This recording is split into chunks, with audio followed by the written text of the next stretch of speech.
Welcome to day 2 of the Goodwood Festival of Speed. Now, there's many reasons to visit the festival, but if there's one thing that this place knows how to do well, it's celebrate legends. And today, it's all about Carl Fogerty.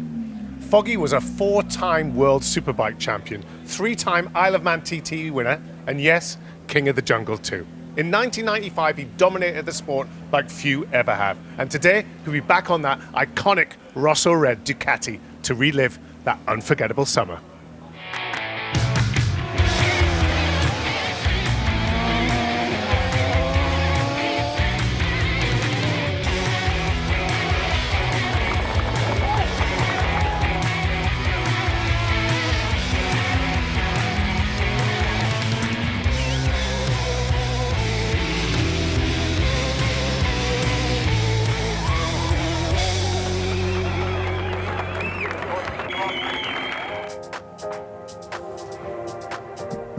And those celebrations continue into Friday's schedule, kick-starting the hill climb at 8:30, where we see batch number 1, the winning formula related to this year's theme, go up the hill. Batch 6 will take place at 10:55, where we see the supercar run, and then we have another Gordon Murray Automotive central feature moment at 12:10, where we'll see the fireworks, the banners and the music take flight over Goodwood House. We're kicking the afternoon off with the Red Arrows at 1 o'clock, followed by Batch 4, and it's a special one, F1 75, the teams and champions. At 1:55, we'll have that very special Foggy moment on the balcony, followed by a supercar run up the hill, and then a timed practice at 4 o'clock. We'll be rounding the afternoon out with the fast first glance, new classics and road bikes at 4:50, and then the Batch 1 and Batch 2 demo to end the day at 5:35.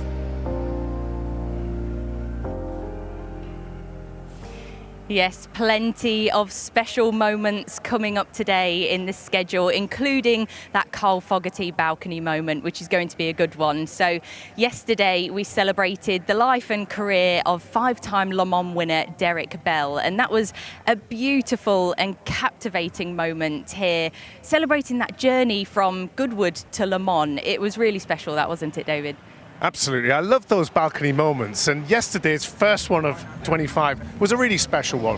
When you think about it, this guy grew up in earshot of the Goodwood circuit. He won his first race here, and now he celebrates that amazing career on the balcony with the Duke, and with a very emotional speech. And I just thought it was a fantastic way to celebrate the great man and 5-time Le Mans winner Derek Bell. Yeah, it was a really touching moment, and a great balcony moment to start the weekend as well. You can see him there waving to the crowd with his family, and his teammates were here. So many special people surrounded him. I think that will be a moment that he'll remember for a long time. Absolutely, and we've got more of it today. We certainly have. So we've got the Carl Fogerty balcony moment coming up, and I've seen that he's been posting on social media that he's excited to be here. So I'm sure that's going to be just as engaging, but maybe in a different way. He's definitely a showman, so I think he's going to put on a show for us. Absolutely, he's a great guy, and I think, people really turn up for these balcony moments. It's a great time to go and celebrate your heroes and just get around and hear what these guys have got to say. Yeah, so we'll see that Carl Fogerty balcony moment take to Goodwood House just behind us later on today. But of course, this year's theme, the winning formula, champions and challengers. Formula One is a big part of Goodwood 2025 for the Festival of Speed. So we'll see plenty of cars go up the hill and a few star-studded names as well, David. Well, yeah, just walking around, we bump into people like David Coulthard for breakfast yesterday. We're going to have, 8 world champions, 9 teams, over 100 cars. It's quite literally the biggest celebration of F1 you can imagine. Damon Hill there going up the hill. We've got all the greats in all the great cars. The sound is incredible. It's so exciting to not only see these cars of all this past and all these legendary wins, but to hear them going up the hill yesterday was fantastic, and more of that today. Yeah, and you can see just from these visuals the scope of Formula One cars that we've got. The old vehicles right through to the modern day. There literally is something for everyone. And speaking to a few people in the crowd yesterday, they have memories from different eras, and it just gives that spine-tingling feeling when you watch the hill climb, doesn't it? Absolutely, lots of nostalgia and lots of excitement, you know. It's just people saying, oh my God, I remember that car. I remember that car winning. I remember that driver, and seeing it all come together at the festival this weekend. It's just fantastic. It is, and someone that gets to see all of those cars at some point in the flesh is our Ed Foster, who is at the top of the hill welcoming all of those drivers. And I'm sure he's got the eyes on some keys for some of those cars. How is it up there, Ed? What are you looking forward to today? Well, thanks, Grace. I am that lucky man who gets to talk to all these drivers and riders when they get up the top of the hill. Some of them are wide-eyed, surprised at how powerful these cars are and the noise. And you guys have probably had a breakfast roll, something like that, a cup of coffee. I'm having drift cars for breakfast today because they're in the second batch and we love them up here. We've got some grandstands. They come in, they drift around the corner, do some donuts in the top paddock, all to the backdrop of clouds of dust coming over from the rally course. If you get a moment, get up to the top because this is the place to be. I love that. Drift cars for breakfast. I actually went over to the drift paddock yesterday and there's some fantastic machinery in there. 1960s pickup trucks to 1,000 brake horsepower purpose-built drift cars. They are sensational as they go up the hill, and this turning circle outside Goodwood House is the perfect spot to view them, isn't it? Absolutely, and I think what we're starting to really appreciate now is not just the driving, but the work that goes into building these machines. Jared was talking about their party cars, because they're the fun cars that they play with, and I love that expression. And just seeing the guys out there doing it, and now, you know, they're actually part of the Goodwood furniture. We used to look at them as the sort of rebels, the upstart. How does the Duke let them in? Is he letting them back? And now they're just, you know, a very firm favourite of the crowd. Anyone and everyone is welcome at the Festival of Speed, but it is time to see our first batch go up the hill. The winning formula is our theme this year, and to talk us through it is our commentary team. Thank you very much, Grace. Yes, it's Ben Edwards and Bruce Jones with you for the start of this first part of the session going up the hill. It's lovely to have everybody here with us today, and as people still coming in to absorb all the atmosphere. Now then, Bruce, we're looking at some cars that we don't know very much about, because these are new Toyotas. Looks like they're setting off first, and often they go together, don't they? They do, and the eagle-eyed among you will recognise there's a bit of a difference. One has a massive wing on the tail, and it looks like it's going to be a road and race version of this GT concept. And again, do listen out, because we know so little about these cars. You may be able to have a guess of what engine they've got under the bonnet, and of course with all that sort of camo makeup. Even the drivers wear the sort of camouflage race suits, don't they, Ben? But these are very special, and the Goodwood Festival of Speed has been all about, over the years, increasingly so with every year, cars being revealed for the first time, and this is rather special. But do keep an ear out for the engine note. It's quite raughty, that's all I'm going to say. And of course we've got this collection of Toyota cars, which includes their rally cars as well. And Toyota having an absolutely superb start to the season in the Rally Championship. And Elfyn Evans, the great rally driver who's leading the championship. It's getting a little tighter now, but it's still the Toyota teams that are dominating most of the races, except most of the rallies, except one event so far this year. Yeah, no, it's really nip and tuck, and it's great to be able to see the WRC1 and the second category as well, and to compare the differences. But this batch is about the winning formula. You might go, hold on, we've just seen a car that competes on deserts, we've seen the rally cars, we've seen those GT concept Toyotas, and then you've got an IndyCar from the mid-1980s. But the winning formula is about what it says on the tin, winning. This is a car with the driver of the time, Danny Sullivan. He had a massive spin at Indianapolis in the 500, and yet went on to win the race. So it really was just keeping going to the end, but great to have the mixture. And then, of course, cars that shone at Le Mans, Ben. Absolutely, and of course, as you say, the great thing about seeing Danny Sullivan, for example, in that car, and many of the other cars that will be going out up the hill, are some star drivers, and we'll try and mention to you as they go up as to which ones you're seeing. There are so many champions, so many winners who are being a part of this today. Yeah, they are, and they always love coming here, because they always they get reunited with old friends, old machinery, and drivers, as you were one, Ben. You know, you pop Not back. at that level, though. No, well, never mind. We'll mask over that, but it's the fact they get back in the car and suddenly all the switch gear, they remember exactly the sort of seating position. And then we've got some extraordinary cars. This one's Project Midnight, Scott Speed. This is a car that was second fastest on the hill last year. Look at it, all in carbon, full intent from that mighty WRX Subaru. Yeah, and it will be a big part of the shootout later on over the course of both today. We get a proper test run this afternoon when we see the shootout test and how fast they can be doing on a Friday. But then, of course, building up to both Saturday and Sunday to set the absolute pace, see whether they can get down towards the records or not. And then there we are. We've got a lovely shot of the Jota Cadillac that was on the front row at Le Mans this year, and that is also on display. So absolutely gorgeous and really, really wonderful to see. And look at these images of this local area. Well, it's a beautiful day here, Bruce. Well, yes, they were scorching. That's the Isle of Wight you can see in the distance. So beautiful visibility this morning, really clear. It's going to be an absolutely piping hot day. So people need to move around and find the shade where they can. And there's plenty of that around the Goodwood estate. As we squeeze our way back in, you can see the second corner of the hill climb course, the bridge just past the house. On the right-hand side, the giant Jerry Duda sculpture. If you're here, go down. It's for Gordon Murray. 60 years of creative genius from him. And we will be celebrating Gordon Murray later on. He will be coming up onto the balcony. That's the back of that you were just talking about. There are two cars being flown into the air. It's a rather lovely idea, the way they've done this. You've got the Brabham BT52 at the lower end, one of the Formula One cars that he created. But above that, you've got the T50, Gordon Murray, that has created these wonderful modern supercars as well. Yeah, the creative juices still flow strongly, and they're some of the best sounding cars on the hills with their V12, and we'll get to see those shortly. But everything is here. It's something for all the family, and it's great to look at this.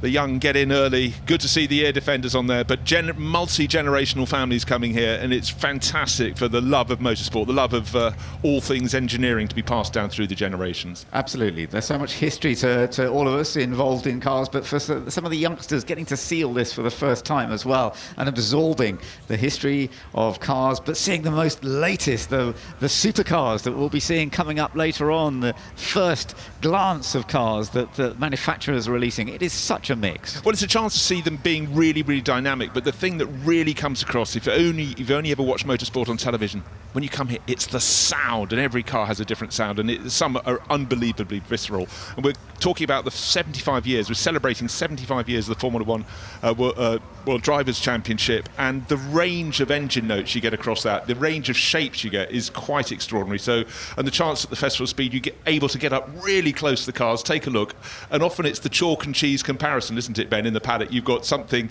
next to something entirely different, and then just around the corner, you've got the motorbikes as well. Absolutely. Yeah, some wonderful motorbikes here as well, and we'll have James Hayden up with us talking through some of those motorbikes a little bit later on, and we will be celebrating Cole Fogerty as well, of course, up on the balcony this afternoon. But yeah, lots to look forward to here. Yeah, we're just looking down at one of the McLaren F1 GTRs, and it was one that raced in the Lark livery in the Japanese Championship with Ralf Schumacher driving there. But there's on the rear window, you can see a couple of little stickers just behind the driver saying 10 kg. So that was success ballast. The better your result, the more power weight you had to put on board. 3 wins for Ralf over there. Then he came back, and Formula One was there for him to come and join his elder brother in. But still, those exquisite McLarens, the long tail version just tucked in behind. And we touched on Gordon Murray. Of course, the F1 McLaren was his road-going car that he designed for McLaren, but the customers said, we'd like to take it racing, and the rest is history. And one of the drivers one of the 3 drivers who gave McLaren its first win at Le Mans on its first visit is here this weekend, JJ Lato, so hopefully catch up with him later. Yeah, we'll see him later, no doubt. But yeah, it is wonderful to see these F1 GTRs. This is the long tail, Lionel Robert, I believe, with this one.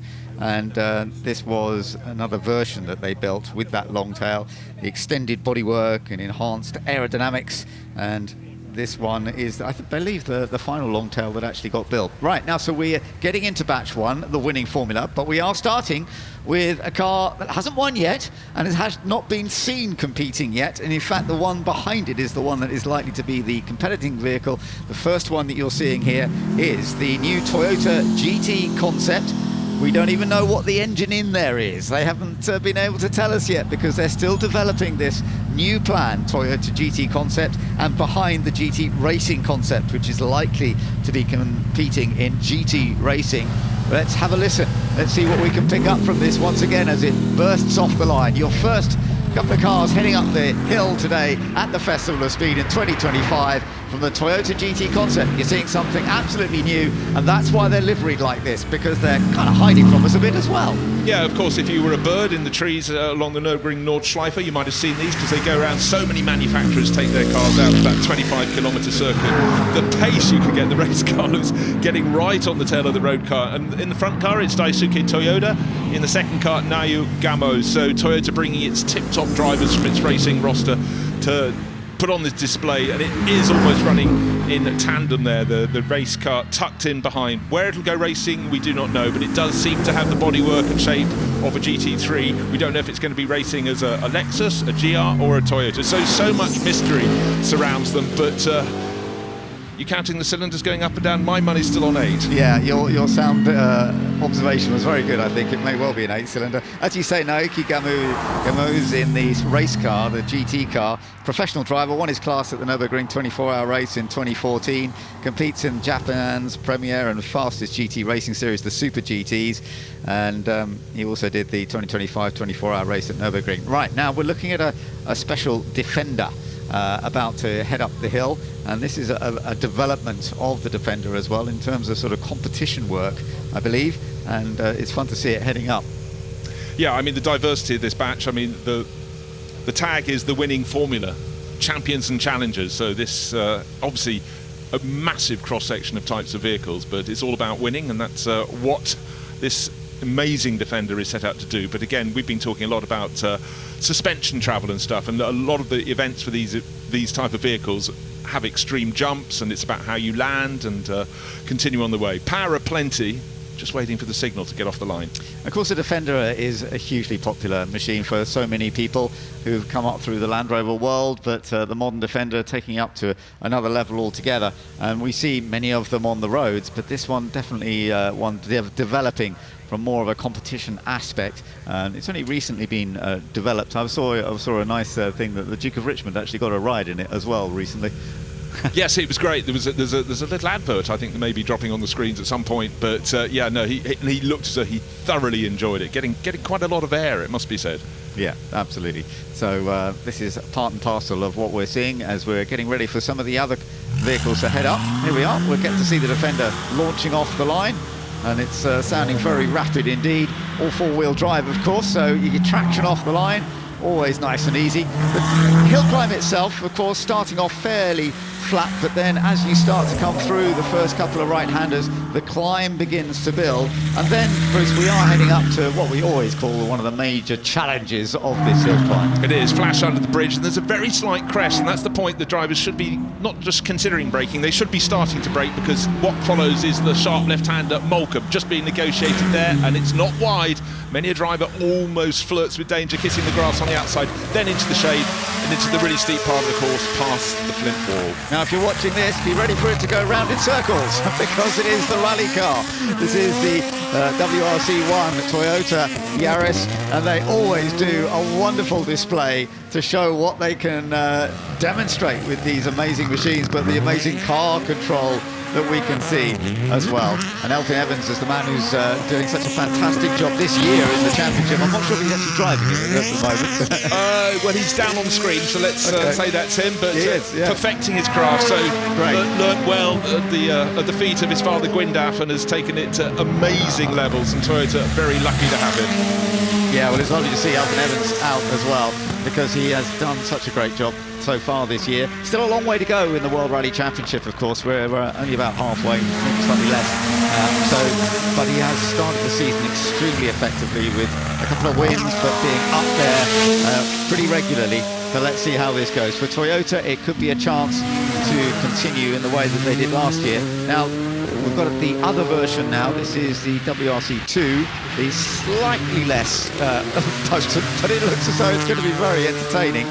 Looked like a co-driving error there. Left, right, but it was just about using all the the computer brains in the cars with the suspension bend. That's what we've been talking about off air. These are just serious bits of kit. Nairo Camo is driving this, and it's absolutely fabulous. Sorry, no, it's not. It's Sami Pajari. That's right, Sami Pajari who's driving this one. So a really great display, and really enjoying the throw of it around. They're not quite the same level as the WRC1, but when you look at it being thrown around, it almost looks as though there's a bit more suspension movement in it. Yeah, definitely. Yes. But most people, if they got into that sort of wobble, would lose it. But that's the skill of Sami Pajari. So up through Moulcom he goes, and then into the dark by the flip ball. But we have some other really, really extreme vehicle. I mean, this little batch seems to be the batch of what can you do with your suspension. When it comes to the vehicles that would compete on the Dakar Rally, you know, they are just super, super extreme. But you realise so much engineering genius goes into making them do what they do and make it look so easy. But just to harness all that power, all that ground clearance, that comes with its own problems, Ben, doesn't it? Sitting up so high. It does, because absolutely, you need to be high. You need that ground clearance to be able to go through some amazing scenes. Look at that lock-up on the rear, but then beautifully sorted out as well. And as you say, so much success over the years. 1 and 2 at the Dakar this year in January, and that was the 4th time that this Hilux-based off-road competition car has won the Dakar. Yazid Al-Raji was the winner this year with Timo Gottschalk alongside, but 3 other wins have been achieved by Nasser Al-Attiyah over the last few years. So it's a machine that has been developed well over quite a few years, in fact, but is still proving to be very, very successful. Across the line it comes, and across the checkered flag. So there, all part and parcel of a little Toyota display that is part of this batch 1 from some cars that they're still just coming up with others that are doing incredibly successful in forms of competition, mainly off the road at this stage. But as we said, they're looking to get into GT racing, so they're going to be back on the road again. Yeah, I think the competitors must be starting to quake in their boots, because they do things very seriously. Now, let's just take you back the mere 40 years to when Danny Sullivan, his Formula 1 career, had sort of trickled out, went back stateside, the Kentucky kid, and he took his biggest win in his career, 1985, Indianapolis 500. And it did include a huge Larry spin, but he somehow managed to spin precisely through 360 degrees and carry on that famous 2.5 mile banked oval in Indianapolis to take victory. It was the big bomb, but that was the biggest scare in his entire career. It was, wasn't it? For Danny Sullivan, this is a special moment, because his driving racing career began here in the UK. He was born in America, but he actually came over to the UK to try and learn more about racing, because it was something he really got into, and developed his early career here, didn't he? Yeah, he did. I mean, it really, the UK was the melting pot of world motorsport through the probably from the very late 60s. Think of Emerson Fittipaldi coming over to try a bit of Formula Ford, and then very quickly into Formula 1. So through the 70s, 80s, possibly even into the 90s, if you were in junior single-seaters in the UK, you knew how good you were, because you were competing against the very best, and that's what Danny Sullivan came to do. And of course, his runs in Formula 1, largely with Tyrrell, but just such a popular man, and certainly stateside. It was almost like he'd come from another country to go to be a foreigner racing in the States, having had his racing career in Europe, but he made it stick. And for March, that was a huge result for the British manufacturer in 1985. It was indeed, yes. The Formula 1 world didn't work quite so well for Danny, but it worked very well when he went into effectively IndyCar racing. And to take that win at the Indy 500, although he's had to turn the engine off. That's interesting. I don't know whether it's because there's been a little bit of a delay, so he doesn't want it overheating, because it is a warm day today, and you don't want to be sitting down there ready to go and then overheating the machine. Born in 1950, so he's a man who's been around for quite a while. He had 17 wins in the IndyCar kart series during his career, and that win that you were talking about at the Indy 500, one of his very most special. Let's take a little look back at Danny's career. It's race day at Indianapolis. Gentlemen, start your engine. The green flag is out. Pancho Carter accelerates, brakes, jumps back, and now the field heads for the first turn. Look at this battle now for the lead. Mario Andretti, number 3, and number 5, Danny Sullivan. It's a drag race down the main stretch. Can Sullivan pull Andretti into the first turn? Danny Sullivan gets it done. No, he's whirling. No, he's spinning. Danny Sullivan spins. Absolutely incredible. Okay, I'm still right behind Mario. The tires are a little square, but I'm okay. We may have seen the most dramatic moment of racing. Incredible. Danny Sullivan pulls out alongside on the main stretch. Begins to roll past Andretti. Danny Sullivan gets him this time. Goes by very smoothly. Sullivan's just got too much. Sullivan is pulling away from Andretti. The Indianapolis 500 has a new champion as Danny Sullivan has won the 69th Indianapolis 500. I figured when I got to the Penske operation, I'd gotten to the top team. I knew that if I gave 110%, we'd come up with a result. And the proof's in the pudding. Here we are.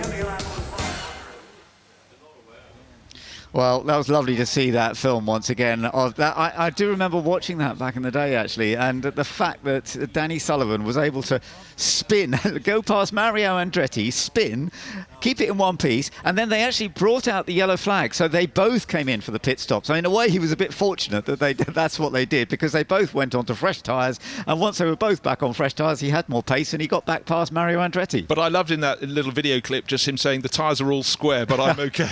Could you imagine? You know, you rotate a car at 150, it's one thing, but he'd been doing 200 miles an hour at that point. Yeah, no, it was remarkable. And one of the fascinating things too, one of the great engineers in Formula 1, of course, Adrian Newey, he was involved. He was actually his race engineer that day because he had rejoined March. So March was a team that he had been involved in from early days in his career, and he was actually effectively his race engineer. So he hadn't done a lot of he hadn't designed that car as such because he was so early in his career at that point, but he certainly helped.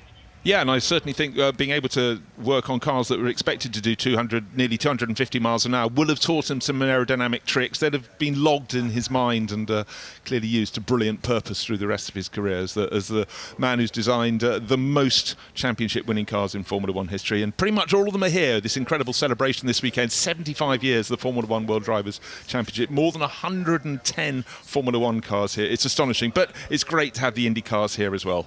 And the one we're looking at now. We will see Adrian, actually. He'll be heading up in some of the vehicles that his history. Some of them, of course, he owns as well. He owns some beautiful cars from even before his own history because he loved motor racing, getting involved. But we are focusing on Danny Sullivan and this March right now. It was run by Team Penske at the time, of course, and Penske still so involved and effectively involved in running the whole IndyCar series in many ways. Yeah, an absolute powerhouse, not just in sport, but in business across the States. Roger Penske, of course, successful here in Europe with his Formula 1 team, and one of our commentary team this weekend, John Watson, of course, winning the 1976 Austrian Grand Prix. So great to have that continuity.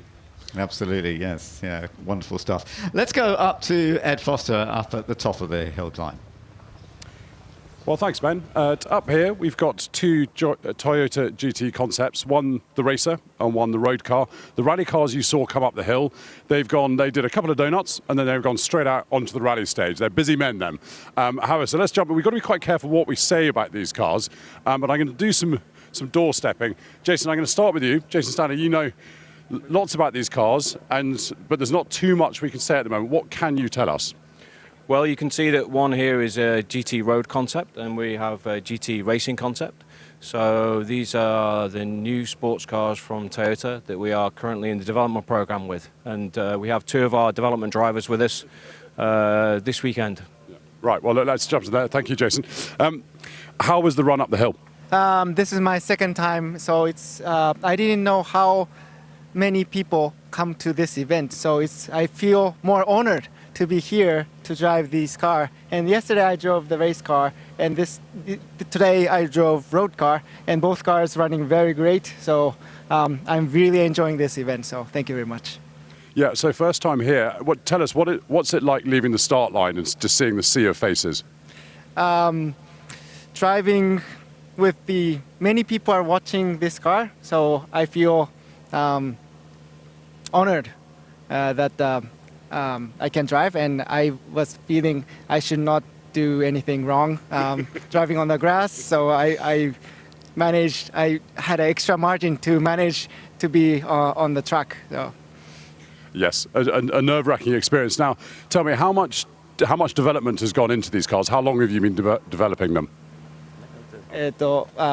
So we've been this more than 4 years now. But once the car is ready, we start to do the development on the track for the past 1.5 years, and we are developing now, and still not yet there yet, but almost there. So I hope we can deliver to the world soon. Well, it's very exciting times for Toyota. Thank you so much. I'm sorry for doorstepping you. Ian's just showing you what it's like inside the road car version. As you can see, we're waiting for the rest of the cars, so let's go back down the hill. Yeah, we're getting all set, hopefully, for the cars to head back up in just a moment. There has been a little delay, but nonetheless, they are getting ready to come back up the hill in just a few moments, and we are just waiting for that march for the winning car of that Indy 500 in 1985 for Danny Sullivan to bring it up. But we've also got some other wonderful machinery to look forward to coming up the hill. And of course, once it all starts going, they all rapidly go up. It's hard to keep up with them all. No, absolutely so. But I was just that comment there. We've been developing the car for 4 years. I think the competition should be quaking in their boots when the Toyota GT concept gets onto the track for proper competition. But the array of cars here, year in, year out, it just seems to get better and better. Whatever your personal favourite, whether it's a McLaren F1, we've got not one, not two, but three of those to last off this morning. If you were a fan of Group C in the 1980s, you had we got 962 Porsches. Obviously, they were begat by the 956s, but also that very special connection with Derek Bell. 50 years since the first of his 5 Le Mans wins. Still unbelievably modest about it, but the fact he's here with an array of cars. We had a balcony moment for him yesterday, but born within earshot of the circuit. So it really is doubly, trebly special for him to be at Goodwood. Oh, it is. It was a lovely balcony for him yesterday, and the way he was so emotional about his time with Ferrari in Formula One and in the beginning of his career, and then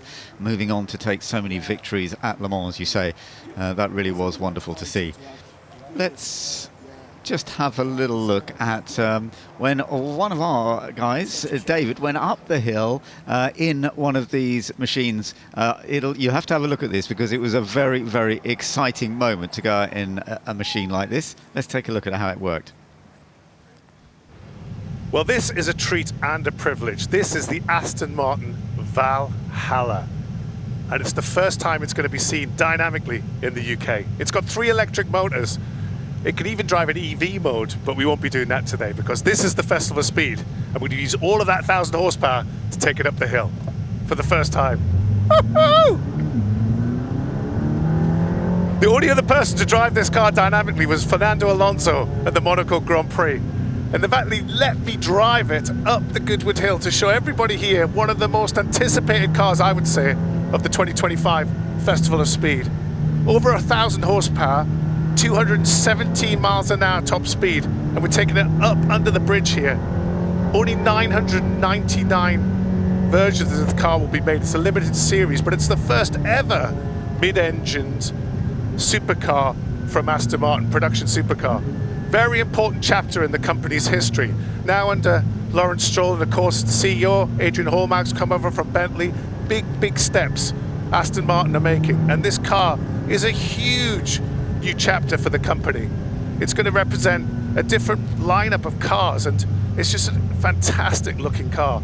Marek Reichman and his team have done a fantastic job of putting that engine in the middle of, call it son of Valkyrie, but it really is its own car. 850,000 pounds, and it's actually not bad value when you think of what else is out there in a similar space. Carbon fiber tub, and everybody at Goodwood wants to see this car. As I say, such a privilege to take it up here. I've been told, just don't bend it. That's the main rule. We're coming up here to the finish line and it gets a little bit narrow. But wow, this car picks up. It's such a good car. I can't wait to drive it in anger properly, but what a treat to show the fans and spectators what Aston Martin has for the future. And Valhalla, what a car. Absolutely fantastic. Well, that was lovely to see, wasn't it? David Green, our man, presenter, heading up the hill in something very, very special. And in fact, funnily enough, we mentioned Adrian Newey being involved in design of various different machinery, and now we are back to this one where he was an engineer working on it back in 1985. I think we're getting all ready now, Bruce, for this to take off. It certainly looks that way. Lucky boy, David Green. I think that's a very new direction for Aston Martin. So let's cast our mind back. This is not Indianapolis Motor Speedway. It's not 1985, but we're celebrating the famous moment where Danny Sullivan, the driver on board this car, right here, right now, 40 years ago, had a monumental spin and yet controlled it. Was fortunate to get the tyres changed after he'd flat spotted them all and went on to take the biggest win of his career. He got to drink the great big quart of milk. That's what the victor gets at Indy 500. So a chance to see in this event in which we're largely celebrating the feature event is 75 years of the Formula One World Championship. Of course, he won a non-championship race at Brands Hatch, the Race of Champions, when we used to have non-championship Formula races. So great to have him back. Really good to see him here, and yeah, hopefully we'll see him up and down a few more times as we go through the course of the event. Justin Bell, it's lovely to see him out in this McLaren F1 GTR, because Justin, the son of Derek Bell, did compete with his dad in that 1995 season when McLaren F1 first ran there, and there were several of them competing, and they were leading at one stage, and Derek was brought in quite late to do that. Justin asked him to come in, they ran together, and unfortunately they had a mechanical issue with the car, and they did end up finishing in third place, but that was the event that was won by McLaren, their first outing at Le Mans. JJ Leto, one of the drivers, of course, and we are seeing JJ Leto here this weekend, who did take the win. Indeed, and as Derek has said many a time, it was had they gone on to win, I mean, the thrill was racing with his son Justin, but had they took victory, it would have been the ultimate Father's Day present, because that was indeed on Father's Day. But fantastic cars, that central seating position, and went on for several seasons in racing, went to the long bodywork, but for Bell fans, of course, the Porsche 962C is sort of the car. It's sort of, it's the second generation of Porsche Group C car. It was a fuel formula. You had to have a maximum amount of fuel, and often you had to be quite careful so you didn't exceed it, or you basically have to pull over at the side of the circuit. But Derek was one of the people who just got it spot on, learnt how to do it, how to make it work, along with his teammate Jackie Ickx, and then we moved on, and it was a rich period in the World Sports Car Championship. Absolutely, yeah, a lovely period for that in the Porsche 962. This is Henry Pearman who's got this, and he's collected them together for many years now, and he's always very involved in this. One of the differences, Bruce, was the front end, wasn't it? Because the wheelbase was extended, because they had to change the rules about your driver's feet not being too near the front when you hit the front. Some of the cars from before that rule, you look at them now and you wince. You thought even if you went into a tyre wall at 30 miles an hour, you'd be in trouble. But yes, but also having the longer car also made it just a little bit more stable. Something always very important at Le Mans when you're running down the Mulsanne straight. In the days before chicanes, don't forget, down that long Ligne Droite des Unadières, the speeds they were hitting, 240 miles an hour, was not a stranger. Absolutely. And Derek Bell was one of the great racers, not only winning Le Mans, but in a 962, he had 21 wins between that period, that 1980s period, 1985 to 1987. So a fantastic time that was for Derek Bell. Now, of course, Audi have a huge record of success at Le Mans, and the driver who scored the most of them is on board this early R8. It's Tom Christensen, not once, not twice, but 9 times a winner in the world's greatest enduro. And for Audi, it was not just the cars they produced, it was the way they went racing. It was the intelligent way in the future generation of prototypes from then, where if you had a problem, they already had the right tools in the right bag, and they had modular units, so if something needed replacing, it could be done super fast, and that led to saving the time that helped them take win after win. Now, Supervans is something, of course, that Ford originally created in the early 1970s. You may well see the first one. We've got a little batch of the Supervans here, and we're looking at Supervan 3. Andy Benyon is driving this one. They became more and more sort of sophisticated as they've been developed, and Supervan 3 from 1994, basically to just help promote the Mark III Transit, but with Cosworth HB motor in it as well. And actually was then refurbished with a Ford Cosworth Pro Sports 300 V6 engine when they sort of developed it a bit further. And we're looking at some of the others here heading up the hill as well. The Supervan 4, that arrived at Goodwood in 2022, and it's collaboration between the Ford and the STARD racing team, the Stard racing team. and an all-electric supervan, so the first one of those. Yeah, there's a leap. The first supervan just had a V8 racing engine from a Ford GT40. The second one was built on a sports car chassis, the C100 Racer. The third one had a Formula 1 engine, and so the range went up. But it was the aerodynamics when this appeared in 2022 or 2021, wherever it was, you thought, hold on, it's no longer really a van, but it's something super special. And of course, with Romain Dumas at the wheel, it set record after record. But this is tip-top engineering. This isn't the white van with a copy of the sun on the dashboard. This is the real thing. Absolutely, yeah. This is going to be fascinating to see how this one does get on over the course of the weekend. And that electric power is absolutely astonishing, isn't it? As it just launches up the hill. And as you say, Dumas did a really good job last year to set the pace at a 43.98 seconds in the Ford Supervan 4.2. And that was the way that he was able to win the shootout. But such was the progress that gets 2,000 horsepower. That's 500 horsepower from each of its 4 electric motors, which is more than the GT40 engine had in that first Ford Supervan. Just think about that. Absolutely. But then we're going from modern to older as well, and it's lovely to see some of the history of these machines that are heading up the hill. We've got such a combination here from older to newer, and the Ferrari mixture of success that the Porsche we've got here. Yes, this is the 904 Carrera, of course. It's the Porsche 904 Carrera. Yeah, and this is really important because Porsche has the greatest number of wins at Le Mans with 19, but in the early days, like this, in the early 60s, they had the smaller cars. They didn't move to the top class till later, but the 904 Carrera GTS, such a brilliant car. This one has got a livery done by designer Daniel Arsham and Tetsuya Kazawa. You remember him? He raced over in Europe, a Japanese racer up to Formula 3 level. His daughter was involved in the design, so putting a bit of a modern twist. But there it is, the Daniel Arsham covered car. But I tell you what, that looks...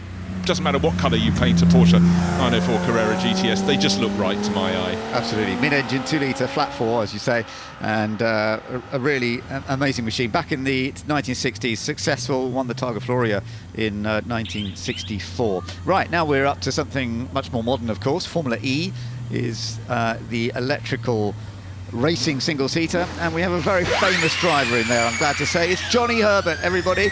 Johnny Herbert, who is driving the Formula E car up the hill. This is the return of the Lola name, which has been rebought as a race team once again, and they've been competing in Formula E for the first time this year. But it's lovely to see Johnny Herbert. He's not racing Formula E, but I think he's thoroughly enjoying having a play in it. Well, he is. Yes, it was his very first run in the car. He is an ambassador for Lola, so he doesn't want to drop it. But bear in mind, this is a driver. Let's celebrate 30 years since his victory in the British Grand Prix. We've got lots of celebrations here, but Johnny will get out of the car. He'll pop and bang, but he's just learning how to drive with electric motors. But he's such a finesse driver that should suit him down to the ground. But ever the showman, he'll stop. That's just on the exit of Moulcombe, and then he'll wind it up to show the grunt, the acceleration from those electric motors. And Johnny, just great to have him here this weekend. Absolutely, as you say, a Formula 1 winner, a Le Mans winner, Le Mans Series champion with Audi's, worked with so many different manufacturers and teams over the years, and he's thoroughly enjoying doing these standing starts, isn't he? Using that the full torque of that Formula E car, and it just blasts off so quickly.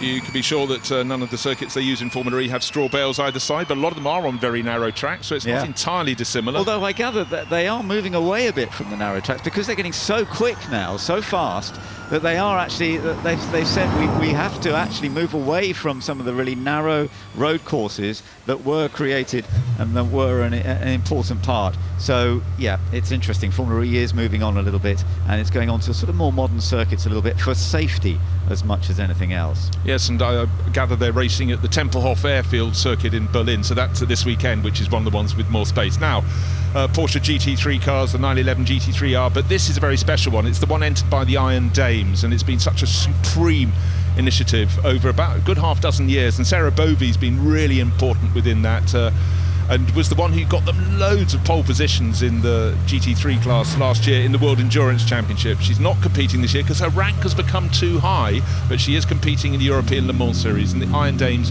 really popular wherever they go. They're all-female driving initiative, and I remember her in the paddock here a couple of years ago. A little girl went up to her and said, "Can girls race too?" And she went, "Of course they can," and the smile You know, Really? brilliant, absolutely brilliant. They're superb ambassadors. That is lovely to know about. And the fact that Iron Dames has done such a fantastic job of putting some really good drivers together, and they've mixed between different manufacturers, but they're very much with Porsche at the moment, aren't they? Yeah, they've had Lamborghinis, they've moved around, but Porsche at the moment, and Sarah, second generation racer. Her father even built his own Formula 3 car, but just brilliant people to go and speak to, so positive and so unbelievably quick. I mean, as I say, she was taking pole after pole in her class in the World Endurance Championship last year. You can't ask for more than that. Absolutely not, no. It's been a fantastic effort that they've done. And of course, it's a very beautifully laid out car as well. The livery of that Iron Dames is very impressive.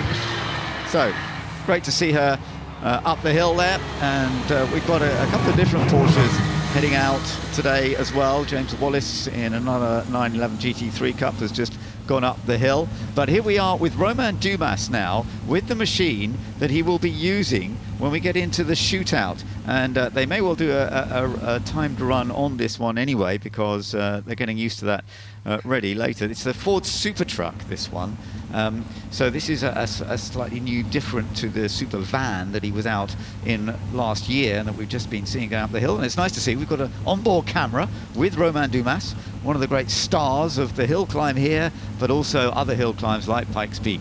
Yeah, slightly longer, slightly more altitude than those, going up to 14,000 feet. Of course, this is the Super Truck rather than the Super Van. It's based on the F150, the world's largest selling, I think it's still the case, pickup truck in the world. You drive around the States, you'll not go anywhere without seeing an F150, but this is, how should we say, the rather extreme version. Look at the aerodynamic addenda on the rear of the car, the massive diffuser, and that's all about channeling air under the car and making it suck the car down to the circuit. But if I may, Ben, touching back on Pikes Peak, it goes up to incredible altitude, and the drops off the side, no barriers, and the drops off the side of the mountain are gargantuan. So focus, focus, focus. Absolutely, no, the Pikes Peak I think is an amazing effort, and to go and do so well as they did there. Even though they had a very slight issue with the vehicle, they still got a hugely fast time. He set the pace for the day. Let's have a listen and a watch. He's using all of the road. Romain Dumas, of course, another star from the world of Le Mans, but he's become a real star here of climbing up this hill very, very rapidly, getting a little feel for it. And you can see there's a little bit of jiggle on the steering, isn't there? Every single run, Romain, despite his success, will be learning something different. He's in a different vehicle this year, and he's just looking, he's working out how close he can get to the wall, to the straw bales at the side. But it's the difficulty there is the light into the dark, the deep shade we have at this time in the morning, and then you're running down a funnel to the finish line. Didn't see what time that was. There wasn't a clock on that, but it will have been quick. Those electric motors doing their job, the giant rear wing forcing it down onto the hill. I've got a time over here actually on our other computer, 46.77 seconds. So that's a little bit away from what he was doing last year when he got down into the 43s, didn't he? But we always see slightly quicker times developing as we go through the course of the weekend. Yeah, there's no way Romain's going to be unprofessional and choose to just try a little too hard and drop it off into the straw bales at this point in the meeting. But come Sunday afternoon, it will be all guns blazing, work towards that very, very special vehicle, that Ford F150, the Lightning Super Truck. Super Truck by name, Super Truck by nature. And the sheer level of doubt, just looking at all the straw coming out from under that diffuser, just shows how well the undercar dynamics work and just how much downforce they have to build that low pressure area. Absolutely. No, fascinating to see, and it's definitely going to be one of the main contenders for the shootout this weekend, no doubt about it. Lovely shots, a bit sparkling away there. That's astonishing. Great images, great pictures. Certainly, it actually made the bales catch on fire. Okay, so the marshals have had to rush in there and put the fire out. So I hadn't actually realised. Well, we saw the sparks. Yes. Wow. But everything's so dry, isn't it? It's not surprising that then if you get the sparks like that, then you're going to get a little fire. We've seen that in Formula 1 this year with grass sidelines. Happened in Japan quite a lot. And so, yeah, it's something that hopefully they can sort out pretty quickly. But it's all part and parcel of having this amazing summertime that we're enjoying at the moment, these high temperatures. Yeah, certainly the grass underfoot beginning to crackle a little bit, but that was quick work by the marshals to go about their work. Limbered them up for their day, but we will have cars going back up the hill very soon indeed. But better safe than sorry, and that was managed to be extinguished very quickly indeed. But they've got to check it's not just smouldering behind what they can see. But they'll have the hill open very soon indeed. I tell you what, we've seen Danny Sullivan go up the hill, and in this lull, let's go up to Ed, who like a panther has leapt and has caught him.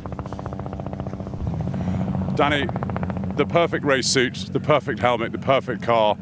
It must be amazing, the reaction from the crowd you're getting about that 85 win. Well, I think a lot of people are just shocked that this is actually the 85 winner, that it's not a replica or anything like that. And I think it just looks good. The paint scheme's fantastic, and it just looks kind of fresh. And I think they really enjoy that. That's the comments anyway. And on the big screens, there was a bit of footage from that race that we just watched. I mean, surely you never forget anything about that race, do you? No, nothing. No, it's amazing. You ask most race drivers, they'll remember, when somebody went off here, what they did in this corner. It's a little like golfers recalling a golf hole and what they did on that thing. And it's just, it's embedded. It's there for a long time, hopefully. And just quickly, how has your weekend been? How was the Festival of Speed? Listen, glorious Goodwood, right? I mean, the weather's been fantastic, and people and, the events and everything. It's bigger and better than ever. Danny, thank you. Cheers. Thank you, guys. Lovely to hear from Danny Sullivan. He is a lovely guy. He's been involved in F1 stewarding as well. So not just a great driver himself, but keeping an eye on the whole of the sport in many different ways. And it's lovely to have him here driving that car that gave him such a historical moment with that victory at the Indy 500. It's the essence of Goodwood events, the right faces in the right places. It's reuniting drivers and riders with the machinery. It's very special.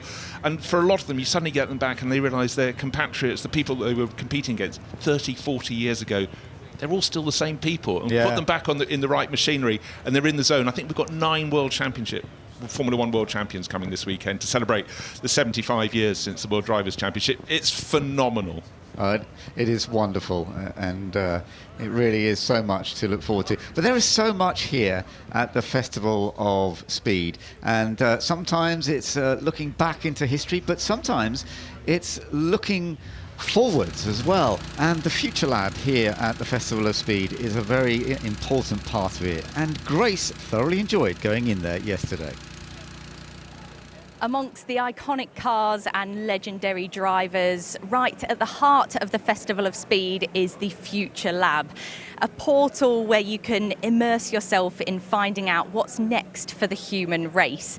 So I've just climbed up the stairs here and I'm met by this incredible stand behind me from Randox, the healthcare professionals who are showcasing that from a single blood sample they can find out so much healthcare knowledge and the benefits that will help you live a longer and brighter life.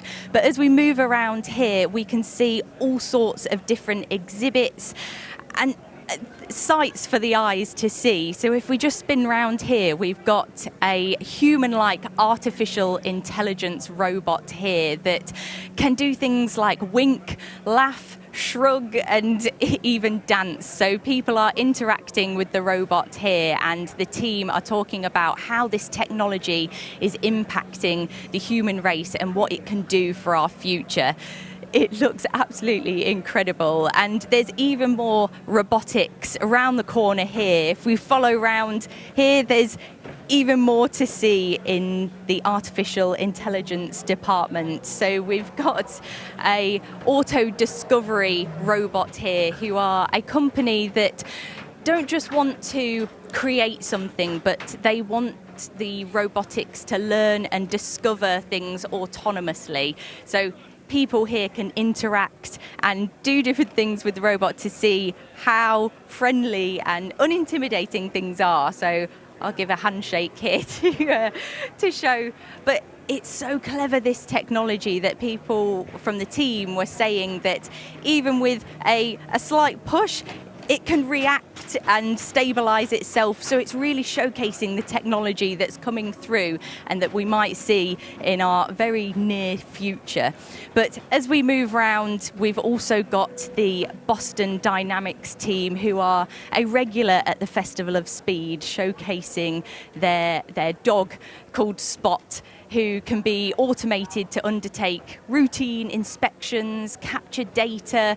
So this is a robot that can be used in hazardous environments like construction sites or disaster zones, and they're really using the technology to benefit and the greater good of mankind. And as we move back here, you'll see those dogs wandering around, so watch that they don't follow after you.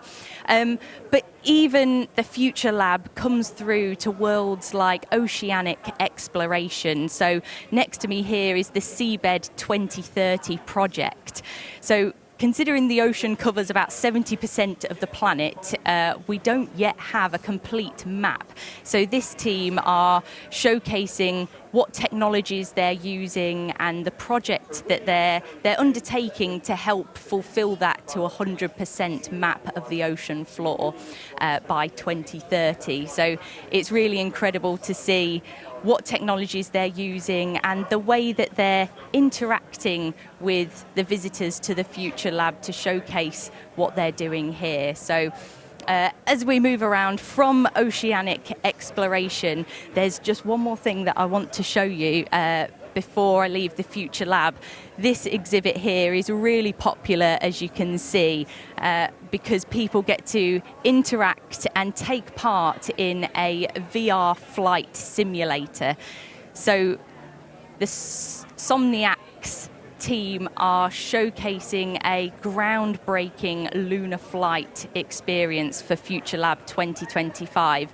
So this is where people can really immerse themselves, literally, as you can see, lying down, putting on the VR headset, even a 4D experience like the fans, and it's really immersing people into the technologies that we will soon see in our future. The Future Lab is an incredible space and one that is not to be missed. So fascinating to see that from Grace, and so much to enjoy here at the Festival of Speed.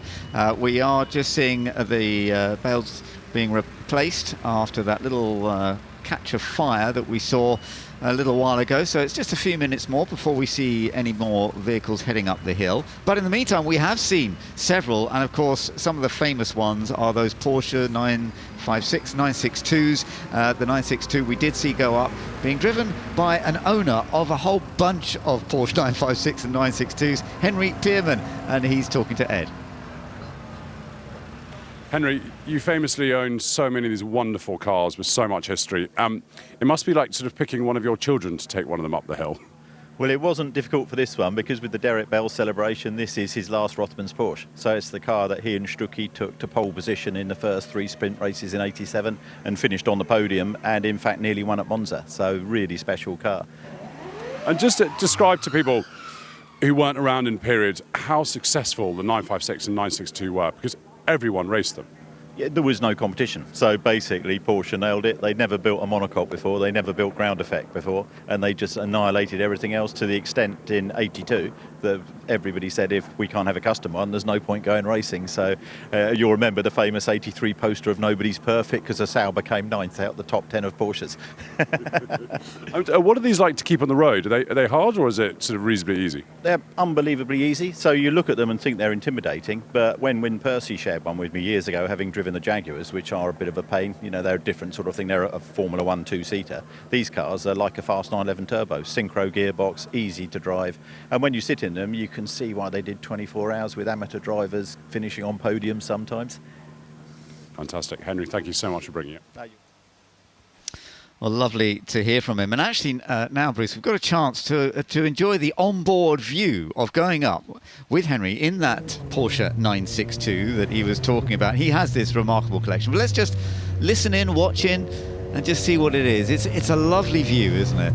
Oh, it's just exquisite. And in fact, some of the earliest onboard footage I watched was Derek Bell driving various Porsches. And this engine note is just a sign of the times, a sound of the times, and Henry knows these cars forwards and backwards, but just look how calm he is. He's just slowing it down for Molecombe now, just going past our commentary position, turning left and up the hill, and the only real problem is it seems incredibly narrow once we look forward again, but look, we're in sunshine, and then suddenly we're going to be plunged into darkness with that small inconvenience of the flint wall just right ahead. right-hand gear change, as you can see, that little small steering wheel. Not too many buttons to press on the steering wheel like they are nowadays, just focusing on going forwards. And the fuel, of course, as you mentioned, there's a big fuel sign button there as well.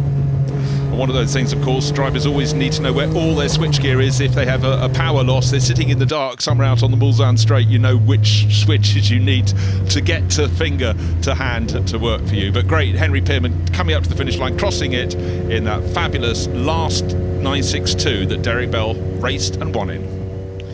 So very enjoyable to see that. As you can see, the straw bales are still being replaced at this point because of the fire.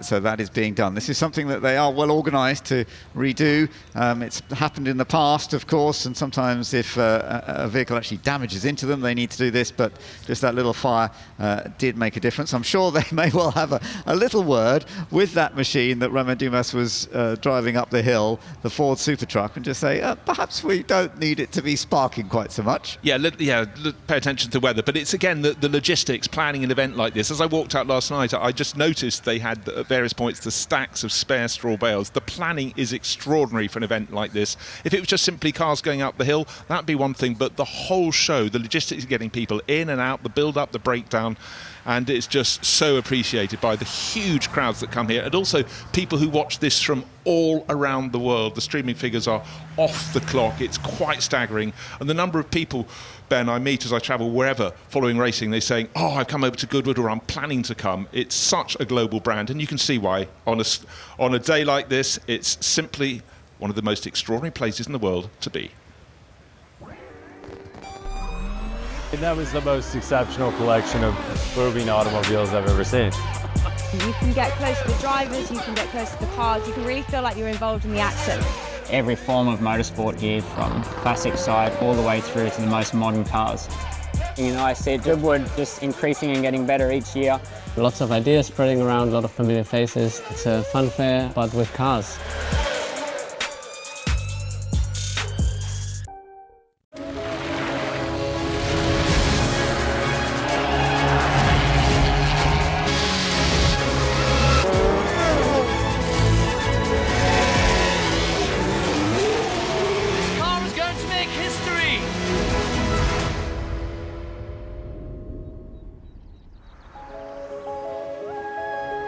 For 70 years, we've had a single philosophy. Lightness is a force.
Good gut health affects every single aspect of your body, from your brain wiring to your energy output to your hormone regulation to how clever your immune system is. Everybody benefits from better gut health because it makes your body work better. I would thoroughly recommend Goodwood Gut Health Programme. It's been quite life-changing, really.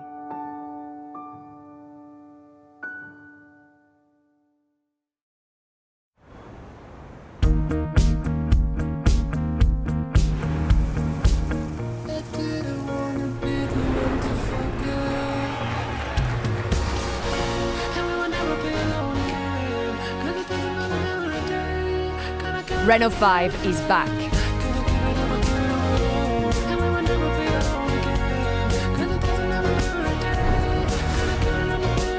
Renault 5, 3 times car of the year.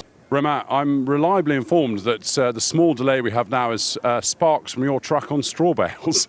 I didn't know, I have to say. I can feel it was a little bit bottoming or touching, but I don't know what happened. But at the end of the day, hopefully it's not such a big problem and the race can continue, but I didn't know. You did a 46-second run, and it's obviously hitting the floor all the time, so you're going to stiffen it up? Yeah, I think we have to change the setup a little bit. I don't know what we will change, or stiffing the car or lifting up, but I think more stiffer.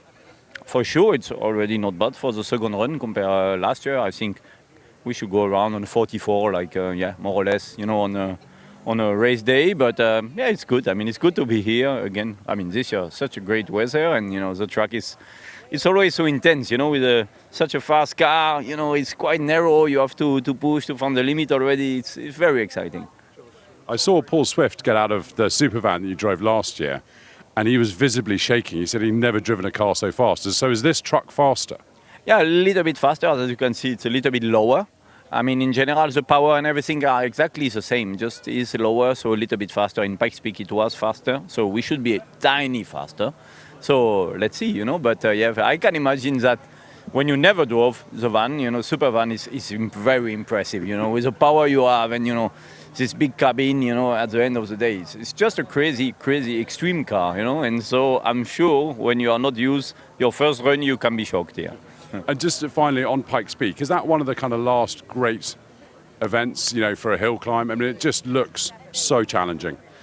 Well, yeah. I mean, Pikes Peak is always something special, As you saw this year, or possibly you saw, unfortunately, we run just 1/3 of the race, but this is Pikes Peak. Due to the weather, they have to short the race, but you have only one chance in Pikes Peak. It's the shootout, the only shootout. So you work a lot for one single chance, and this is why it's so difficult and so tricky for everybody. Well, look, Romain, I'm looking forward to seeing what times you do at the end of the weekend. Thank you very much. Lovely to hear from Romain Dumas, and yes, we will all be looking forward to see just how rapid he can be up that hill. It's splitting it down to tenths of a second, isn't it? You could sense the dissatisfaction, and as Ed picked up on there, Ed Foster at the top of the hill, the fact its suspension is that they need to sort it out because there we are. Good to see those straw bales have been repaired, so we should have cars back on the hill. But, it's all about a little change here, a little change there, and you need a driver who's really perceptive, and clearly Romain Dumas is very much that, looking his illustrious career. It will go faster, They won't tell us what they're changing, but they will be changing things because competition is competition. That is what it's all about. And for the Ford Super Truck, it's great to see that. We've been accustomed to the Supervan, the 4 and the 4.2, but this is something very different, that F150 based pickup with a little bit of extra, I think we could say. Absolutely, yes. No, it's thoroughly to look forward to seeing a few more of these machines coming up in just a moment. Now that they've cleared it all out, I think we will be seeing some other wonderful machines heading up the hill. So much to look forward to throughout the course of this second day of the Festival of Speed as well. And we've got the Formula One collections that we will also be enjoying, celebrating the 75 years since the Formula One World Championship began in 1950. So many wonderful Formula One cars, many of them ones that took the title for their drivers or for the constructors. And then we've got other innovator Formula One cars as well, some of the ones that maybe didn't keep on winning but definitely introduced aspects to the sport that were then developed further and went on to great things. So yeah, we've got a lot to look forward to. We've got the supercars to enjoy, the modern supercars as well. The drifters, well, I'm looking forward to seeing the drifters back out. They are some of the most dramatic up the hill here, seeing the very experienced drift competitors in some remarkable machinery. We were watching some of it yesterday afternoon, and it's not a competition this weekend as we have had in the past sometimes, but it is a wonderful display. It is. The drivers are absolutely extraordinary. Their vehicles are, well, I think we can put them in the completely berserk category. Look out for the Volvo estate car, that's one. But if you want to listen out, why not listen out for the Aston Martin Valkyrie World Endurance Championship Racer V12. Let's not bother with anything apart from a V12 normally aspirated engine. The sound is exquisite. Let's just have a little listen. Yeah, it does sound amazing. Let's listen as it accelerates up the hill a little more. Really good. Ross Gunn is driving this, and Ross is actually going to do a little bit of a turnaround or just a quick start. Yeah, another one to listen to here. Look at that, Valkyrie Hypercar. This, as we mentioned, Adrian Newey design a real combination between Aston Martin and Red Bull at the time, with Adrian getting involved in that. Of course, Adrian since then has now left to join Aston Martin. Indeed he has, and before he left Red Bull, of course, he did a supercar for them as well. That was unveiled here last year. But to me, in the cover of darkness at Le Mans this year, you just listened. You could hear where the Aston Martins were on the track. Ross Gunn, part of that driving team. And of course, it took a few years to get it right when they won Le Mans for the first time. David Brown, company owner at the time, tickled pink in 1959 when Carroll Shelby took it across the line. And famous thing, if Aston Martin could achieve victory at Le Mans, may I say at the moment, it's probably at the zenith of where sports car racing has ever been. So many manufacturers lining up to join the party, so many in already, but Aston Martin going better with every outing. Absolutely, it's wonderful to see, and we will see more of it as we go throughout the course of the weekend as well. And we've got vehicles of all sizes and shapes, and with backing as well, of course. This is another Red Bull backed machine, but this is the Ford Puma. This one, Josh McCurlin is actually out in at the moment, and this is the former Ford Puma Rally 1. And so this is has been competing for the last couple of seasons in the World Rally Championship.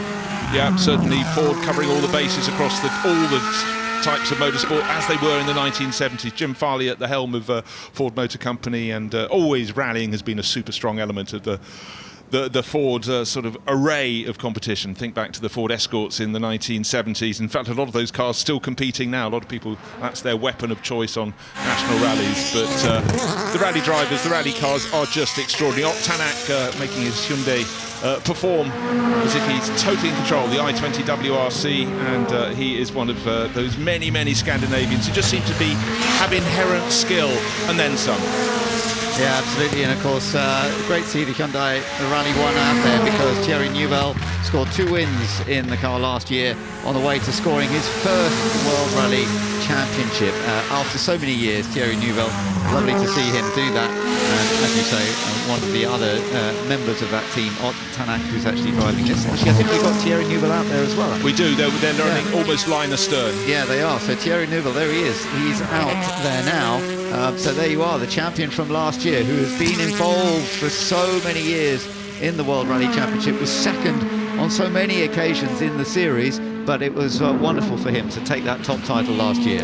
It was, you know, on any World Championship rally, something could go wrong at some point. You've got to just try and finesse your way through, but this driving skill was always there, and it's great when someone gets their reward at last. And he's not leaving any space. He's definitely taking the shortest line up the hill. I saw he shortcut the first few corners on the grass on the inside before he got to Goodwood House, and almost make it a straight line through the flint wall. Yeah, Thierry's been part of Hyundai for such a long time, and it has worked incredibly well. And the one we're looking at now is, again, from the Hyundai range, but that giant rear wing tells you it's made for another purpose. It's the downforce required for the event. We've just heard Roman Dumas talking about the Pikes Peak Hill Climb in Colorado. Monster rear wing, would be beloved of boy racers, boy and girl racers, but this is made for a purpose, and that purpose was to go to 14,000 feet, and you need the downforce up there in the thinner air. And it's massively powerful too. It's got around 690 horsepower, instant torque as well, with it delivered to all 4 wheels. So it's capable of some pretty amazing stuff. Set fastest time for production electric SUV at last year's Pikes Peak. So yeah, very impressive what they can do with this as well. So competition for Hyundai is all over the way. Now, the Lister Storm. This was a great historical piece of GT racing and supercar racing in its period. Yeah, just at the start of the 21st century, 2001, this car, and it was GT1 racing. I mean, Storm, there couldn't have been a more suitable name for a car that just was made with such intent, and it makes just the most fabulous sound. And Harry Barton making it fly in that fabulous old livery from the early part of the 21st century. 2001, it was a high point in racing, and in terms of cars that look mean when standing still, the 188 Lister Storm, the 188 is its competition number here at Goodwood at the Festival of Speed. Yeah, great to see that out and about again. Very fondly remembered by a lot of sports car fans. Definitely right, yeah, no, achieved so many great things with that machine over the years, and over the line it comes. It's a great look too. I still really enjoy seeing it heading up the hill. Might not be many around, but good to see. Now then, Scott Speed, who, as we mentioned, will be doing the shootout later on, setting some times. We may well get a chance to see what kind of speed he can do up the hill this time as well. It's going to be fascinating to see how this all reacts. The Subaru Project Midnight.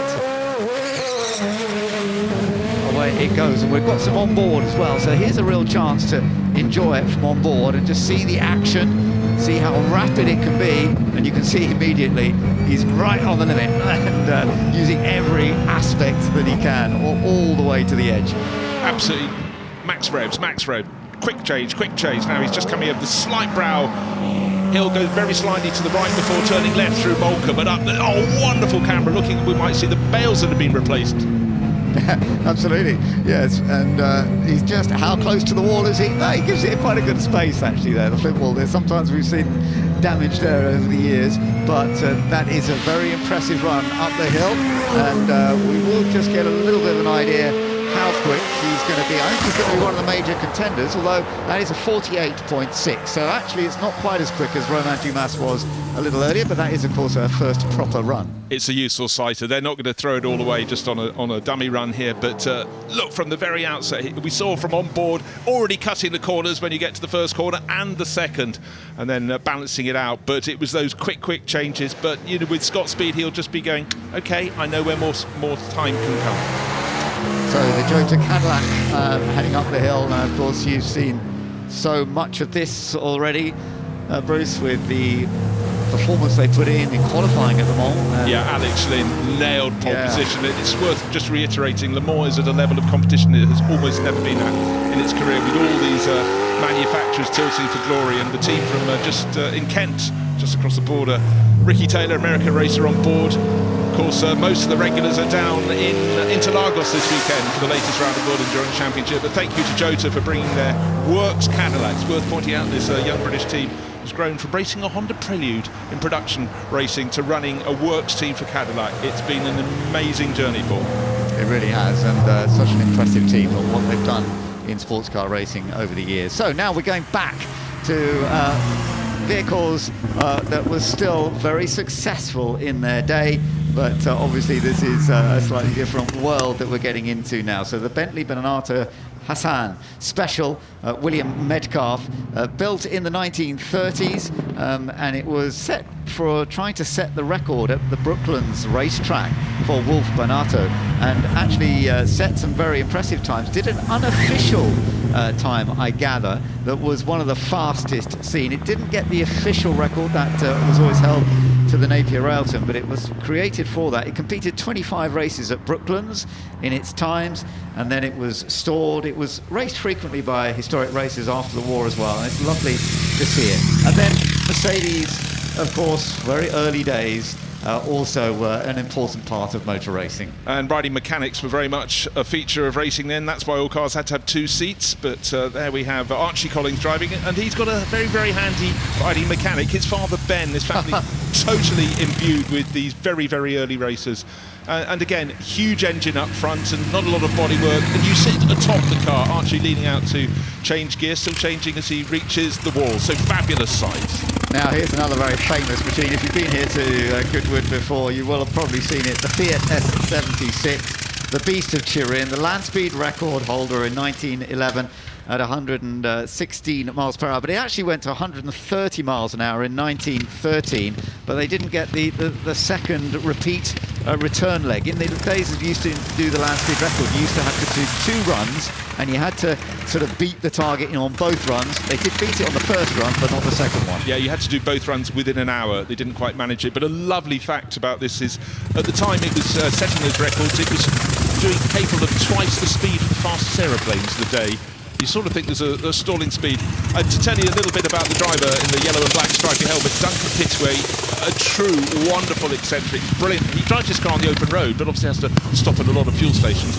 But yesterday, he wasn't getting enough kicks from driving this. He was one of the 2 motorbike sidecar riders who went up, and he was told, just hang on, don't lean out, otherwise you'll fall off and I'll fall off the other side, said Maria Costello. But what an enthusiast. That's fantastic. I didn't realise he'd gone out on a sidecar as well. But he's such an enthusiast. I've spoken to him before, and he just has, and he's done so much work to get this machine redone. Now, there is the Napier Railton, so this is the machine that did indeed have the record at Brooklands, and it was beautifully achieved.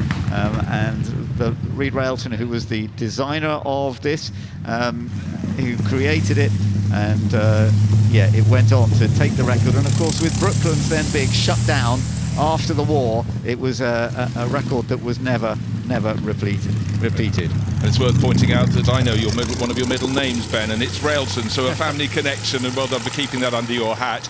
Good to see. For years we've been accustomed to certain drivers driving, but Georgina driving the car, Georgina Cosgrove, of course, has had to learn to drive this car, was around Goodwood a few weeks ago, getting the feel for it. This is not its natural environment. No, it's not. No, when Brooklands, it was flat out, going very quickly all the way around. Brooklands was a fascinating track, wasn't it? It was a sort of oval track. I mean, it's funny how oval tracks in America have always been such a thing. But Brooklands in the 1930s, yes, they did change it a little bit, and they had that internal section as well. But it was very much about an oval track. Yeah, it was. You had various elements. You even had a very, very steep hill for them to climb as well. But let's take a look back at the highlights. And we still don't really know what's under the grey and white wrappers of the Toyota GT concept, but this is a world debut, or it was yesterday, and they will be going racing, but we'll have that range of rose cars too. And we've seen a wonderful mix of machinery. The Defender, the machine that will be doing some more competition on four-wheel drive off-track as much as anything, and lots of rally vehicles as well.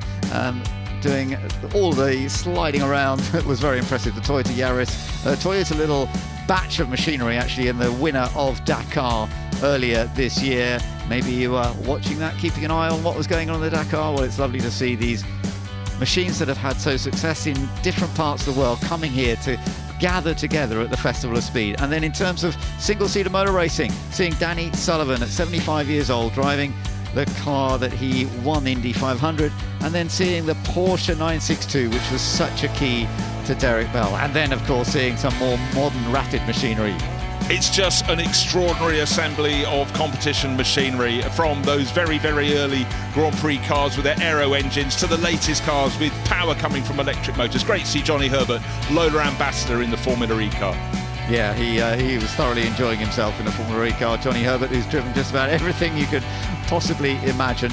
The super truck that had a little bit of a sparkle, and that did cause us some delays because it did cause the bales to catch fire. But that has been well sorted. Le Mans cars, rally cars, Formula One cars, just about everything that you can enjoy. And we'll have motorbikes coming up later on as well. So it's always very, very enjoyable to see these rapid machines, particularly some of those practicing for the shootout as well. So much to enjoy, and I hope you're having fun here at the Festival of Speed.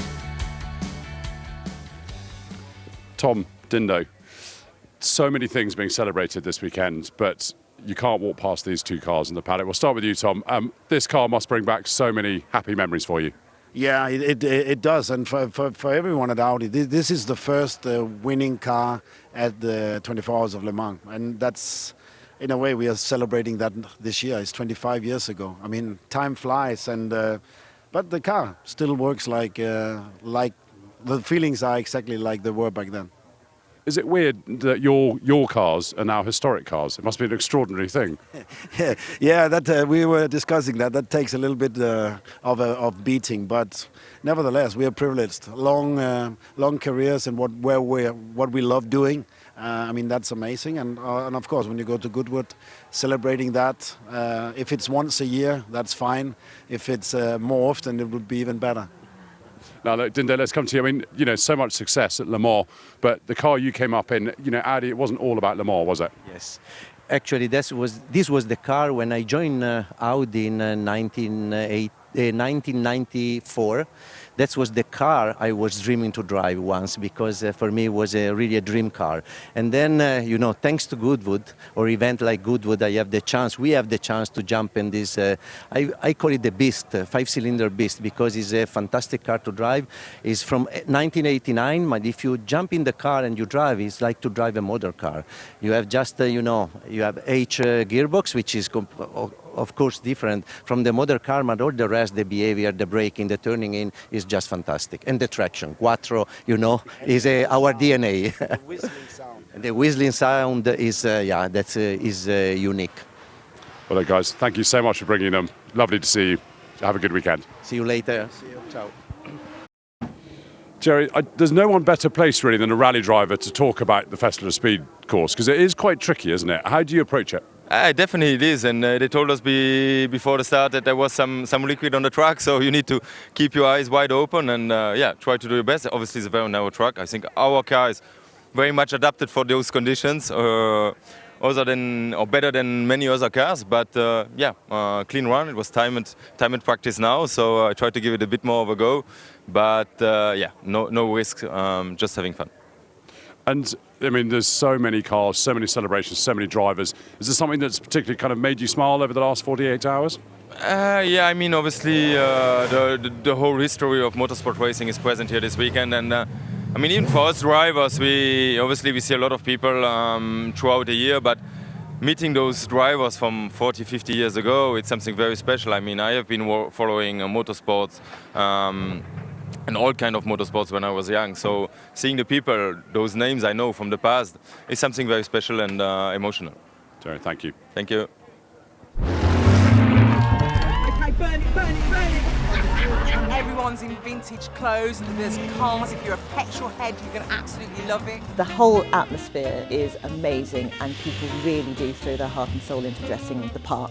Whether you like motorsport or not, you won't have a bad time. It is the best event in the world. Attention to detail is like nothing else. It's the shopping, it's the fanfare, it's the look, it's the period aspect. That is what the good revival is. It's just a fantastic day out.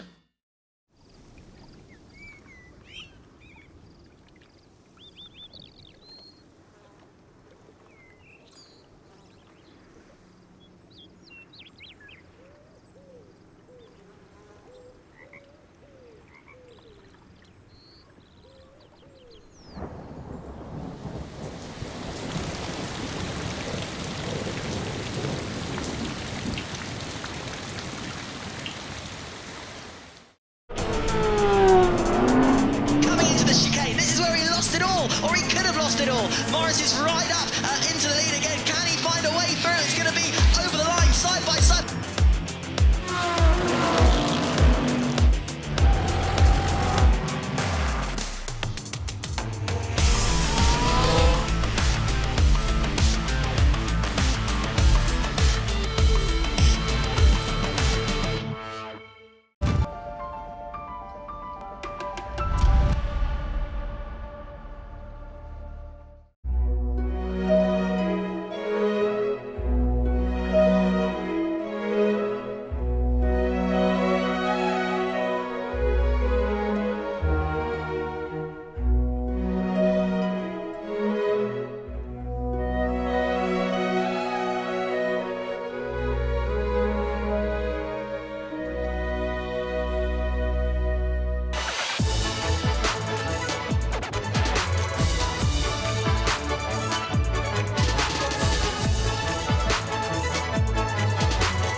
small donation, you too can help young people like Amaka.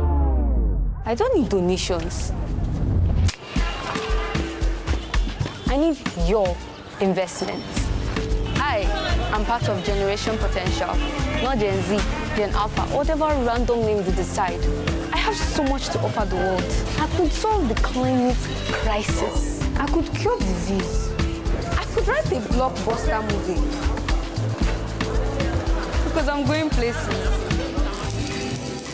I want to make it so big. Ooh, okay. I'll be at some fancy fundraising events, deciding on who gets my investment.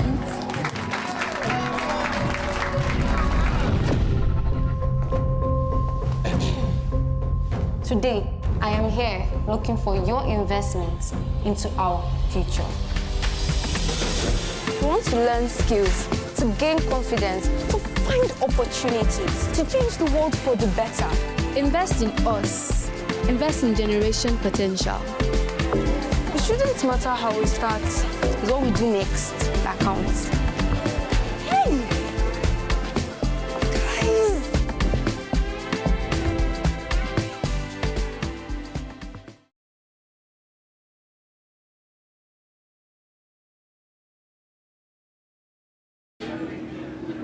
Well, Harry, this really is probably the finest celebration of F1 cars ever, and here we can just see what Red Bull have brought along to the Goodwood Festival of Speed. It's incredible. I mean, we've got the majority of the current Formula One teams all bringing their Formula One cars here to the Goodwood Festival of Speed, celebrating 75 years, of course, of Formula One. And how brilliant is this, though? Because not everybody gets to go to a Formula One race. Not everybody can get up close and personal with Red Bull, with Mercedes, with McLaren, Ferrari. We've got underdogs here as well.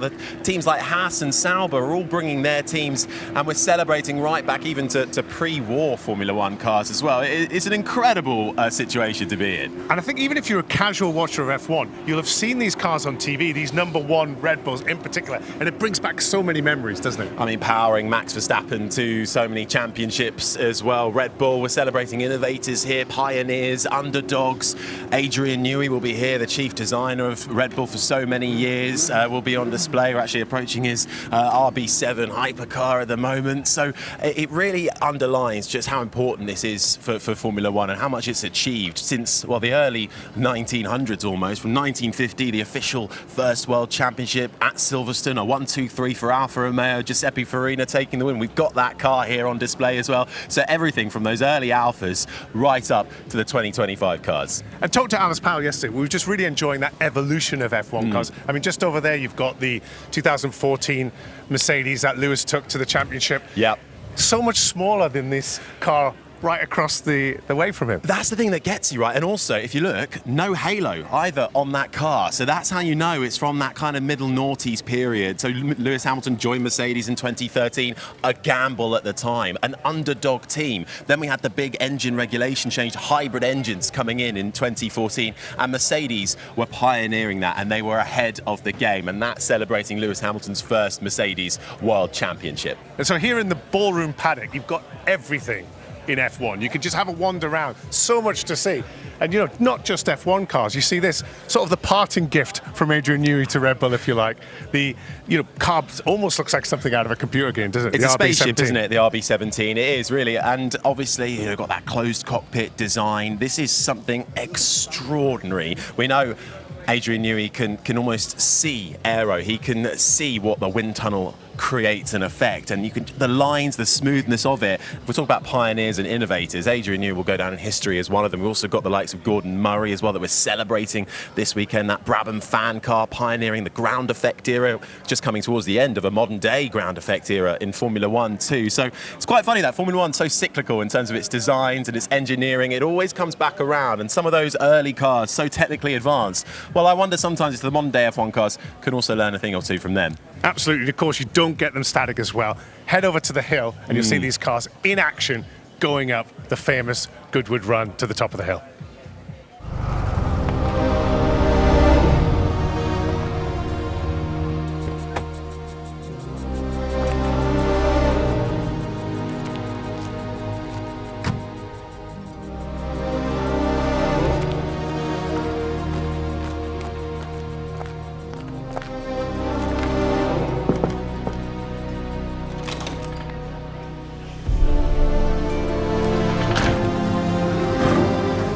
Good evening, gentlemen. You're late. Yeah, Apex seal pop out the side of my engine. But we made it. We're here. Grab cards.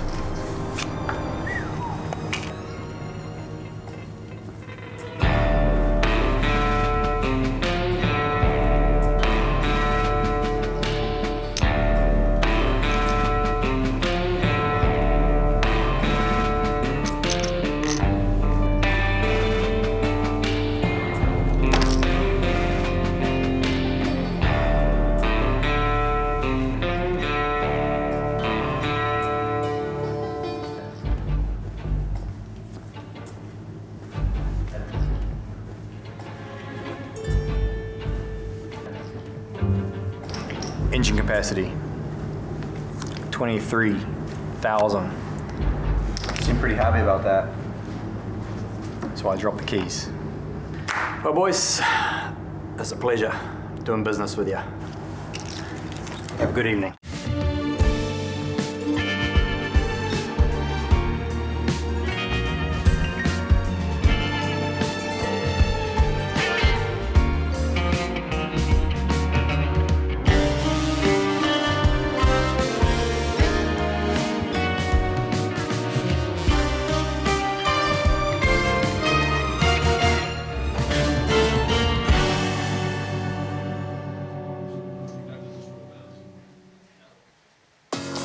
Welcome back to the second day of the 2025 Festival of Speed. We've got off to a flying start in brilliant summer conditions. The array of cars simply magnificent, from the IMSA Audi to Le Mans races to rally cars to the greatest of superbikes. But it's about celebrating 75 years of the Formula One World Championship. We have more than 100 Formula One cars here. No wonder the crowds are flocking in. From cars from the 60s before the wings arrived, and then they kept on changing. Evolution, that's the very essence of motor racing. And not just with cars with single-seaters, but cars with roofs as well. The very greatest of those that raced at Le Mans, gracing the hill this morning, including Derek Bell's last Le Mans winner, the last of his 5 quintet of wins. Henry Pearman was the driver this morning. So much more ahead of us. We've got the drift cars, the bikes, the touring cars, and the Formula One still to come. Well, let's take a look at the timetable. We had a little bit of delay early on, but the gas warm-up show is coming very soon indeed. The Supercar Run, that will draw a lot of eyes at 10:55. And then F1 75, I alluded to it. We are celebrating the early ones.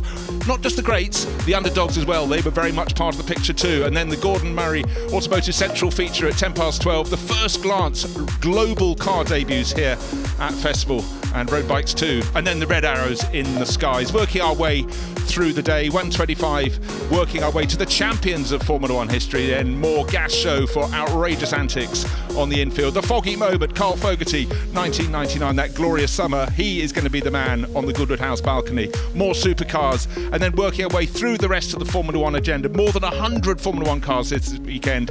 Quite extraordinary. Working our way through time practice. We're building up towards the shootout on Sunday afternoon. So much to see until that last batch, setting off at 5:35 this afternoon.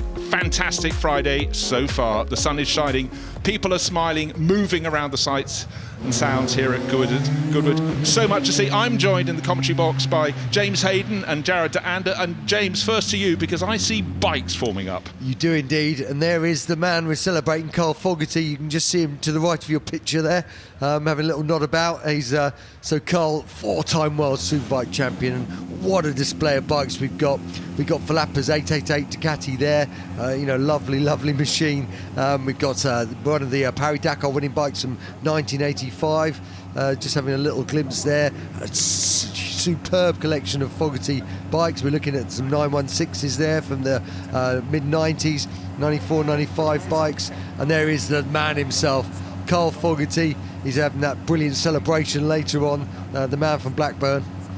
The man with those laser eyes. It doesn't matter what he's riding. As soon as the visor comes up, you know that focus is there. Yeah, very much. I mean, he was such a aggressive, all-action rider. He always gave his heart, and it's lovely to see him, and lovely to see him sort of being celebrated. It's just a wonderful thing for for him this weekend. We're having a little look at that's a 94, as I say, 916 there. And then we're coming back. Now we've got the, that's actually a 94 Norton. That won the British Championship in the hands of Ian Simpson. So lovely to see that great big rotary engine. It spits flames out the back. It really is a monster of a machine. And then behind that, you've got Colin Edwards' RC45. Really, it was the bike that followed on the from the RC30. I actually gave that bike its first win in the world. But back in the day, but it's a lovely to see the depth of machinery. And then there's Michel Fabrizio's Ducati as well there. So nice to see number 84. So Michel Fabrizio, obviously he was a World Superbike rider. He had 7 podiums on that motorcycle. That's a 2008 1098 RS. And then we've got the Foggy Petronas there. So these bikes, this was when Carl Fogerty ran his team for Petronas. I rode for that team for the first 2 years of that development of that bike and was involved in a lot of the work that went into those. So great to see some of those here as well. Yeah, and also just lovely to see some of the liveries. Petronas totally true to that livery they had with the sort of aquamarine colours, and I love it when a livery lasts. Yeah, very much. I mean, we got one of the road bikes there as well, so yeah, it's lovely to see those sort of bikes. They had to be homologated, 150 had to be built, but I don't really see sort of too many. So it's it's great to see them out there, out and about. So now we're looking at one of the Fireblades, Paget's Holiday, Paget's bike, so number 50 there, and then we're coming back again to one of the rotary Nortons. We've got such selection, and behind that you'll see 66, that's a Tom Sykes 2010 Kawasaki ZX-10R. So Tom very instrumentally won the 2013 World Championship on the later model. If it wasn't for events like the Festival of Speed, would these bikes just not get used anymore? I think they kind of, some of them certainly wouldn't, or not so much, but I think the sort of people that keep these and can have them in the first place, they keep them well maintained, and they keep them because they're like anything, they have to be used a bit, because if you don't, they just start to perish. So luckily they're owned by real fans. That's the 2006 MotoGP bike, 260 brake horsepower, Seti Gibernal one that's just gone past, and then we're looking at CRF 450, obviously one of the bikes that they've done so well, Honda, in these last few years, winning the Dakar, and so it's great to see those sort of bikes here as well. That number 1 bike is the 2022 CBR 1000 RR Fireblade of John McGuinness. He actually owns that bike. Honda gave him that bike, and it was special colours to celebrate his 100th start at the Isle of Man TT. So, it's such a great selection of stuff. Now we're looking at Sam Sunderland on that 1200 Triumph. So Sam is going for a world record this year. So he's going to be the fastest man to circumnavigate the world on a motorcycle. So he's got to do more than the length of Britain every day, over 1,000 miles a day for 19 days to beat that world record. When's he setting off, and which direction is he starting? Not heading west too much, you get wet quite quickly. So he's starting off in September. You can follow his stuff, what a journey and adventure. Starting off in September, goes through Europe, Turkey, that way round, and it's a real it's an amazing thing he's doing, and we really look forward to following him and wishing him the best of luck. Obviously he's a 2-time Dakar champion himself, so he knows how to ride. Well, it's going to be an incredible journey to follow, and no doubt the social media element will be very strong indeed. Looks like we'll be starting with the sidecar outfits at the front. Only fair, I say. Yeah, showman out front. Yeah, so this is Ben Birchall. He's on a Formula 2. Ben Birchall, a 4-time world champion in this class. He's also had 14 TT wins, and they can really see him spinning up. He's absolutely going for it as always. One of the things a lot of people don't know with sidecars as well is their brakes are linked. So it's you use your left foot for your front and your rear brake, and also that everyone always thinks the rear wheel's kind of at the back, but it's not. It's right in the middle of the car, so the sidecar. So his passenger is Kevin Rousseau. He used to do it with his brother. His brother retired a few years ago, but Ben really knowing how to get the best out of it. And you can see a very well-timed, very well-disciplined team. Hence the 4 World Championships. Yeah, just the thought, the intuitive nature of competing with a sibling. Not always guaranteed, but certainly it could be some sort of telekinesis that's helpful. Yeah, so yeah, and these are like the Honda engines, 600 engines. This is Maria Costello, so great to see her running up MBE, of course, and the only lady to have competed in 2 and 3 wheels in the Isle of Man TT. So she's having a good run up there. She's got a 20-year-old passenger, Alice Smith, with her as well, who looks like she's enjoying it. Yeah, and yesterday she had Duncan Pittaway, the driver of that mighty beast of Turin Fiat, talking about going from high to low. He was told, hang on and do not move. Yeah, well, you can't believe how physical it is, actually. You know, I went out with Steve Rebs and Tony Hewitt when they were 7 times world champion. I was fit as anything, and I couldn't believe how much it pumped my arms up, and in the end I just hung on for dear life. It was pretty scary stuff. But now we're getting back to this wonderful celebration of superbikes. That's a 1994 Ducati 916.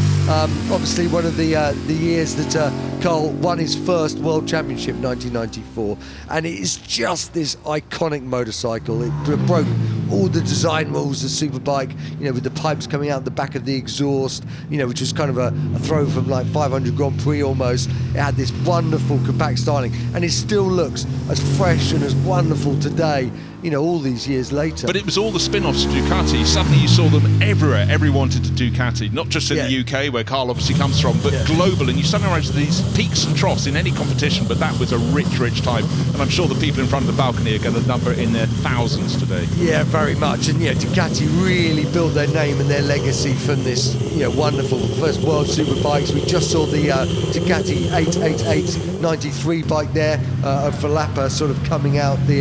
And this is what Carl actually started on. I remember going to see him as a wild card in '93 with my dad, and he won both races at Donington as a privateer on his way to getting that coveted sort of factory ride. So yeah, these early ones, you know, they still did 180 mile an hour, but it seems like nothing now. They had 134 brake horsepower, but they only weighed 140 kilos, and you know, it's a lovely pure design. And it was really when Ducati started catching my eye as a sort of youngster, seeing this, and it's just unique V-twin sound, and they were just so good. When you saw them on track, you always thought, oh yeah, you know, I wouldn't mind riding one of them. Well, that's part of the aim of the game, isn't it? You know, that we always sort of say, you know, win on Sunday, sell on Monday, but that really was a very, very clear result of all that Carl achieved, not just his race wins, but what he achieved for Ducati. Yeah, no, absolutely. He did an amazing amount. Now we're looking at one of Leon Haslam's. You see the 91. So it's a Haslam bike, and that is from 2007. So it's the 999 F07, and came out. It went the 916, 996, 998, and then this 999. It's still the V twin, and it was a slightly different styling exercise. Very, very effective on track. Neil Hodgson won the World Championship on it in 2003, the last sort of version of it. And yeah, it's great to see this. Great to see the motorcycles coming out. This is an Airwaves one, which was the team in BSB. Very, very successful. It was Haslam, Shane Byrne as well. Gregorio Lavia won the championship. So it's lovely to see these coming out. You can see he's on wet tyres, just taking it. Yeah, this is the ideal tyre really on a day like today. No, certainly not, but anyhow, it's good to see the bikes aren't striking sparks as we had earlier when one of the straw bales went up, when the Ford Super Truck went past. We were just commenting what a lovely RT shot it was, not realising the sparks were leading to problems. But the bike's nice and clean. Not as many this year as we've had in other years, but I'm sure when we don't have as many Formula One cars to celebrate in the years ahead, we'll get them back. And we'll get some of the older ones as well. And that's very much, you know, we love looking at the history of the sport in its entirety. Yeah, and this is a GP6, and this is the 2006 MotoGP bike. This is the only MotoGP bike we got here this weekend. It's more of the celebration of super bikes, but just listen to it as well. You know, this has got about 260 brake horsepower, and just sounds absolutely immense. You know, when it gets going, it'll rev around to 18,500. Full electronics on these, obviously, anti-wheelie, anti-spin, all of that. Now we're going back to one of the Foggy Petronuses. That's either an 03 or 04 bike. This is the road-going version, because I can see the indicators on it. This is ridden by, this one is ridden by the Russells, I think. Yeah, good to see. You don't see these out sort of too much, so really nice to see. So Mike Jones, Christopher Jones are riding one, and the Gordon Russell the other. I think this is actually Christopher Jones on this one. These Petronases were a triple, but a reverse cylinder triple, which is very unusual. So the exhaust came out the back, which is why they sort of come out under the seat rather than going forward. So it was a slightly difficult thing to try and keep the temperature down on them, but they were very, very unique motorcycles, and as I say, it's a very, very rare sight. I was going to say, when you get different technology, was it copied by others? That's always a giveaway that it might have been successful. Yeah, and if it wasn't like this, well, no one's made a triple reverse cylinder work in World Superbikes, unfortunately. The engine was originally designed by Sauber, the Formula 1 outfit, so it was really quite a clever thing, but we couldn't quite get it going. So this is Helen just setting off from that big rotary Norton. So lovely to see the Nortons here this weekend. We've got a real selection of them from the late, they dominated the scene in Great Britain in the sort of the late 80s and then up to the mid 90s, taking loads and loads of wins. And again, there's nothing quite like the sound of a big rotary. They really were magnificent things, and obviously most people remember them as the black JPS Nortons with Steve Spray, Trevor Nation, but this Duckham's team was also super effective. Ian Simpson winning the championship, they dominated, they finished first and third in the championship, and Brian Crichton, Colin Seeley, who were the masterminds behind it, and kept evolving it. And once the JPS factory Norton team left, these guys took it over, and they kept improving, and until it was really, it actually just at the end they had to stop due to kind of couldn't get homologated anymore, but being a bit more trick and not really making the numbers. But it's lovely. I love seeing these Nortons. I just have deep memories of growing up. Well, it was such a sort of backbone of the British motorcycle industry. Obviously, the success in racing was largely, in the 1950s with the Norton Manx bikes, but it was the backbone. You had Norton, you had Triumph, you had others, but they were the very element. Yeah, no, it's great to see. This is John McGuinness there, the absolute legend, TT man, obviously really well known for his TTs, and John's won 23 TTs. He's got the third most TT wins of anyone ever. But it was just the figure you said earlier, more than 100 starts in TT events on the Isle of Man, just extraordinary. And that's why, Honda, nice little wheelie from John, that's why that bike celebrated that 2022 100 start. Honda did it in a special way for him with the gold, and and he's got his matching leathers, and that is in his personal collection. And let me tell you something, John has got the most incredible collection of bikes. I'm talking over £1 million worth, incredible stuff. And look at him, he knows how to ride.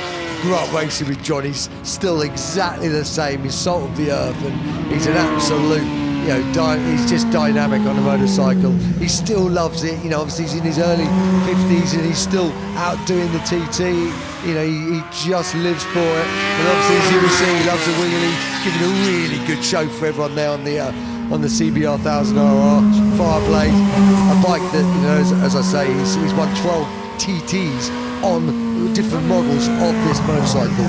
Well, just an extraordinary talent, but when he gets his helmet off, he is an absolute barrel full of stories. He is a brilliant man, and he always loves this event because he loves talking to everybody, and all he regrets is he didn't find it earlier. But we love having John Guinness, just the wheelies, effortless, stylish, and when he gets the top paddock, the helmet will come off, that big smile will be there. Yeah, and I think everyone also respects him for what he's done, and anyone only needs to glance at the TT and you really know quite what it is. So it's great to see. So we're having a little look there at what have we got here. So this is your the Meraki Monster. So this bike took Wayne Gardner in his early career to the 1981 Suzuka 8-hour win. And then it really launched his career. The bike was meant to be sold. He went to Daytona with it as well. It was meant to be sold, wasn't sold, so they ended up coming to England to race it. He ended up winning the first round of the British Championship, and instead of returning it to Australia, he got a contract and never went back. So this bike is a real sort of milestone in the career of someone who went on to win the 500 Grand Prix World Championship in '87. Yeah, but again, I love the bikes that aren't as well known as the sort of halo bikes, but nobody gets straight to the top, do they? In any form of our sport, whether it's rallying, whether it's drifting. We'll come on to drifting very soon indeed, when the noise level goes up, even above the sound of the motorbike. So Jared's on hold at the moment. We'll unleash him shortly. Yeah, absolutely. Gaston Rea on this wonderful 1985 BMW R80 GS. He won the Paris-Dakar on this bike in 1985. Look at that back wheel skipping around as he stuck that into a low gear, and he gave us a real show yesterday, kicking it sideways on the dirt. Not the easiest thing to wheelie with those big tanks. And obviously, it's got that great big sort of air-cooled BMW Boxer engine, which is just synonymous with them. And he's just going to lock it up here and just one-handed. So that was next to the big BMW stand, of course. And lovely seeing that sort of Marlboro livery as well. So 80s, isn't it? So of the time with the matching jacket. Again, he takes it off-road there and giving us a really nice display. He also won the 1984 Paris-Dakar actually on a slightly different bike. Now we've got Ricky Brayback, so he won the 2020 and the 2024 Paris-Dakar, talking of Dakar experts. He's on the Honda CRF 450, this big single cylinder, double overhead cam, fuel injection, 6 speeds, got about 60 brake horsepower, and boy can this man ride. So it'll be interesting seeing him go up. This is what we just saw was the 1985 version. This is the 2025 version of the same rider, same bike. Lovely little wheelie to start us off. And Honda have, after not winning the event for about 30 years, he gave them that win in 2020, and they've won it. He's won it obviously one more time since his teammates also won it. So they kind of had this big dry spell, but then since then they've really been on the case. And this CRF 450, it's a bike that's been used in motocross, used in enduro. Obviously, it's altered quite a lot for the Dakar with the aerodynamics. And look at that, super cool stand-up wheelie all the way up. That's what we like to see. Bit easier on the taller bikes, presumably, for a stand-up wheelie than the low wet downs, or are they all the same? Yeah, I mean, it's kind of like obviously the big sports bikes are very easy because they've got a lot of power. So as long as you know how to wheelie, they're pretty easy to pull up. But as is this, when you're a man of this skill, and when you see what they're doing on them, whether it be climbing rocks or coming out of riverbeds, these guys aren't just good enduro riders; they're good trials riders, they're good sand riders. They're guys that really have got every bit of discipline sort of going. So it's good to see. So and then we've got some really unusual things here, and this is the first of those. This is the UK monowheel team. They set the world's fastest monowheel speed. They're aiming for 100 miles an hour, but they've already got to 89 miles an hour, which when you look at this is really quite outrageous. And it's just got that tiny little sort of skinny tyre. It's battery one, it's got about 40 brake horsepower. So it's got this carbon sort of frame with this stainless steel twin damping sort of tube going around, and it really looks sort of feet out. I can't quite imagine doing 100 mile an hour sat on that. So let's get this straight. The wheel is a very, very old concept, but it's taken until now to decide to put someone in the middle. yeah. So but it's and it's. I mean, I just think that it's so sort of wonderfully eccentric and different, and look at it. I mean, we're watching a man in the middle of a wheel. It's wonderful. Well, that man is Ray Newell. I'm sure he's got stories to tell. But again, it's coming here and seeing something different. That very much is in the bucket mark different, isn't it? Yeah, and it's just the engineering of it, watching it sort of go, and how it all works and how he leans in. It's just that it's almost like a tire for a racer. Do you know what I mean? Like a bicycle. It's so it's a kind of tiny little traction point. The contact area is minute, but what we have gathered as it pulls off, it's not going to go the whole way up the hill, is the monowheel. The faster you go, the harder it is to get it to change direction. So just think they're aiming for 100 miles an hour. They're a whisker under 90 miles an hour. Rather him than me. Yeah, but great to see, and good luck with getting to your 100 miles an hour. Yeah. As people kind of squeaks through the paddock, they're like, what? Well, let's shift. We've had the bikes, and great job there, James. And now it's BMW moment in the touring car category. This is the mid-1970s. The 3-litre CSL had effectively dropped after such success in its battles against the Ford Cologne Capris, and they decided in this race, both sides of the Atlantic, to go to the 320i, likes of Eddie Cheever driving it, and it went very well in the States and in Germany in the nascent German Touring Car Championship, the DTM, as it would become. But with those crisp BMW competition stripes on the white flanks, it looks absolutely exquisite. Couldn't come from a decade other than the 70s, but the success was great, and it was the start of the BMW Junior team, this concept of bringing on young drivers and seeing what they would do, teaching them not just to be good in the car, but good out. And we know as the sport became more and more commercial, it was something that would pay off. But Wings and Things, I think, covers the category there. And these were very, very dynamic cars up against the Porsche 935s of the time. It's a very nice, tidy run there. Coming through the dark, the run out towards the top of the hill. Of course, a lot of the drivers this weekend and the riders will be going for the shootout. If you want something a little more contemporary, 2001, this is the M3 GTR, and this was a car that would have been competing in the Nürburgring 24 hours. Not the easiest 24-hour race in the world, because the lap of the Nordschleife, 172, maybe 174 corners, who knows, but 25 and a bit kilometres day and night, and quite often the weather has been a big factor, but great to see. And a lot of these actually still compete more than 20 years later in the long-distance races at the Nürburgring. So history continues, but great to have that here. And Andy Prio, multiple touring car champion, European, world, BMW man for so many years. Great to have him displaying this car.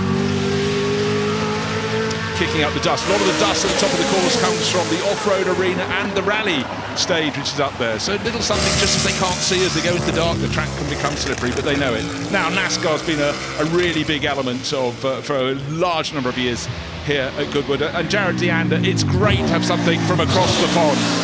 Yeah, obviously loud and proud, you know, from my shirt to the loud V8, right? Everything in between. And I know we just had a NASCAR race in the streets of Chicago. Mad Mike was out in Austria. He got to rip this thing around on the Red Bull Ring. So it was really cool. He said he broke the transmission, so don't tell anybody. But I just told everybody. Speaking of Mad Mike, he's right there. So he's having a go supposedly tomorrow and Sunday in that NASCAR. So Zilch is driving that car. He's a young up-and-coming driver, currently Xfinity, jumping to the Cup car. What? You have reservations? No, not at all. I was just meaning I absolutely love cross-pollination. Drivers, riders trying things that are different. But when you've got the skill set of this man, of Mad Mike Woodett, can't keep it on the track. Honestly, what's he thinking? Yeah, I mean, Mad Mike Woodett, he has a bunch of bulls in the stable. This is humble. This vehicle took him to a Formula Drift Japan Championship 2019. He dusted this thing off. We've seen everything from the Drift Lamborghini to Mad Mac, the rotary McLaren. This vehicle, you know, the FDRX7 is near and dear to his heart. He has like 5 iterations of what's called Bad Bull. He has Rad Bull, Mad Bull. I think he's even got a couple Sad Bulls in the stable. But this is humble with that Japanese kind of culture, you know, kind of very soft-spoken. So TCP Magic developed this car, built this car, 4-rotor. His son now has, I believe it's a 5 or 6-rotor Mazda MX-5 in Japan that he's developing. Lincoln Woodett is here, his wife, his daughter, they're all out here. You can check them out over there in that Red Bull stable. What I absolutely love, it sounds like we've got a Civil War reenactment going on as he goes up the hill, the popping and banging, but explain why it's making that noise. Yeah, I mean, this is rotary. I mean, this is near and dear to, obviously, Kiwi and Aussies. They love their rotaries. You go down there, Mad Mike has an event called, Mad Mike's Summer Bash in December, and we had our first ever Southern Bash at Highlands Park in Queenstown. And it's an amazing event. If you guys want to come over, it's a party. It's absolutely insane. It's drifting, it's gripping, it's ripping, it's partying on track. Sounds good. I mean, look at this. Smoking tires. I mean, it's beautiful weather, but we make clouds of our own. Mad Mike has competed at Formula Drift Japan, Formula Drift in the States, and he's just having a lot of fun. I mean, you see him. He even won Top Trumps against Travis Pastrana, Scott Speed, Chris Forsberg, all those guys, and he wins. Sort of guy that doesn't need practice. Absolutely not. And look, here's some more American flavor for your diet. Coca-Cola, Chevrolet, I mean, come on, man. Red Gold. Woo, all we're missing is green. Well, some of the top teams are racing red and gold. Alan Mann Racing in the UK, and in fact some reenactment cars they're making. But I love that Chevrolet Chevelle because the NASCARs of the early 70s, they'd had the big wings, they took them off, and they became really simple because they had to look like stock cars. It's in the name. It was just the King's birthday the other day, and I remember coming here in 2019. The King was here, Mr. Petty himself, and it was cool to see him. I even have a photo of my son. He's got braces on. Took a photo with him. I love the variety here at Goodwood Festival of Speed. Let it be known, again, being amongst you guys, so much history, so much respect across the board. And, you know, in the States, you know, we watch DTM, we watch touring car, we watch road racing. A lot of these cars we've never seen before, only in video games or videos. So seeing a Vauxhall, which we never had in the States, this is a really cool car. But you look at it, and it's remarkably stock. We talked about the Chevy Chevelle being sort of trimmed to look like that, but this is sort of, you can imagine people had one in the paddock when they parked outside, but the racing it's never been more competitive. The British Touring Car Championship back then, we got up to 11 works teams, absolutely tip-top drivers. Very few cars came back with their original paintwork.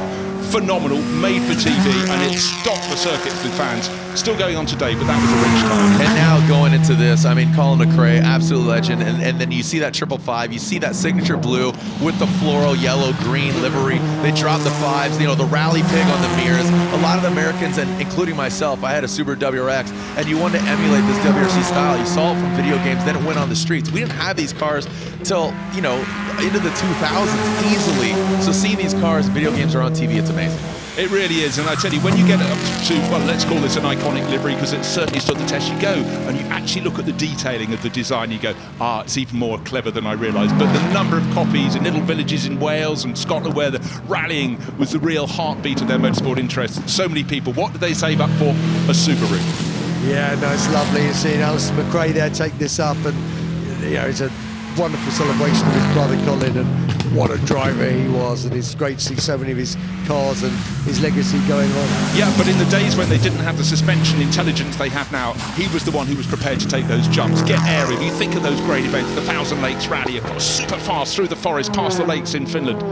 Phenomenal. I mean, how did, you know, and then Ford comes in and sells so many Focus, even with the mountain bike in the States, they had a Kona version, right? And I mean, the Ford Focus, that perpetuated, obviously, what Colin did and his legacy. It wasn't just about the what do they say, the arrow, it was the Indian, right? And Colin really did it on so many different levels, and he just leaves a legacy behind us. Talking to Connor Shanahan, who's a drifter, him and his lady Amanda, they're out here. Connor's dad said that Colin, he had the best butt dyno out there. He could say, do this, do that, and he would be even faster. Yeah, and also he then crossed, had a little go at Le Mans in a Ferrari 550, bang, straight on the pace. You would expect it. Whenever you put a rally driver in a racing car, they'll be on the pace within moments. A racer going rallying, they've got more to learn. And we even saw Colin at X Games. You know, we saw the introduction of rally. You know, we saw Ken Block, Colin McRae, Travis Pastrana. He's in the building. He's up there rallying.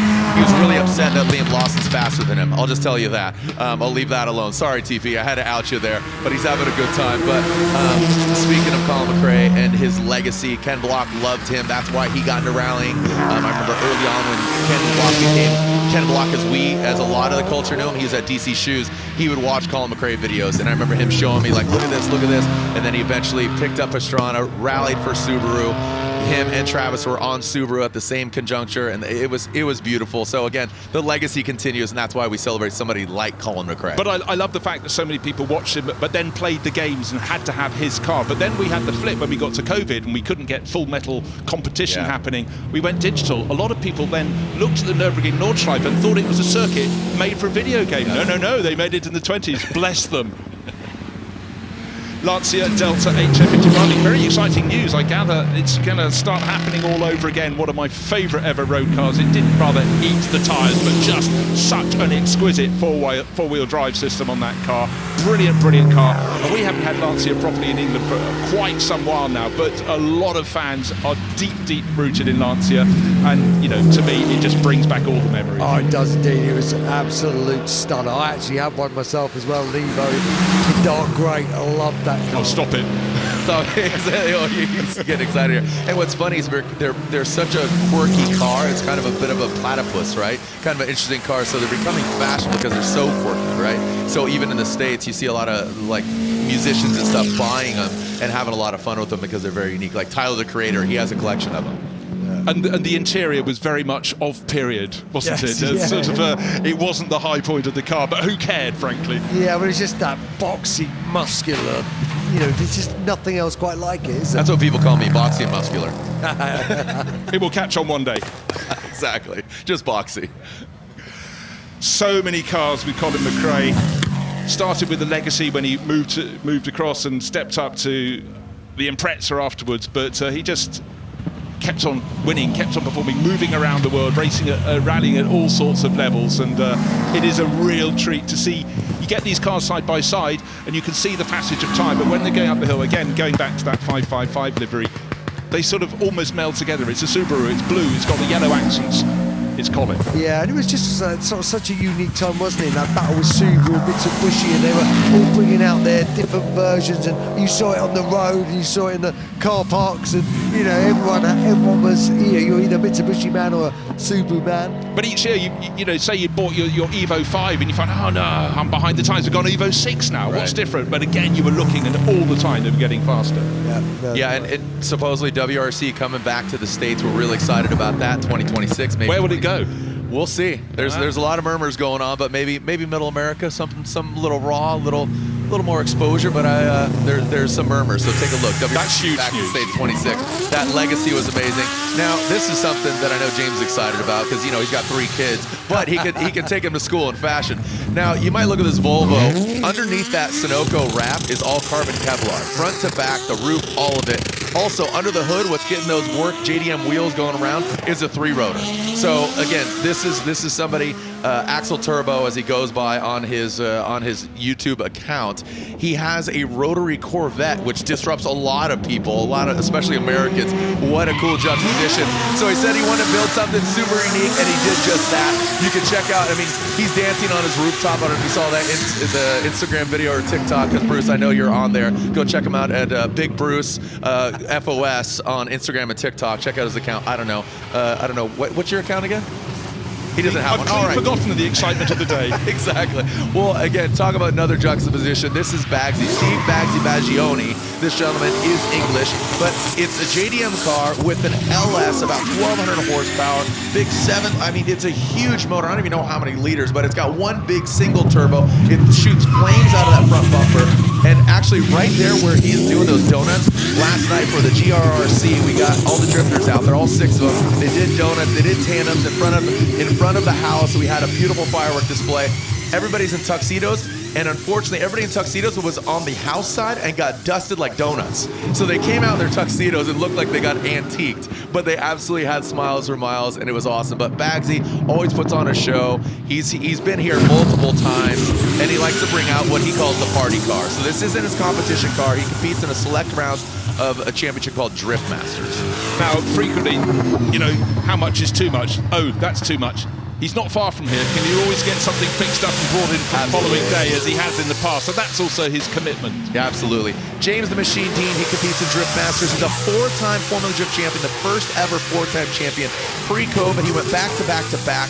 He comes over to the States. My buddy Vaughn Gittin Jr., he campaigns RTR. What is RTR? It's for Ready to Rock. My man Vaughn Gittin Jr., a 2-time champion himself. He goes off-road, he goes on-road, and he's essentially like the new Carroll Shelby of our generation. Talking about Vaughn Gittin Jr. Now talking about James, he's about 6'7", tall drink of water, beautiful human being, absolutely exquisite, but a weapon behind the wheel. So again, he's always got a wheel in his hand, he's always in a cockpit, but he's been piloting a Ford Mustang for a few years. He's a busy man, but you can see how he just performs surgery. You can call him a doctor. He's had so much seat time that James the Machine Dean, this is a vehicle he built in 6 weeks. He got the chassis, he threw it together, he worked with the RTR team and got this thing. Now, Ultimaniac, I asked you yesterday, this is not a rental car. This thing, look at the arches on this thing, fully CAD prepared and built. Left-hand drive, X-Comp tires. He's got Mobil 1 synthetics run through the veins, Optima battery under the hood. Now, this is a VR engine. The VR is basically the GTR engine. It can go as much as 2,000 horsepower, but he detuned it to 1,200 horsepower, and it's a 4-door. So you can see the arches. I encourage you, Bruce, I know you have a little bit of time, so head on down to the arena, come check out the vehicles. The doors open, 4 bucket seats, so you can throw them in there. And I've ridden the back seat. It's a different experience being a pendulum on the back, and I'm a big pendulum. I'm a big weight, 200 plus pounds, and then some, almost 300. So you throw that weight out back, the rotiforms go round, but this is a purpose-built, again, another party car. So no favors here, but the favor is that you get to see this thing here at Goodwood. And Goodwood said, we want that car. That's the Ultimaniac. What do you think? What a name, what a story, what a driver. But now moving to something Well, the last was sublime. This is near Maybe this to your is heart. ridiculous, but we're going back to the 1960s. Well, not quite really. Yeah, 66. Yeah, but in terms of what it's become, the iteration from the 66 Stout. I mean, it is a truck, so why not take it off-roading? This Stout vehicle was prepared, literally, it is a Toyota Stout. Wide body arches, has that nice kind of cream vanilla, has a 3S GT engine. Now, Ryan Turk has developed a few different cars. He competes in the Formula Drift Championship. He competes in basically like the BMW Supra motor combined, the inline 6, in a Corolla hatchback that is 1,000 horsepower. This is about 600 horsepower. This is a fun car that he's just developed over time. Brand new Beltec suspension on it. You can see the hood flap in there. Somebody's get, Bobby, what'd you do? Bobby, I think that's Bobby's fault. We're just gonna blame him.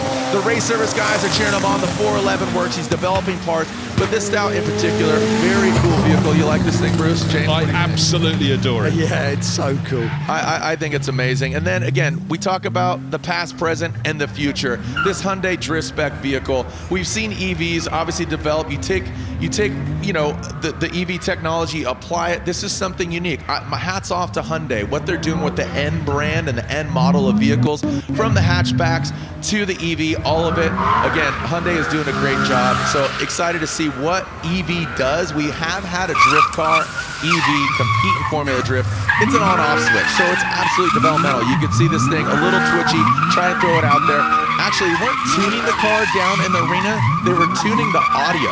Because I know my man Vaughn Gitt Jr. in the in the Mustang Mach-E, he actually had the audio tuned by T-Pain. I don't know if you know the musician, but he created an audio track to create something unique that was a little bit of analog audio in with the. It's a whole thing, right?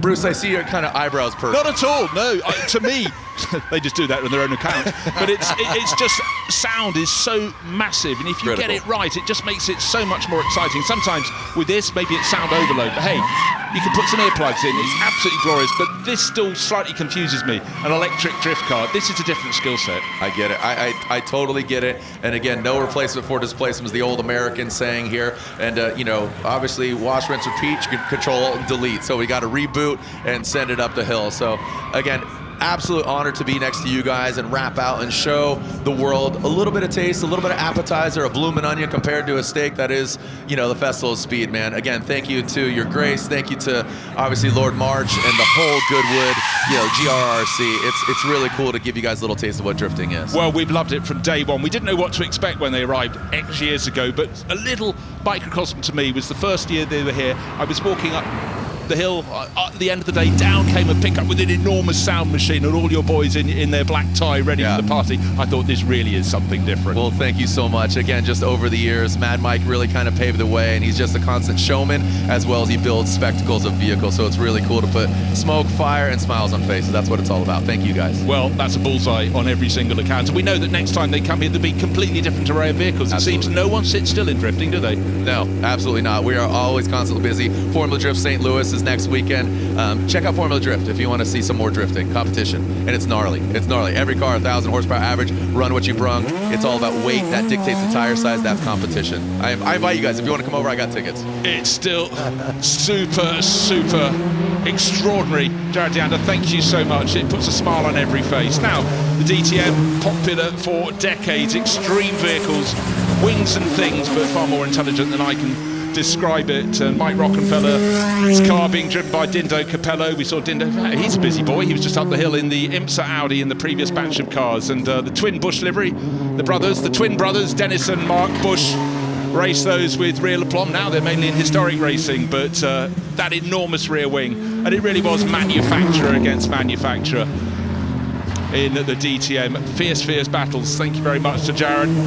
Just leaving the booth to go and continue his show around the grounds of Goodwood House, but the dust in the background of the shop there was the off-road arena, and then the drivers move into this sort of world of darkness, James, when they suddenly get up under the trees at the top, but they know once they've got it pointing straight, the finish line will reach them. Yeah, it always just takes that split second as your eyes adjust, but these guys are used to all different sorts of conditions, but yeah, it is a bit different.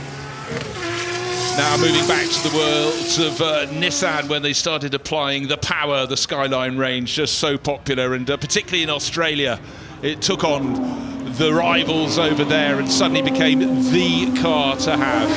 And again, you dip into the box. Stephen Richards, obviously strong family connection down there with his father Jim doing such great things and staying with the Australian theme.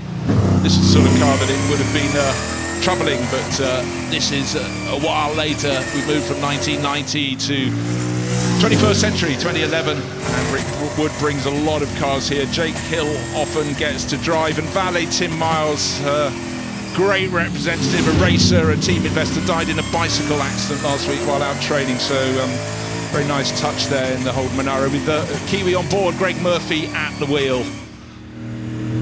Up past the wall he goes, that great big V8 rumble, which was so beloved of the Australian fans in the great days of Ford versus Holden up on the mountain at Bathurst. It was what colour are you when we cut you in half? Have you got the Holden roundel or have you got the blue oval? Yeah. Big battles. It's a great picture of him on board there as well, wasn't it? Really watching him wrestle with it as he comes up.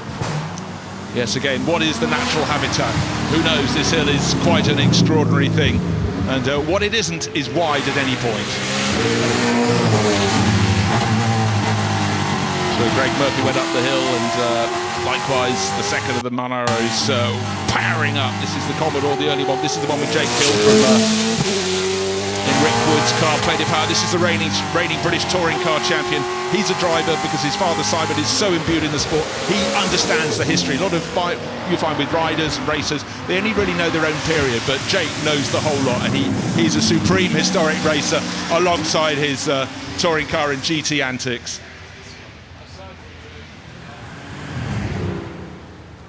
And the hill packed with spectators from bottom to top.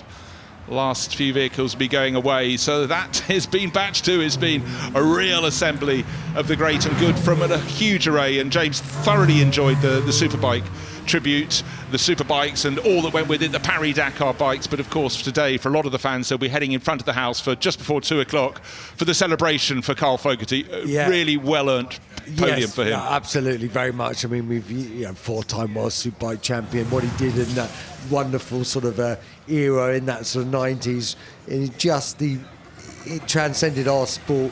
It brought thousands of new fans in. We were packing out, whether it be Brands Hatch or whatever, and it was great to see an Englishman who was able to dominate and able to win. It's so brilliant, and yes, he's got his moment, as you say, around 2, so really good to see. Well, the fans still lining the hill. Let's take a look back at the highlights.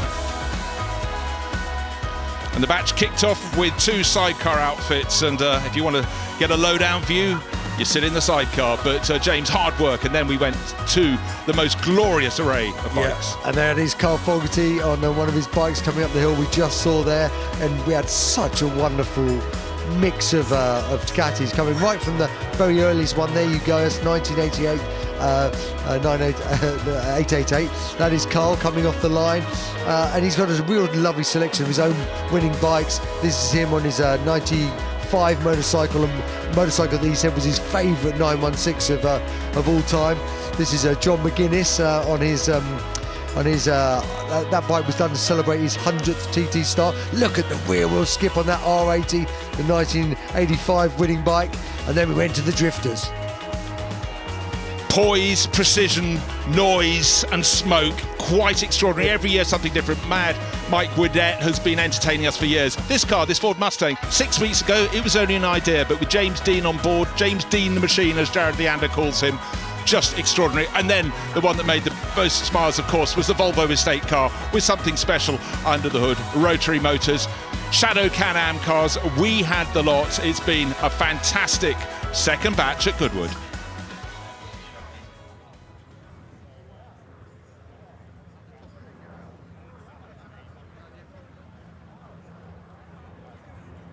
Interview for you. Hello, right, up to the top of the hill we go. It's been a busy day. Let's go and join Ed Foster with Carl Fogerty. Carl, we're surrounded by a lot of history of yours. It's a very special weekend for you. How's it all going? Yeah, good. The weather came out anyway. It's a bit warm, but yeah, like I say, special weekend. Getting my balcony moment. Big thanks to His Grace Charles and all the staff at Goodwood for all the hard work and organising they've done to get all the bikes here and get me here as well. So yeah, really looking forward to it. You said this is your 94 bike, and you said you haven't been on it since. It must be quite a weird thing.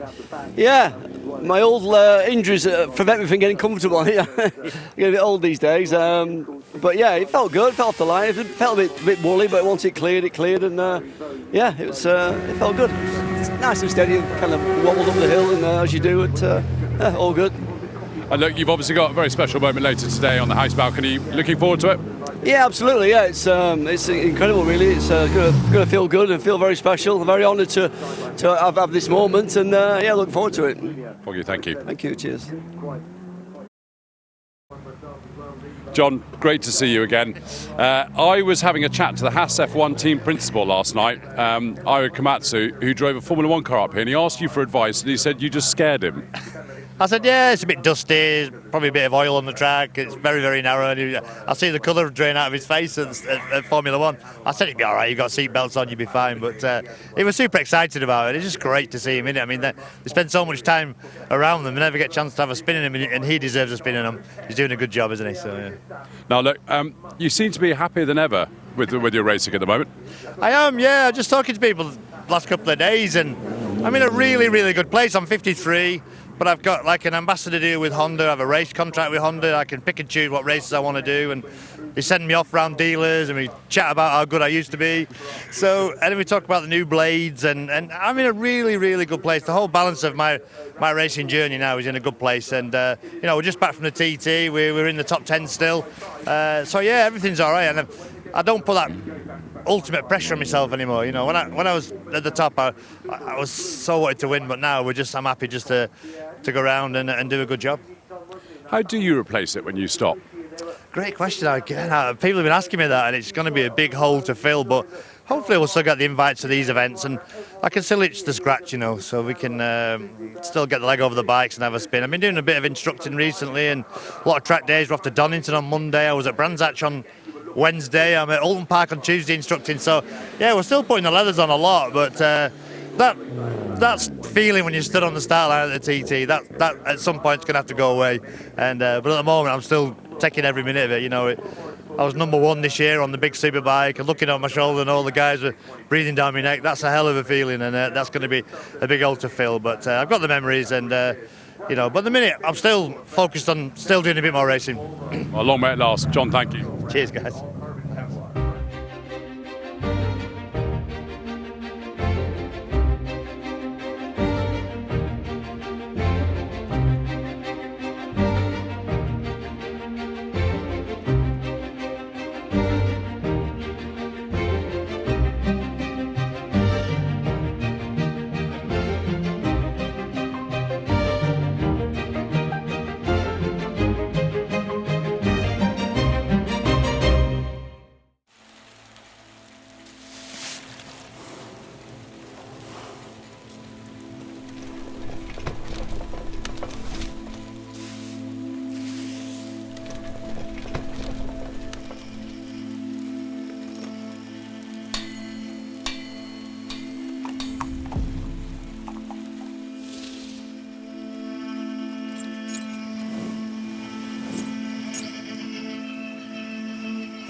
With eBay Assured Fit. Find the right parts for your car just by entering your reg.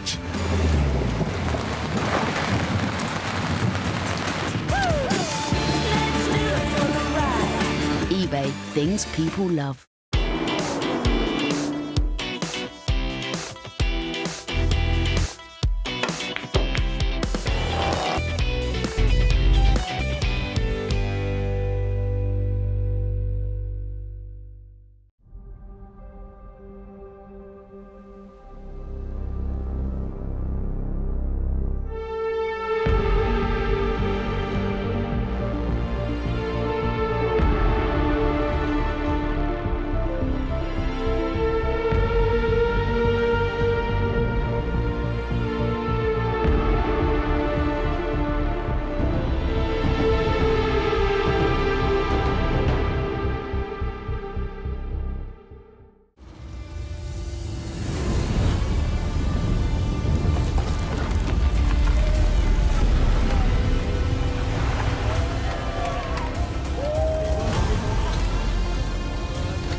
Well, I've made my way over to the Lanzanti stand to speak to the owner, the man behind the name, Dean.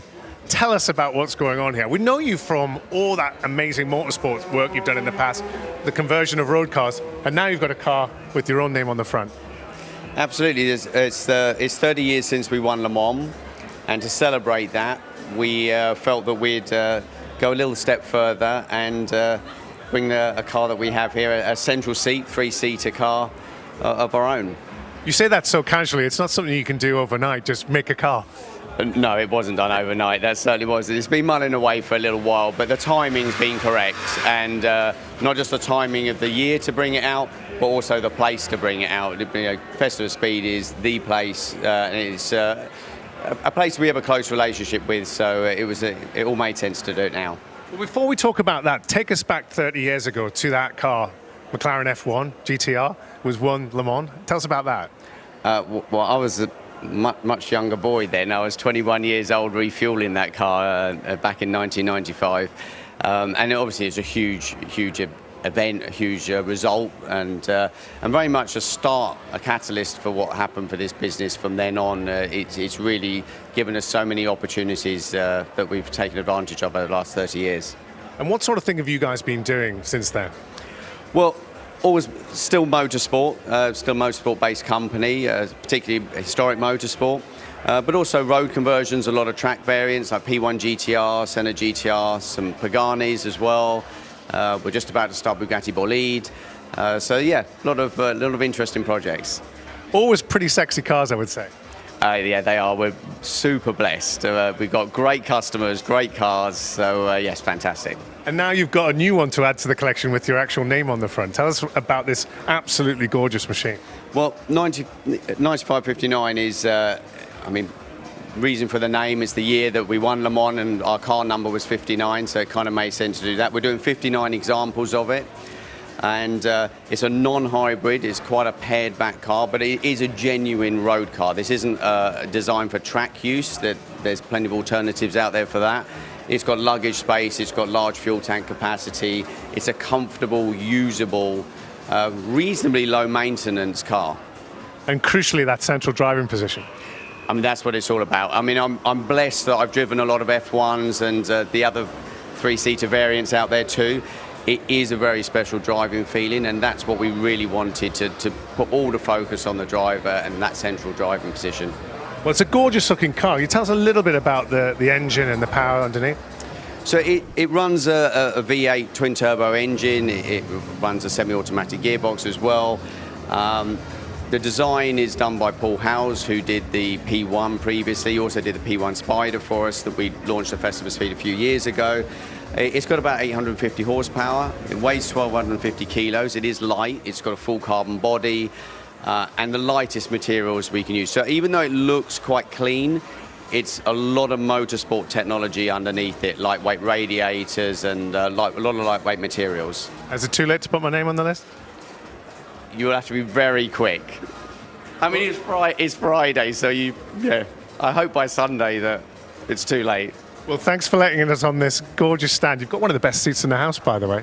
Yeah, His Grace has been very generous to us in giving us this spot because it's fantastic. And congratulations on this fantastic car. Well done. Thank you very much. So we are looking forward to seeing Formula One cars heading up the hill in just a short space of time. Let's have a quick look at the schedule. Batch 4, the F1 75, a celebration for teams and champions. The Supercar Run comes after that, so whether you're an F1 fan or fan of all the very latest cars, it's coming up right away. Then we've got more F1 75 celebration with the prologues, the pioneers, the innovators and the underdogs. A central feature moment for Gordon Murray coming up after that. The Batch 5 at 12:30. The red arrows will be on display at 1 o'clock. Batch 4 for F1 Teams and Champions once again at 1:25 p.m. and then the gas show at 1:30. The Foggy moment, another celebration at 1:55 p.m. Supercar Run coming up after that, and then time practice is going to be one to watch out for those who are keen on the shootout. That'll be at 4 o'clock this afternoon, and then we go down the order to the final Batch 1 and Batch 2 demo at 5:35 p.m. So many different aspects to the Festival of Speed, and one of those is the gas arena. And Jared had a check on that. From sunrise to sunset, there's horsepower on the track, but there's manpower. We're talking about pedal power here at GAS. What is GAS? Well, it's Goodwood Action Sports. If you're not a fan of these guys, a lot of these drivers actually grew up BMXing. Then you develop into karting, then you go into cars. But there's such a respect of what BMXers, also mountain bike riders, the bikes, the progression of not only the cars, but you got carbon fiber on these bikes. But then at the end of the day, you just want to see them go high, right? They're risking it for the biscuit. They got helmets. A lot of them don't have pads on. So you got to give respect where respect is due. So come on over here from sunrise to sunset. Check out the map. Download the app. Take a look at it. Goodwood Action Sports, where you see BMX, mountain bikes here on this manicured, curated track. Look at this. I mean, it looks as pure as it absolutely can be. You can see the whole track out here. Come check it out. Goodwood Action Sports here at Goodwood Festival of Speed.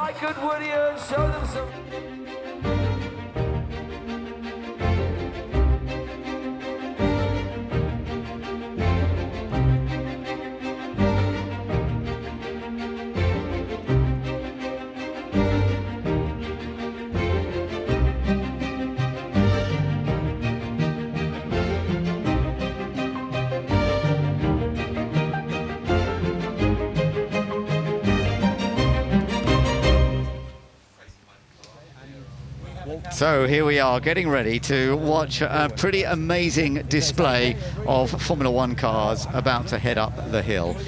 My name is Ben Edwards. Alongside me, Alice Powell, and former Grand Prix racer, Grand Prix winner, and commentator on all sorts of motor racing, but particularly Formula One for many years, is John Watson. And John, this is going to be a real pleasure to see this mixture of machinery that had success in Formula One over the years. Ben, it's going to be a visual, a real feast, but it's going to be an audible feast as well, because many of these cars are going to be the naturally aspirated V8s, V10s, V12s even, and looking at the McLaren there, and that particular guise, I mean, it's just a stellar looking car. The complexity of the aerodynamics, the appendages all around the car, a lot of that has now changed due to regulation, but I mean, what an amazing piece of conceptual automotive design. And I mean, just wait until this car roars up the hill here at Goodwood. It will be absolutely magnificent. Alice, it's lovely to know that Karun Chanduk is going to be driving that. I mean, he's such a star of Goodwood. He raced Formula One himself, but now he's one of the most great experts on Formula One itself, and he's going to be taking that car up first, isn't he? Oh, yeah. I hope they've got a microphone attached to inside his helmet, because I can imagine he's going to be coming out with all sorts of great comments, and what a treat for Karun as well. He's driven some fantastic cars. No doubt that this McLaren from 2006 will be up there. Although it wasn't a Grand Prix winner, it still had success, was a regular podium finisher, as he gives us a little wave to the camera. Yes, that's the trademark of Karun, is waves all the time as he drives up the hill, just to acknowledge all the support he has from the fan that might be here supporting Karun. And behind him, it's lovely to see the Stewart family getting involved in going out in Jackie Stewart cars, and the two sons, Paul Stewart and Mark Stewart, they're both going out. So there's Mark. It's lovely to see that the Jackie Stewart sons, John, are both having a bit of a play with this, aren't they? Well, of course, Paul raced. He raced up to Formula 3000 level.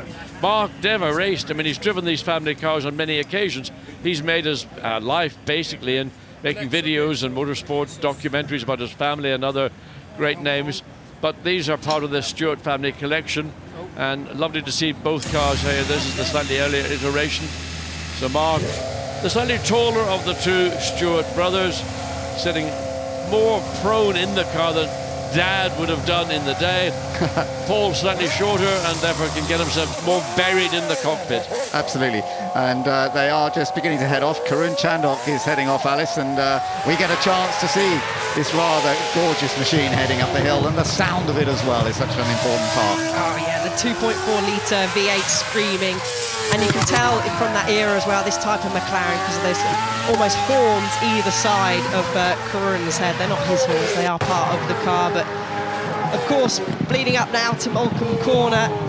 And we'll just take a listen in. And I'm sure, no doubt, for the fans out there, he'll floor it all the way up the hill up past the flint wall. Listen to that. It is a great sound. This was a car driven in period by Kimi Raikkonen.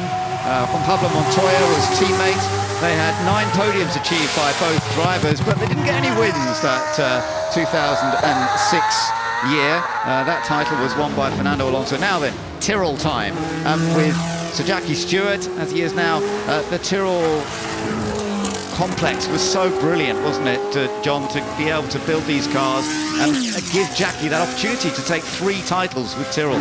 Well, the whole old concept in Ken Tyrrell, better known as Chopper Tyrrell, that they had a very small workshop down in Surrey, and they built basically from 1968 when they got the Matra, the first of the Matra cars with engine cars, then 1969 the full-on works championship winning car.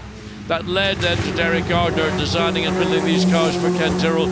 Following that intermediate year, 1970, when the Tyrrell team ran 2 March Formula 1 cars, customer cars they went and bought from Max Mosley and Robin Herd. But this is really what I think Tyrrell is synonymous with. The 2 championship winning years, 1971 and 1973, for Jackie Stewart, then Sir Jackie Stewart in latter days. This is Mark, Paul, one of the 2 Stewart brothers driving. So they come up to the conclusion of their runs. Yeah, this is Mark in the second one. This is the 006, the 1973 version. That was the final year of Jackie Stewart taking his 3rd driver's title. It was the sad year when Francois Sever, his teammate, who was a real talent, was killed towards the end of the season. Talking of sadness, there's a Ronnie Peterson, Lotus there as well, who he was one of my heroes watching Formula 1 at the time. But the Lotus 78, Alice, that was an extremely successful time because Mario Andretti was able to take a title. Yeah, it certainly was. And of course, Lotus brought the ground effects into Formula 1, 3-litre V8 there, and then from one iconic Lotus over to another. Yeah, and another champion, Emerson Fittipaldi, who is taking it up the hill. So we're just riding on board at the moment. And this is one of the early machines, of course, the Lotus 72E. And this was from the 1974 period. And they used this machine quite a lot. They had a bit of time to try and make it all work. It wasn't their most successful, well, it was their successful time. It certainly was very successful for Emerson Fittipaldi. Well, this car was originally designed in 1970, and they had about 4 or 5 iterations of it. I actually drove one of these cars, German Grand Prix 1975, so the car raced in 1970 all the way through effectively a 6-year career in Formula 1. You don't see that happening these days, largely because of regulation changes, but because that's how Formula 1 was. Every year, a little change here, a little change there, and keep the car and the team running down the road. Absolutely. So, in fact, the Lotus 72 did, in its early times, take titles with both Jochen Rindt and Emerson. So, here we are, looking further down the order now as well. The earlier version. This is a BRM, the P578. And, of course, BRM was a very important British manufacturer of Formula 1, and it was into the 1960s, and that was the time that mattered to you, John, where finally they started to have some major success. Yes, I mean, they won a Grand Prix in 1959, the first Grand Prix BRM1 at Zandvoort, driven by Joachim Bonnier, the Swedish driver. But then once we got into the rear engine, that was a different era. But look at this, magnificent, the W196, the fantastic silver arrows from Mercedes-Benz. This car raced initially in 1954. There was a different version of it. There it is. That's the 300 SLR directly behind it. But these W196s, very sophisticated inboard front drum brakes, a straight 8 Mercedes-Benz engine, 2.5 litres. In the sports car, it was 3 litres. So the same engine, just slightly larger capacity in the 300 SLR running behind. It is fascinating to see these machines, isn't it? And these the Streamliner version, that second one. It worked initially, took an initial win, but in fact it didn't really work out in the end. But John, that's the 300 SLR, that's the Mania winning car. Yes, the aerodynamic, the full sort of enclosed version of the W196, the car we're looking at now, again raced in 1954, its first race, I think might have been at Reims 54, where I think it won. They came to Silverstone for the British Grand Prix, but the full-width body was a disadvantage. The drivers couldn't quite place the car, and many of them were hitting the marker cones, or actually the tin the drums that were placed around Silverstone. Raced at Monza again, the full width body where the car won on. That was the joint blue sort of race track plus the bank circuit. But thereafter they just raced what I would call the full single-seater body. Absolutely. So some of this early equipment is so lovely to see, the early days of Formula One, and so just checking out another one of the early front engine machines that were such a part in the 1930s and 40s, and then going into Formula One in the 1950s. And this, the Maserati 250F, was such a crucial machine. That's Marino Franchitti driving. I think that might be Nick Mason's car as well. But this car, again driven by Fangio, if you want one single iconic photograph of racing Formula One in the 1950s, it's Juan Manuel Fangio in a car just like the one Marino Franchitti's in right now, coming down through the swoops and the curves of the Rouen, the French Grand Prix circuit, on a oversteer power slide. Fangio, it just sums up Formula One in the 50s for me, and the 250F was one of the most user-friendly Formula One cars of that era.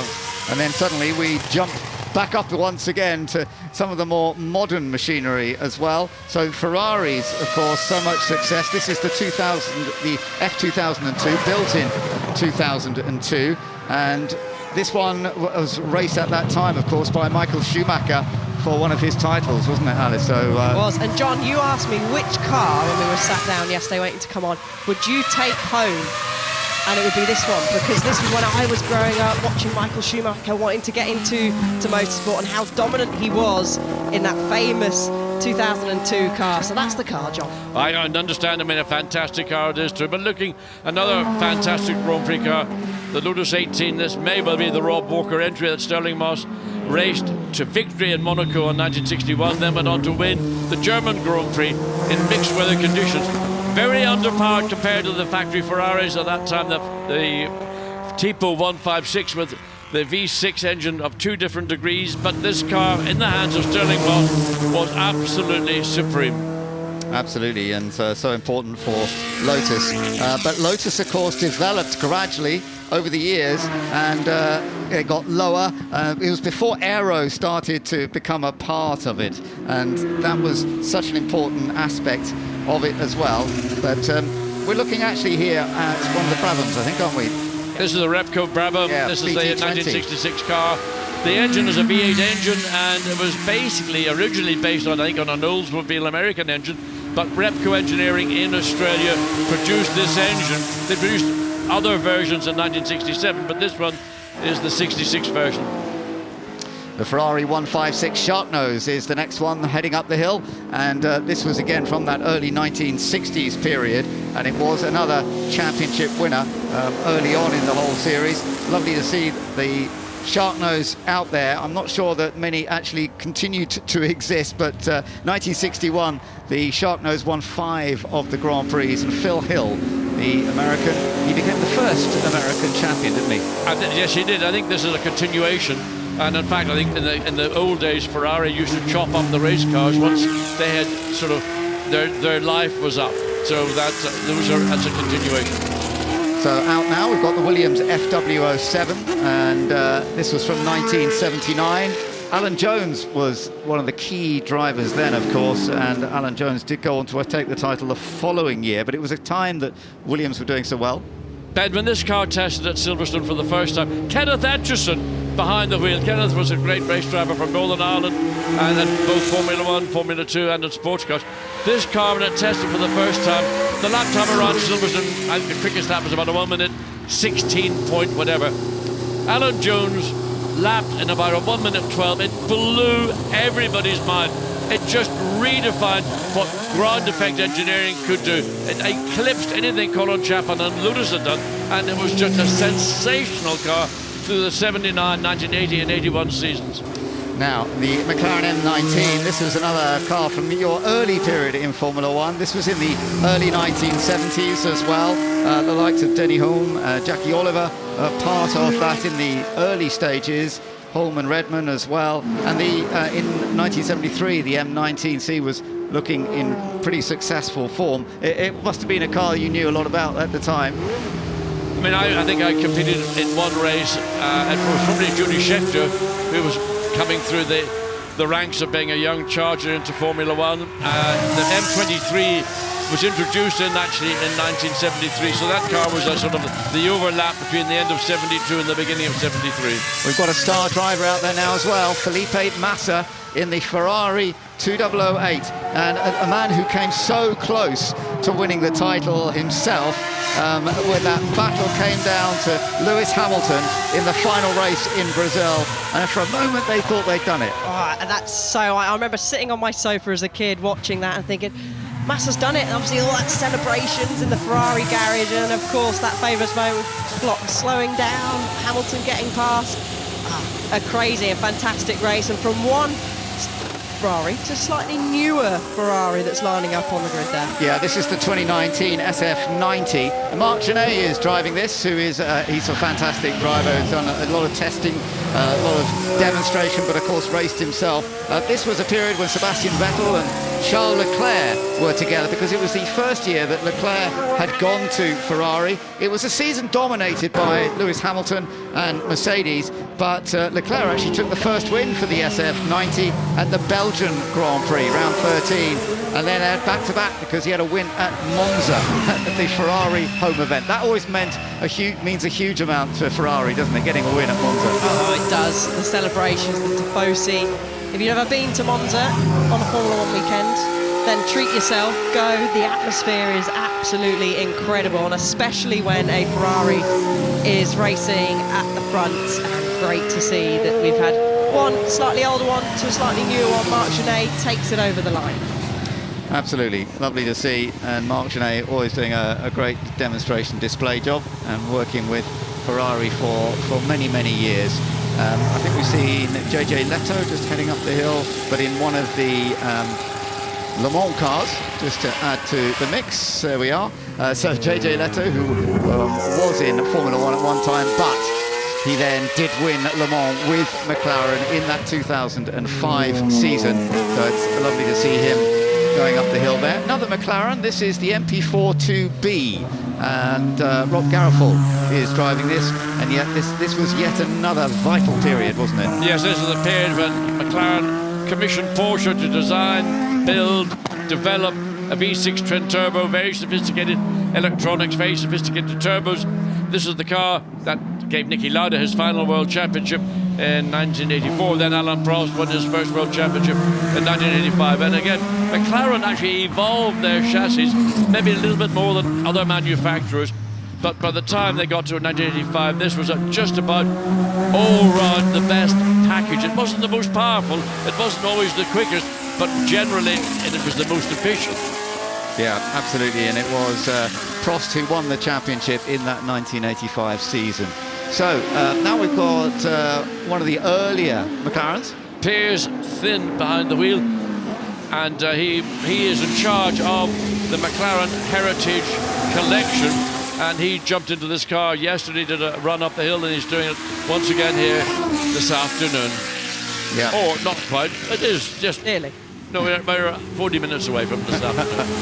Well, it's working well, and great to see this 1974 machine. And here we are looking at some of the early ones. And Emanuele Pirro is driving this. And of course, Emanuele Pirro is somebody we've seen so often here at Goodwood. He's been a key part of both Festival of Speed and the other races on the Goodwood circuit. He's in the Ligier Cosworth JS11. And Ligier were the French team, of course, that went for so much competition in Formula One. At times it looked like they would become real title challengers. Well, at the beginning of the 1979 season, this was the dominant car, and it was only when Williams brought in the 007 that then the challenge to Ligier took place. But this car was just a step ahead of anybody else in that early phase of 1979, designed by Gérard Ducarouge, who'd been at Matra and other teams. It was a really, really very special car. And a lot of engineers in the pit lane when they saw just how quick this car is in Argentina, in Brazil, in the opening European rounds, all over it like a rash to try and understand. But they were looking at the surfaces where they had to look. It was actually underneath the car, not the top surfaces. Absolutely. But as you say, Jacques Lafitte had such a brilliant start to the year.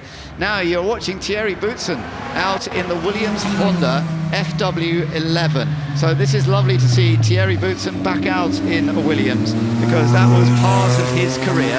And here we are seeing how he is enjoying the feel of it again after many, many years of being in it, no doubt.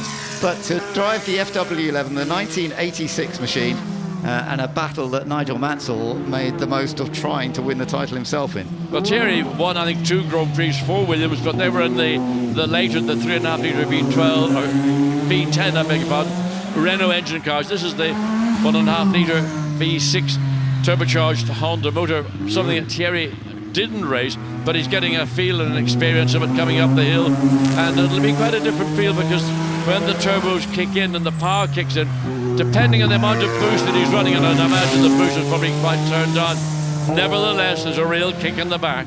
It was a famous blowout of a tyre for Nigel Mansell in the last race of the year in Australia that saw him lose that chance to take the title then, and Alain Prost did take the title. But Alice, we did then see Nigel Mansell take a title later on with Williams, of course. We certainly did. I'm just trying to see if that might be Leah Block behind the wheel. I think it is. Obviously, she's racing in F1 Academy this year alongside with Williams, in fact, and of course daughter of the late Ken Block. And I know how hugely excited she was, John, to drive this car. I suspect this is the first opportunity, other than maybe a quick test. This is an actively suspended Formula One car. Williams introduced this late 1991, then developed it. Part of why Nigel was able to win the championship was because the suspension, the active ride in this car made the aerodynamics so much more efficient. And of course it continued forward into 1993 when Alain Prost joined Williams for that single year when he won his 4th World Championship. Absolutely crucial machine, the FW14B. And yeah, it was 9 wins that year. Riccardo Patrese was also going well. Now we have the Ferrari F399. Of course, this was a famous car back from 1999, and I was actually at that race at Silverstone where Michael Schumacher broke his legs during this season. It put a heavy burden on the team, because then Eddie Irvine, of course, had to almost take the lead driver role, didn't he, Ben? Absolutely, yes. Eddie Irvine did go for it, but it didn't quite work out for him in that season, and it was Mika Häkkinen who ended up taking the title. Now we've got a modern Formula One driver, Gabriele Bortoleto. So if you're watching Formula One, you're a Formula One fan, give him a cheer. Gabriele Bortoleto, and he's in a Sauber, which is from a few years ago. It's not a current Sauber. This is the Sauber C32, but it's lovely to see a modern driver having a bit of a play with a car that was from some years ago. And I know he enjoyed driving it yesterday, John, when we heard from him. Yeah, but he certainly doesn't seem to be sparing it as he comes up past Goodwood House. And of course, I mean, it's a car he's just literally jumped into here this weekend. Quite different to the current Formula One car he's racing. And Gabriele Bortoleto, a young driver, a rookie in Formula One this year, who I think has done an outstanding job in a car that isn't the most competitive car in the entire 20-car field. But a lot of teams are keeping an eye on the progress. There's certain overtones I've noticed in him with another young Brazilian driver who came on the scene in the late 70s, a guy called Nelson Piquet. I think there's a lot of overtones between Gabriele Bortoleto and Nelson Piquet. Maybe only on the track. I'm not talking about what happened off the track. No, but he's doing a great job, is Bortoleto. And it's in the team's 2024 livery. And actually, the C32 was fairly quick. Certainly in the hands of, finally, podium finisher, Nico Hülkenberg. It did finish 4th at that year's Korean Grand Prix back in 2013. But a slightly faster challenger, more competitive challenger, I have to say, is Mercedes, and I believe, look at the helmet, I reckon that might be Frederic Vesti that's behind the wheel of that. Okay, well spotted. If it is Frederic Vesti, that's good to know. This is the 2022 Mercedes. Of course, it wasn't a year that was entirely their best year in the end, with the change to regulations where Mercedes had dominated for so long, but it's still wonderful to see one of them heading up the hill here. Yes, this car, and certainly the earlier in a version of it, you can see the side pods. That was a very, very different direction of travel, a very sort of innovative design in terms of getting under, you know, the aerodynamics working under the car. Regrettably, it didn't work as maybe conceptually they thought it would do, and sort of the seasons 22-23 were tough seasons. Of course, George Russell did have his maiden win in Brazil in 2023. Now, Alice, we've got Paul Aaron going out. Now, he did a run in free practice 1 at the Silverstone Grand Prix last week, didn't he? And now he's having a chance to have a play in an Alpine. But funnily enough, he was actually in the Sauber, wasn't he, when he went out in that FP1? He was. He's sort of been lent out, let's say, to Sauber, of course. In Formula One, each team has to field at least 2 rookie drivers. So he was passed over to Sauber. I thought he did a very good job. We had Kushmini in the car yesterday. It's Paul Aaron's turn today. And this is the car from 2023. So one of the newer Formula One cars we're going to have going up the hill this weekend. Did have highlights from that year. It was a podium finish for Esteban Ocon in Monaco and Gasly at Zandvoort. But DC is back out in a Red Bull once again, John. Can't get the man out of a race car. Can't now get him out of a commentary booth. Irrepressible David Coulthard works probably harder than anybody I've met in motorsport in terms of just doing. But here he is, those famous David Coulthard donuts. He perfected the skill of doing it. And there he goes, makes his way up now past the house. And he's not going for a time, he's going, make it a show. And that's what David Coulthard's about to do. Once again, a second set of donuts just at number 6. They're crossing at number 6, almost directly in front of where our comedy positions are. He is certainly a perfectionist, isn't he, Ben? Yeah, it's lovely to see. And he's in the 2012 machine that was, of course, another title winner for Red Bull. It was actually a pretty dominant season that year for Sebastian Vettel. It was a period when Sebastian Vettel was taking his 4 titles in a row. And of course, think back to that period when Vettel was getting those 4 titles. That was a Renault-powered, a V8 Renault-powered naturally aspirated engine.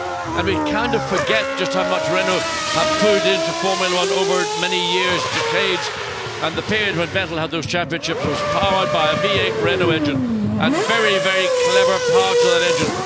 So clever that they had the throttle shut down. But anyway, I couldn't explain it, it's too complex. Renault engineers did some brilliant moves. Oh, that was, of course, a brilliant time for Red Bull. You wonder, are they going to be in quite the same position right now? But that's all a big question for us. But for David, who was very much a part of Red Bull from the beginning, he got involved with the team from the beginning, and with Christian Horner, he was part of actually Adrian Newey coming into the team as well. So David's history with that Red Bull racing team, very, very strong. Indeed. I mean, David is still part of the Red Bull family in terms of doing promotions. I mean, Red Bull are so active in global promotions. I mean, you look at Instagram, David's here, he's there, he's everywhere. Yeah, well, I do hope everyone's enjoying seeing this parade of Formula One cars. Of course, we're going to see more of these later, but there are plenty more other machines to enjoy. Alice, it's been, I have to say, it's very enjoyable going through some of the history of Formula One with these amazing machines and some incredible drivers to see. Yeah, it's absolutely fantastic, Ben, and it's also nice to see the range. We've obviously had, say, it wasn't an old McLaren going up the hill there, but then to a real early days Mercedes, 2 of them being taken up the hill. So the wide variety we can see of cars going up from pre-war all the way up to pretty much modern day.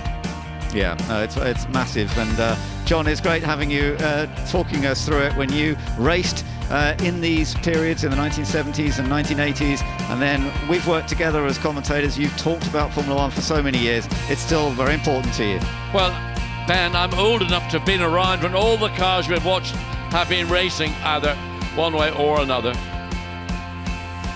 Indeed. Well, it's been fantastic and really enjoyable, and some lovely shots as well of seeing these Formula One cars sometimes being driven hard. Felipe Massa here as part of this as well.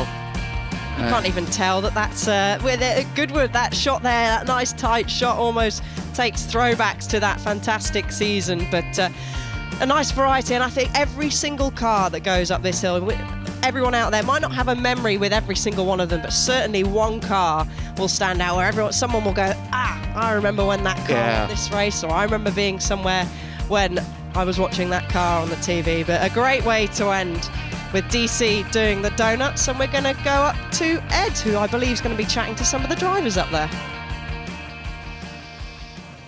Emerson, we're celebrating 75 years of the World Championship this year, and we are just surrounded by history, aren't we? No, it's fantastic. You know, next to me, stealing was Mercedes. I mean, what a history in Goodwood. Only Goodwood can have all these events with so many Formula One cars. I'm very honored and thanks God to be here enjoying this beautiful weekend. And just tell us about this car, because there's nothing else like it, is there? It's extraordinary. Apparently when you take your foot off the brake, it just wants to go. This car was typical Colin Chapman genius. He anticipated to make a first-time turbine engine car, a jet turbine. He ran very successful in Indianapolis. Then he modified in 1971 for Formula One. I raced once the Italian Grand Prix as a test, looking for 1972, but then FIA banned the car. But it's a fantastic car because a lot of acceleration when the power comes in, and when you brake, you have to stop the engine and the car because the turbine keeps running. And we made very special brake pads, extremely big brake pads, big disc, and Colin Chapman was a genius. Big brakes and no fear as a driver. Emerson, thank you so much. Thank you. All the best. Felipe, fantastic to see you here. You're back in your 2008 car. You just told me you haven't been in this since. It must bring back so many great memories. It's just an amazing feeling, you know, to drive the 2008 car after a long time.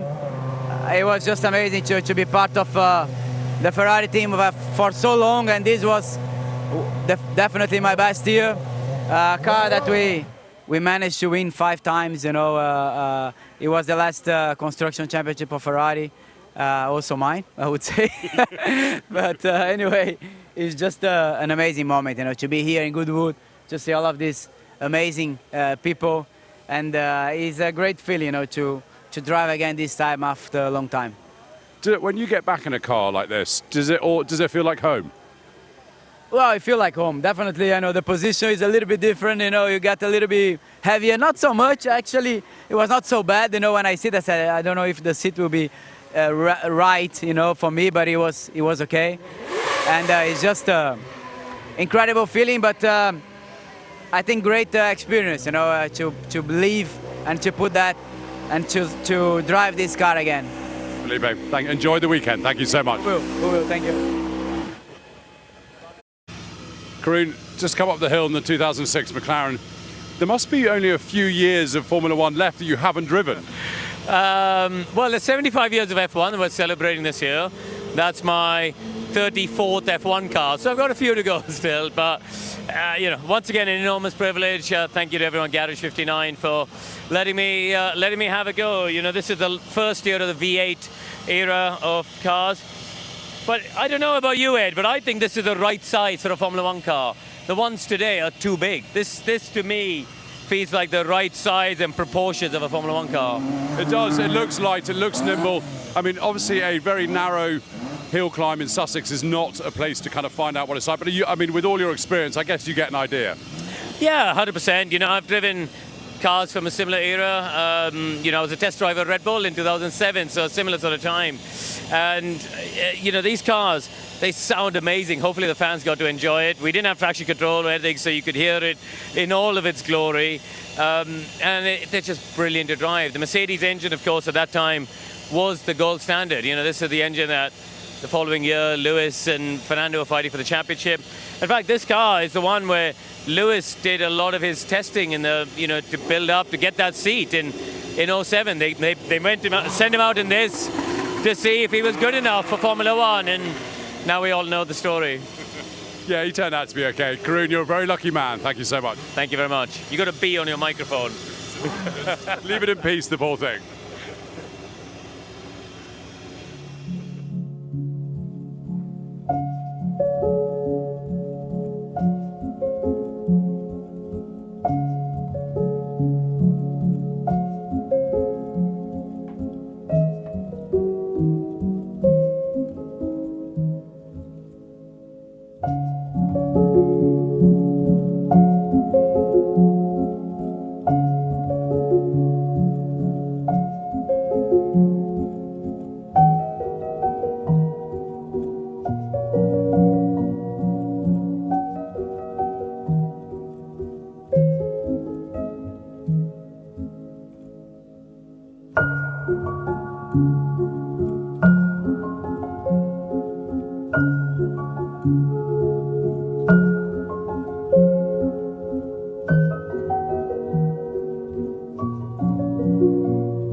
closed, there's cars. If you're a petrol head, you're going to absolutely love it. The whole atmosphere is amazing, and people really do throw their heart and soul into dressing the part. Whether you like motorsport or not, you won't have a bad time. It is the best event in the world. Attention to detail is like nothing else. It's the shopping, it's the fanfare, it's the look, it's the period aspect, and that is what the Goodwood Revival is.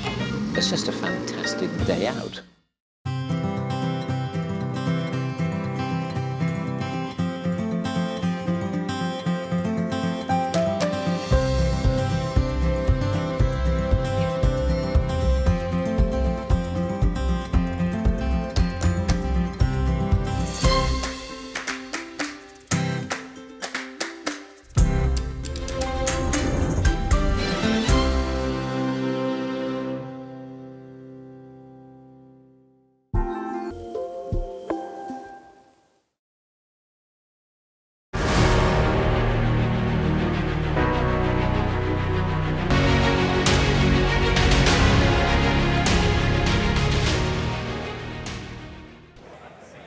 Carl Fogerty is set for a huge celebration at the 2025 Festival of Speed, and someone that knows him well and has worked alongside of him, one of our commentary team, James Hayden.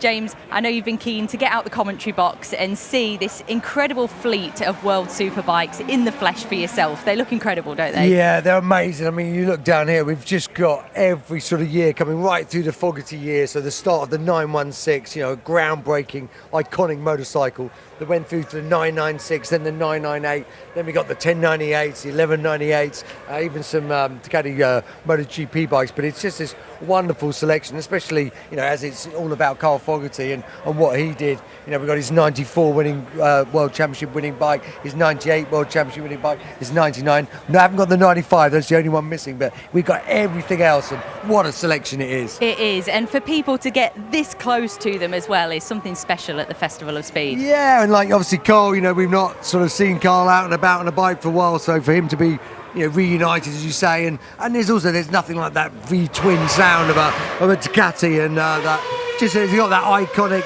different sound, and it's lovely to see, and also they're gorgeous. Yeah, and we've been touching on that phrase at the Festival of Speed, the summer of 1995, and I think we need to touch on why that year was so significant for Fogerty. I mean, the word dominance is probably the only word to describe it, but what happened that year that made it for him? I mean, listen, he won 13 of, like, I think 22 races, so he clearly won the championship by 120 points. So, you know, he had like rounds to spare, and it wasn't just that. There was, you know, he's packing out Brands Hatch, packing out Donington. You know, they were like mega crowds. You had the music scene going on, and, you know, Aces Blur. It was like a real sort of vibey time, and, you know, and he was the man. He was walking the walk and talking the talk, and actually doing it. And to also have like a, you know, an Englishman who's also doing it on track, and he was so good, so dominant. And, you know, I remember being in those races at Brands. It was just the most incredible atmosphere, as, you know, it was like Foggy Mania, and he deserved it. And I guess that's why the word Foggy Mania was born, because of that dominance, because of the crowds he drew. It created a sensation as such. Yeah, no, it did. But and also people don't remember with Carl, obviously, you know, he's remembered for his 4 World Superbike Championships, quite rightly, because he was incredible. But, you know, he was such a versatile all-round racer as well. You know, he won the 88, 89, 90 Formula One World Championships before they came Superbike. He also won the Le Mans, Bol d'Or, became a World Endurance Champion. You know, he also won 3 TTs, Northwest 200s, Macau GP. You know, he would have finished on the podium in 500s, but his bike would not run out of fuel. So, you know, you just don't even see a racer like that anymore, who's able to swap from, you know, from short circuit racing to road racing to endurance racing. And you know, his motorcycling was unbelievable, and that's why he's being celebrated here, and that's why we got such a selection, and that's why everyone remembers that real sort of halcyon days of the Foggy Mania in the 90s. Yeah, a man that applied himself to so many disciplines, and I'm sure we're going to see some of that essence again of Foggy Mania on the balcony at Goodwood House later today. We really look forward to that, so we'll see you there later on today.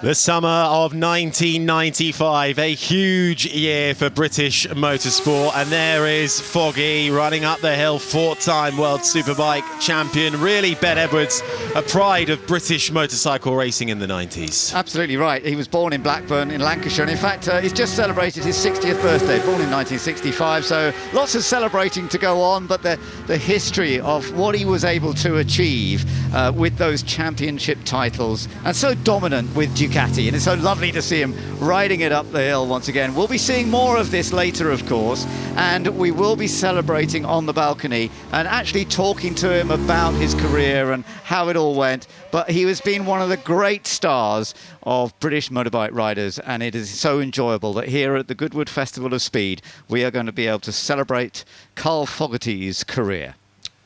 Certainly is. 59 of his race wins atop Ducati machinery, carrying him to world titles. So a celebration of Foggy and all things two-wheel. That's coming on the balcony moment in a couple of hours at the house, so make sure you have a look at that. Right now, though, we are moving on up the hill from 2 to 4 as we get a look at some of, well, the latest supercars on offer. James Batchelor now joins me in the commentary box. My name's Harry Benjamin, and a change up here in the box as we get ready for some of the most brilliant, bold, and also reflections of the past designs, all represented in this supercar class.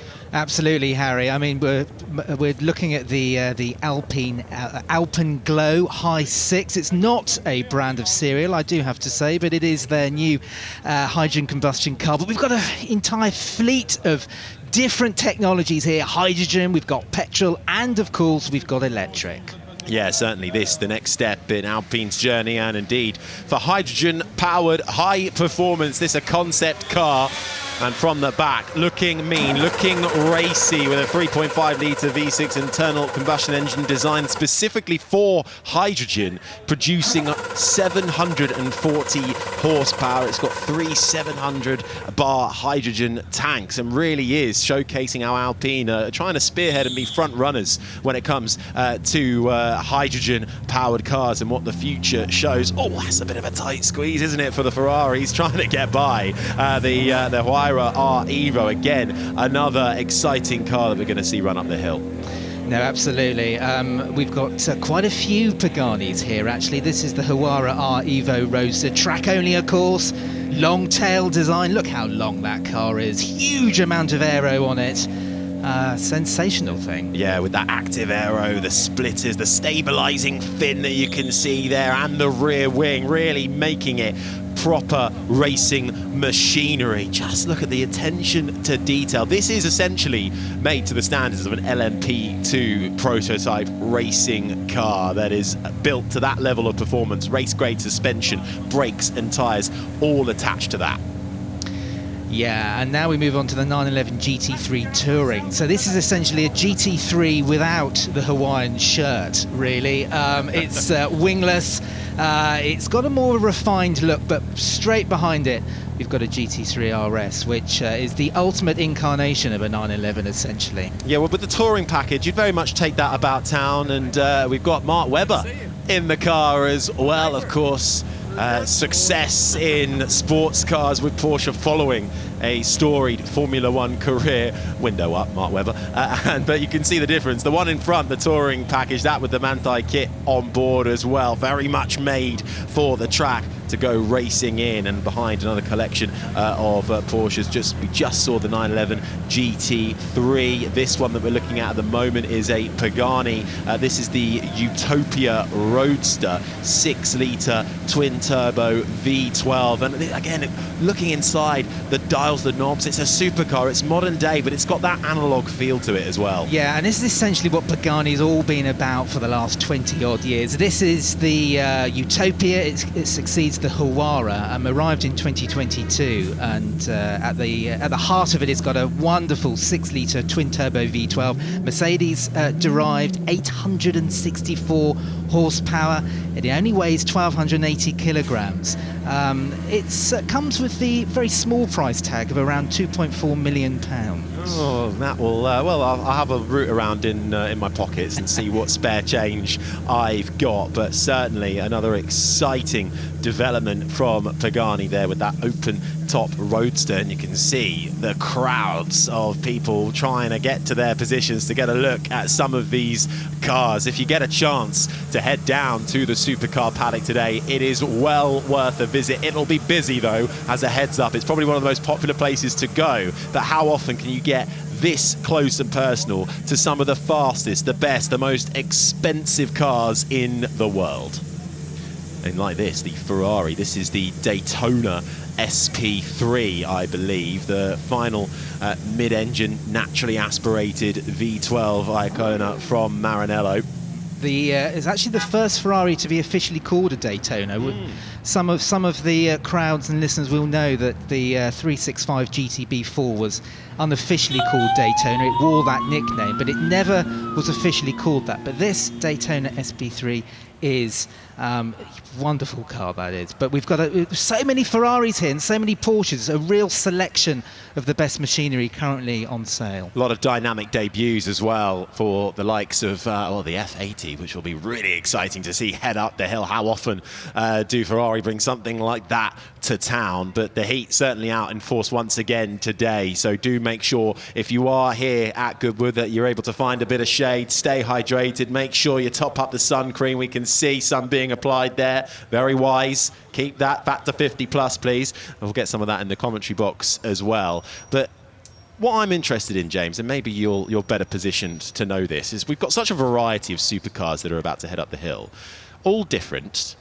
What defines a supercar? What makes a car super? Well, that's a term which has been sort of argued over for years, but essentially... And when does it become hyper?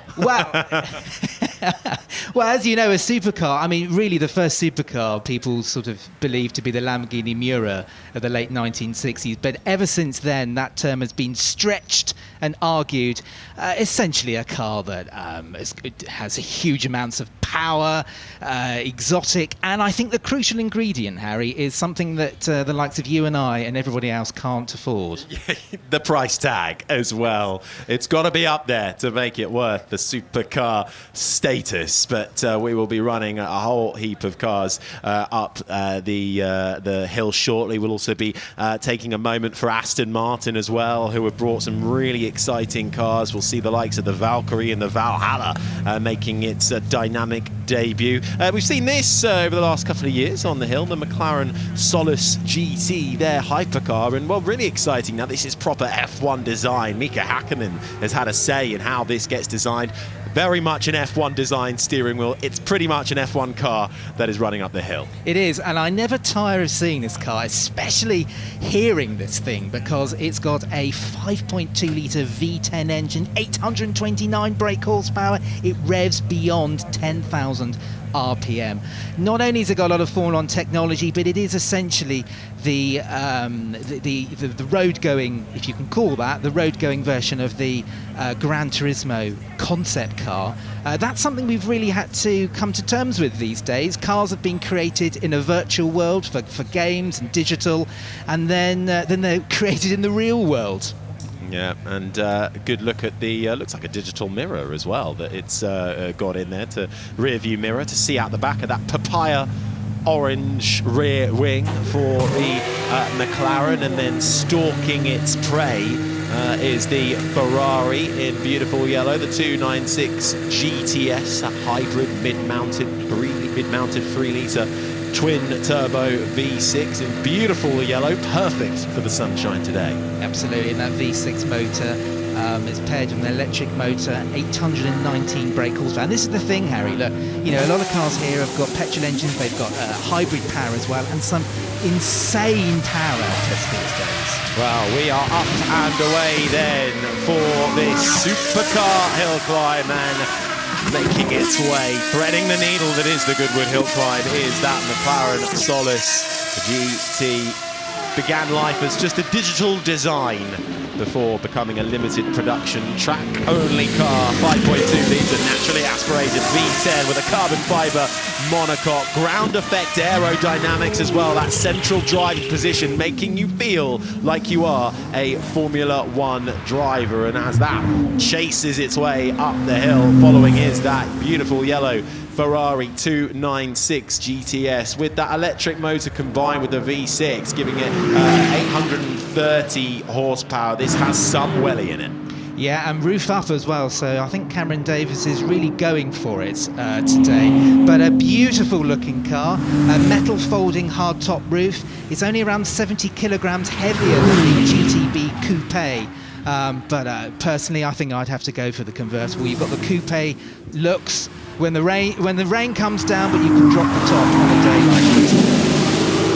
You can feel the speed as it makes its way. Certainly pushing this Cameron Davies in that car as it sets sail. Now, we spoke about this briefly. This very exciting from Ferrari making its global dynamic debut, the Ferrari F80. I mean, James, just sum up how much of a moment this is for Ferrari. It is a huge moment because it's called the F80, so it celebrates their 80th anniversary, and this car has got a lot of weight on its shoulders. Of course, there's been the LaFerrari, the F50 and the F40 before it, so it joins that pantheon of greats.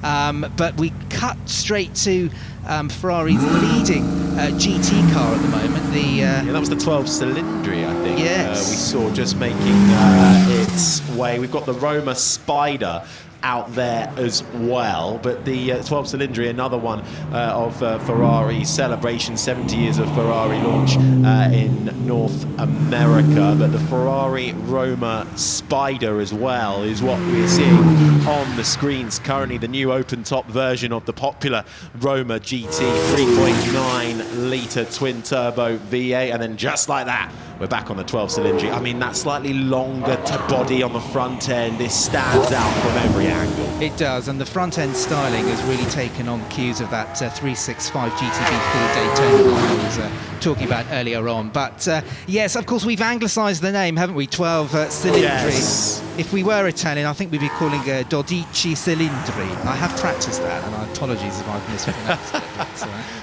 Well, we'll go down to Ferrari afterwards and make sure we get the proper pronunciation of it. But we are really getting a lovely celebration of Ferrari. This, the Daytona SP3. Sensational looking car, this. Again, it's another Ferrari that looks backwards in terms of design. There are a few design cues from the legendary P4 Le Mans racer of the late 1960s, particularly around the haunches and the back with the sort of the vents. Again, another car with a colossal power output, 829 horsepower. You can see it's also got a Targa top. Yeah, a wonderful Ferrari, that. Certainly is, and this, though, just highlighting the diversity on offer from Ferrari's output. This is the Ferrari FXXK. So this is the track-only hybrid hypercar from Ferrari's XX program, which is a very sought-after program for customers only with F1 derived tech. You hear anyone get into their XX program, and it is immense power underneath you. It is, and but we cut to a car that's, well, absolutely brand new, the Alpine Glow. Now, this is a fascinating car, this, because it's got a 3.5-litre V6 engine. But it's powered by hydrogen, 740 horsepower. It's already been really tried at Le Mans recently. It did 190 miles an hour down the Mulsanne Straight. So hydrogen combustion engine, one new technology we're seeing this weekend at the Goodwood Festival Speed. Certainly is. We saw this waiting in the wings. The Pagani Huayra R Evo Roadster makes its way up the hill, unveiled digitally in 2024, but not shown publicly, making its global dynamic debut right here at the Festival of Speed. Oh, beautiful. Yeah, that V12 Pagani Mercedes-derived engine absolutely howling as it goes past the flint wall, almost colliding with it, actually. But you'll see the elongated bodywork with Coda Lunga. There we are, it's my Italian being put to good use again. You're putting me to shame with the Italian, I must say.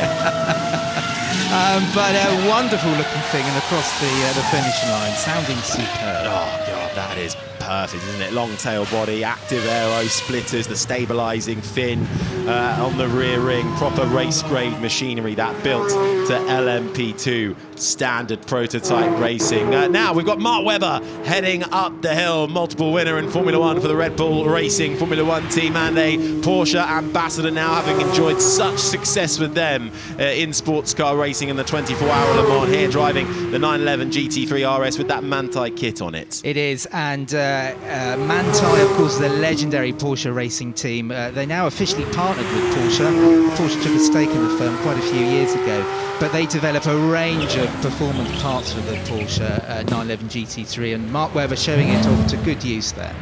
The Pagani Utopia Roadster is making its way up the hill at the moment. Again, another striking design from Pagani here. Another V12 as well. It uses Pagani's 6-litre twin-turbo V12, 864 horsepower. It's got a carbon titanium monocoque with carbon fibre body panels. And all of that equates to a weight of 1,280 kilograms, which is amazing, really, because that V12 is one heavy engine. And with a big chunk of change for the starting price as well, around £2.4 million on that front. Right, I believe at the start line now is the Koenigsegg Saders Spear, which is about to be launched from the line. Listen to the engine rev. Wonderful. And Koenigsegg, I mean, they've really developed their product line over the last 20 years. I mean, a couple of years ago they celebrated 20 years. But this one is bedecked, bewinged, any other B words? I don't know, actually, but... Beautiful. It certainly is. Koenigsegg, of course, who have been around a long time. We paid homage to them back in 2022 when the brand celebrated its 20th anniversary of production and producing some of the most advanced supercar technology, and amongst their range of cars too, paying homage to past inspirations as well. The Koenigsegg being followed by the Praga Bohema with Ben Collings at the wheel of it. Yeah, so a bit of an amalgamation here. It's a Czech firm, but with a tweaked Japanese engine, tweaked by UK companies. So, of course, that's the Nissan GT-R R35 engine, 3.8-litre twin-turbo V6, tweaked by Litchfield at 700 brake horsepower tuned. I mean, you can see this car's focused on lightweight, and it looks wonderful.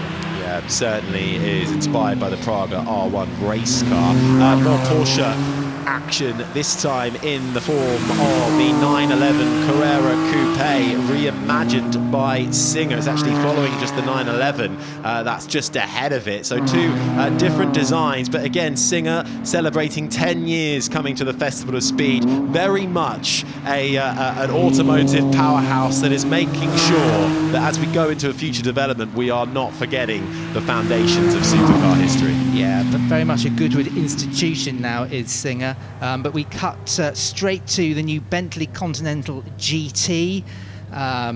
Interesting car this, of course, brand new car, the GT Speed, so it's dispensed with that fabulous 6-litre W12 engine, but now it's got a 4-litre twin-turbo V8, and it is the first Bentley since the 1950s actually to have 2 headlamps at the front, not 4. That's a geeky fact for you there. And that's why you're here with me, James Batchelor. This, the 4th generation Continental GT Speed, becomes the most powerful road-going Bentley ever created. Outstanding performance brought by that all-new ultra-performance hybrid powertrain, delivers 1,000 Newton meters of torque from that 4-litre V8, working in tandem with the electric motors as well, being followed by we've got the Bentley Batur convertible out there on track too. Yeah, so this is a slightly older car from the Bentley range of cars here this weekend. So it uses that 6-litre W12 engine, 650 horsepower. Very unique, only 16 cars ever made, each one absolutely unique to each owner. and it's the most powerful iteration of the W12 engine, actually. Yeah, it's got that air bridge behind the seats as well, tapered cows at the rear, back to the Barchetta sports car of old that Bentley is paying homage to, and following it up is the Baccarat two-seater marking the return. Well, to bespoke coach building for Bentley Mulliner as well, this. Yes, so this, along with the Batur that we've just seen, really does show off Bentley Mulliner's coach building division and what they can do for customers. The Maserati GT2 Stradale now making its way up the hill for you with the road legal version of the GT2 taking the Trident back to the track in closed wheel championships in GT2 European racing. Maserati still proving they've got supercar net power nailed down. Yeah, and we've cut to another new Maserati. It is, of course, the Grand Cabrio. 3-litre V6, 490 horsepower. But you can also get this car as an electric version with 3 electric motors with, get this, 760 brake horsepower. But here we've got petrol power, and just like the Grand Cabrio before, it's such an elegant way to go up the hill. I mean, you could even have 4 people in that going up the hill, couldn't we? But we've only just got 2. No, I think, well, we can make the case. We could go in the back, I think. I think you're too tall, actually. I'll drive then. I'll drive. But this really does sort of typify high-performance sports car with that comfort and that suitability for long-range driving as well. So Maserati there, catering for both. Koenigsegg back out there. This, the CC 850. And, well, you look at this car, and you wouldn't quite know what era it was from just from looking at it, and that is because it's a modern tribute to a legend, really, unveiled back in 2022, celebrating Koenigsegg's 20th anniversary. This paying homage to their very first production car, the CC8S. It really is a testament to the original design of the CC8S, that car from 2002. I can remember it as if it was yesterday, actually, but the design still holds up very well. A 5-litre V8. And if you run it on a certain kind of fuel, over 1100 brake horsepower. Oh, if you're at the start line, you would have just got a face full of smoke from the Lotus Evija. This, a groundbreaking all-electric British hypercar with 4 electric motors on board, 0 to 100 kilometers an hour in under 3 seconds. Blink, and you really will miss this one. It really is, and up until recently, it was the most powerful production car in existence. If you are really interested, you can get 250 miles on a charge from it, but I don't think we're really that interested in it, are we? Just look at how fantastic it is. Now, this car first broke cover in 2019, but due to various things like COVID and what have you, it's been delayed. But now we've got it in its full glory. And look at that paint changing, the colour changing paint, sensational. Yeah, that is incredible. Now the Lamborghini Revuelto has set off from the start line and is making its way up the hill now. So make sure you take a glance of this in that beautiful blue. Yeah, very important car this for Lamborghini. It's their first plug-in hybrid with a V12. So £450,000. All build slots are taken for the next year. So sorry about that, ladies and gentlemen. But it is the Aventador replacement. 6.5-litre V12 with 3 electric motors. 1,000 brake horsepower here. I mean, we're in the days now of 1,000 brake horsepower is just the norm. Yeah, it really is. 13 drive modes available in that as well, including a fully electric version as well. Now, this is a big statement from Lamborghini. The Temerario. Yeah, so this is the Huracan replacement, which the Huracan was a hugely popular model, hugely successful for the Italian firm. This is their second hybrid. We've just seen the first one, but this is the first one that's been mated to a V8 engine. So 3 motors, V8, plug-in hybrid. Again, huge power figure, 907 brake horsepower. Yeah, making its global dynamic debut at the Goodwood Festival of Speed. Right forward with the Mustang GTD, recognisable, street legal, track dominating, super Mustang, and everything about this is super. It really is, and it's being driven by Dirk Müller, who knows a thing or two about this car because he recently set the Nürburgring lap time sub 7 seconds in this. It's a 5.2-litre supercharged V8, 800 brake horsepower, and all of that aero, as you can tell, has been inspired by the GT3 racing car. Sub 7 seconds around the Nürburgring, that really is 7 minutes. I did your mistake yesterday, didn't I? Yeah, Sorry. you copied me. 7 minutes. Brilliant though from Mustang and Ford with that 5.2-litre Predator V8 engine in it. Now this, the McLaren GTS, in what we are really typifying as the papaya McLaren, celebrating, of course, the brand here, their 2024 Formula One Constructors Championship, and looking set to do the double this year. This is probably the most accessible mid-engine two-seater for McLaren goes. Yes, originally launched the GT a few years ago. It's the more relaxed, less extreme version in the McLaren lineup. That S now gives extra power, but it's still a hugely comfortable and a bit of extra practicality as well. Yeah, we've got the 750S Coupe driven by Bruno Senna. Now this is the car that is absolutely celebrating 2024 Formula One McLaren Constructors Championship. Bruno Senna, of course, at the wheel, the nephew of the late great Ayrton Senna. Bruno not quite enjoying the same success, but really did show huge amounts of talent in the limited time he got in a race car building up towards Formula One. But this 4-litre twin turbocharged V8 engine with that large active rear wing. He's not hanging around, is he? But in this special paint job, it is a special edition to commemorate McLaren winning the Constructors' Championship last year. If you think I'm fast, wait until you see my nephew Bruno. That is what Ayrton Senna had to say, and Bruno absolutely wringing the neck of that McLaren 750S Coupe. Setting off from the start line now, another McLaren that we've got out there. This, the 600 LT Spider. Yeah, built between 2018 and 2021. It's part of the long-tailed series of cars, hence the LT in its name. Extended aero, 3.8-litre V8, 592 brake horsepower. You may be able to see when he's changing down gears a shot of flame from the top of the car. That's where the exhausts are, and that's all been designed to reduce weight and, of course, to make it look rather cool as well. You could hear it as well, popping and banging. Oh, a little bit of a slip before it was about to head towards the flint wall, controlled nicely, celebrating 10 years of the LTR McLaren. Right, Rimac, the Nevera R, screeches its way from the start-finish line. Fresh from setting a new record. It was only confirmed yesterday, so you are seeing a very of-the-moment hypercar here. And that record was 0 to 249 miles per hour and back to 0 again in 25.79 seconds, which is extraordinary.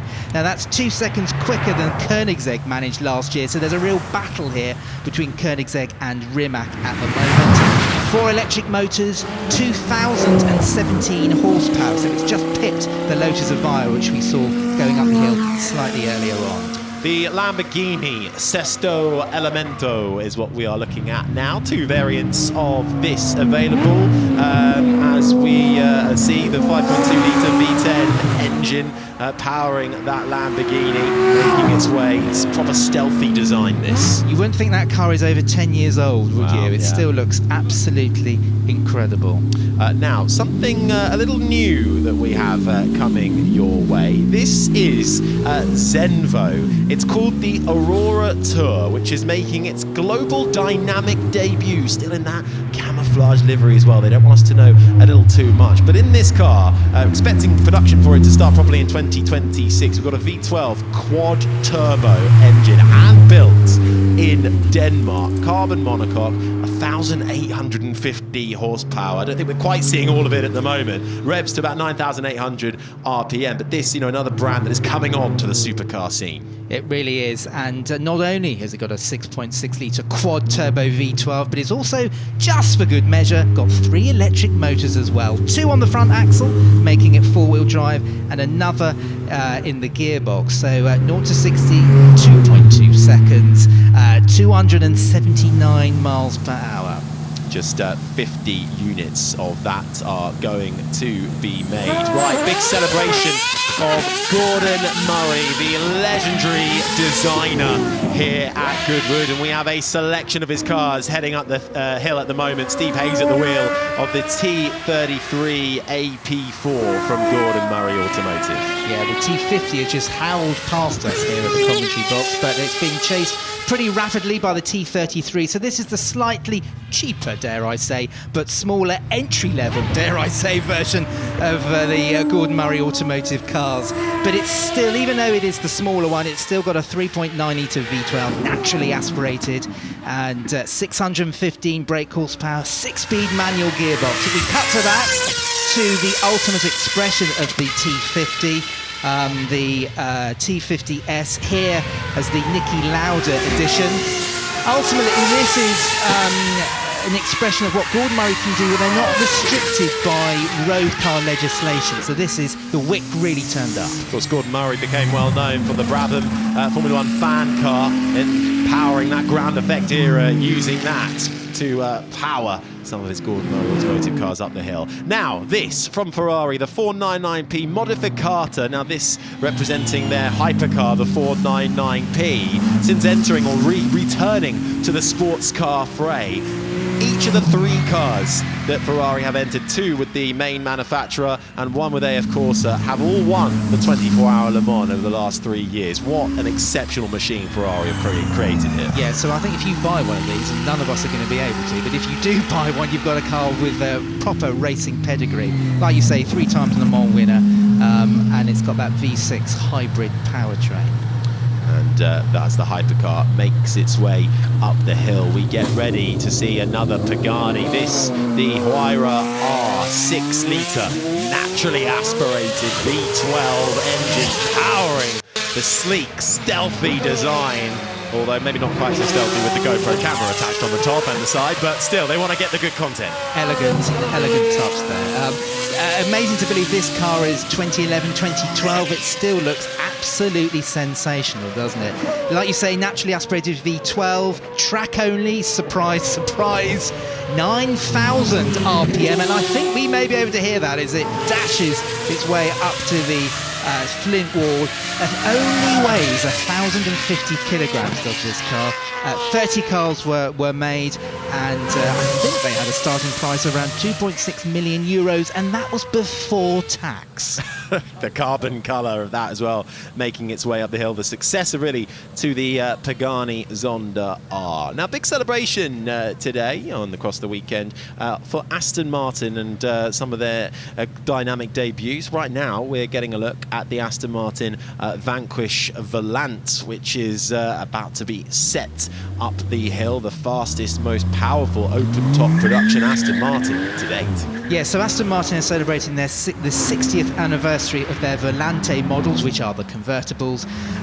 Volante, again, Italian, Harry? Flying, it means flying, and it all dates back to 1965 with the short chassis Volante, yeah, what a sensational car. V12 5.2 litre twin turbo, just 824 horsepower and 3.3 seconds to 60, which is a lot, which is very quick for a big V12 front-engined convertible, that's for sure. And if you're travelling at 31 miles per hour, you can open the roof at 14 seconds, give or take. The true test. You've been reading the press pack, fantastic. I do my research. I do my research. It continues with the celebrations. The Aston Martin DB12 Volante making its way up the hill as well. This with a 4-litre twin turbo engine, rear-wheel drive, 0 to 62 in about 3.6 seconds, improving the ride position. Our Aston Martin there with that stunning performance being delivered. Now this is, I think, what a lot of people are wanting to see head up the hill, the Aston Martin Valhalla. Yes, so we're in a bit of a treat here. This is the UK dynamic debut of this car, and this is Aston Martin really exploiting, really sort of exploiting its muscles at the moment. They're developing their range. This is mid-engined, 4-litre V8 with 3 electric motors, over 1,000 brake horsepower, and it's followed by 2 very special Aston Martins as well. We've got the Valkyrie, and following that, of course, we've got the Valkyrie Hypercar, which made such headlines at this year's Le Mans 24 Hours. Yeah, being run by the harder racing team in the World Endurance Championship. Aston Martin making their return in the Hypercar Championship and really joining the golden age of sports car racing that we're seeing. So many brands, and in between nestled is that Valkyrie. Of course, Adrian Newey designing that and actually celebrating it last year as well. Very much a man who goes above and beyond when it comes to engineering and the creation and the moving possible forward in this intelligent design that is as close as possible really to an F1 car on the road as they make their way line astern past the Flint wall, and Aston Martin really making a statement here. Yeah, and we're entering a bit of a new era here for Aston Martin. Mid-engine cars, but still heavily focused on V12 power because they know what their customers want, and that is V12s. And I think Aston Martin, like a lot of rival manufacturers, Ferrari and Lamborghini, they will carry on making that V12 for as long as they can. The Aston Martin Valhalla, the Valkyrie and the Hypercar making their way past the finish line, celebrating all things Aston Martin, the UK debut of the Aston Martin Valhalla. David Green got the chance to drive that earlier, said it was super focused, sharp, and of course their first mid-engine proper supercar. What a lucky chap indeed, that's for sure. Well, that was one of the first supercar runs of the day. If you missed any of it, don't worry, plenty more to come. And what a treat it was to see such a wide, diverse range of supercars making their way up the hill with the McLaren Solus GT kicking things off. Yeah, we had a real array of different power. We had V6 hybrids, we've had naturally aspirated V10s, V12s as well, and we've even had a hydrogen combustion engine car with the Alpine Alpenglow. No hydrogen in this though, the Ferrari F80 and the 12-cylinder being unveiled here at Goodwood, and beautiful sleek designs from Ferrari. A big weekend for them, coming to the Goodwood Festival of Speed to showcase all things Ferrari and what they've got to show at Maranello and beyond. Pagani here to Praga, showing what they've got, and a couple of Porsche kits to enjoy. Yeah, and even Mark Webber made an appearance. How nice of him. But a number of anniversaries. We've had 60th anniversary of Aston Martin Volante, 80th anniversary of Ferrari, 70 years of Alpine. There's a lot of birthday celebrations here this weekend. More distinctive design from Bentley, pushing forward into the future, seeing so many more supercars, track only and those for comfort on the road, and paying homage to those of the past that have laid the foundations for supercars today and beyond. Lamborghini on show with the Revuelto, and Bugatti as well, paying homage to their past as they move into a new future. McLaren being celebrated, Aston Martin too with the Valhalla and the Valkyrie, not forgetting another hypercar, the Ferrari 499P Modificata, looking ominous out there on the hill climb. That's the supercar run, and up at the top of the hill is Mark Webber speaking with Ed. Mark, great to see you again. GT3 RS, you got a Manti kit on this. Yes. I was speaking to one of your colleagues, it sounds like a bit of a weapon. She's got plenty of downforce, mate. She's pretty close to a race car, but can take it on the street. So, yeah, no, as usual, Porsche do a great job with the envelope of operation of a car that's extremely high performance, nestled with... I mean, you could do your groceries in this if you wanted to, mate, but it might turn a few heads. But, yeah, the transfer of technology never dies at Porsche. It's always a beautiful thing. You've just been telling me about your last few weeks. You seem to be busier now than you were back sort of 2009. Yeah, trying to slow down, mate, but not very successfully. Yeah, pretty busy with Porsche, which is always a beautiful burden to have. It's a great brand. and I like doing such events like this. Obviously, Goodwood just never ever gets old. You know, it's the best event in the world for this type of automotive celebration. Motorbikes here as well. I saw Carl Fogerty's Ducatis, so I was very jealous of that. I might go and have a look at those as we nearly get run over here. So yeah, he's not happy. Yeah, I think that I go to every F1 race now, obviously with Oscar Piastri, so that's going well and something I'm really enjoying. So yeah, busy enough, mate. So the brands that I work with, it's not work, it's just a beautiful thing. I mean, it must be great to see how Oscar's performing this year. He is so cool, isn't he? Yeah, look, I think it's also credit to the team. You know, they're providing a phenomenal racing car. Oscar is, a lot of guys wouldn't be able to make the most of that opportunity. Clearly, he's got immense talent. He's very cool and driving brilliantly, you know, leading the World Championship. The last 2 races haven't quite gone his way. It could have been a couple of wins there, but ultimately, you know, he's still in great shape. He's driving extremely well. Team are doing a great job, and yeah, long may it continue. Well, look, have a good weekend. Thanks so much. Thank you. Bruno, I see you at Goodwood's lots, which is fantastic, and it's sometimes one of your uncle's Formula 1 cars, sometimes it's the latest McLaren. This one's a little bit special, isn't it? It's pretty cool. I mean, it's been a long time coming for McLaren to win a Constructors' Championship, and we won it last year. So obviously this is a celebration livery to last year's championship-winning MCL38 F1 car. So it's nice that we can celebrate the win and also give the passengers a nice ride. I think my passenger had a good time. He's still wandering around now looking at other cool cars, but always special to be here. And look, are you in this all weekend, or are you trying other cars as well? So I'm driving this as a road car the whole weekend, and I'm driving Emerson's F1 car from 76 tomorrow and Sunday, so I'm looking forward to that. Fantastic. Have you driven that car before? First time, and up the hill is always a good test for you. I mean, it's quite difficult for you at the members' meeting, because you go out in these cars and sometimes you've never driven them, but here I guess it's even more difficult. I mean, this year it's sunny, it's warm, you have grip, it's all easy. It's last year when you have wind or rain or cold weather, that's when it's really challenging for us. But you know, it's a new car for me. You have to respect, especially the older cars. You have to give them plenty of respect, and I think I'm going to treat that one with lots of respect, and I'm going to enjoy the ride up the hill. Bruno, thank you. Thank you.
A new perspective on high-performance EVs. Every move calculated. Every moment controlled. This is performance redefined. Ioniq 6N. Driving still matters.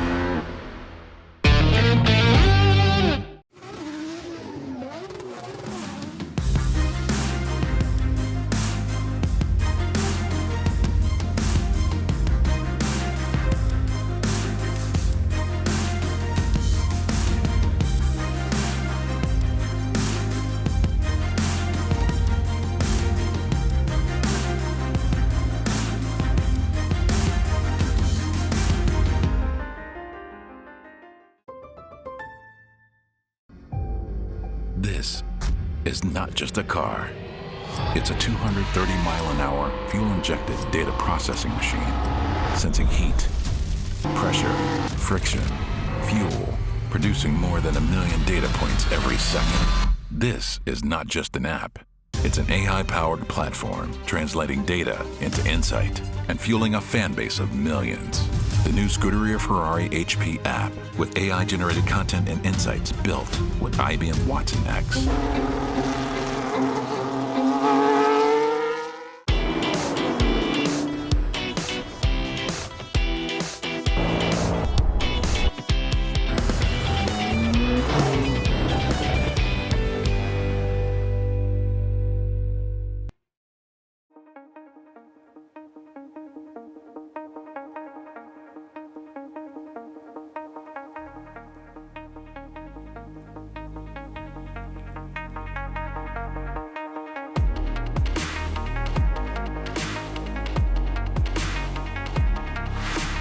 Hey guys, is she ready?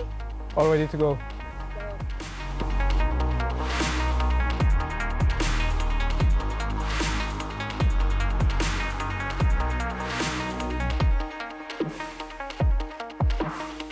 This is quite a thing. Wow, exciting to see it here. It is. Are you ready to take it for a spin? Yeah, it's going to be amazing seeing it in action at Festival Speed. I can't wait. But hey, let's see what it does. Let's see what it does now. Let's do it.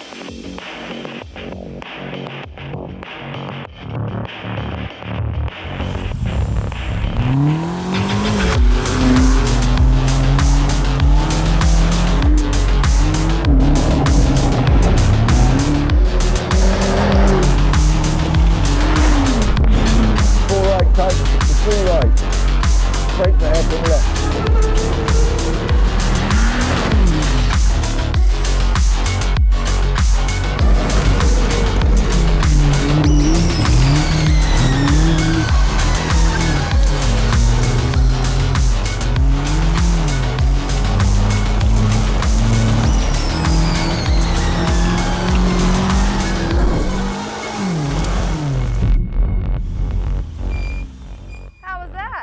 Yeah, it was pretty good, but hey, why don't we have another go? Right on.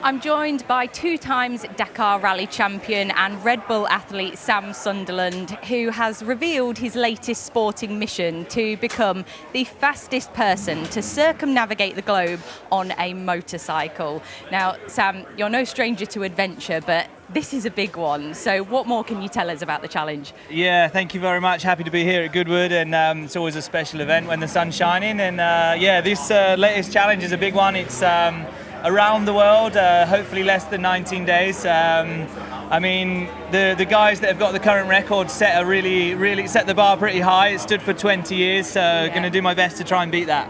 Great. I mean, so 19 days, so if my maths is correct, then you're covering around 1,000 miles a day to achieve that. And that must be challenging mentally and physically. Of course, the Dakar would have given you some experience in that, but how do you prepare for such a feat? Yeah, that's it. I mean, as you say, it's 1,050 miles a day on average I need to do to beat the record. And it's not easy. We've done a few simulations now, and certainly later on in the day you start getting pretty tired. And I mean, as far as training-wise, like, I don't think riding the bike I'm going to become like a better rider, so to speak, because like we used to obviously do that a lot during the Dakar, work on technique, setting up the bike. But yeah, I'm here on the Triumph Tiger 1200. It's a suitable bit of kit for the challenge, and it's mostly just going to have to be like get on with it. You know, I can't like not go to sleep or sort of deprive myself of sleep in preparation. I just need to you know, keep my spirits up however I can with podcasts and things, and just keep ticking off the miles. Yeah, you need to feel just as good as the machine underneath you. So tell us a bit more about the machine of choice, because you'll be going across all sorts of terrain, different roads. How do you choose what kind of bike is good for the job? So yeah, super happy to partner up with Triumph for this challenge, and obviously the 1200 engine is a big capacity engine, which ideally shouldn't be as hard work for that, for the miles we need to do every day. So reliability's there. I've got the panniers on there for my sandwiches. Maybe a tent or so, because it's quite hard to plan for hotels and things on the way, because we're not exactly sure how many miles we'll get done that day. So have a tent on standby.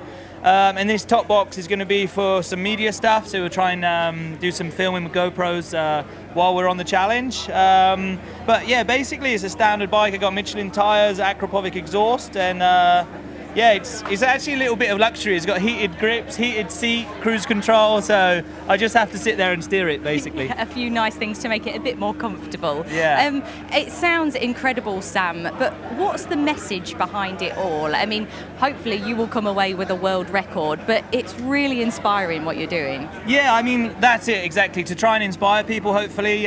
For me, during my career, I've had the chance to visit such cool places, but often like race orientated, and you're like so focused on the race, the strategy, you kind of like fly in, do the race, fly out. And I'm hoping on this experience, like I'm going to be spending enough time in the saddle to sort of take it all in a bit. And I don't think there's possibility to ride around the world without having, some stories come up at the borders or with the locals or whatever it is. So yeah, create some stories and hopefully inspire a few people along the way. Well, we will watch this space. When can we see you take off? So we're going to be leaving from Greenwich Mean Time, sometime in mid-September, and we'll be on the road for around a month, because every time you arrive to a border where the bike needs to be shipped, the clock stops. So riding days, less than 19, but we'll be gone for a month. Well, we'll look out for your journey and keep posted on it. We wish you all the best. Good luck for it, Sam. Thank you very much. Thank you for speaking to us. Pleasure. Thanks for that.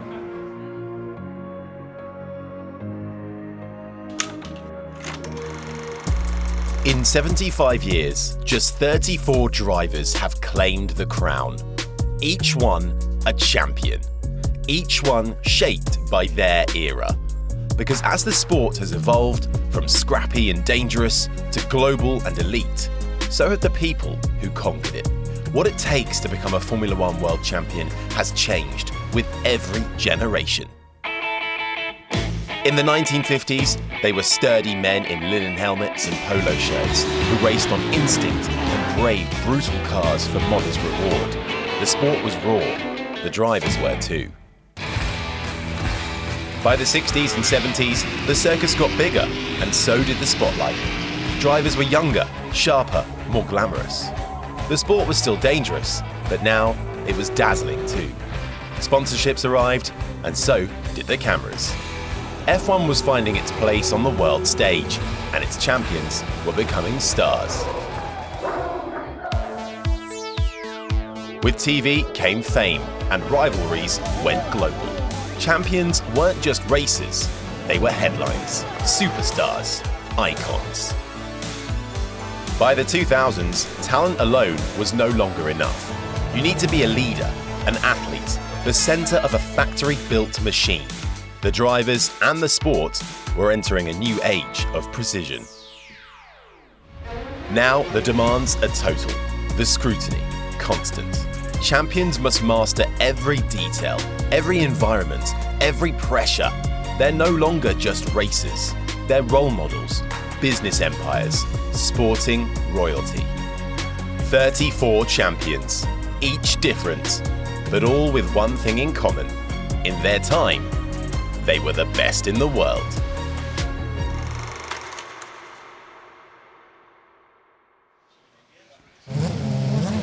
And celebrating 75 years of the Formula One World Championship and the drivers and so many of the cars is such fun, and that's what we're looking forward to. Looking at some of the originals, the pioneers, the innovators, the underdogs of Formula One. I'm Ben Edwards. Harry Benjamin is alongside me, current commentator, of course, on Formula One in the current world. And John Watson is with us as well, who competed, raced, won in Formula One, and with a great history of watching some of these earlier machines that we will be seeing out there in a moment, John, because you grew up seeing some lovely machines, but we've got a slightly more recent machine heading up the hill, first of all. One of the Racing Bull machines, I think, is what we're seeing first. But yeah, maybe they're doing something. Maybe they're heading down, actually. I think they're heading down. Yeah, I think they're clearing the supercars from the hill before we get to run up the hill with the Formula One cars going up, some of which will go up in anger, others maybe go up slightly more cautiously. But it's all about the noise, the spectacle, the colour, just the excitement. And thinking back as being a child and 5, 6, 7, 8, 9, going to races in Northern Ireland, particularly to the Dundrod racetrack, where in the Ulster Trophy we had single-seater racing, in the RAC Tourist Trophy we had endurance racing, and just as a child seeing A, the drivers, and seeing B, the cars, and maybe it's a sad reflection on me, but everything in the 75 years I've been around for. It's amazing because there's a time when seeing Formula One on TV, as we can so easily now, was not something that was quite so easy to watch Formula One all the time. There were some events that would come up, but obviously you built a real interest in it early in life. Yes, I mean, as a child, my father raced in Ireland, north and south.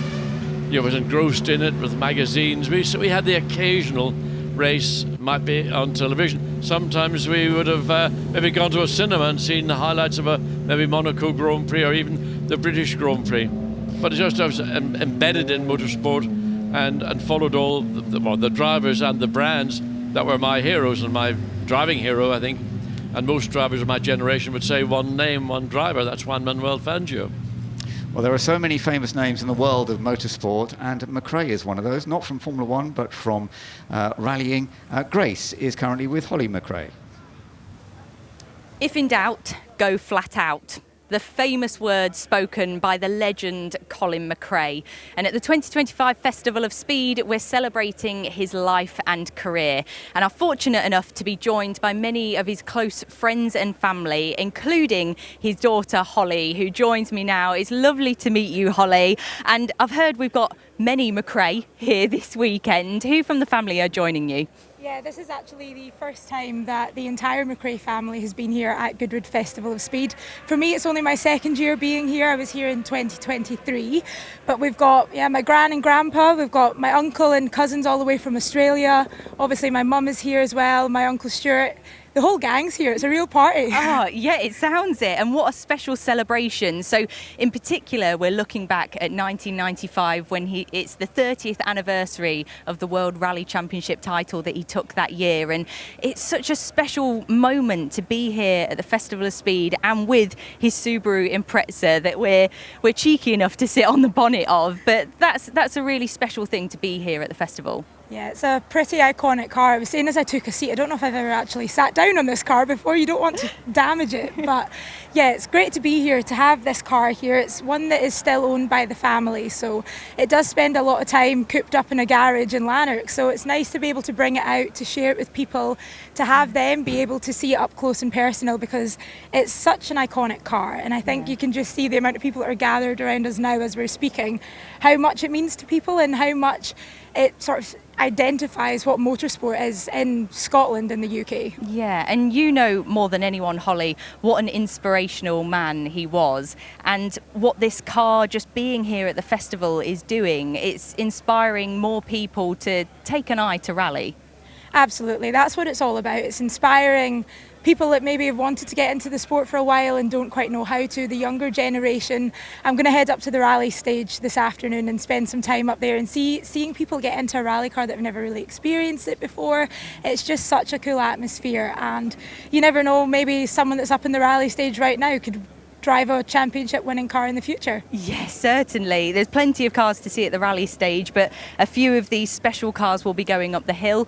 Will we get a chance to see you go up the hill maybe this weekend? I hope so. I certainly hope so. Not driving, that's not quite my bag, but I would definitely take a passenger run if it's going. I think Bat is going up the hill twice each day, so I'm sure there's space for me to squeeze in.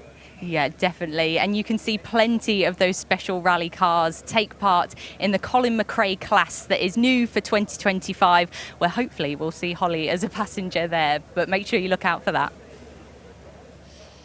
And there we are, just looking down over parts of this Goodwood Festival of Speed. There's so much to enjoy, to absorb, and to take in across all of the areas that we've got. And the Forest Rally stage, of course, is an important part of that as well, where they are doing their shootout throughout the course of the weekend to see who's quickest over the rally stage. And that is all fun. We've got the off-road arena as well, and there's so much to enjoy here.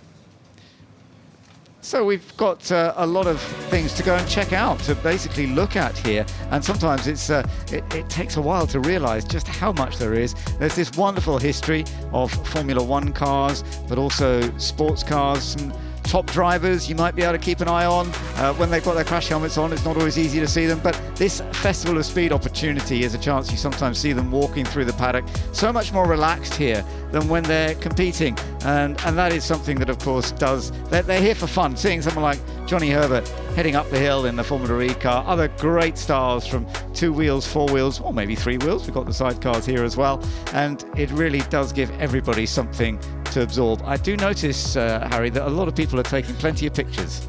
They certainly are. I mean, how often as well, we talk about the Formula One celebrations.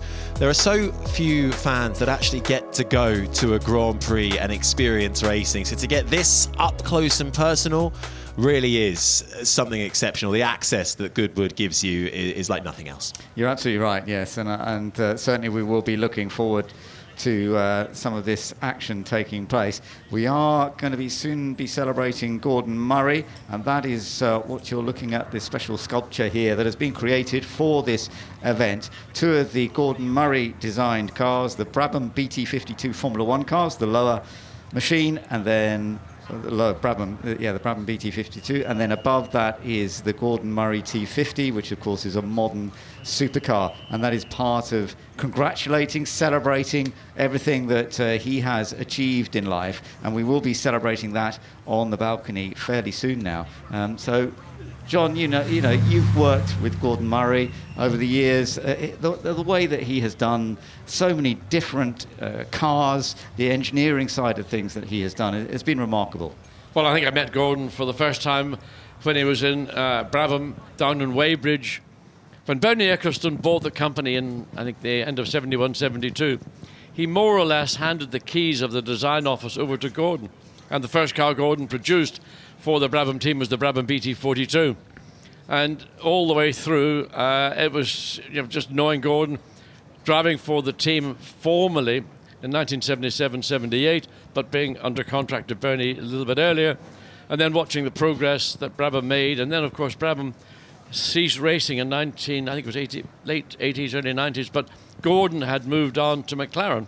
And then you've got the iconic McLaren MP44, the car that won 15 of the 16 Grand Prix in that season, 1988, and then moving further ahead with the introduction of the McLaren F1, to many people's mind the most iconic road car ever produced, and certainly stratospheric market prices if they ever come on the market.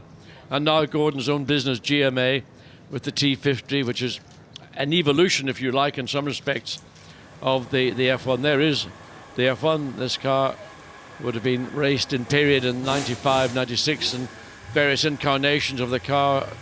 Some of that's the sort of more or less the first early phase of the development. Then there was a long tail version.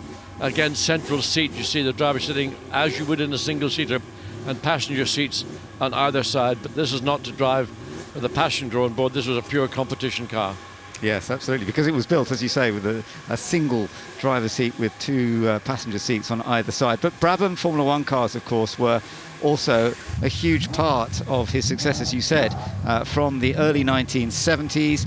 And as the cars developed, and there's Mark Sura, that's lovely to see. Well, Mark actually was a part of the Formula One Brabham team in part of 1985, and I remember the race at, I think it was the European Grand Prix at Brandshaft in 85. Mark was racing in that car. Had a 4-cylinder turbocharged engine. It was a bit of a light switch throttle. It was either full power or no power, but the team managed to tame it, both make the chassis and the aerodynamics work, and at the same time BMW had the benefit of a lot of electronics, and particularly engine control and the way of turbo management. I mean, the most powerful Formula One engine I'm ever aware of, over 1,500 horsepower, In fact, the dynamometer at BMW's works done in Munich only went up to 1200, and it tagged out at 1200. The thing was still pulling like a train, and they never knew what the ultimate horsepower from that engine was. And there you are looking at his first design, which is sort of kind of what we're celebrating from the late 60s. This was like a Lotus 7, created by Gordon initially for him to go racing at the Ford Crossflow engine. He built it in his bedroom, apparently in South Africa, because he grew up in South Africa, Scottish parents, and initially he was an engine designer, but creating this car was apparently one of his first entry into creating a whole car. Well, if you look at the car, there are overtones of maybe of the Lotus 7, and the philosophy that Gordon had is light is good.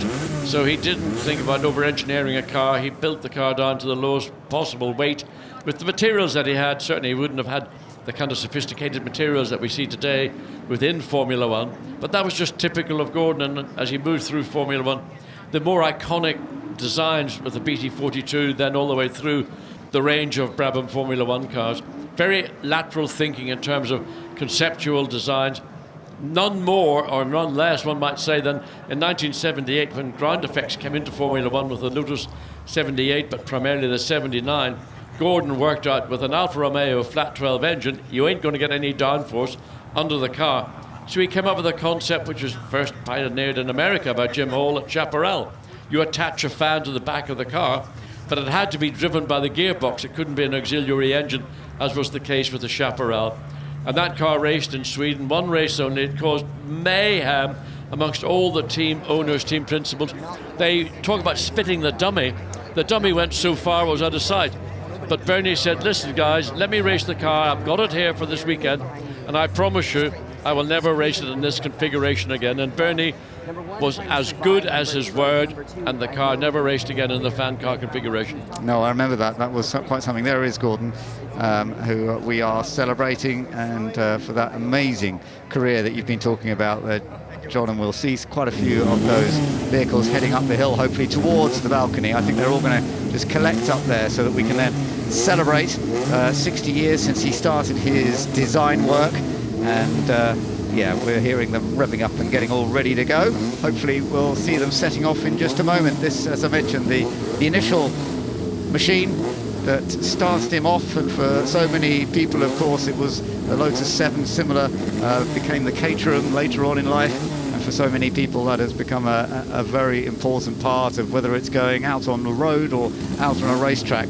But for him to then develop particularly into the aerodynamics of Formula One so effectively, that was incredible. And then creating a car, a supercar, road car, that then went on to win Le Mans was incredible as well. So let's just see them as they're beginning to head up the hill. We've got the Brabham Cosworth BT44 behind, although actually behind that I think we're going to see another of the IGM, the T4 F750, that's heading out as well. And are we going to see them do the whole run up the hill here? And no, they are coming up to the to the balcony area. That's what I thought. They're going to be coming into the balcony to collect all these cars together to celebrate him. Yes, I mean, this is one of the cars Gordon was involved in, but he's actually got an amazing collection of lightweight cars of all descriptions. Absolutely. So a few more heading out. Let's take a little bit more into the history of Gordon Murray.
so we've been enjoying some wonderful images of Gordon Murray. And John, it was lovely to see you in some of those pictures.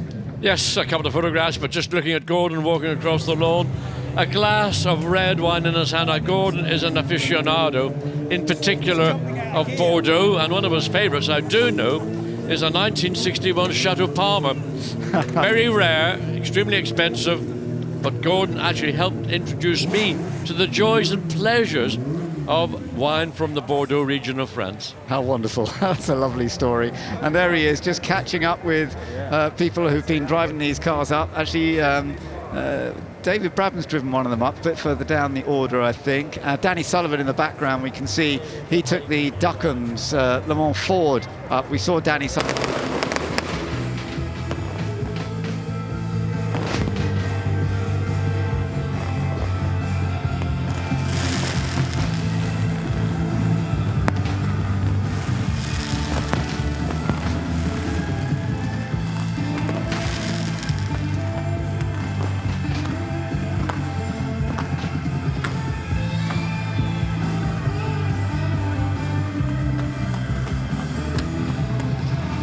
Well, some amazing colours up there, of course, wonderful images, and what a way to celebrate Gordon Murray. This is part of Goodwood Festival of Speed. They do such a lovely job with all of this. I mean, it is a unique event, and to honour Gordon after the length of time he spent in this industry, both as a manufacturer with the McLaren F1 and now his GMA T50, but also coming in 1972 to design the first of his iconic range of Brabham Formula One cars.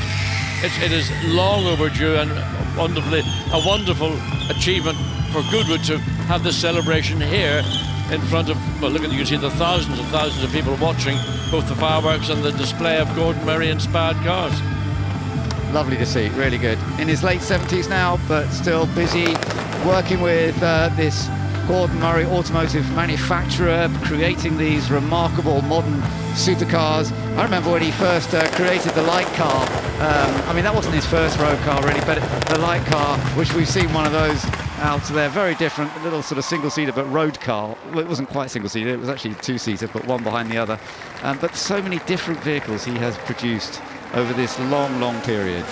I mean, he's got an incredibly imaginative mind, and I mean, everything was done from a very logical perspective, but his logic was not necessarily the logic of the norm within Formula One. There is David Brabham and Gordon Murray in conversation, standing beside a BT44 that may be a 44B with the martini colours on the side. Bernie Eccleston wasn't a master fan of sponsorship. He didn't, if sponsors always felt would ask for too many things, too many tickets, whatever, but eventually Bernie had to bow to sponsorship, and Martini Rossi became the first major sponsor, title sponsor, that Brabham and of course Gordon Murray, as the designer of the car, were able to share. Yeah, well, it's lovely to see the conversation between him and David Brabham, as some of the machines are still heading up the hill here. So this is fun to see a bit of a mixture of machinery, but all part and parcel of the joy of seeing the history of Formula One over the course of this weekend. And Jamie Constable taking another of the Shadow Cosworth powered machines up the hill. Yes, this is the Villager clean car, probably from around about 75, 76. And I think Clay Regazzoni may have been a driver in period in this car. So we see, giving it a bit of welly as he goes past the house and makes his way up to one of the more demanding corners on the hill. Easy to get into the corner a little bit too quick. You need to think about lifting off, just gradually losing the speed, then turn in and pick up the throttle again. Everybody running here on wet weather tyres also, Ben. It's interesting that that's been a decision because it's more practical. You don't have to waste time trying to get a slick tyre up to temperature. Absolutely. So we're into the sort of late 1970s aspect of Formula One, where ground effect was a little part of it, but it hasn't quite got down to the full ground effect that then, of course, Lotus developed a little bit later. Well, Lotus were the sort of innovators of ground effects. First of all, with the Lotus 77, which is rather more rudimentary. Then the 78 took it a further step, but there was a Lotus 79 that really sealed the ground effect deal. And thereafter, it just exploded and ballooned, and there's no, even to this day, ground effects and aerodynamics dominate Formula One cars. Now this is the Maserati 8CTF, so this one, of course, very, very important part of the early stages, though. Now you're looking at something that was starting out as some of the vehicles that would go on to develop race cars for those 1950s, when the whole Formula One World Championship began post-war in 1950. Yes, I mean, these cars, I mean, you look at, first of all, the driver, he's sitting on top of the prop shaft, the transmission is directly behind him, and I mean, a massive straight 8 aspirated engine directly ahead of you. The heat that would come through the cockpit with one of these cars was just amazing, and the fact that it would cause a lot of driver fatigue. But just amazingly made, beautifully executed Grand Prix car from the Maserati brothers, who made some of the most beautiful race cars of all time. They certainly have, no doubt about it. And here's one of the Tyrrells, of course. This is the first of the Tyrrells. It's Adam Tyrrell who is driving this up the hill this time. And we are celebrating Jackie Stewart. So a history of the Tyrrell also, of course, wonderful. And for Sir Jackie Stewart to take those 3 titles was fantastic. Incredible. I mean, what we are celebrating 75 years, and just looking at the change of design as well. This, the prototype Tyrrell chassis built for Jackie Stewart because he wanted to be mega successful. He wanted that Ford V8, but the existing supplier Matra would only build the chassis for their V12 engines. So recruitment they did, and really a tale of a brilliant, plucky underdog as well, which we're seeing celebrated throughout the course of this weekend. Yeah, and just seeing the Tyrrell family getting so involved in this as well. Adam Tyrrell in the car at the moment. So it's all part and parcel of the enjoyment of this, and hopefully we will be seeing a bit of Jackie Stewart over the course of the weekend, when we will be celebrating some of the Formula One champions this weekend. People like Alain Prost, Jackie, Emerson Fittipaldi, and others as well.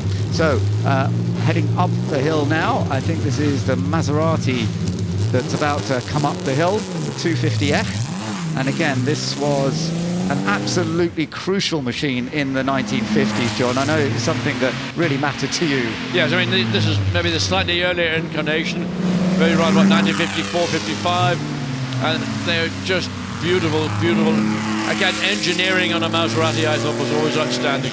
And I think of Fangio racing these cars, particularly in 1957, but all the way through 54, 55, 56, that straight 6 twin-cam Maserati engine. And the car was such an easy, a relatively easy car to drive, because just the overall, the balance, the mechanical balance of the car enabled many drivers, privateers included, to run one of these cars, compete in Formula One and Grand Prix racing in the 50s.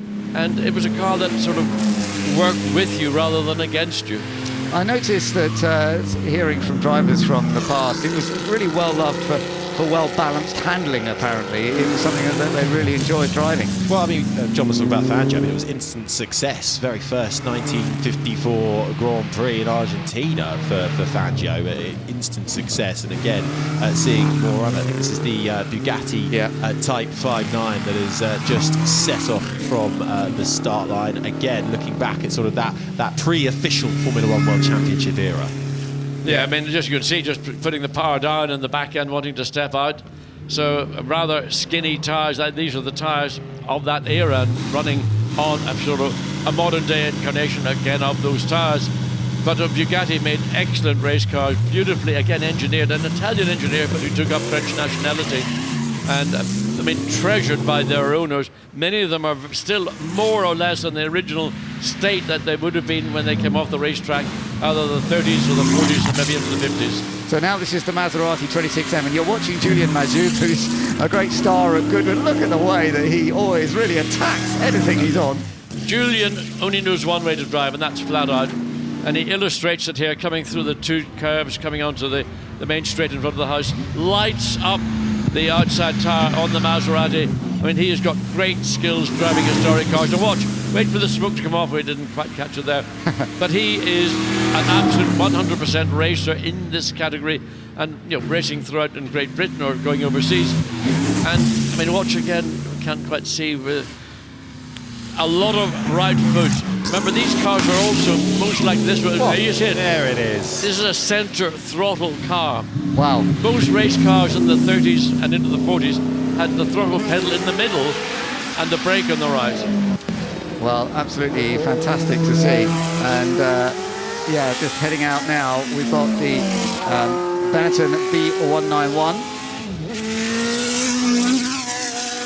making its way up the hill again. I mean, I feel honoured to be sat next to John Watson looking at these cars. I mean, John, you've seen almost all these eras of car go across right up to the modern day. I mean, how do you reflect on how far Formula One has come? It's actually the Arrows, isn't it? It's the Tyrrell. Oh, it's the Tyrrell, sorry. Yeah, sorry, I missed that. Just it's the Tyrrell 018. It's the 311, the Tyrrell 018. So one of the later Tyrrells in the system, of course, for Tyrrell.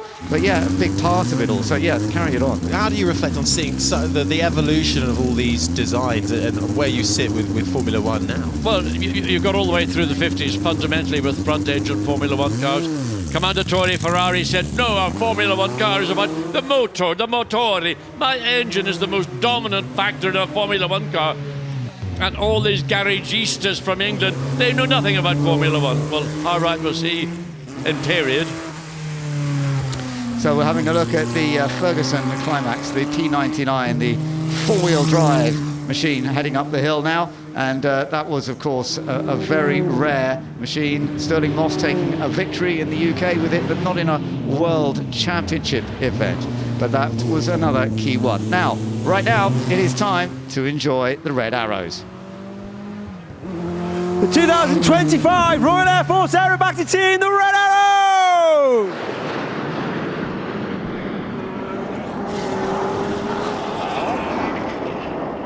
Good afternoon, sirs, moms, ladies and gentlemen. 5th Goodwood Festival of Speed. I am Red 10, the team supervisor, standing on the top of Goodwood House.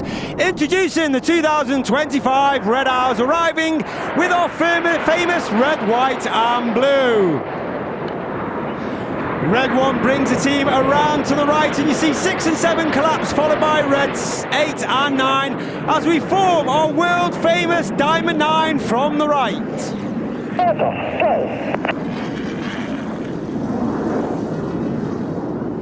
Leading the team in our famous Diamond 9 is squad leader John Bond, known as Bondy. Bondy is in his second year as a team leader. He's a former Typhoon pilot, former qualified flag instructor on the Tucano, where he was the Tucano display pilot in 2012. It's an absolute pleasure to be here at the Goodwood Festival of Speed, once again performing over the great skies of Goodwood.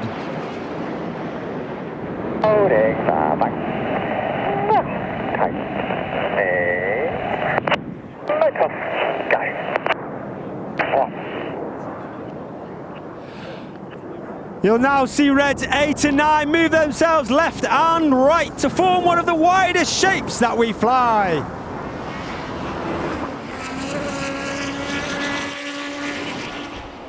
Coming in from the trees over the left-hand side of Goodwood House. Once again, it's the 2025 Red Arrows in Swan.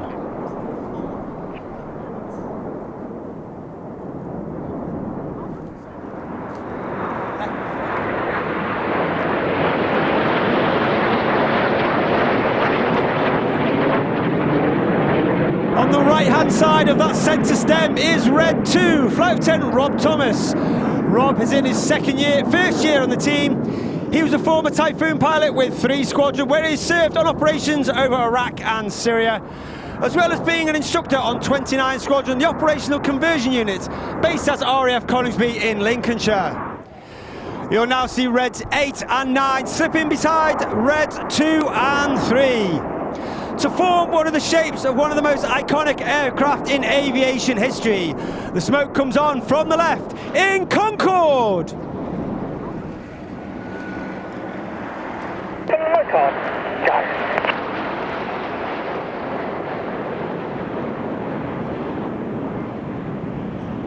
Okay, I got it. Yeah, see. On the left-hand side of that centre stem is Red 3, Flight Lieutenant Andrew McEwen, known as Macca. Macca is in his first year on the team. He flew the AV-8B, which is a Harrier variant with the United States Marine Corps while on exchange.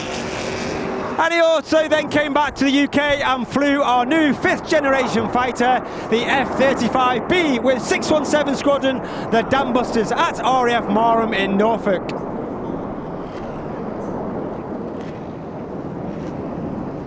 Reds 2 and 3 now move up alongside Red 1, with the rear team formating the Delta shape. 2025 is the 20th anniversary of the Royal Air Force Typhoon team. In from the right, this is Typhoon.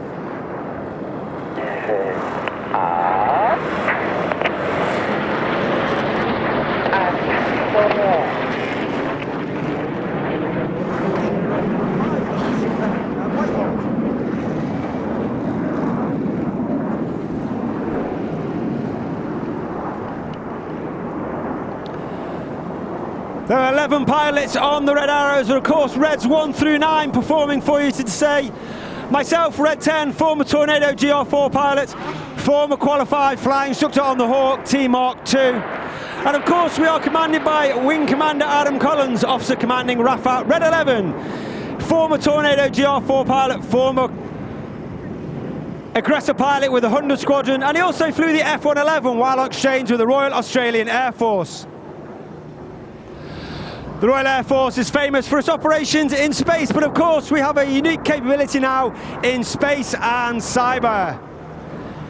As the team come in from the left and bend around to our right in Apollo.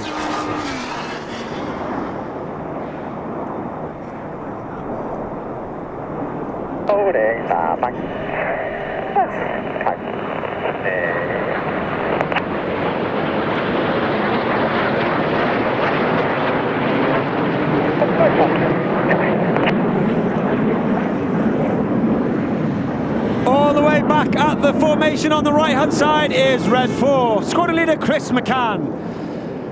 Chris is in his 2nd year on the team. Uniquely, he was taken from training as a student, made straight into an instructor on the Tucano, before then completing his own training and joining the Tornado GR4, where he served in operations over Afghanistan, where he received an Air Force Cross for those service on operations over Afghanistan.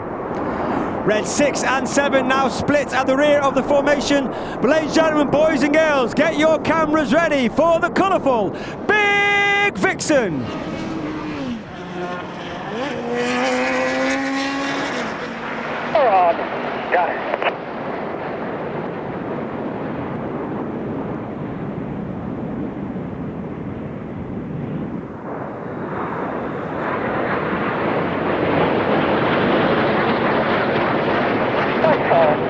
Got it. In that particular manoeuvre, the aircraft fly with their air brakes out. There's a small door at the base of the aeroplane towards the rear.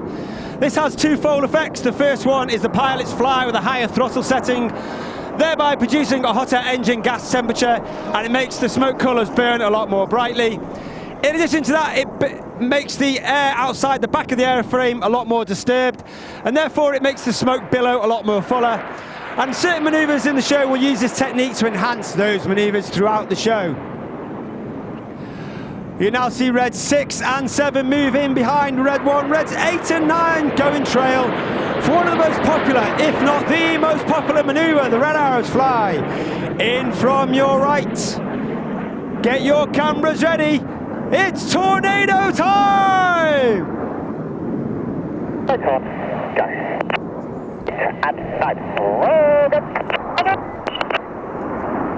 8 and 9 roll goes. Reds 8 and 9 roll around the rest of the formation. But watch for the colour change as Red 1 brings the team down the line.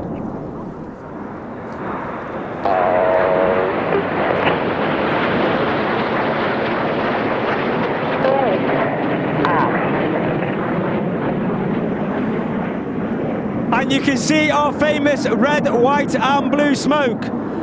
That smoke is only capable due to the smoke pod under the belly of the aeroplane. That smoke pod is capable of producing approximately 5 minutes of white smoke, 1 minute of red smoke and 1 minute of blue smoke.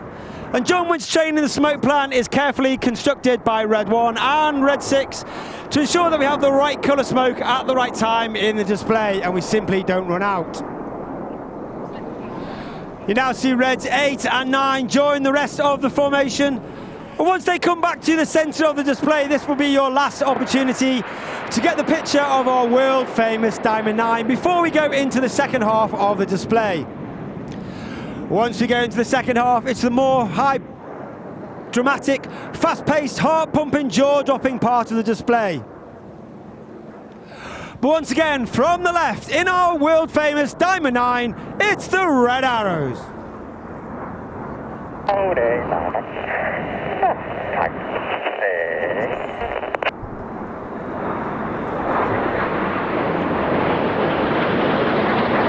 As we start the second half display, we start it once again in the same way we did it in 2024.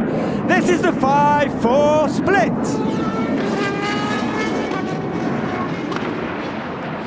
In the second half, we break down to two distinct sections. Off to the left, Reds 1 through 5, known as Enid, named after Enid Blyton's famous 5. Off to the right, 6, 7, 8 and 9, known as Hannah, named after squadron leader Ray Hannah, one of the first members of the Red Arrows. He made the team from a 7 to a 9 ship, and he also formed our world famous Diamond 9. Enid from the left, Hannah from the right, for the colourful 5-4 cross.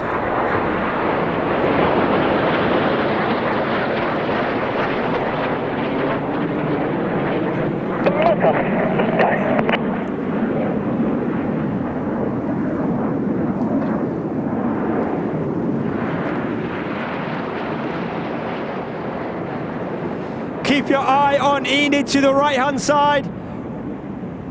Red 5 joins just behind Red 1, and Red 4 sits on trail for the rest of the formation.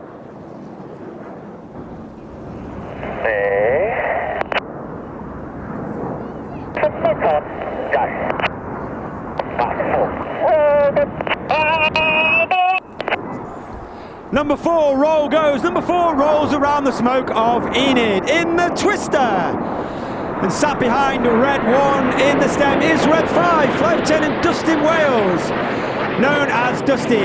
Dusty is in his second year on the team, originally from Zimbabwe.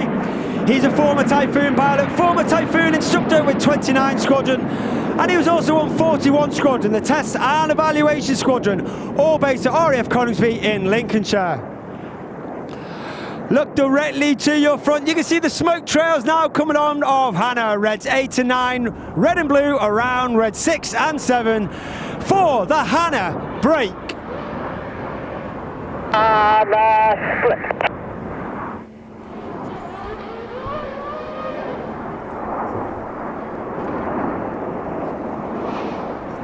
Red 6 and 8 to our left-hand side, Red 7 and 9 to our right-hand side. Hannah and the synchro pair are led by Red 6, the synchro leader, squadron leader Tom Hansford. Tom is in his third year and final year on the team. He's a former Typhoon pilot, former qualified weapons instructor on the Typhoon, where he would teach weapon tactics and technical information to the entire Typhoon force. Each pair of aircraft will now dive down to only 300 feet above Goodwood. They are at a closing speed of over 900 miles per hour in the Hannah Pass.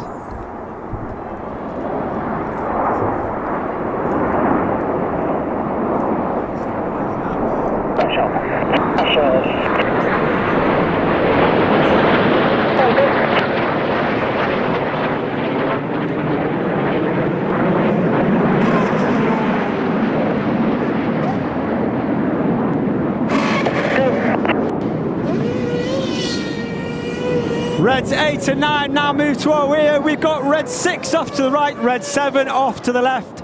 Climbing up to 2.5 to 3,000 feet as they go inverted on the way down to complete the manoeuvre called Boomerang. Coming in from the left is Flight Lieutenant George Hobday, Red 7. Second year on the team, former Typhoon pilot, former qualified flying instructor on the Tucano. Each aircraft crossing in the middle, only 30 metres wingtip to wingtip, that's only 100 feet as they now pull up to 6G, turning away from each other. As they complete the manoeuvre called Cyclone. Off to the right hand side, you've got Reds 1 through 5 running back in. The smoke is on. They infirm the inverted V. Coming in from the left-hand side, we're looking for red 9. Flight Lieutenant Ollie Suckling. Ollie is in his 3rd year on the team. Former Tornado GR4 pilot, coming in at over 500 miles per hour to perform the Goose.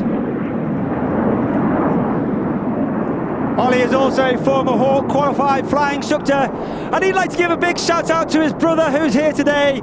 Ollie says hello to his brother Jonathan.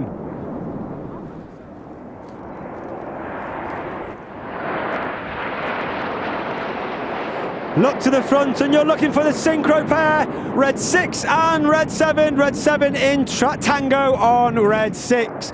Ladies and gentlemen, boys and girls, get your cameras ready. The white smoke comes on to form the world famous synchro heart.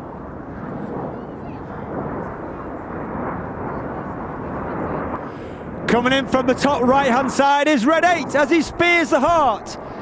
Red 8 is Flight Lieutenant Rich Walker. He is in his 3rd and final year on the team and a very experienced aviator, former Harrier pilot, former Typhoon pilot and former qualified flying instructor on the Hawk T Mark II.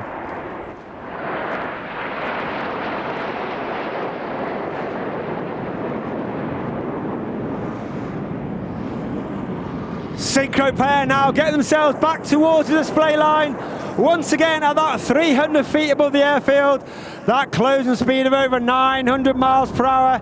Each aircraft will perform a barrel roll, followed by a cross, followed by a second barrel roll in a maneuver called the double rolls.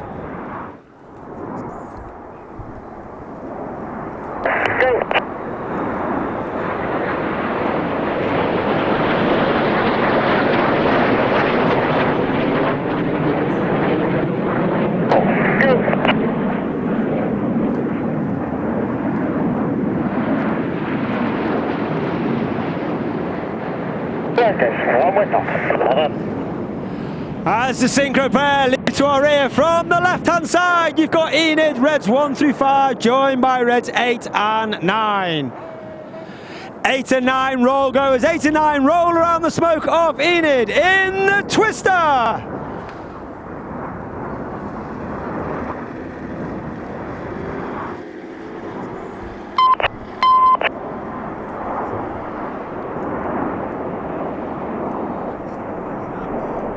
All the pilots on the red arrows must have at least 1,000 to 1,500 fast jet hours, be assessed as above average in the air, and have one operational tour under their belt before they can join the red arrows. They go through a rigorous selection process where we take the best 3 of up to 40 applicants to join the team for the following year. Red 7 from the left, red 6 from the right. Once again, that closing speed of over 900 miles per hour. Each aircraft pulling a barrel roll, turning hard towards the display line. Each aircraft passing only 30 metres, 100 feet. They switch their colours from white to red and blue, now pulling 6G. That's almost 6 times heavier than what you and I are as we stand here at Goodwood. Once again, looking to miss each other at the rear by only 30 metres, changing the red to blue, the blue to red, continuing that 6G turn in manoeuvre called the Circus.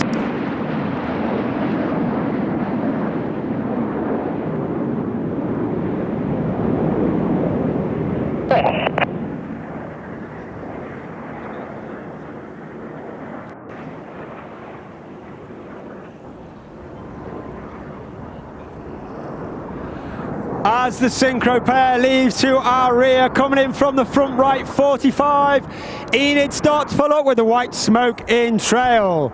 The red, the white and the blue come on as red 1 performs a barrel roll in the sky, leaving a snake-like smoke trail in the sky in the Serpent.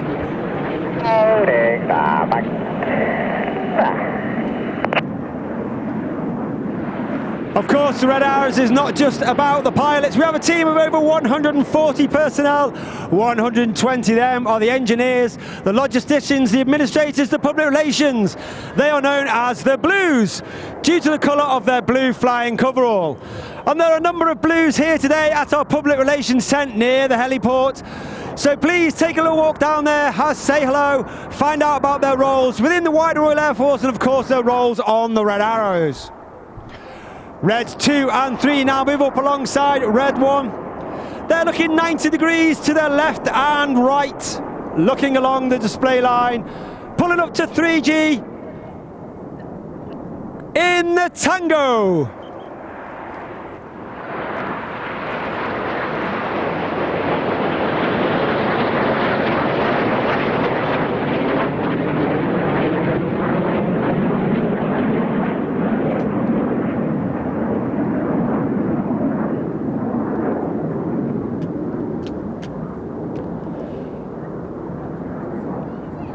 From the left, Red 6 and 9. From the right, Red 7 and 8. In the first of our new manoeuvres for 2025, this is Chainsaw. Red 6 and 9 working extremely hard, inverted for up to 30 seconds. All the blood rushing to their head. Conversely, that they roll the correct way up, turning that negative G to positive G. All the blood now rushing from the head, all directly into their feet, working hard against that G-pants to ensure that they remain conscious.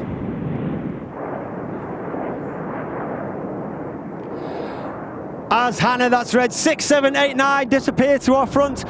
From the left-hand side, once again, you've got Reds 1 through 5. 8 and 9, roll goes Reds 2 and 3, roll to the outside of the rest of the formation. Clear go as Reds 3 and 4 roll to the outside of the formation in the rollbacks.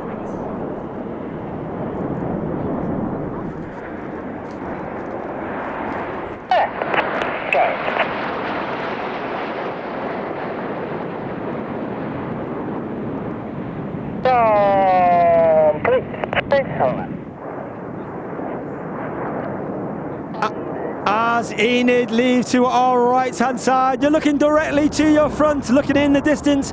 You're looking for the nose lights twinkling of Red 6, 8 and 9. The white smoke comes on, 8 and 9 roll goes. The red and the blue from 8 and 9 roll around the smoke in Red 6. Hannah made up of Red 6, 7, 8 and 9. But a small surprise in the new mover for 2025, hiding in the smoke of Red 6, is Red 7 in the Tempest. Once again, Red 6 and 8 to our left, Red 7 and 9 to our right. Red 6 and 7 will pull up once again to approximately 1,000 feet. They'll dive back down towards the airfield. They'll be about 300 feet and their closing speed of over 900 miles per hour for their final manoeuvre of the show. Each aircraft will perform a barrel roll followed by inverted flight in a manoeuvre we simply like to call the crossbow.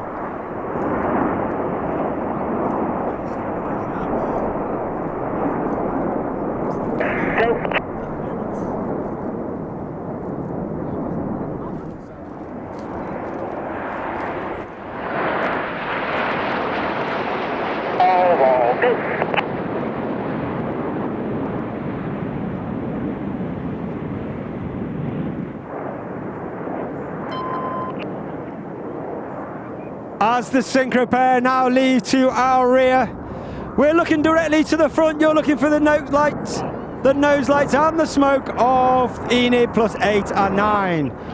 But ladies and gentlemen, boys and girls, it's been an honour and a pleasure. Please put your hands together for the 2025 Royal Air Force Aerobacter team. It's the Red Arrows!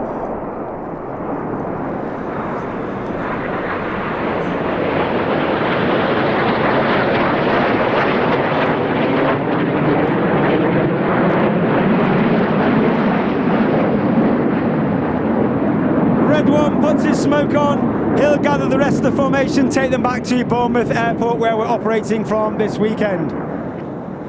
As I said, it's been an absolute honour and a pleasure to perform for you today at Goodwood. If you'd like any more information about the Red Arrows, of course, we're on Facebook and Instagram. All the pilots have their own Instagram accounts. Find me, RAF Red 10, and you'll fail to find all the rest of the pilots. Hashtag Red Arrows, your pictures and videos. We'll pick them up and share them across social media.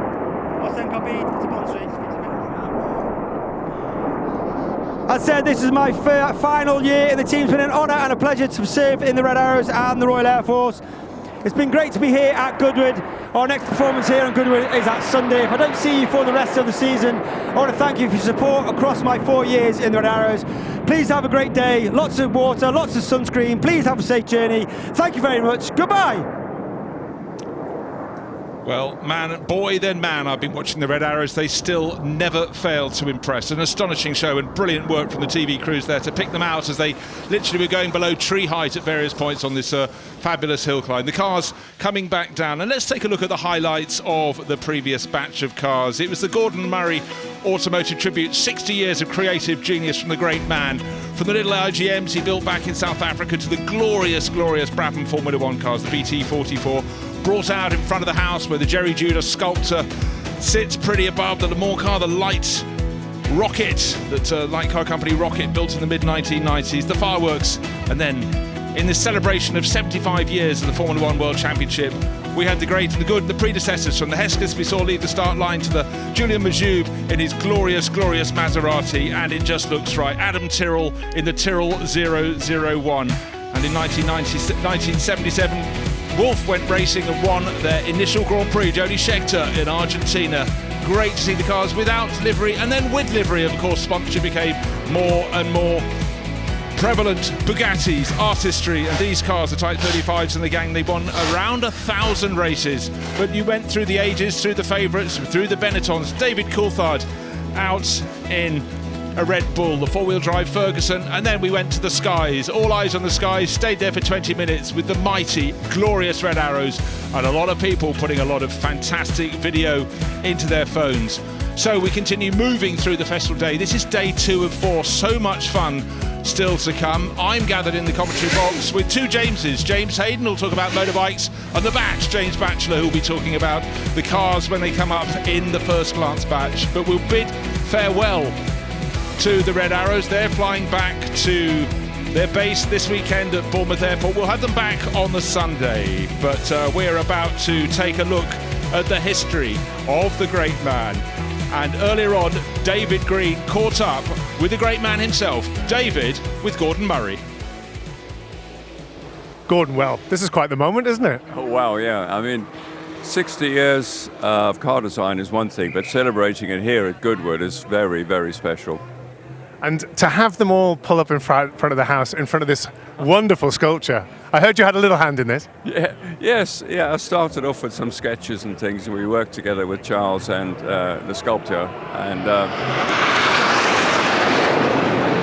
And yeah, I mean, it's been a real journey, you know, and so far it's been fantastic. And what's it like just to see all of the cars displayed at one time? I mean, it's honestly a little bit nostalgic, because I've never seen so much spread of my car history in one place before. You know, starting in '65 with the T1 and having some very special drivers drive them as well. It's just, yeah, pure nostalgia for me. And of course, we talked about it earlier, the serendipity of it being the 75th anniversary of F1 and having all the wonderful drivers and cars here. It's a great occasion this weekend. Yeah, it is. And also, coincidentally, it's also 30 years since we won Le Mans. And of course, to have that car here, you know, live running up the hill is very, very special. And the latest work of art, the T150 there on the sculpture, fantastic. Yeah, well, brings us right up to date, doesn't it? And I heard it's pretty good to drive. It's okay. This was the first Easter handicap for sports cars, and Duke, driving car number 70, soon showed he was as much at home in the seat as in the saddle.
Every day, the city offers up a million beautiful moments just waiting to be captured. You've just got to look for them. The stories are out there. I mean, look at this. Come on! This is crazy.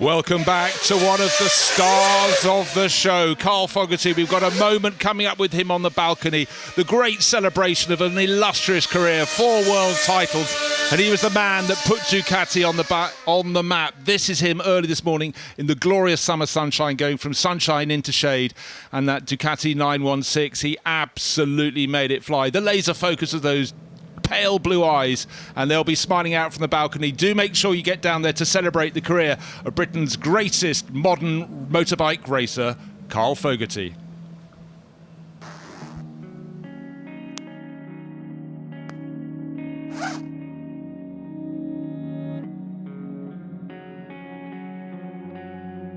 We're being brought up around bikes. I think whatever you get brought up around as a kid, chances are you're going to want to do that as a hobby or a profession, as it turned out for me. So, yeah, all I ever knew I wanted to do was race bikes from a very early age. Yeah.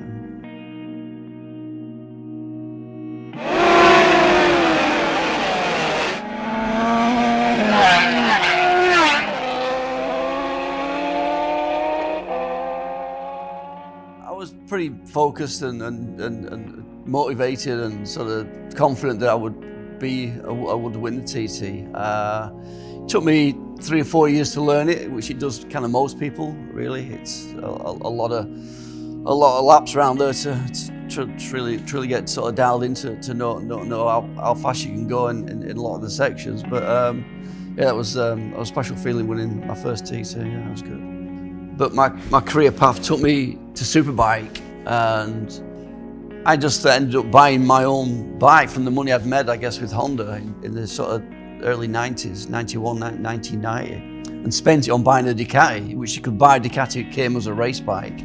At the second round at Donington Park, which is a real rider's circuit, I won against all the odds, against all the factory teams. I think I'm probably the last person ever to win as a privateer a world championship race. And that really kind of propelled me in front of the factories and the teams and stuff for Superbike in 93, and I signed my first contract then in 93 with the factory Ducati team, and I guess the rest is history, as they say, really. It was a bit of a battle all year, that year, 94, which ultimately led it down to the last race of the year, the other side of the world in Australia, when I was just a few points in the lead, and I knew what I had to do, and it was just a flood of tears and emotion. The relief of finally winning that first world title when I'd come close in 93 and should have won it in 93, but to finally do it in 94, the last race of the year, the other side of the world, all TV and stuff, and even Barry Sheen was there kind of trying to interview me, and I was pushing him out of the way trying to get to my wife and just embrace her and stuff. It was, yeah, really emotional, a lot of relief for finally winning that world championship. The first one was special. Yeah. Barry Sheen had said to me, he said, now you've won, there's only one way to go now, that's to be beaten. I went, I don't like the sound of that, I'm not going to be beaten. And yeah, so in 95, it was the second year of the new bike, really, the 916, and it was just a dream to ride the bike, it really was. And I just felt more at ease, more happier, more consistent. I don't know, it just seemed an easier year to retain the title than it did to win it. I'd won it with 2 rounds to go, I think. It was a dream season. Superbikes became so big then, it really did. It just overnight, we went to Brands Hatch in '95, and 60,000 people turned up. And it was just, wow. I just remember opening the curtain of the motorhome at 8 o'clock on a Sunday morning, and the grandstand was full. I was like, whoa. And it was a red hot day. I'd never won a race of any kind at Brands Hatch, club level or anything. And yeah, I always say it was the most perfect day's racing I've ever had. I could just do anything in them races, and I won both races quite comfortably, and in front of like 60,000 people who'd never. The crowds had come back to racing since the days of Barry Sheen in the late 70s. With been no crowds throughout the 80s at all. They'd come to watch racing, and yeah, it was a great time. Cool Britannia and all that kind of stuff. It was it was good. It was all happening in the UK, really. Yeah, it felt good to be British. Alice, I was in the ballroom paddock earlier with Harry, and we were looking at these amazing selection of F1 cars. But I have to say, it's much better to see them going up the hill, isn't it? Of course it is. We've got, for example, the 1961 Ferrari Sharknose. During that year, it won 6 out of the 8 races. Fast forward, Paul Aron's going up in his 2023 Alpine. So we've gone from nearly the very start to modern day. Yeah, and that's, of course, in the Teams and Champions batch that's going up the hill. And it's not just those old historic cars, is it? We've seen brand new F1 cars. We are, and we've got brand new drivers. Gabriele Bortoletto, young ones, much younger than us, yes. He's racing up in the 2013 Sauber. And then Felipe Massa, slightly older drivers than those on the current grid. He's out in his 2008 Ferrari. Remember that fantastic year between him and Lewis Hamilton? He thought he'd won it. Ended up he didn't. Yeah, I know, it's sort of sliding doors moment for Massa, wasn't it, that time? And the sound of those cars at that era, though, I love those cars. Oh, they're absolutely incredible. You're going to get a whole host of different sounds go up the hill. And I have to say, my favourite car of Formula One of all time is going up, and that's the Ferrari F2002.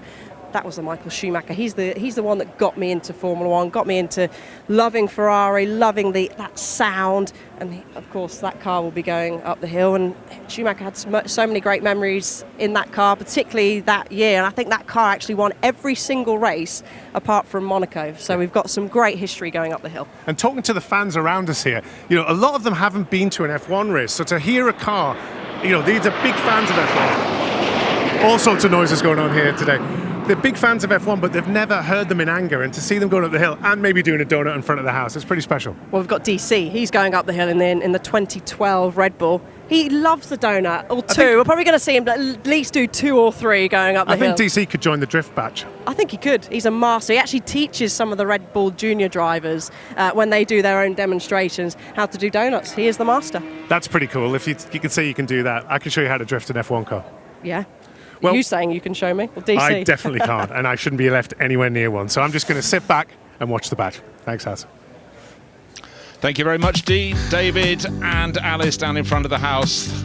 On-track action, on-hill action from the drift cars et al. We have been treated to a fabulous Friday so far. Brilliant weather. Look at that super slow-mo of the Toyota Stout. The course car's pretty spectacular as well, and lots of Porsches on the hill. The Paganis too. We've had the supercars, and they have come with some extraordinary production figures. But you are rewarded if you walk around the grounds. So much to see. In fact, you can't do it all in one day, even with the ultimate planning. But it is a car lovers festival in so many ways. We've got the history and we've got the modern as well. Places to eat and drink and move around. Certainly pace your day here. It's a long time outside in hot weather, but we're not complaining.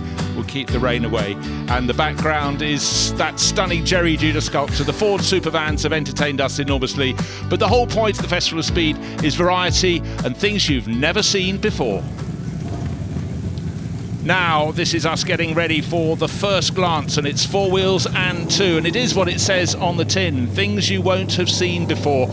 So much to learn. We enjoy the history, we enjoy everything, but we shuffle the pack, and it is going to be full of entertainment. Again, I'm Bruce Jones alongside James Batchelor and James Hayden. James will talk about 2 wheels, James will talk about 4, and I'll try and join in the middle. Yeah, so what we got here, we got some stuff that we've never seen before. This is the BMW Concept RR. So it's kind of it's a real statement of their technology and design. You can see it's sort of wrapped in carbon fibre, really aerodynamic trim and winglets. It's got about 230 brake horsepower, and from that 999cc double overhead cam 16-valve engine. It's a World Superbike engine, incredibly lightweight. It's got a full carbon swinging arm forged aluminium wheels, Bonamacci yokes on it, Olin suspension, full world Superbike slicks as well. And it's been written up by Marcus Flash, the CEO of BMW Motorrad as well, which is pretty cool. I love it when you get someone who's normally pushing a pen or pressing a mouse on or a computer. There, how analog am I?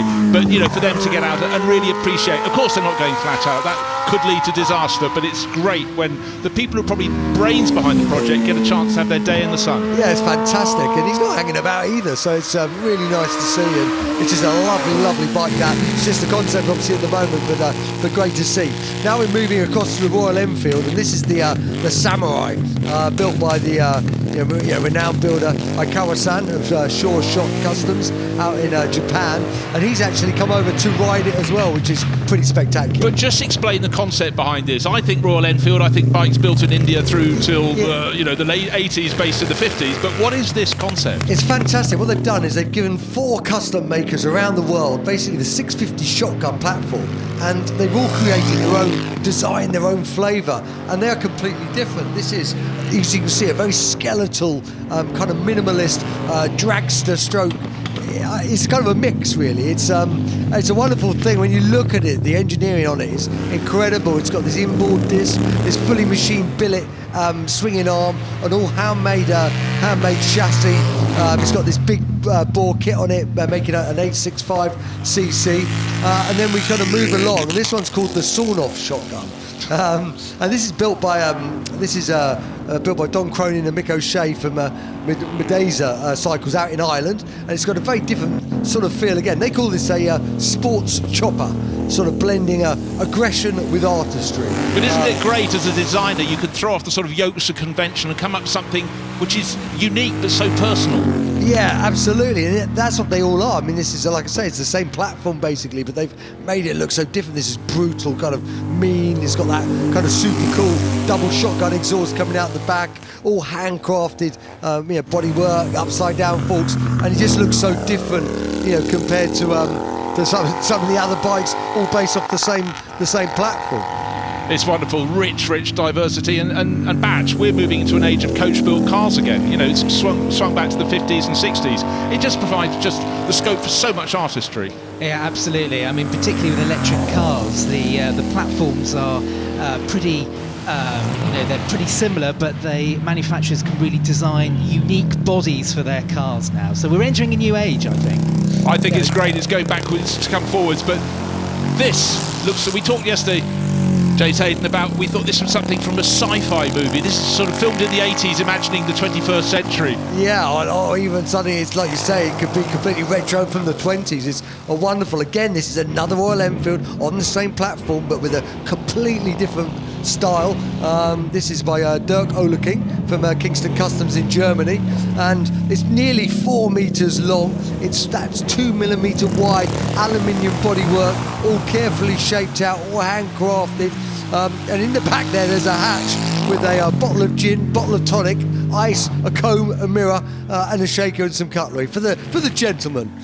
Well, I hope it was insulated, because certainly yesterday it wouldn't have remained as ice. It would have been water. It was a very hot day. Today, a few degrees cooler, but fabulous weather for people to enjoy. And this just makes me smile, whether standing still or here on the move up the hill climb course. Not its natural environment, but hey, look how much pleasure it's bringing. Yeah, I mean, it's just such a unique thing, isn't it? And that's what it's all about. But look at that, the 037, wonderful. Yeah, now we're moving to 4 wheels, and the Lancia 037 rally car, a huge favourite, but Chimera have been latching on to these great designs and bringing them up to the modern age, Batch. Chimera is just one of those brands which we've seen so many of in recent years, who are taking these iconic cars and reimagining them for the 2020s. And look at that, headlamps ablaze. It really has got the Group B kind of look, hasn't it? It does, and I defy any car to be put in that sort of the Martini livery and not look that little bit faster. We had Gordon Murray, of course, earlier. He's no stranger to that livery too, but with those multicoloured stripes from down from the Italian drink that just became absolutely global. Any time, any place and where, it still stands true. But then talk about moving from one thing to another. Suddenly we're in the world of off-road vehicles. This is Goodwood. Everything's different. Yeah, we've got this Ford pickup, the Dakar style car. And really, as we've come to expect from these types of cars, the front may look like a road car, but the rest of it is absolutely bespoke and unique to that car. And I think the thing that really strikes is when you look at these off-road vehicles is how intelligent is that suspension. It's absolutely amazing.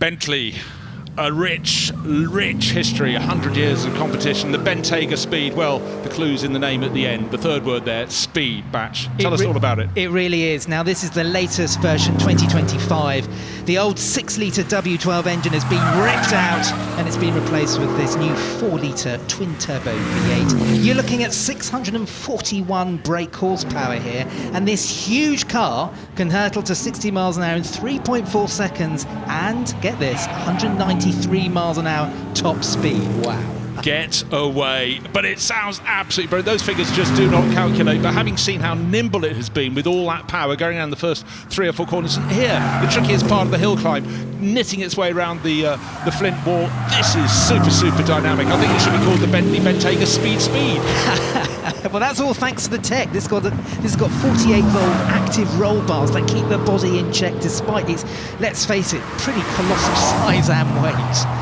That would definitely be one of those rides you sit alongside and go, I cannot believe I'm witnessing this from the passenger seat. Right, BMW, they're always actively looking for more performance. What have we got here? This is the new M2 CS, so it's a 3-litre straight 6 engine, twin turbo, 530 horsepower. Now that's 82 horsepower up on the previous M2 CS, and that allows this pretty small 2-door coupe to hurtle to 60 miles an hour in 3.8 seconds. And BMW really throwing the kitchen sink at this car. It comes with the M driver's pack as standard, so it's got a top speed of 188 miles an hour. Wow.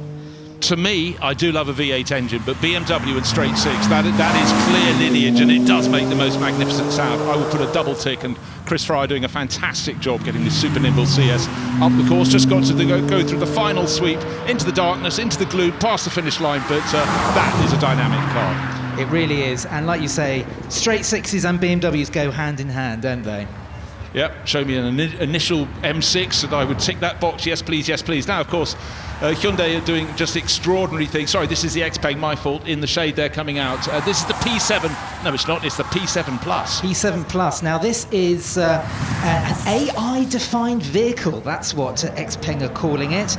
Answers on a postcard on what that might mean, but of course, we do know what that means, which is highly technical, huge amount of systems here to make the car as safety conscious as possible, helping the driver drive the car in a lot easier fashion. But it is a huge car, this 5 meters long, stunning design, and a very distinctive light signature as it comes into the shade there. But the thing that really strikes me is not just new models, it's how rapidly they're coming through. It seems not even a year goes by and these manufacturers fairly new to us in the UK and around the world are just really producing. They see one model shape, they go for that, they go for another, but certainly the P7 Plus large, the G6 different model, but you know, again, so much performance from these cars, and we really do, as a motoring journalist, Batch, have to look, listen and learn and constantly have your antennae tuned, don't you? Really do. I've never known a period in the automotive history where things have changed quite so quickly. But look at this. Daniel Rowbottom, of course, as we know, BTCC driver, really hanging the tail out in this MG EX4 concept. And we first saw this car a couple of years ago in his MG sort of take on that classic Metro 6R4, and it's properly B-winged, isn't it? And the passenger there is smiling away. Why wouldn't you when you've got Daniel at the wheel there? But it is hurtling its way up to the flipboard, looking spectacular. Yeah, the 6R4 rather stubbier, but huge performance in those Group B rally days. But the EX4 concept certainly very interesting. And Daniel Rowbottom will be going, well, this is a bit different from going around Snetterton, Silverstone, Brands Hatch. But again, he's keeping it between those straw bales, almost completed the course. But MG definitely adding more performance to their range. Absolutely, and this is really sort of MG we've seen over the past couple of years have been flexing their muscles in terms of performance. This has got 429 brake horsepower, twin electric motors, I should say. But contrast that to this, which is the Land Rover Defender Trophy Edition. No prizes on guessing what kind of rally series this car sort of remembers, but then contrast that to this Range Rover Sport SV Black. It really does show you the breadth in the Land Rover range at the moment. Sheer premium performance. But the thing that always strikes me is what work's been done to suspension to make such a large, tall, powerful vehicle handle as well as this bit. 6D dynamic suspension, that's what it says on the packet, but controlling all that pitch that otherwise would certainly be upsetting the olive in your glass, wouldn't it? Well, this 6D suspension is quite something, actually. It uses hydraulics to interlink every single corner of the car to better control things like pitch and dive and roll, and that's why it's making light work of the hill run today. It really is truly extraordinary. A course that twists and turns, and yet it's staying almost completely level. That is an extraordinary feat. And so for the sport, well, that says it on the tin, but SV Black means it's that little bit more special as well, doesn't it? It is. It's a product of Jaguar Land Rover's SV Special Vehicles division. And, I mean, it packs some pretty potent power, 4.4 litre twin-turbo mild hybrid V8. And contrast that to a pure electric car, the Mini Aceman John Cooper Works. Now this is the development of the John Cooper Works range, really. This is the Aceman. It sits above the normal Cooper hatchback. It's a sort of a five-door sort of mini SUV. And yeah, 220 odd horsepower, similar kind of range as well, and quite a striking looking thing, don't you think, Bruce? Well, it is, and it sort of fits into almost a class of its own. It sits between one category of car and another, but the point is those dynamic figures, and clearly it looks very, very handy up the hill. Aceman, that's quite a high aiming name, but John Cooper Works, well, that's what you need to know, isn't it? It is, and John Cooper Works is a brand which we're all very familiar with, and yeah, opening it up to a new range of motoring enthusiasts as well. Well, you think back to Mini, you think back to the Mini Cooper in the 1960s. It was the must-have car. It was before hot hatches, and it just took it to another level. Mentioned Hyundai, they've got their N performance range, and it just seems every year to be becoming more and more extraordinary. And the performance of some of these cars is just outstanding. You look at the performance figures and go, is that real? Well, I can tell you it is, and it'll be even better next year. And Hyundai are really developing their N range of cars, and you can see all of that over this weekend, from rally cars to this, which is the brand new 6N Performance. Now you'll be able to buy this in showrooms pretty soon, and it is an incredible machine. It's very highly based on the Ioniq 5N, but it's got a lot of updated systems, including the NE shift. So it's got a sort of fake gearbox, so you fake gear shifts despite it being an electric car. It's got a drift optimizer, so you can get the tail out on your local Sainsbury's roundabout. Drive responsibly, of course. Other supermarkets are available. Other supermarkets are available. But apart from that, it's got 60mm wider track, bulging arches, and this particular car wears N performance range of parts, which you can select at the dealership if you wish. It's quite old school in that aspect. It's rather nice. I like the fact you could augment your car with performance elements. Almost goes back to the 60s and 70s. James, the other James, is nodding there because we're like a slightly faster looking car. I think we just saw a flash of the Ford Puma Gen E, actually, and sometimes you hear them, sometimes you see them. This is the Ioniq 6N, again aimed at it's a high performance version, four-seater, aimed at the electric market, the EV market. But I really love the brand that Hyundai are doing with their pale blue. I don't know if there's an official colour name, I'm sure there is as a Pantone, but you know, they've established it, and I like it when, you know, manufacturer's got a competition arm, if you will, Yes, competition division. It's linking its rally cars to road cars, which we absolutely love. But here we've got the Ford Puma Gen E. Now this is the fourth pure electric car in Ford's range. It's the entry-level car, and contrast that to this new Chery Tiggo 8. Now Chery, the brand, is an enormous Chinese powerhouse. We've already seen two of their brands in the UK, Amoda and JQ, but now Chery is joining the party as well. But what I've heard about this is literally three blinks of an eye ago, they didn't exist as an automotive manufacturer selling to the UK. They come from an engineering background, but they're just growing like Topsy. And this is the thing we've got to get used to in the UK. We've been sort of running along with around 45 brands for the past few years. Next year we're going to be going up to around 65, and that is primarily because these new Chinese brands are arriving here in great floods, and they are making the traditional heritage car manufacturers slightly worried because they bring a lot to the table.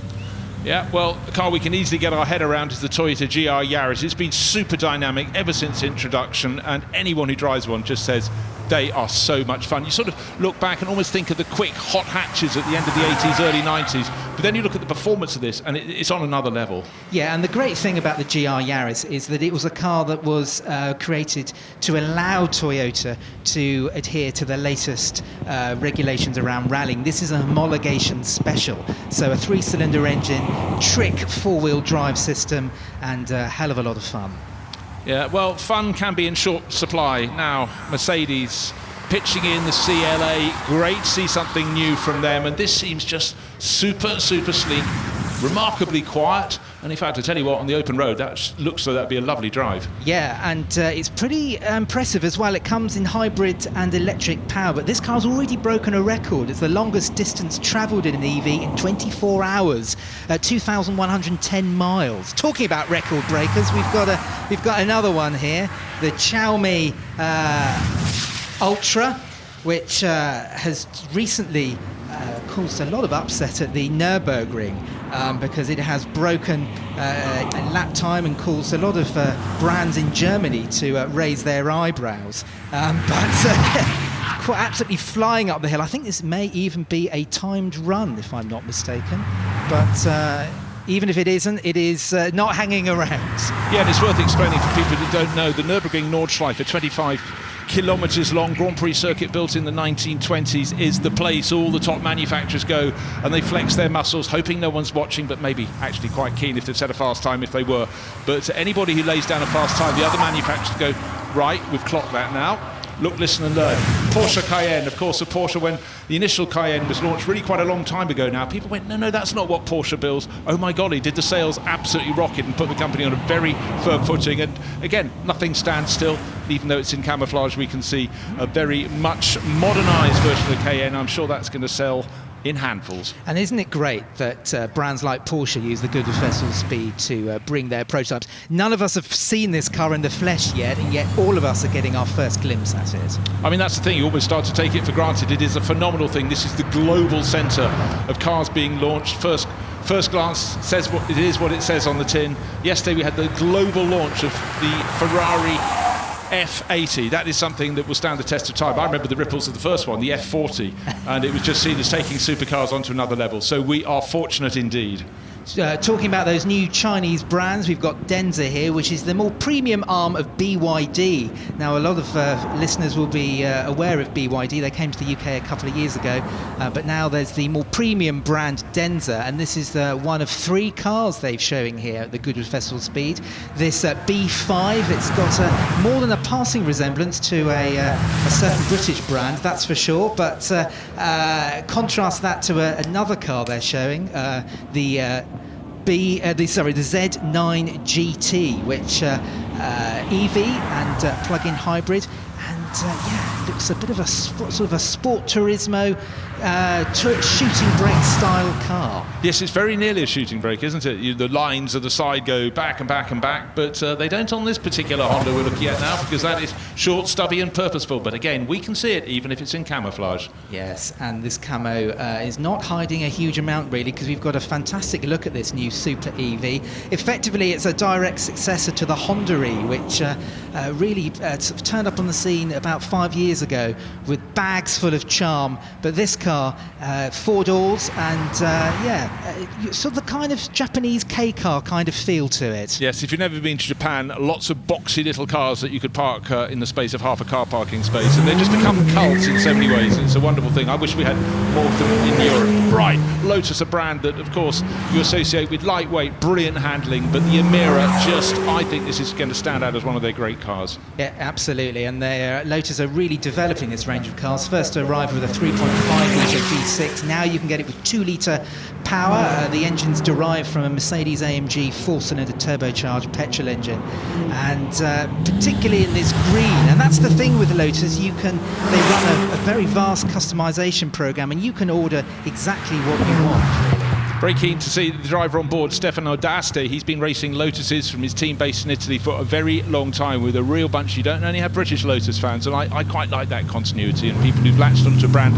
They probably watched racing when they were nippers, but they get to have a go. Bentley flying spur speed. We've seen the speed model earlier, the spur speed. This is something. It really is. I mean, this is the fastest and most powerful production Bentley currently on sale.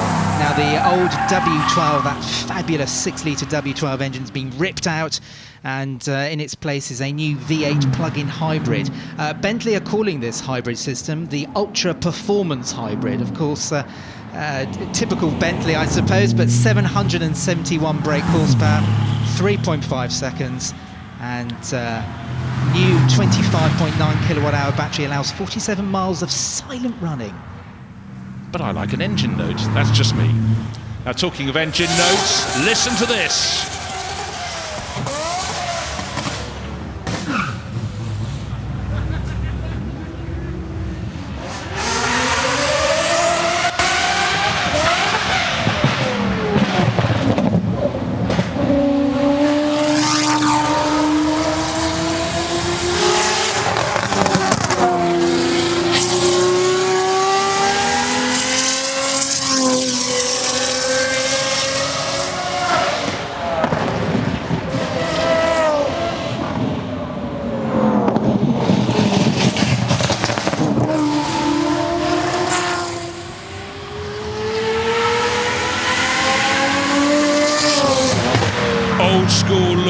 Very much old school's charm of the sound there. V12 but supercharged, why not? This is the Supercat from TWR, of course. They ran the Jaguars, the European Touring Car Championship, the XJSs in the mid-1980s. For a lot of people, that will get them to sit up and pay attention. That is a beast. Yeah, if you're going to get anybody to modify a Jag, why not TWR? And this brand is sort of coming back from the ashes, really. And with cars like this, I think a lot of people are going to be racing to buy one. Certainly see the attraction, and Lamborghini Diablos as well. This is a Resto Mod 1991 Diablo, but reimagined, and all the sleeker, all the more prominent, all the more powerful. Twitchy into Very Malcolm, twitchy. But he gathers it. That was well done. We don't want any delays, but point up the hill, Squirt. Don't worry, there's only a flint wall coming just up ahead of you. It is a reminder that the Diablo was a sheer brute of a car, and just because you've Resto modded it, you haven't tamed the beast, that's for sure. Still got those massive rear haunches, super powerful. You know, it's just the sort of car that was of its age, but reimagined now for 3 decades later. It still makes a statement. It still looks good as well, doesn't it? It shows up quite a lot of newer machinery. That shows you the genius of the original design. Job safely done, but certainly the eccentric gave us a little bit of concern at Moulcombe, but hey, it was beautifully sorted. So that gets to the top of the hill, and we're going to look down the hill and see what's coming up next. This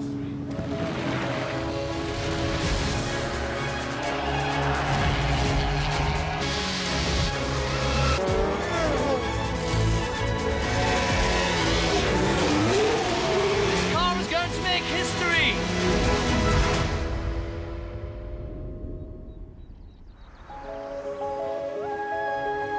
70 years, we've had a single philosophy. Lightness is a force.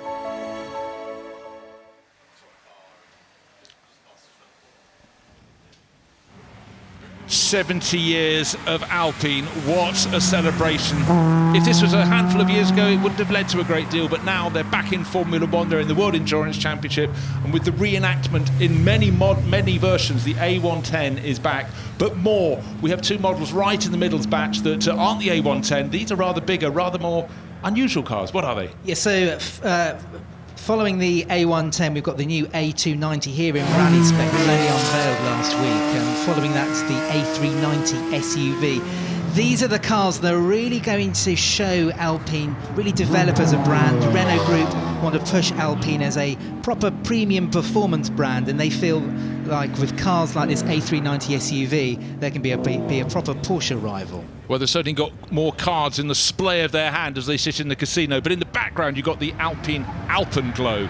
That is something, again, it looks like one of these cars designed for a computer game, but it's been produced, it's super aerodynamic, and that's going to have a lot of tricks under the hood. It has, and what's interesting about this car, it's got a 3.5 litre V6 engine, but it's powered by hydrogen, so it's a hydrogen combustion engine car.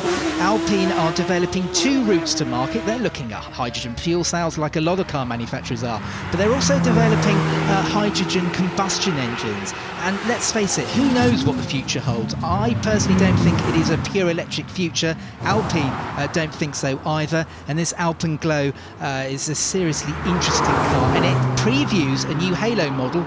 Alpine will be arriving next year.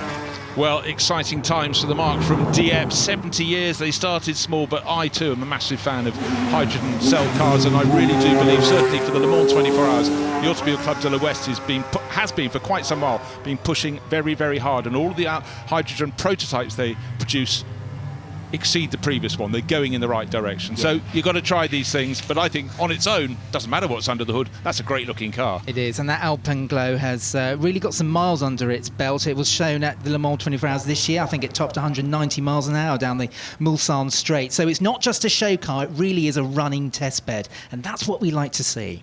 And, you know, all three of us here just simply love the fact that competition can lead to the greatest road cars and bikes. Let's take a look at the highlights of the batch. This is first glance. Cars and bikes you would not have seen before. And Goodwood, the Festival of Speed, is the launch pad, it's the stage. And James, fantastic bikes. Yeah, we had a lovely selection of Royal Enfields, all these special customs. This is the Kingsman, big 4 metre long, and then some beautiful Group B rally replicas. Yeah, certainly exciting people of all ages. And then vehicles you wouldn't see on the open road, more likely to find them on the Paris-Dakar. Loads of performance, enormous ground clearance, and probably about the most intelligent suspension you can find in the world. And then moving through the manufacturers who are trying to just make ever better cars with all sorts of performance packages. And again, once you get a chance to ride low on a camera on the side of a car up the hill climb course, it's very dynamic. The MG certainly looking backwards to go forwards, and some of the Range Rovers up the hill, very impressive. Their suspension behaviour is just quite extraordinary. Big, heavy vehicles that handle like sports cars. Hyundai pushing like mad, pushing the parameters, pushing the edge of the envelope, pushing all the way to the top of the hill. And the car, more smiles per mile. It's the Toyota Yaris, and just great to see that continues to be super dynamic. And every year the bar is raised in terms of performance, in terms of technology, but also a lot of the time we look slightly backwards to the great marques. Bentley, they stay rock solid. If you want to travel at enormous speed and great comfort, nothing would beat some of their offerings. But right at the end, if you wanted your ears cleaned out, you wanted a raw, you wanted V12 supercharged, you wanted the TWR Supercat. That's the first glance batch coming to an end. It's been fun.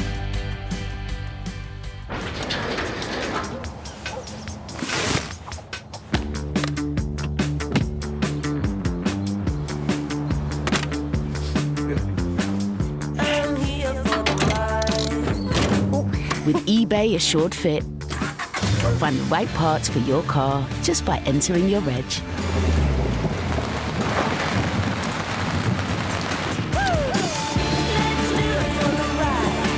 eBay, things people love.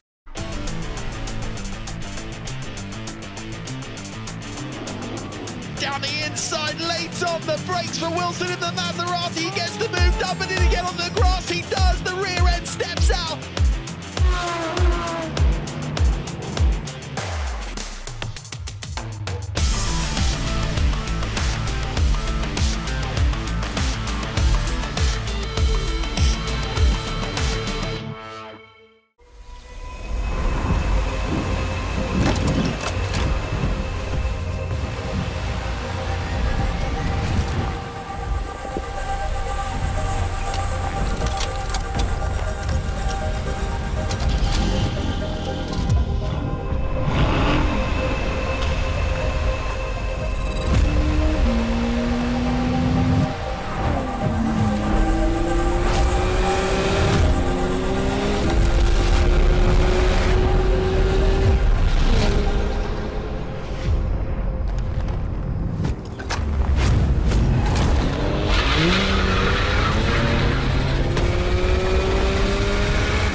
And so this is it. This is the Mercedes AMG World of Performance. Actually, it's under construction at the moment. More than 6,000 workers on site. It's going to set standards also that everybody else will try to follow and makes the sport greater. As teams, as fans, as people, a sound, a smell, a shiver down the spine.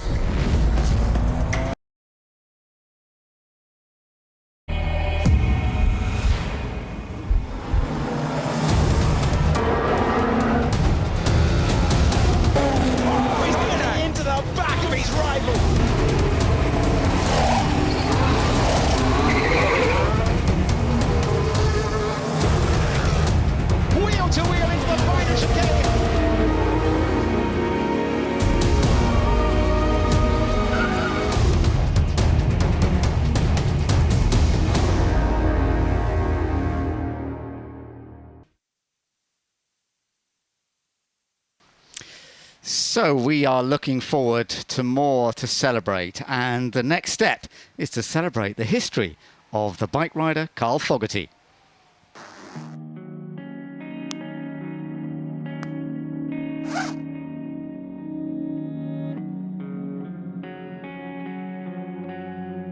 We're being brought up around bikes. I think whatever you get brought up around as a kid, chances are you're going to want to do that as a hobby or a profession, as it turned out for me. So yeah, all I ever knew I wanted to do was race bikes from a very early age. Yeah.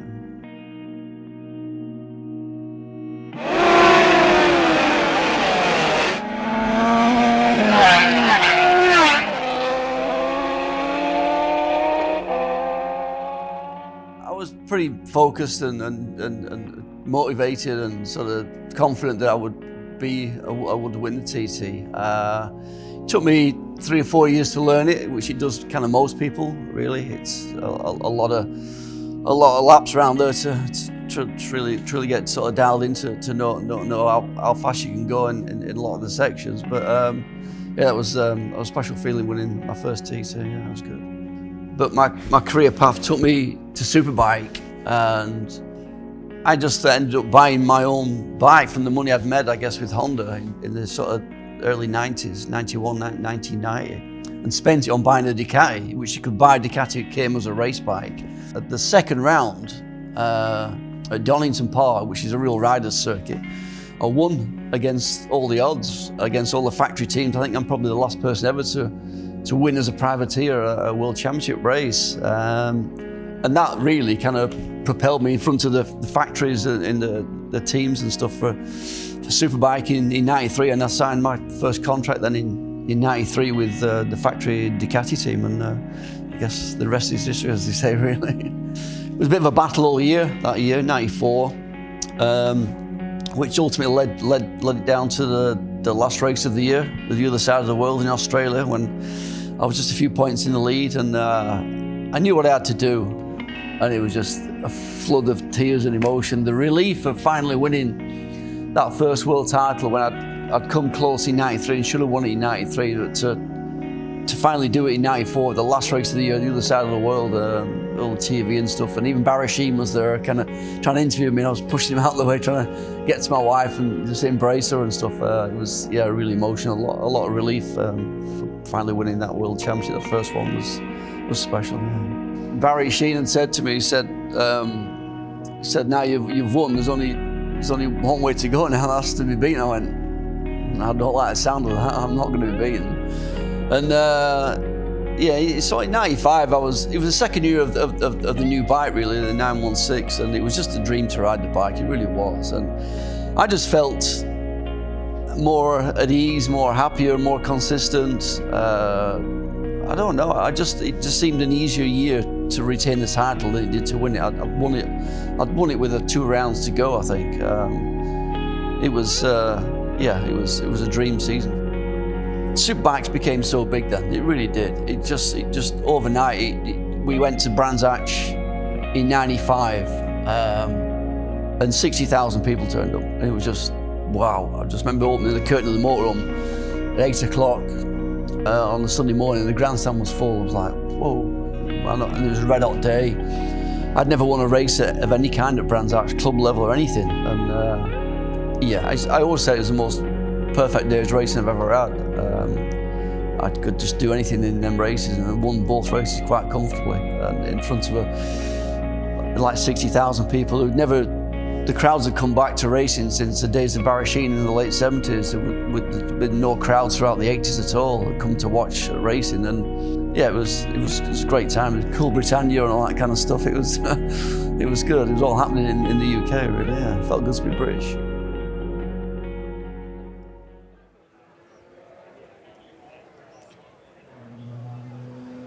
Well, great story there from Carl. We're going to get ready for his arrival here in front of the house, and we've already got a really good crowd, and I believe some people, I haven't spoke to them earlier on, have travelled from far and wide to see Carl.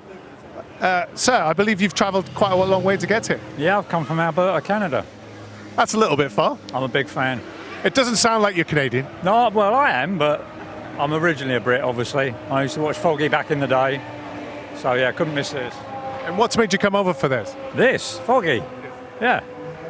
Foggy's like more than a good racer, isn't he? He's obviously very fast, but what was his appeal for you in particular? Because number one. It was only about being number one. I don't think he was good for the country, you know. He certainly put motorbike racing back on the map, I feel, in those mid-90s. Absolutely. And Ducati, put them on the map. Yeah. He's an icon. Hence the T-shirt, eh? Yeah, this is original, back from the day. And you're here for him as well? Yeah, absolutely. As soon as we heard that he was going to be here, it was got to be here. I mean, we come to the Festival of Speed most years, weren't going to come this year, but Foggy's here, so got to come, yeah. Well, very impressive, very impressive. I love the commitment, I love the travel. Yeah. We'll send it back up to the comms.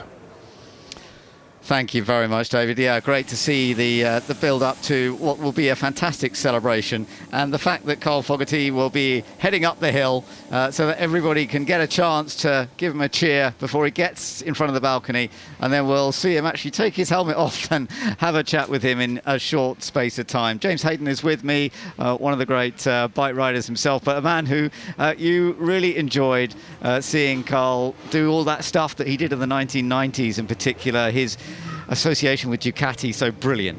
Yeah, fantastic. I mean, we were speaking about it earlier. It's not just his 4 World Championships that he won with Ducati in World Superbike. Right now there, you look at the bike he's on, that's his 1990 Ducati.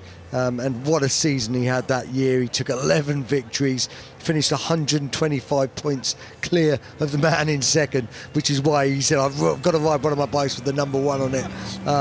That was what was called F1 Championship for bikes, wasn't it then? Yeah, it's before, so he won the 88, 89 and 1990 championship with that, but yes, he did, and he very, very good around. I'm just saying, this bike here, one of his favourites, which he just dominated on, the 996 there. Right, oh, it's lovely to see.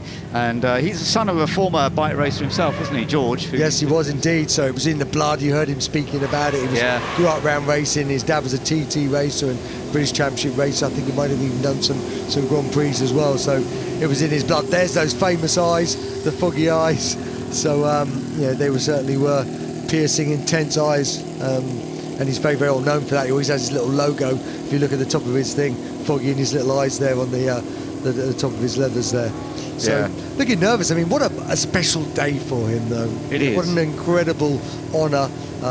Wonderful of the Duke to appreciate and to bring him on. We've seen some great motorcycle races over the year, and it's lovely to see Cole celebrated in this way, and just listening to David speak there with the fans, people coming from all over the world to come and see him. And there really was such a Mania is maybe too strong, but there was such a sort of devout and fanatical following of Foggy through that period whilst he was winning all that races. And his statistics talk for himself. 59 World Superbike wins, 109 podiums, 21 poles, 48 fastest laps, and the big one, the 4 World Championships. Fantastic. And he wasn't just I love that on the crash helmet as well, 4-time WSB champion. As you said it, that was lovely. Yeah, and but he wasn't just he wasn't just good in the short circuit. He won 3 TTs, he won Northwest 200s, the Macau GP. He also won Le Mans and Bol d'Or and became World Endurance Champion one year as well with his teammates. So he was a real all-rounder, and I think that was quite incredible. There's not many races that could do that now or again. Actually, we saw him go up the hill a little bit earlier on when he did the full run up the hill, and we've got some images of that. He's still waiting for his moment to come up to the balcony for the celebration right now, but this was him riding up the hill, and of course plenty of people getting the opportunity to see a view from many years ago, but lovely to see it. Yeah, he's on the 1994 916. He won the World Championship that year on that bike. Obviously he was running up the year before, which is why he was on the number 2, but won it on that 94. And it's just that it was the first year of the iconic Ducati 916, the most exquisite of motorcycles. And as you say, it started it all off, started the legend, started that very, very long relationship with Ducati. And great to see sort of Cole back on and some of these bikes that he hasn't been on for 30 years. Yeah, and as you pointed out when that little video we saw earlier that you've done, that the collection of bikes here that they've got is absolutely fantastic. So good to see so many of the bikes, the Ducatis that he was successful on. One of the things about him is that he was always rather famous for his speed in fast corners, wasn't he? That was something that really suited him. Yeah, I mean, he was just utterly committed, devastating. He just wanted to win. He always had that out-and-out desire and aggression and hunger, and he was very good. He didn't make a lot of mistakes, so he was someone you could almost kind of reliably support on, because he generally came through, which was wonderful. And it wasn't always the case with British sportsmen, then or at any time. And it was great to see someone who kind of was dominant and believed in himself and just wore his heart on his sleeve. He would just gave it everything, and that true grit spirit, that kind of British bulldog fight, was something that everyone greatly appreciates. Yeah, fantastically done. It was brilliantly done by him in his era. And as you were saying earlier, he could run on any kind of surface, any kind of track layout. I mean, sometimes the sort of, as you say, the Isle of Man TT suited him just as well as some of the sort of full World Superbike circuits that nowadays are used. He would be quick on just about everything, wouldn't he? Yeah, and he was quick on just about everything. I was sort of saying earlier on, he would have got third in a 500 Grand Prix back in the day as well. Unfortunately, the bike ran out of fuel on the last lap, and that denied him that. So that was how versatile he was. He could put his hand to anything.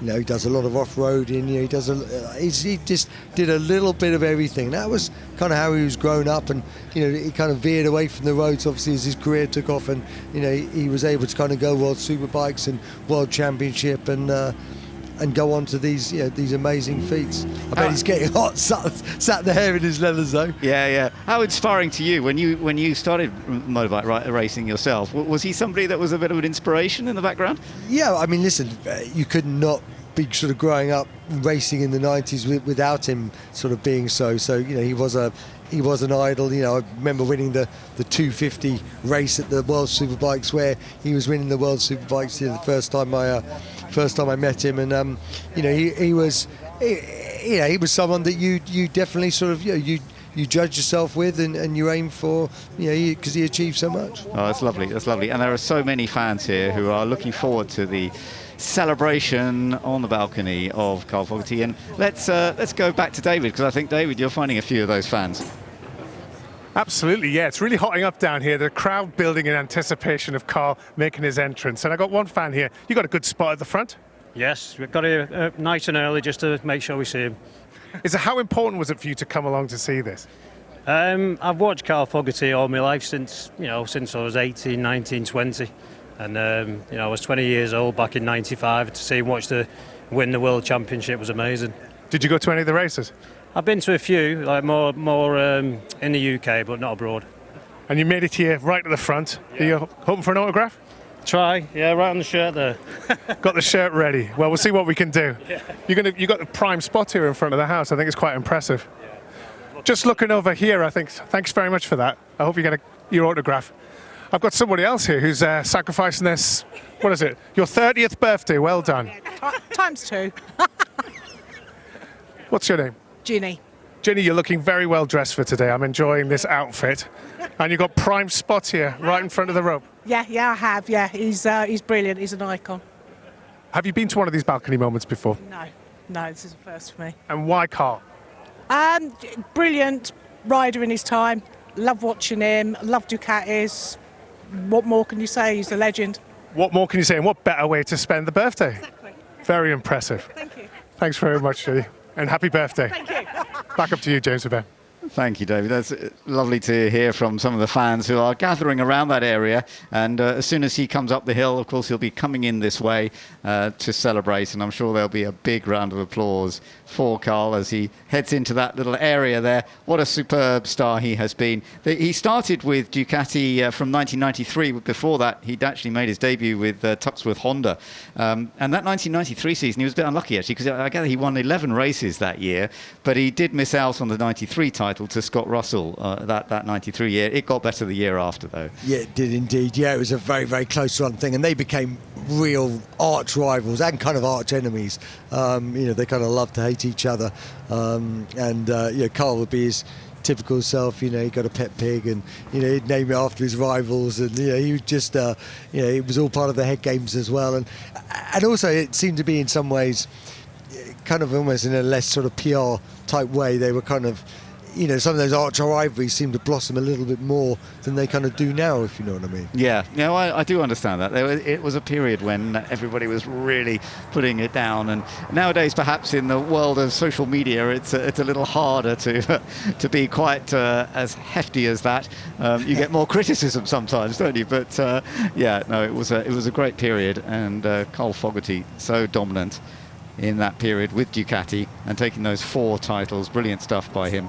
And we shall see him heading up the hill in just a moment. There's obviously a little bit of a delay because they want to get him up there to do the celebration, and we will be hearing from him as well. Grace will be having a chat with him once he gets to the top. So hopefully he's just being informed now for the reasons for the delay, but hopefully. Yeah, and also the other awards he's got, Carl, the MBE, which is a wonderful sort of award. He ran the reality TV show, I'm a Celebrity, Get Me Out of Here. Yeah, that was it. That was good to do that, wasn't it? To win that in 2014, yeah. Yeah, which was quite amazing. To be honest, it's not my sort of thing, so I hadn't kind of watched it, but amazing thing again that, he just sort of ticks off these little things. Obviously, he went on to run his, the Petronas team that I rode for a couple of years, when he first sort of came out, so he ran that, and so it was, he's had his, he's done a lot of things over the year, Carl, and as you can see from the crowd that are starting to gather for him, and people coming from all over the world, he still means a lot to a lot of people. Yeah, absolutely. What's the bike like to ride? I mean, have you ridden one of these? Yeah, absolutely. I actually rode that the 996. That's the 99. I raced the 2000 version of that motorcycle, and it was wonderful. Okay. It was just. What's so good about it? Favourite bikes. At the time, they were thousands. You were racing 750, so they had that little bit of torque, that little bit of punch. The way the V-twin fired, it seemed to kind of let the tyre snuggle into the tarmac a bit, so it was a bit. We had a little bit more sort of mechanical grip. It wouldn't slide quite as easy.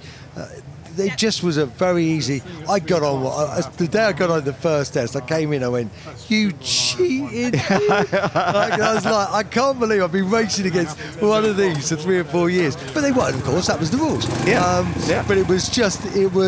I was just compared to the GSXR 750 I've been riding, it was a step on. It was that's fascinating. Was such a lovely thing to ride, and in one way I never wanted to get off it. You know, it was a great thing, and we listened to it far up. They're getting close now.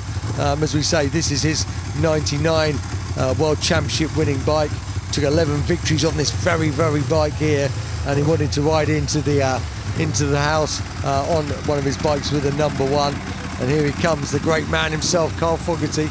Oh, it's lovely to see, and getting him back on the bike and ready to head up the hill. Here we are, we've got the onboard camera as well, so please thoroughly enjoy seeing the superstar as he is ready to head back up the hill, but not the full way up the hill, just halfway up the hill this time for the celebration time where his fans are waiting and they're looking forward to him bursting into their scene in just a few moments' time. He's waiting for the marshals to tell him that it is clear to go, and then the Ducati will launch him once again, which he did so many times, to take those titles. Yeah, off he goes. Maybe a little wheelie. Yeah, here he comes. And then he's got that little right-hander, so he's going to be a bit careful. He's got some, you know, what are they? It looks like they're just sort of lightly cut road tyres. But lovely to hear the 996, the V-twin as he comes round, and then he comes in onto the gravel. Yeah, and past the fans. So this is where they're all gathering. And look, he's going to do a little bit of a fun display here. Absolutely for everybody, and I'm sure everybody's just absorbing this, taking it to the most. Lots of applause all around. How long will those tyres last? Just long enough. Yeah, gets him in. And there we are, getting a big round of applause as he comes in. Yeah, so they're lovely to see him coming in there, and the fans getting a lovely reception. Yeah, really good. Celebrated his 60th birthday just earlier this month, and now he is being celebrated here at Goodwood at the Festival of Speed. Making his way into the balcony. It's great when you're on a bike, you can just go straight in. Yeah. Normally, if you're driving a car, you have to park outside. And I'm sure no matter how decent a rider you are, there's probably always a little bit of nerves just getting up and in and everything going to plan and what have you. But he's done it beautifully, as you'd expect. Yeah, absolutely. And so in a few moments' time, we will see him step up onto the balcony, come back out and be able to wave to the fans down here. But it is lovely to be able to celebrate a British motorbike rider who has had such success in the world of superbikes, working with Ducati for so many years. He was with that type of bike for many years. It developed, of course, over the years. But to take the titles in the oh, look at this, that's lovely. That's how to celebrate, and he's getting the fans to enjoy it as well. Yay. It's like winning all over again, isn't it? Yeah, Oasis in the background as well. The man for Blackburn. He's sprayed a bit of champagne this time, that's for sure.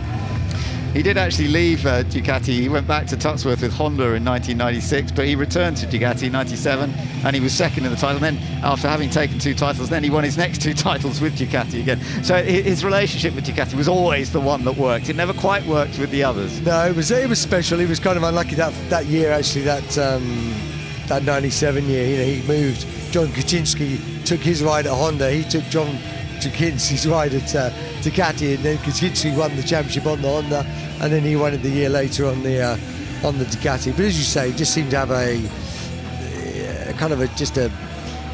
and the Ducati. They worked together. Yeah, they were just synonymous with each other. Whatever it was. It's funny how you find that in all forms of motorsport, whether it's on 2 wheels or 4 wheels. You sometimes find drivers or riders with particular companies that it just really gels and works incredibly well. When they move to another team, it doesn't always come together in the same way. Yeah. And I think some of that could be personnel, some of that could be there's his wife and Michaela there, and his daughters as well, and some of his grandkids. So yeah, lovely to see family Fogerty up there. That is lovely to see, you're right. It's great to see the family support. What a special moment this is for them, isn't it? You know, at such an event, this Goodwood Festival of Speed, where we celebrate so many top people. Derek Bell was up there yesterday. But the fact that Carl Fogerty is being able to enjoy this with his family, with his supporters, with the fans who absolutely adored, as we've heard, watching him competing so competitively, so effectively in the 1990s. For some people, it would have been how they became passionate about motorbike racing. Well, a lot of people, you know, he bought in being that great success, doing what he's done, and you know, he was someone to look at, someone to live up to, and he encouraged a great number of people to really love motorcycles. Yeah, wonderful to see.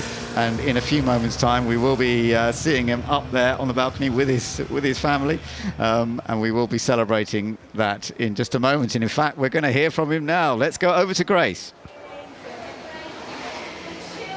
Good afternoon, everyone, and thank you for joining us in the continued celebrations here at Goodwood House, as we now look to a man who put Britain firmly at the forefront of superbike racing during the 90s, when he took his 4 World Superbike titles, but ultimately captured the hearts of sport bike lovers across the globe and continues to do so. He is a legend in the two-wheeled world. Please welcome to the balcony, Carl Fogerty!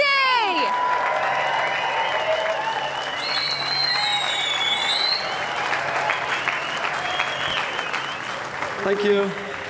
Oh, I'm getting all emotional. Oh, Carl. Now, that is one way to make an entrance. It is our pleasure to see you here at the Festival of Speed. Now, I've firstly got to ask you, what does it feel like to be acquainted with that beautiful Ducati 916, 30 years after taking that special second World Superbike title? How does this feel? It felt like it as well, 30 years when I rode the bike. I wasn't too sure I was going to go, but yeah, we got it off the line, and I was just thinking, try and do a burnout, but try not to mess it up, and it kind of went a bit sideways at one point, and I kept it going, and thankfully we're still here in one piece. So yeah, it feels great. It feels like Brands Hatch all those years ago. All these thousands of fans coming out, and it's great to see you all. Thank you. Well, you did a very fine job of it, and the champagne topped it off there. But your racing career, much of the success has been on board a Ducati. So what is it about the Italian brand that you gel with so much? It just suits my style as a rider. The bike, the whole package, the company, it's like a family kind of environment, and yeah, it just the two go together, Foggy and Ducati and Foggy, and yeah, I couldn't have wished for a better manufacturer to have success on the bike. Did what I wanted it to. It enabled me to ride a bike how I wanted to ride a bike, and carry a lot of corner speed, and to win 4 World Superbike titles. It should have been 6, but 4's all right. Definitely. Well, just take us back to that 1995 season, which was an exemplary display of dominance in World Championship sport. What were some of the factors that you would credit as your success at that time? I think it was the second year of the bike, the 916. It came out in 94, and we had kind of a few teething little problems with it. And in 95, it was the most perfect bike I've ever rode. It was just a pleasure to ride. I've always said to this day, it's the best bike I've ever ridden in 95. And yeah, going back to the summer of 95, the weather seemed like it is today. It was red hot, and I remember opening the curtains at Brands Hatch at about 7:30, 8 o'clock in the morning. The grandstand was full, and it was the first time we'd seen crowds back at the British sort of races since the days of Barry Sheen in the late 70s. And it was the most perfect day for me. I won both races, a new lap record, and pretty much clinched my second World Championship. It was, hard to believe, it was 30 years ago. It's just incredible, Carl. And I think many people knew you were destined for glory after that, because you've shown dedication in many disciplines, whether it be motocross, road racing at the Isle of Man, short circuit, endurance racing. What is it about the two-wheeled sport that you love so much and keeps your passion alive for it? Just winning. That's it. Just I was born on the 1st of July, so I was born on the 1st, and just wanted to win. I was kind of brought up with a TT with my dad racing, and kind of was a family holiday as a kid, and so I spent every year going to the Isle of Man TT, getting 2 weeks off school, which is great because I hated school. Yeah, I wanted to win the TT, won that, I held the lap record for 7 years, and then wanted to be a world champion. And I just had that motivation, that drive, that determinedness, and you know, that little bit of luck along the way, and we achieved it. Yeah, and your devotion to the sport, though, created a sensation, Foggy Mania, that drew those thousands of crowds to watch the racing. Do you have certain memories or milestones that you replay from that euphoric time?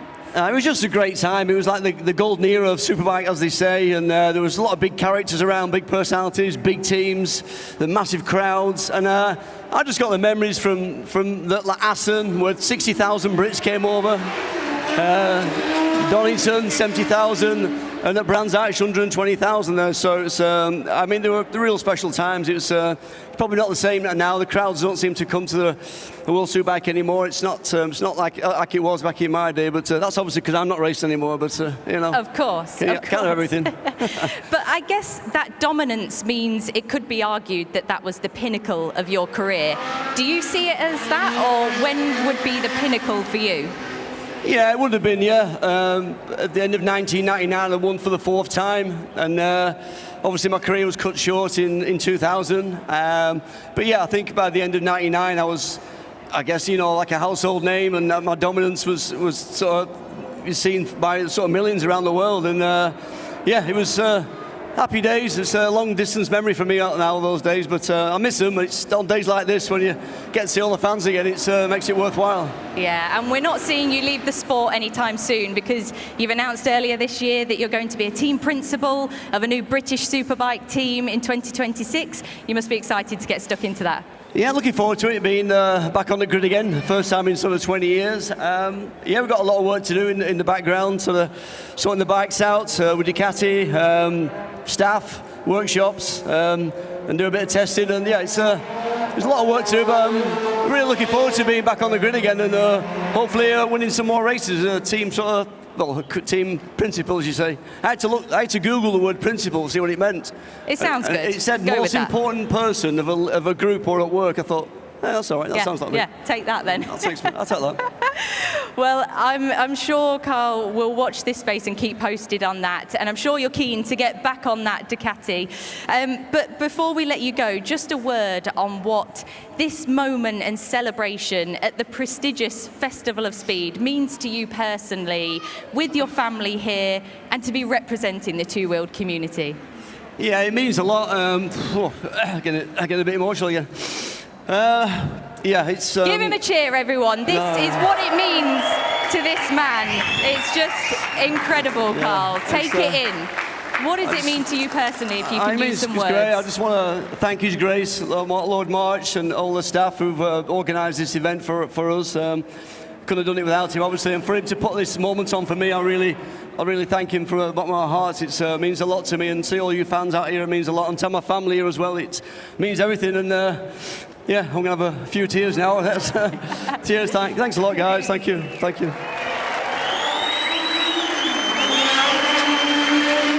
Well, it certainly is a remarkable way to remember a remarkable career.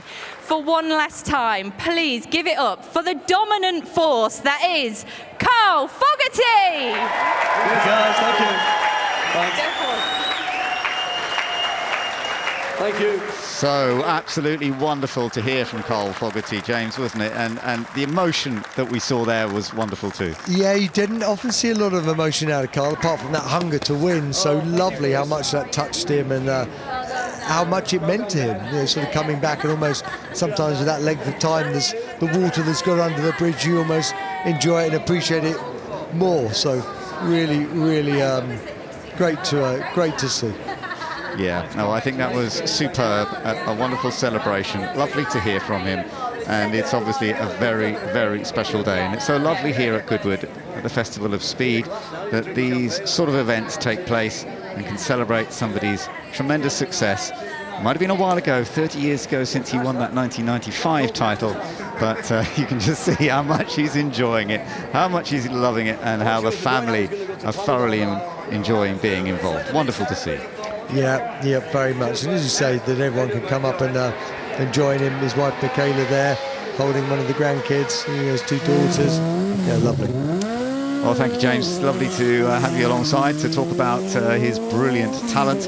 We are now focusing on some of the Formula One cars of the history of the sport. And we're looking at one of the Brabhams right now. This is the Brabham BT52 from 1983. And the 1983 season, of course, was another opportunity to take a title.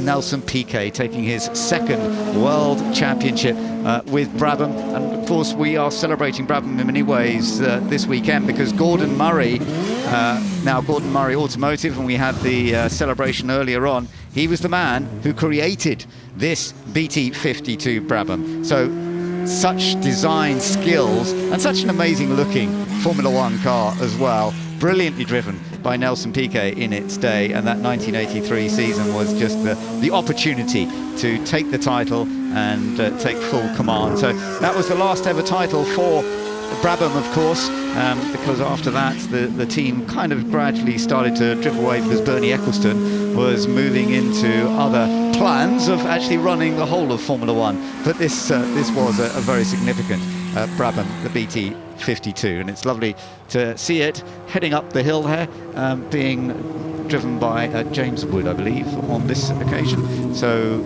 just heading over the line now.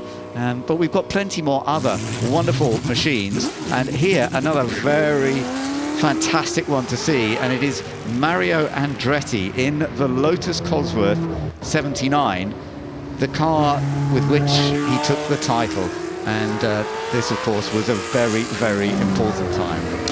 Yeah, it certainly was, Ben. I think Zach Brown actually owns this car now, building on the tech wizardry of the Lotus 78. And it's actually Mario Andretti in the car as well, making his way up the hill in that Lotus Cosworth 79, improved on its predecessor, pioneering ground effect aero, introduced parts sort of partway through the 1978 season, immediately becoming the car to beat. Absolutely, it was superb. It was Mark Stewart. I thought it was when we just saw it in the Lotus, actually, in the Brabham rather, in the Brabham BT52. I thought it was Mark Stewart's helmet.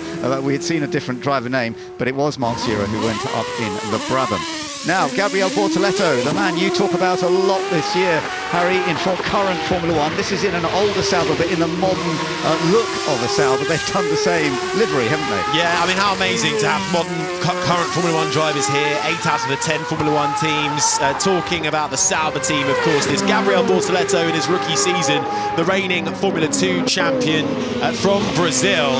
Got his first points a couple of weeks ago in Austria. But of course, a lot of talk around this team at the moment. This car from 2013, Nico Hülkenberg and Esteban Gutierrez were the driver pairing. Nico Hülkenberg piloted that to a 4th place finish at the Korean Grand Prix, which was one of their best results up until last week, where Hülkenberg finally got his first ever Formula One podium after 239 starts. So a great underdog story there too.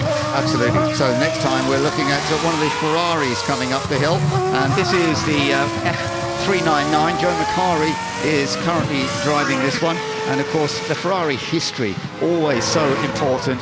We've also got we've got Felipe Massa about to come up the hill as well. So we are seeing some of the wonderful machinery from Ferrari in that period. Yeah, certainly are. This one from the 1999 season. And then we go to that Felipe Massa car 2008, which saw him briefly as world champion. One of the closest seasons in history, fighting McLaren's Lewis Hamilton to secure that title by a single point. In the end, it did go down to that last race in Brazil. Those iconic commentary words, is that Timo Glock? Ferrari may have been the more successful team, but Lewis Hamilton pipped him to the punch. I mean, every Ferrari that goes by, we just got the F2002 heading out there now. 2002, so this was the one that went on to the title with Michael Schumacher winning 10 races that year. It really was quite a dominant force. Rory Byrne with others such as James Allison, Aldo Costa, they were involved in that machine, the 2002, and the actual Ferrari, this version, won 15 of the 19 races in 2002 with its V10, 3-litre V10 engine. Sounds good, doesn't it? Oh, it sounds so good. It's a far cry from what we have at the moment, of course, introducing those hybrid cars. Marc Genet piloting something more modern from Ferrari, the SF90, which is making its way up the hill now. A more modern-day version of the Ferrari cars that are out there. And this just, again, highlighting how far Formula One has come in a short space of time, but also when you look back across those 50 years that we're celebrating. Absolutely. Yeah, Charles Leclerc had some success with this. Funnily enough, Sebastian Vettel, his teammate, he made it a Ferrari 1-2 at Singapore at that event, but Charles Leclerc ended up fourth in the title battle, ahead of Vettel, who was fifth that year in 2019. Ferrari was second in the constructors. But of course, one of the other great names of Formula One history is Mercedes, and we're looking at the W13E here. Harry Barton is driving it. Yeah, Fred Vesti, I believe. Oh, no, Harry Barton, sorry. Fred Vesti is also driving this as well, their reserve driver across the weekend. Changes to F1's technical regulations in 2022 allowed a return to limited ground effect aero, but also introduced drivers to a lot of bouncing, and the word porpoising suddenly became quite a regular feature. Mercedes suffering as well, particularly badly. Of course, if you remember at the beginning of this ground effect era, they went for those really narrow side pods, the zero side pod design. Ultimately, it didn't quite work out for them, and they still actually are struggling in the current era of what we're ground effect era regulation. Looking forward very much to the reset next year that we'll have very much on the engine side, but certainly George Russell taking the team's only win in that car in Brazil of that year. Absolutely, and we've got the Williams heading up the hill now. It looks like the FW14 that, of course, was so crucial in the 1990s. Another Adrian Newey designed machine. Adrian Newey having switched from team to team to team over the years, and the Williams heading up the hill. Lovely to see. We've got this wonderful mixture of machinery, and the different rules at different times gives you a Formula One car of quite different size and shape, of course. The latest ones are the biggest, but this FW14B was so successful with Nigel Mansell helping him take that title at last after fighting for it for several times, but he absolutely dominated that season. Yeah, Patrick Head, Adrian Newey at the helm of designing that, significant due to its advanced tech, had active suspension, traction control, semi-automatic transmission ahead of its time at the time. Now we go to the all pink and blue Alpine. This is the A523 from 2023, driven by current Alpine F1 reserve driver, the Estonian Paul Aron. Again, a subtle evolution from the 2022 car, very much in this modern day ground effect era of Formula One, with a slightly flatter front wing, had improved cooling, and he managed to get some podiums for Esteban Ocon in Monaco, the French driver, when he was a part of that team, and Pierre Gasly managing a crazy, hectic, rain-affected Dutch Grand Prix in Zandvoort, and managed to get himself up onto the podium. It wasn't an outright front runner, but at this stage Alpine was showing flashes of promise, but I've just been plagued by inconsistency, and Paul Aron in the car very much hoping that he'll get his Formula One chance sooner rather than later. Absolutely, so we will have to see how that all goes in the future, but Paul is definitely, potentially yet another of those rookies, as you say, that are going to make themselves into a big star. So another of the Ferraris, another of the Williams heading out onto the circuit as well, and the Williams' success in that 1990s period was, of course, very, very important. And in fact, we are going to be celebrating over the course of this weekend Jacques Villeneuve's title, because he won it in 1997, but we are also celebrating Nigel Mansell this weekend, along with some of the other F1 drivers to have taken their titles. McLaren heading out, that's the M23, and this was, again, another absolutely crucial McLaren in the early 1970s. So we've gone back a little bit there to the M23. First world titles in 1974 with 4 wins, with Emerson Fittipaldi doing a fabulous job. And then there's a slightly earlier version of McLaren. This is the M19. This first came about, the M19, in 1971. The likes of Denny Holm, Peter Kessler, Jackie Oliver were racing it originally. But yes, this was a time when the McLaren team was just getting itself back up to pace once again. Yeah, and wide cockpit for the McLaren M19. Result of having 2 fuel tanks flanking the driver, so gave it quite, as you can see, a distinctive look. Really highlights and emphasises the airbox right on top of the driver, and again, just where the driver is sitting as well. The evolution of Formula One over the last 50 years, with the driver seemingly getting lower and lower. Now transformed to something a little bit more modern. Red Bull with a huge contingent of cars here. You really must check it out if you are in the F1 paddock. But Patrick Friesacker at the helm of this Red Bull RB8 with that #1 on the front, guiding Sebastian Vettel to one of his many championships. Absolutely, this was a crucial machine. This was the 2012 winner for Sebastian Vettel, so that was his 3rd title. An amazing battle in Brazil, the final round with Fernando Alonso. That was one of the epic It was an incredible event. If you remember, in that race in Brazil in 2012, Sebastian Vettel found himself spun around by Bruno Senna in the Williams. Sergio Perez then in a Sauber found himself embroiled in that, and he worked his way, did Sebastian Vettel, in this car, which was slightly damaged. It had a bit of side pod damage. Adrian Newey was leaning over the pit wall to try and take a photo of it to see how much damage there was, and he managed to go from right at the back in a slightly rain-affected Sao Paulo, helped slightly as well by Michael Schumacher, his friend and hero, who didn't make it too difficult for Vettel to get by him in the Mercedes in what was Michael Schumacher's final race, and Sebastian Vettel then finishing in the top 7, I think it was, which was enough to secure the championship and take it away from Fernando Alonso's Ferrari. Absolutely, it was wonderful to see what Sebastian Vettel achieved that year, and it was one of the greatest battles, as you say, with Alonso at the end of the season. Lovely to see Patrick Friesacker, who's been a part of that team for many years, doing a lot of the demonstration work as well. So some fabulous Formula One cars. I do hope for so many of you, you've just remembered some history. It's remembered moments of seeing some incredible things, supporting particular drivers perhaps from particular cars.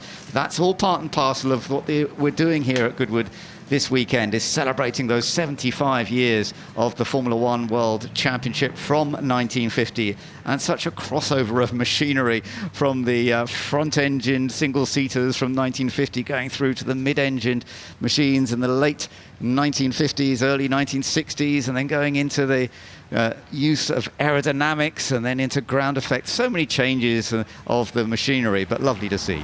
It really is, and I think there's some sort of stat where if you're a Formula One fan, there is 1% of fans get to go to a Grand Prix and actually see Formula One racing. So to get up close and personal here at Goodwood with Formula One cars from across the last 50 years is something special.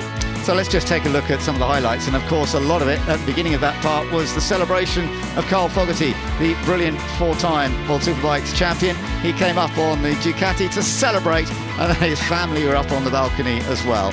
But then we got into some of the fun and games of seeing these Formula One cars from, as I say, the period through from the 1950s. We didn't see so many of the early cars. We will see some more of those later, but we've seen some of the more recent machinery and some top drivers as well. Yeah, just saw the Sauber from 2013, driven by current driver Gabriel Bortoleto. Felipe Massa powering his 2008 Ferrari, which made him champion for just a few moments. And then some of the Nigel Mansell history with Williams, which was so incredible.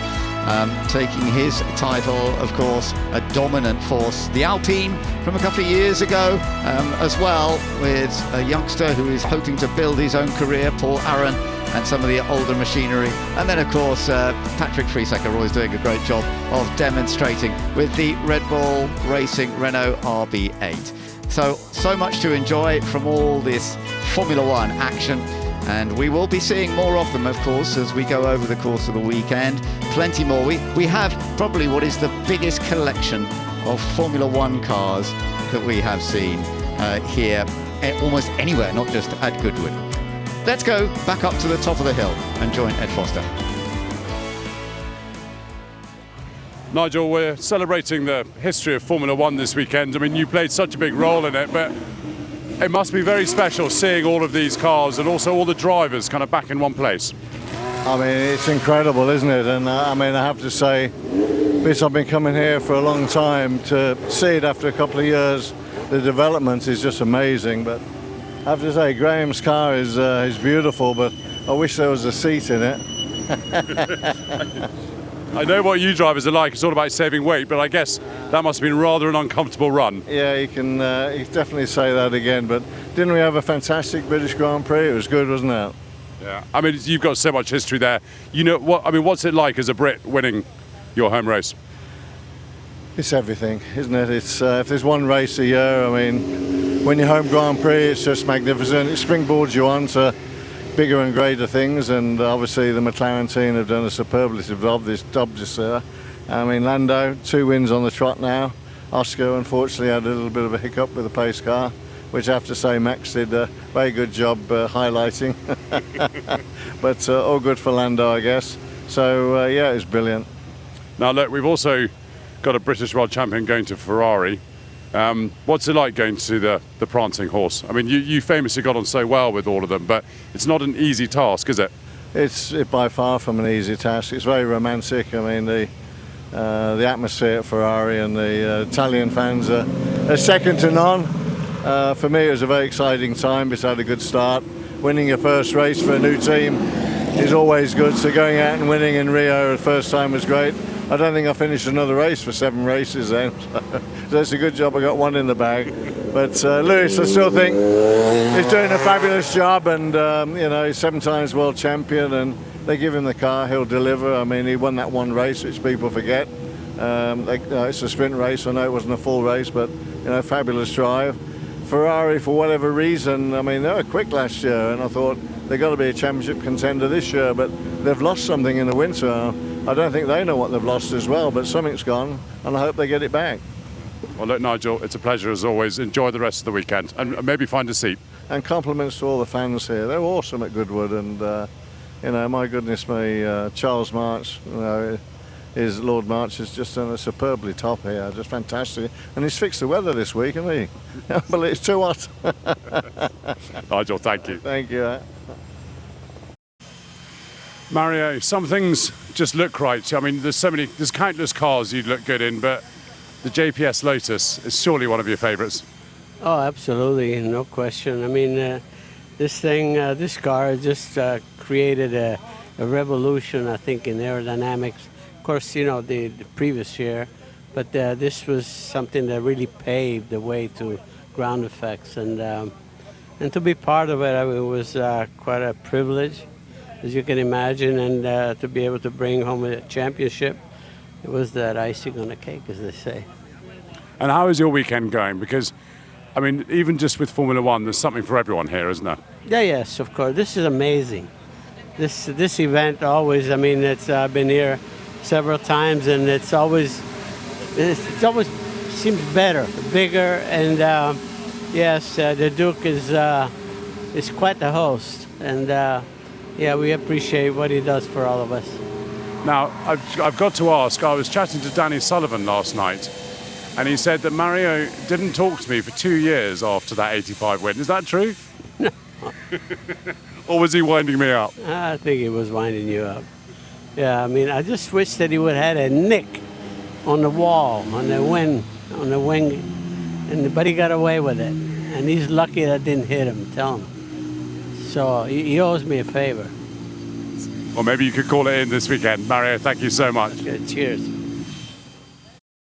Adrian, this is for all of us a wonderful array of Formula One cars, but I guess as a designer it's even better because you just get to see all of the sort of design genius throughout the years. Yeah, I mean, I've always admired the history of Formula One, and I guess particularly given my age from kind of the mid-60s onwards as I was growing up as a child. So to see all these cars, that some of which I've built model kits of and so forth when I was 10 or 12 or whatever, here and have the privilege of driving them is fabulous. And am I right in thinking that you helped put the Innovator class together? Yes, I did. So it was, Charles's team kindly contacted me and said would I kind of consider the list. So on the kind of, I'll be honest, my knowledge of Prix mid-60s is a bit rusty, so they needed to help me on that one. But from there on, then it was great to chat through and to make the selection. And Adrian, you're driving your own car this weekend. Do you get out in this much? No, this one I don't. This is owned by a customer of Mario Link, and he kindly asked me to drive Nicky's 74 Ferrari last year here, which is tremendous. Then the 69 Spaghetti car, which is this one. Then Jean Alesi had driven this and found us a bit wayward, so I went down to Furano last September and did some setup work with them, which was really fun actually, to drive around Furano in a 69 Formula 1 Ferrari. It was pretty special. And so on the basis of that, he invited me back to drive it here again. Well, fantastic. Look, have a good rest of the weekend. Thank you very much.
In vintage clothes, there's cars. If you're a petrol head, you're going to absolutely love it. The whole atmosphere is amazing, and people really do throw their heart and soul into dressing the part. Whether you like motorsport or not, you won't have a bad time. It is the best event in the world. Attention to detail is like nothing else. It's the shopping, it's the fanfare, it's the look, it's the period aspect, and that is what the Goodwood Revival is. It's just a fantastic day out. So much to see and do here at the 2025 Goodwood Festival of Speed. Not only what's going up the hill climb, of course, celebrating 75 years of Formula One. Do check out the Formula One ballroom paddock if you hadn't had a chance to get up close and personal. The supercar paddock as well. A must, and I think in this heat, a must is a 99 ice cream. And there are many vans able to cater for you if you're here, and having a gander around the beautiful Goodwood Estates, the ultimate summer's day right now. Make sure you're getting up close and personal. There's so much to do here. There's simulator drives, there's a climbing wall as well, along with the beautiful array of cars, the versatility up and down the hill. Celebrations galore as well, with the Gordon Murray tribute in the middle of the Goodwood house. And there is still a lot more to come throughout the day here at Goodwood. And this is how the rest of the day looks roughly. We are awaiting the Supercar run, which will be the next batch up the hill. We'll then bring you some more Formula One action, looking at the cars from the pre-war all the way to the modern day. We'll have some BMX action as well over at the Gas Arena if you want to go and check that out. That is incredible, along with some more Batch 1 and Batch 2 demos throughout the rest of the day as we try and get through everything on offer here on the Friday. And if you're walking around the Goodwood house right now enjoying the spectacle that is the Gordon Murray tribute, celebrating 60 years of Gordon Murray automotive design. If you're able to have a nice drink, find yourself in the sunshine, do make sure though that you've got plenty of sun cream and you're staying hydrated. Very important to do that. As well, I shouldn't really be plugging the non-commentary feed, but I'm going to do it anyway, because if you want to feel as close as possible to the non-stop action here at the 2025 Festival of Speed presented by MasterCard, you can become a GRRC member today and gain access to our exclusive no commentary live stream where you can enjoy the pure, unadulterated sound of motorsport at its finest. You'll also receive other unrivaled benefits such as on-event exclusives, discounts, tickets, priority for our other events, and much, much more. And there is still so much more to check out here today at Goodwood.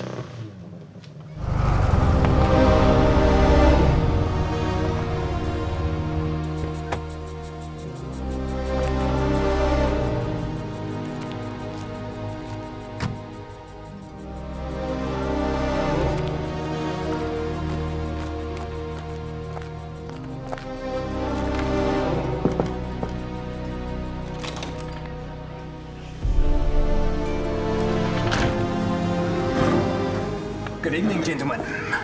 You're late. Yeah, apex seal pop out the side of my engine. But we made it. We're here. Grab cards.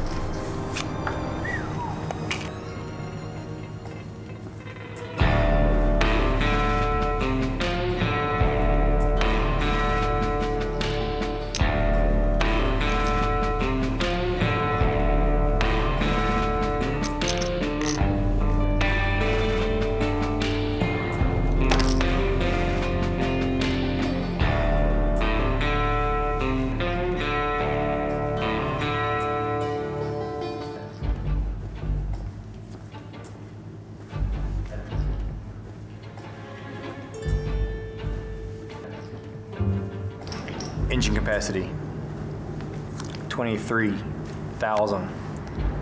Seem pretty happy about that. That's why I dropped the keys. Well, boys, it's a pleasure doing business with you. Have a good evening.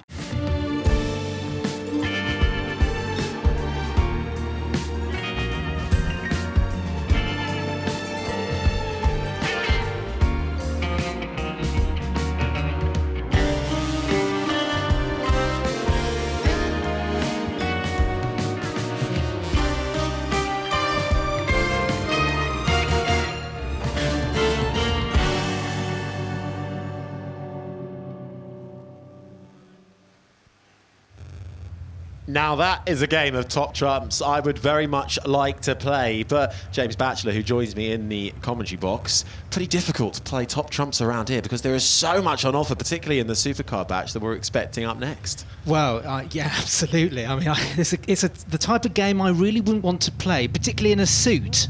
In Ken Tyrrell's shed, that's for sure. But there we are.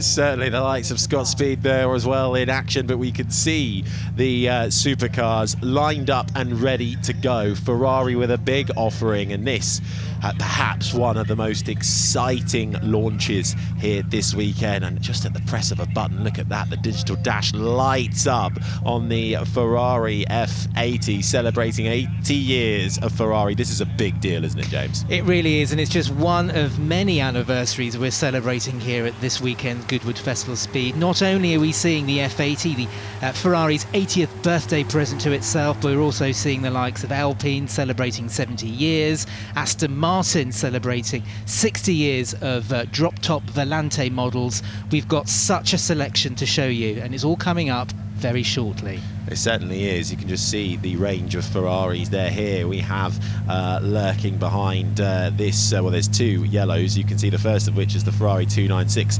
GTS, and then behind it we have this magnificent beauty, this celebrating 70 years of Ferrari in North America, the Ferrari Cylindri, and then squeezed in behind and trying to make its way into the parking spot that is getting ready to go out on the Goodwood Hill Climb, the Ferrari SF90 XX Spider, that open-top supercar evolution of the SF90 platform. Hybrid system with mid-mounted 4-litre twin turbo, 3 electric motors on that as well, 2 at the front, 1 at the rear, delivering over 1,000 horsepower. Yeah, and it's wearing the livery of the car behind it, actually. Okay, this is the Modificata, the 499, but it is more of the track / road going / track day special of Ferrari's dominant Le Mans race over the last 3 years. Yeah, whilst Ferrari's Formula One forays aren't quite delivering wins and championships yet, certainly their return to sports car racing in the highest category in the hypercar class has been delivering with this machine, the 499P, the Modificata, as you were saying, James, since it entered or returned to Le Mans 3 years ago. It runs 2 entries in the full works Ferrari team, and then it has a customer team as well, run by AF Corsa with a sort of almost inverse old school yellow Ferrari colours. All 3 cars have taken the win at Le Mans in the last 3 years. What a statement from the Scuderia. Yeah, and we cut from sort of the modern day racing car technology to the SP3 Daytona, which you saw a shot of there, which very much looks back to Ferrari's illustrious racing heritage. And this really has to be the world's most expensive traffic jam, doesn't it, Harry? I mean, it's extraordinary, the amount of $1 million we've got down there. I'll tell you what, the camera operator was doing a great job squeezing through the gaps there. It takes a brave person to do that for these exceptional cars, all, of course, some with gull wings. Looking at one, I think this is the Huayra. This is the Pagani. Yeah, the Pagani, one of the Pagani's on offer here. Huayra R, Goodwood, yes, it's not the R Evo, is it? So it's just the Huayra R. You can see that labelled on the door there. Just nestled in is the Ferrari, and then get out of the way, come on, let us squeeze through. We want to see what's coming next, don't we? I mean, look, I wouldn't call that much boot capacity. Not really, no. I think it's all fans, really, because the amount of technology on board these cars, it requires a lot of cooling. These cars are also suffering with the heat. It's not just the general public. That's one of the. This is one of the Koenigsegg's. I think this is the Koenigsegg Jesko that has got beautiful engine all on display there. Track-focused car, 5-litre twin turbo, and just see from all of these cars as well the influence of almost Formula One and prototype race car aerodynamics and the electronics that are all going into these new supercars of the future, mixing, you know, traditional internal combustion engines with that hybrid power and electrification to really deliver intense performance. Yeah, and we're catching a glimpse there. I mean, this is another Pagani. It's their latest, the Utopia Roadster. But I mean, this is sheer supercar, hypercar extravagance. What with the beautiful leather and the milled aluminium and the fantastic attention to detail. And this just represents the sheer variety of cars that we've got here in this supercar run. We've just come from the Ferrari 499 SP Modificata to this, which is just look at the sheer craftsmanship of that gear lever. It's beautiful. Even just looking at the door mirror a few moments ago with the carbon fibre and how it curves. There we go. Wow. Nice look at that. You don't want to knock that off, do you? Every single detail. No, we did have some. I think it was a GR Yaris yesterday knocked off their door mirror. I think this one might be a tad more expensive, but this is just pure Pagani, isn't it? Because you've got this modern touch, but with the analog setting as well of the interior, it really gives you that old school but with a modern vibe. And that's something that actually we see typified in the car behind this from Chimera, the Evo, paying homage to the Lancia rally cars and really bringing old school pioneering design and giving it a future life. Yeah, and this is just one of quite a few kind of resto mods, I suppose you can call them, but these modern day cars which have been sort of, well, these classic cars that have been reimagined for the 2020s. And talking about kind of resto mods, although that's slightly offensive calling this Koenigsegg a resto mod, but it is a beautiful celebration of Koenigsegg's original car from 2002. It is, but we are underway then with the supercar runs up the hill, and kicking things off is this, the McLaren Solus GT, beginning life as a Gran Turismo digital design now on the road, a limited production, track-only car, 5.2 litre, naturally aspirated V10. And what a way to start this supercar run. It is absolutely howling its way up to the Flint wall. That 5.2 litre V10 screaming. Now this car's got it rests beyond 10,000 RPM, and we can certainly hear that. Certainly is. Squealing from the star line now is the Ferrari Roma Spider, a new open-top version of the popular Roma GT. This with a 3.9 litre twin-turbo V8 engine. Elegant design, but bringing that real-world usability together with the performance aspect. Yeah, it's the first front-engined convertible since the 1969 365 GTS4. And what a return to form for Ferrari. Not only is it beautifully elegant and very quick, as we can see.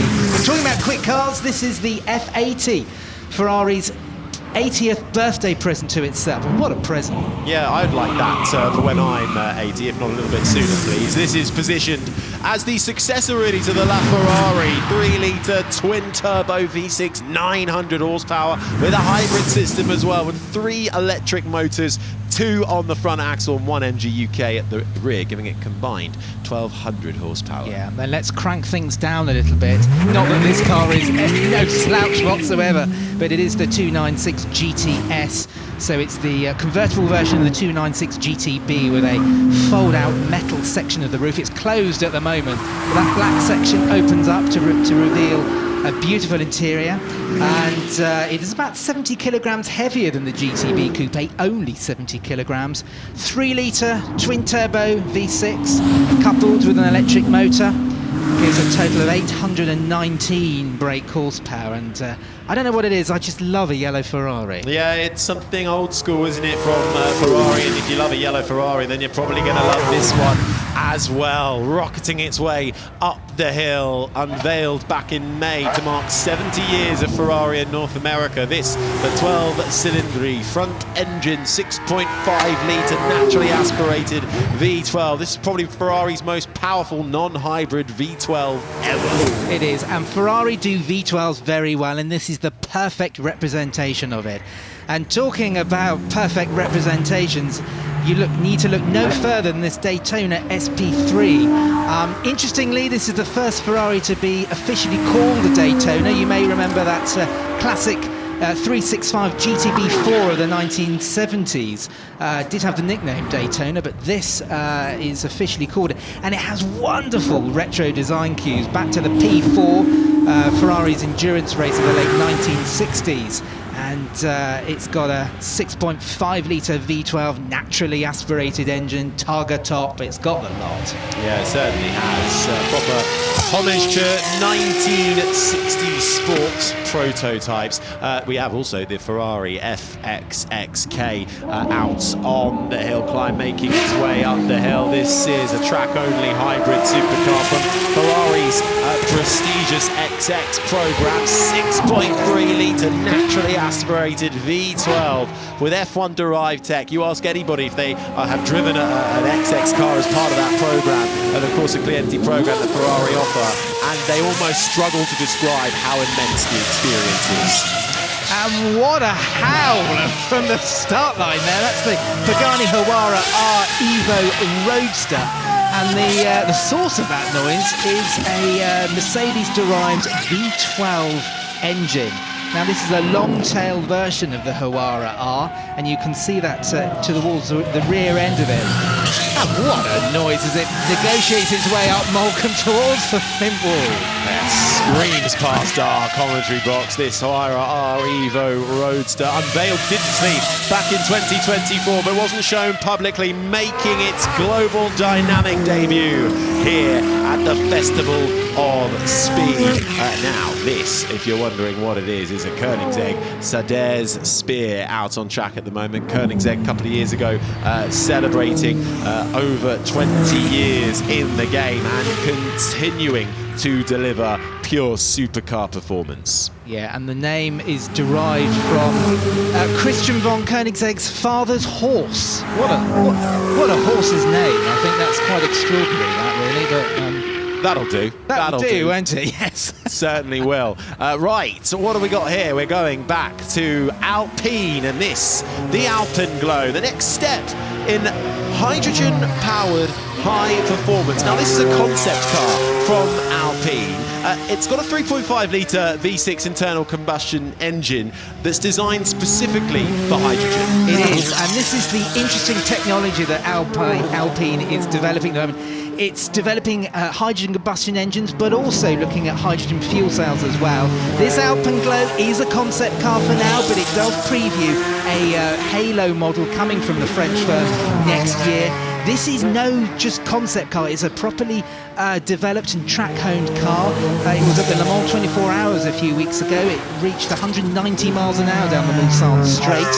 So it is no kind of shrinking violet, that's for sure. It's going to be really interesting watching the development of that, particularly with the sports car and Le Mans category. We know they are trying to get a hydrogen-only powered class. So let's see. Alpine wants to be the front of centre of that. Now, we've talked so much about current supercars looking to the future, and so many as well being inspired by the past.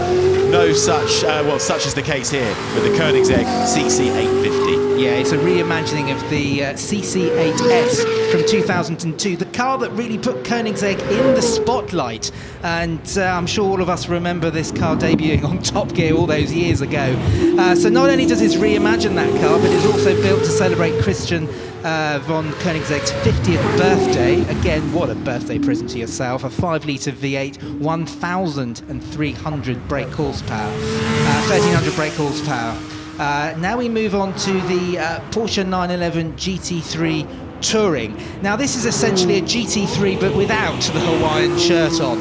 It has got no rear wing, it's got a more refined, elegant look to it, if a 911 GT3 can be refined and elegant, that is. A luxurious interior but still a potent powertrain in the back. Yeah, it's got that subtle automated pop-up spoiler, which is a world away from, well, the body of the same car, however, with the Manthey kit on it. This is a Porsche 911 GT3 RS with that Manthey kit on board, delivering over 1,000 kilograms of downforce, enhanced brake components, perfect for cooling, improving the airflow and the stability. This is a racer. Yeah, and if you get anybody to modify and improve a Porsche product, you get Manthey to do it. It is a legendary Porsche racing team, and they're now partnered with Porsche. Porsche took a stake in the business a few years ago, and they've become experts in creating all these fantastic performance parts. Just look at the size of that rear wing and those discs on the rear wheels as well. Earlier on, it was piloted by Mark Webber, and then we cut to another reimagining, a Singer.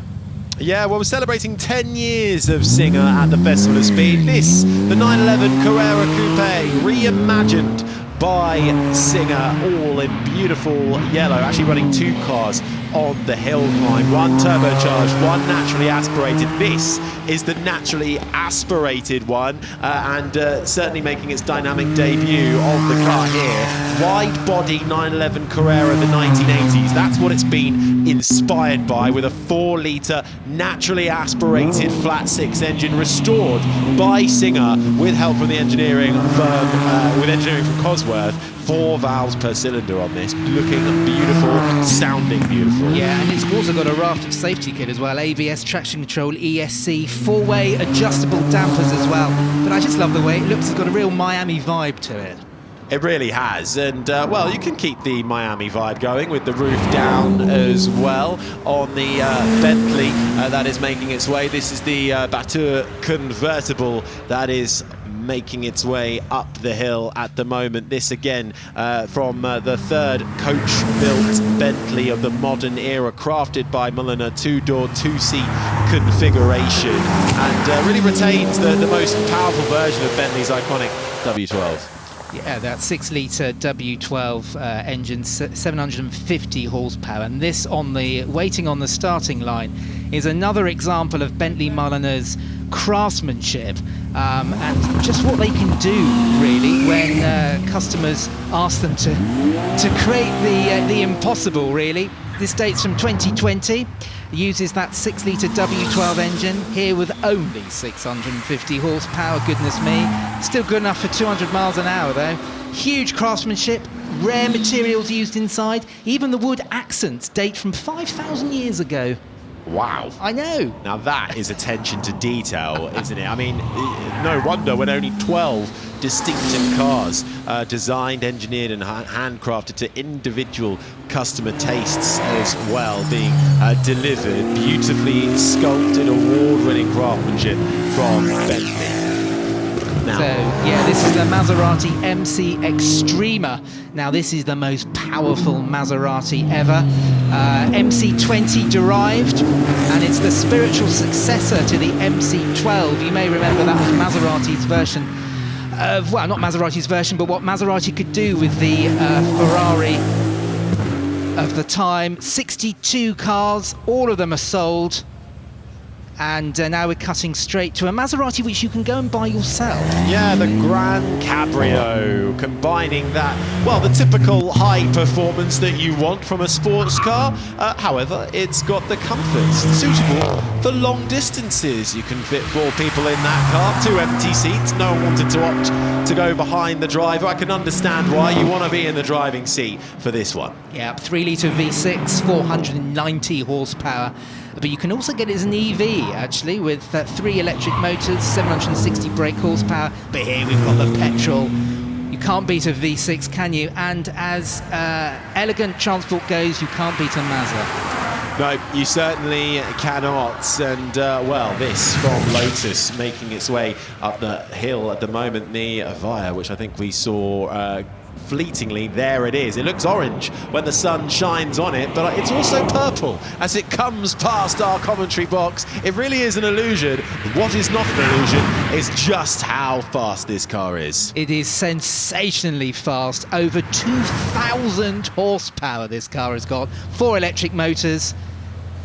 And now we cut to... This is the Corvette. This is the E-Ray that is making its way up the hill, and long-term Corvette driver Oliver Gavin at the wheel. 6.2-litre V8, naturally aspirated, and an electric motor as well. This gives it a combined 643 horsepower. It is the quickest UK production Corvette ever. Yes, and this is this car's UK debut, and the exciting news is that you can now buy a Corvette in right-hand drive in the UK, and what an expression this car is. I love the colour on this one as well, and it looks quite stealthy because it's also got a stealth mode with all electric silent driving up to 45 miles per hour. Yes, now we cut to the new Lamborghini Revuelto. Yeah, the Aventador replacement, really, from 2023. Lamborghini's first HPEV, really. New V12 engine, updating, and 3 electric motors. They've got 13 drive modes on this, more than one for every day of the week. It's even got a fully electric all-wheel drive mode as well, from the touch of a button. I love the way Lamborghini do hybrids. They say, hey, we've got to do a hybrid. What we're going to do, we're going to put a V12 under the bonnet. And that screaming up the hill is the Rolls-Royce Black Badge Spectre, a car very much that you want to be driven in, but this one, well, I don't think I'd mind driving that either. A most powerful Rolls-Royce ever. It's got an infinity mode, which gives you access to 485 kilowatts of power. Yeah, so in Old English, that's 650 brake horsepower. That's when you select infinity mode. Normally, you've only got 577. What a shame. But about 3.5 seconds to 60, that's quick for a Rolls-Royce.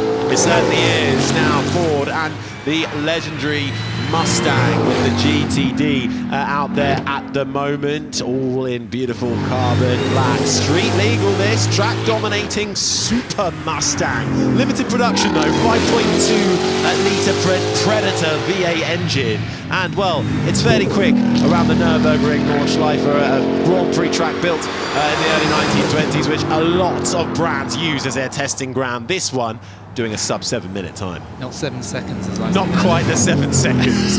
That would be unworldly. Beyond this world. Right, I think we've got an Aston Martin lined up right now. This looks like the Vantage S. The Vantage S. This is brand new. Only revealed this week, actually. And a great bit, well, we can't see it. That's quite, there it is, bursting out through the smoke. 4-litre twin-turbo V8, just like the previous Vantage, but there's a power hike from 656 brake horsepower to 671. 800 Newton meters, which is good for a 0 to 62 dash in 3.2 seconds. So what is an S, I hear you ask? Well, not only does it get a power increase, it gets a new spoiler, new lip spoiler at the front, new rear spoiler, new 21-inch Y-spoke wheels, and fancy bonnet blades.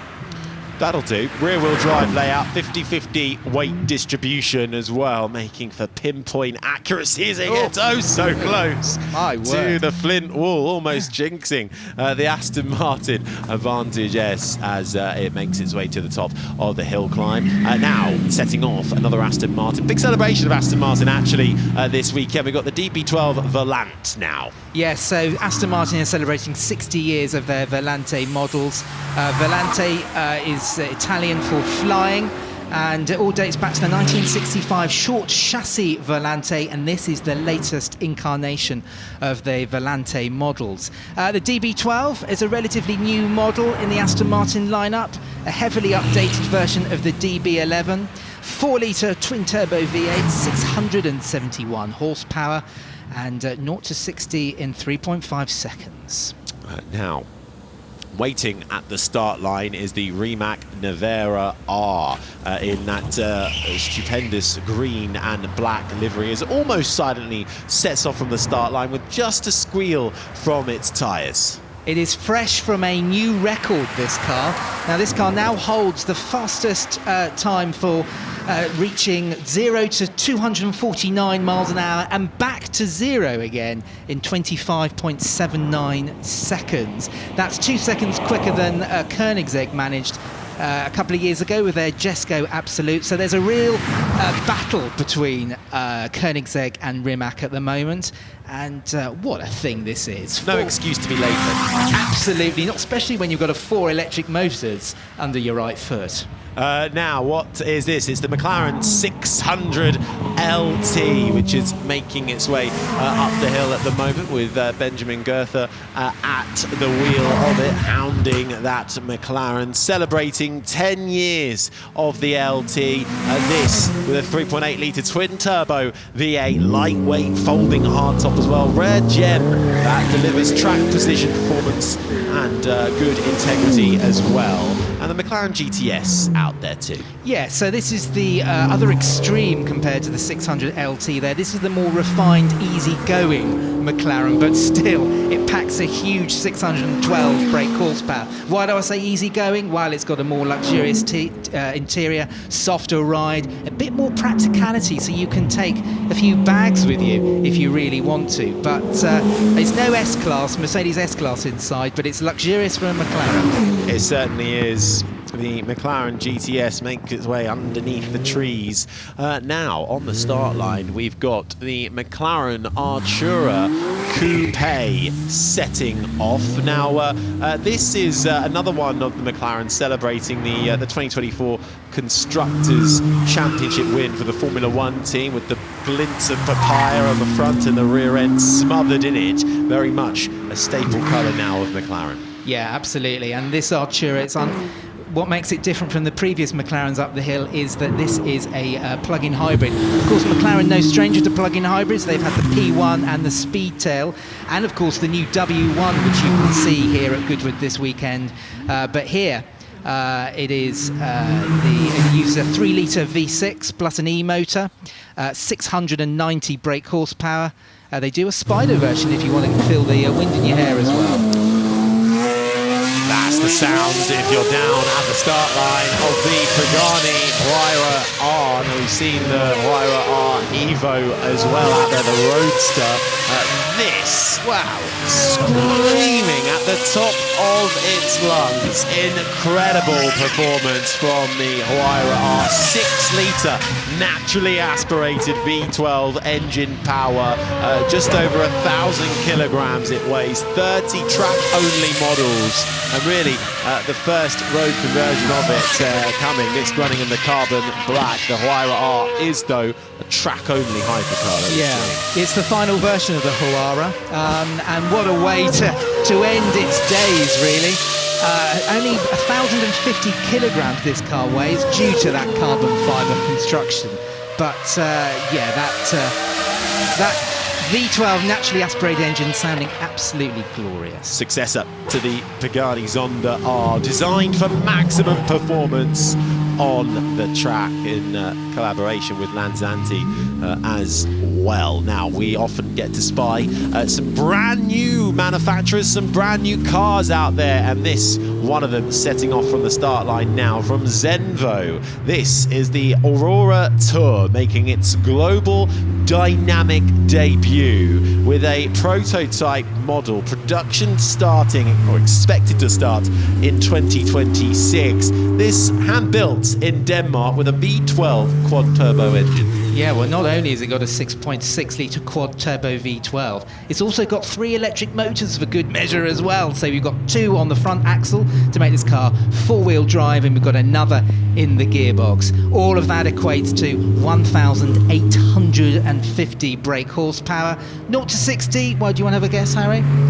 In the blink of an eye? 2.2 seconds. That'll do. Yeah, it's quick enough, isn't it?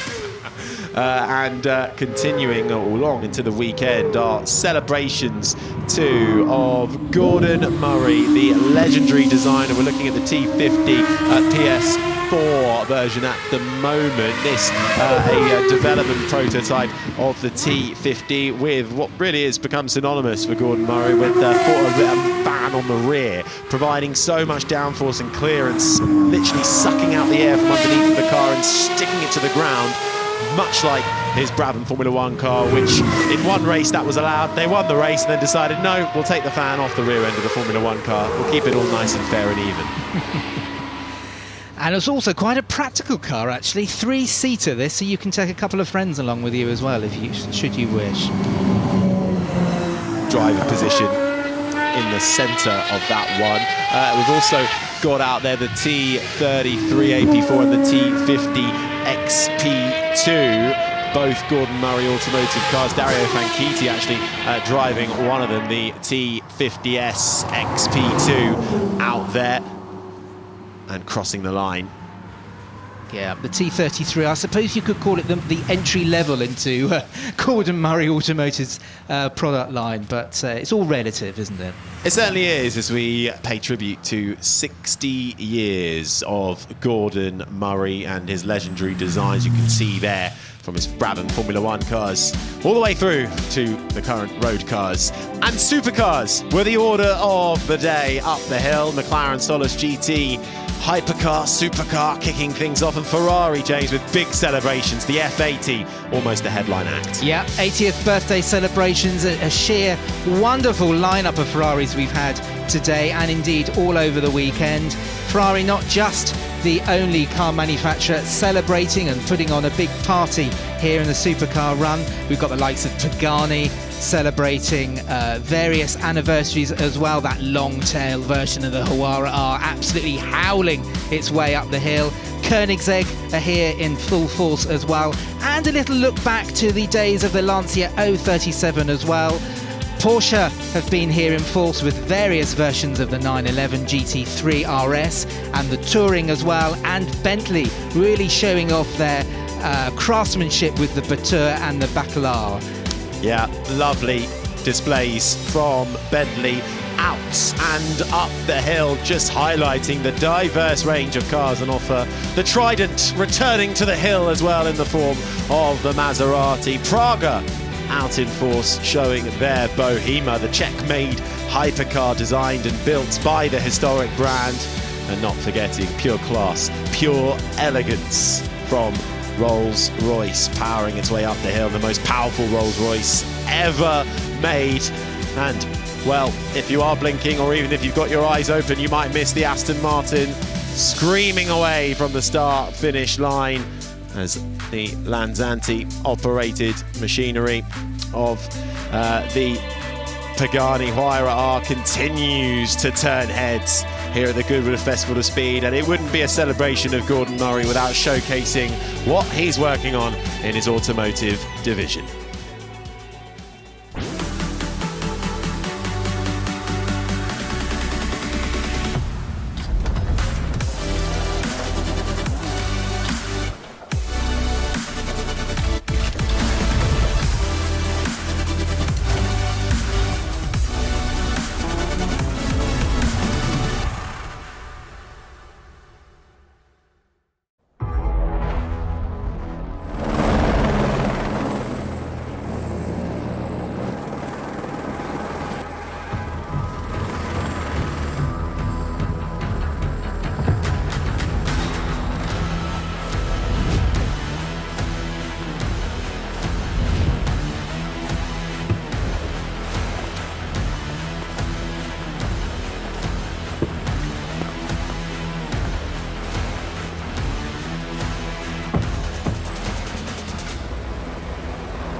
Show off.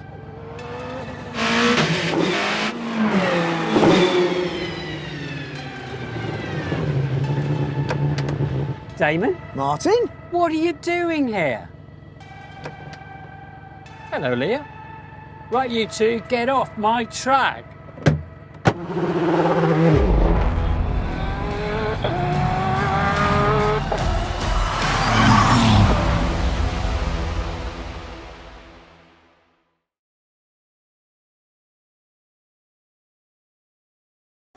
Ollie, we've chatted a bit over the last few months, and the overriding impression I get is you're genuinely really excited about this. Yeah, the Corvette E-Ray is fantastic, brilliant to be able to launch it here. Yesterday we did that. Fantastic to be able to have the right-hand drive E-Ray here at Goodwood Festival of Speed. 644 horsepower here. That's the 642 horsepower from the normally aspirated internal combustion engine V8, which is 6.2 litres. It's fantastic to still have that in the back there, mid-engine Corvette. But now the hybrid system that they have here with this E-Ray, all-wheel drive, 162 horsepower in that front axle. So it's great to be able to sort of experience that launch off the line, 0 to 60 in 2.6 seconds, and every passenger that we've had in the car has been sort of thrust into the back of the seat and launched up the hill here. And it's great to be able to sort of show that off and demonstrate that. Fantastic to be here in this beautiful sunshine. And how much work have you done on this personally? Have you had quite a lot of say in the handling and how it feels? I had some work to do with this. I tested the car at the Nürburgring, and it was sort of like the final pieces of development with some of the systems and some of the ride and sort of handling systems and some of the TC stuff that we're doing. And also I had a little bit of a hand in how the hybrid system works in this performance sort of environment like we're in today. But it was something that was great to be able to experience, and the engineering group were extremely kind to sort of have me along and sort of receive my sort of input, and they did a brilliant job. And there's so much now that the Corvette engineering group have done, from the Stingray, the E-Ray, the Z06 that's also here in the UK, all right-hand drive, and brilliant to be able to sort of showcase them in such a great place like here, like Goodwood at the Festival of Speed. Ollie, thank you so much. Thank you, great to be here.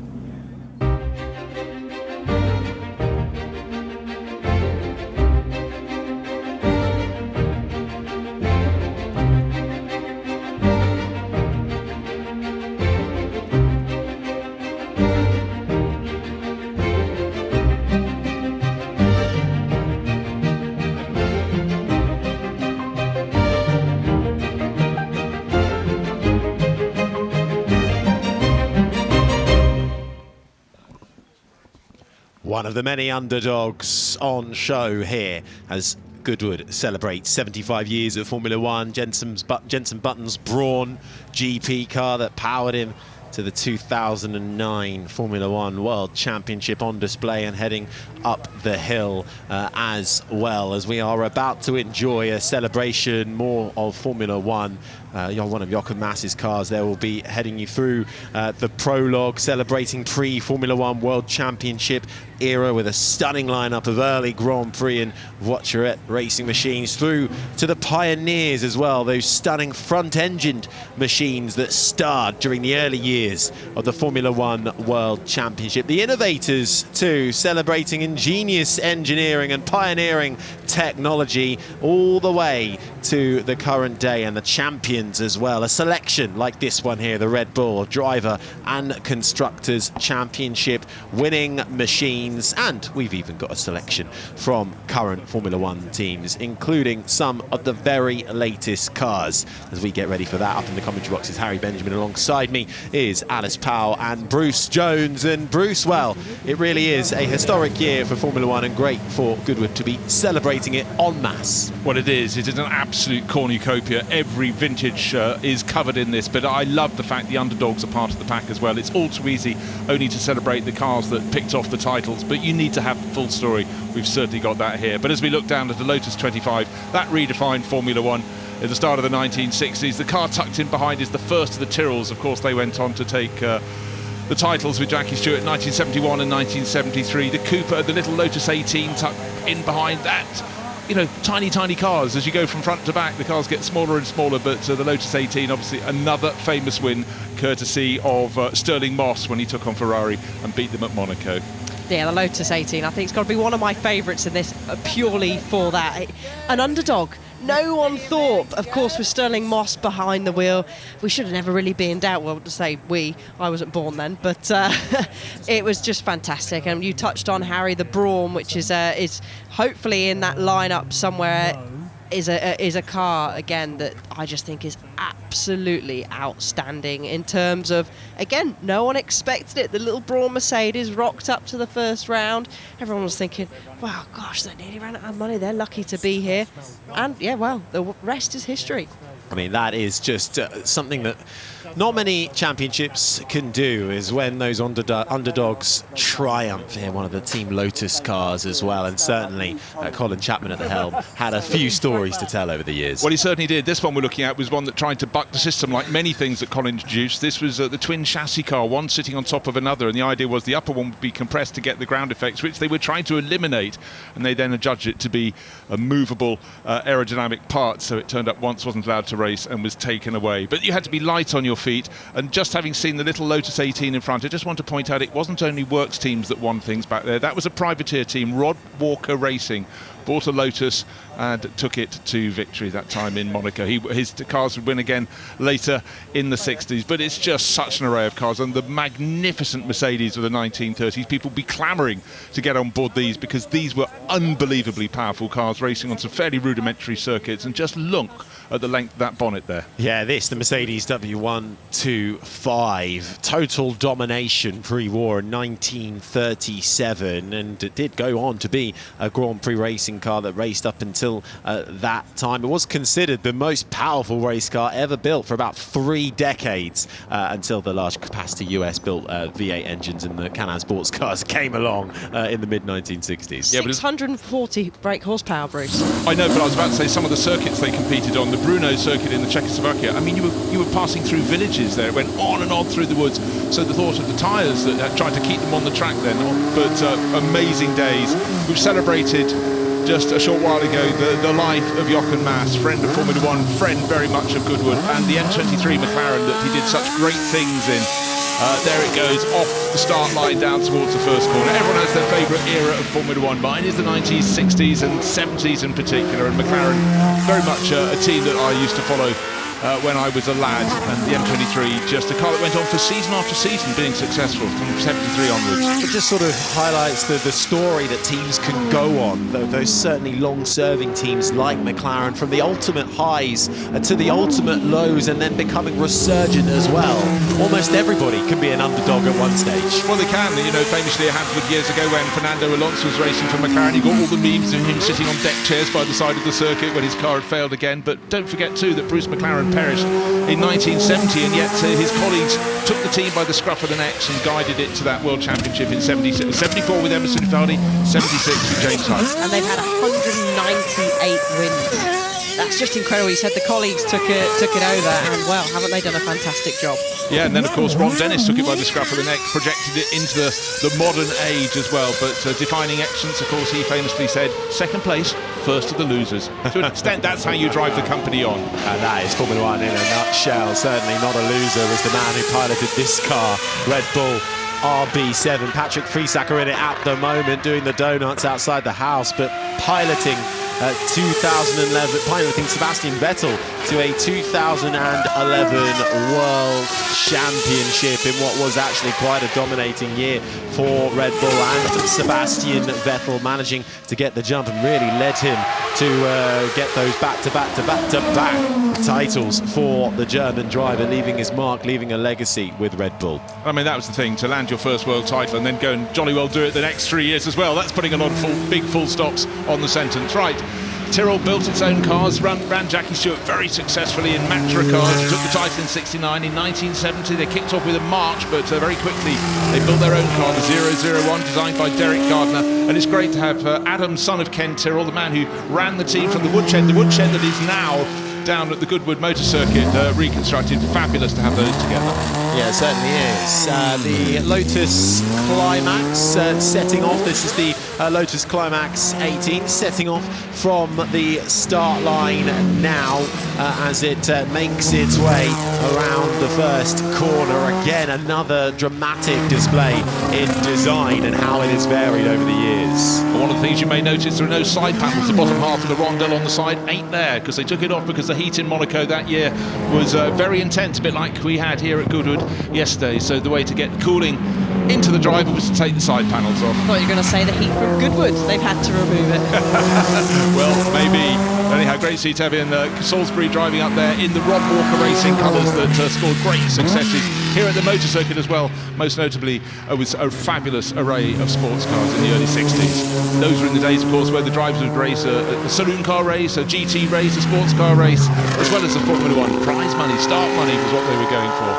Yeah, everybody in Formula One always on the brink of collapse, it seems, almost having to find more and more budget, drivers having to bring that budget, so much of it, the pinnacle of sport, on an absolute knife edge. It certainly was back then. Yeah, in the very essence, of course, we've just lost Eddie Jordan. He was a man who, when he got his team into Formula One, he was fighting the financial war year in, year out, and with that amazing Irish charm, but that keen intellect, he kept the team on the go. But again, great to look up and down the order, and these Mercedes, just beautiful, mighty cars, artwork on the move.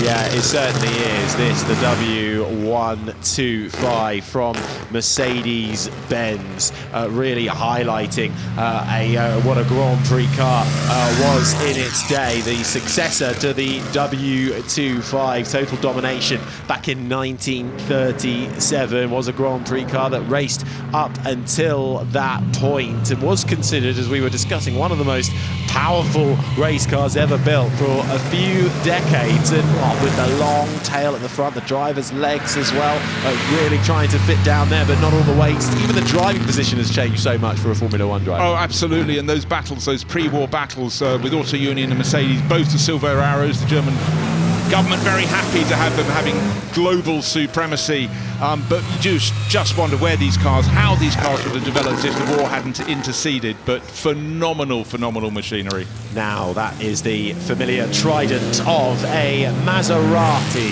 which I believe is the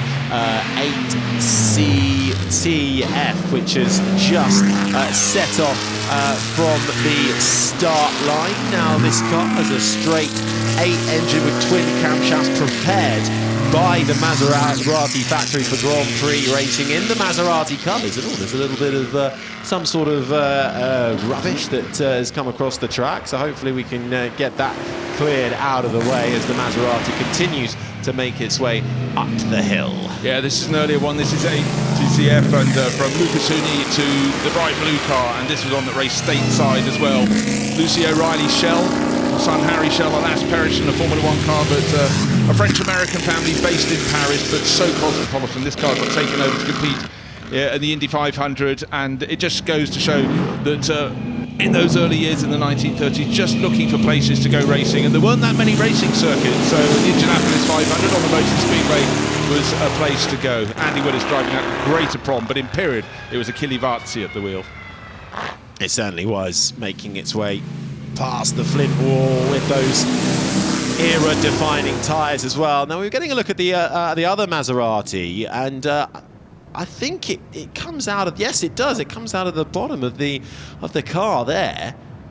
I don't know what is that. I don't know what that is. Well, it looks like a series of little bags, little plastic bags. Maybe someone's got a dog, and they blew out the back of the car. They absolutely are, aren't they? No, absolutely spot on. But again, I'm quite looking at a slow motion of the 250F Maserati, still one of the most beautiful cars. But of course, they raced in all colours. You had the dark red, Italian racing red, Maserati style, and then it went into all sorts of people ran them in different liveries. And I really like it with a car as beautiful as that to see all sorts of hues on board. And they raced for many years. And I do remember years ago, from a magazine article from Autosport, we put David Coulthard in one, and the thing his father Duncan said beforehand, just to put him off, he said, by the way, you do know the pedals aren't the normal arrangement, they're the different way around. And for a young driver to think about the value of the car, not to make a fool of themselves, but being David, he didn't.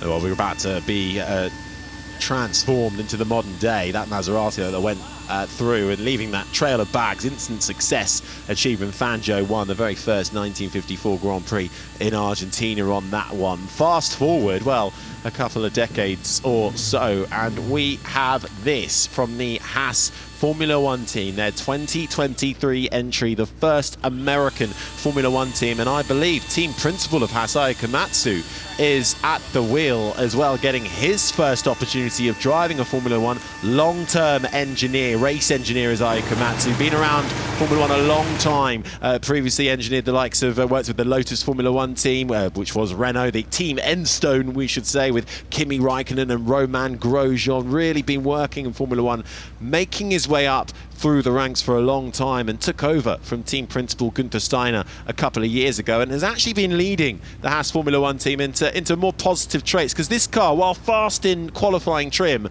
wasn't always the best racer, Alice. He's certainly worked his way up.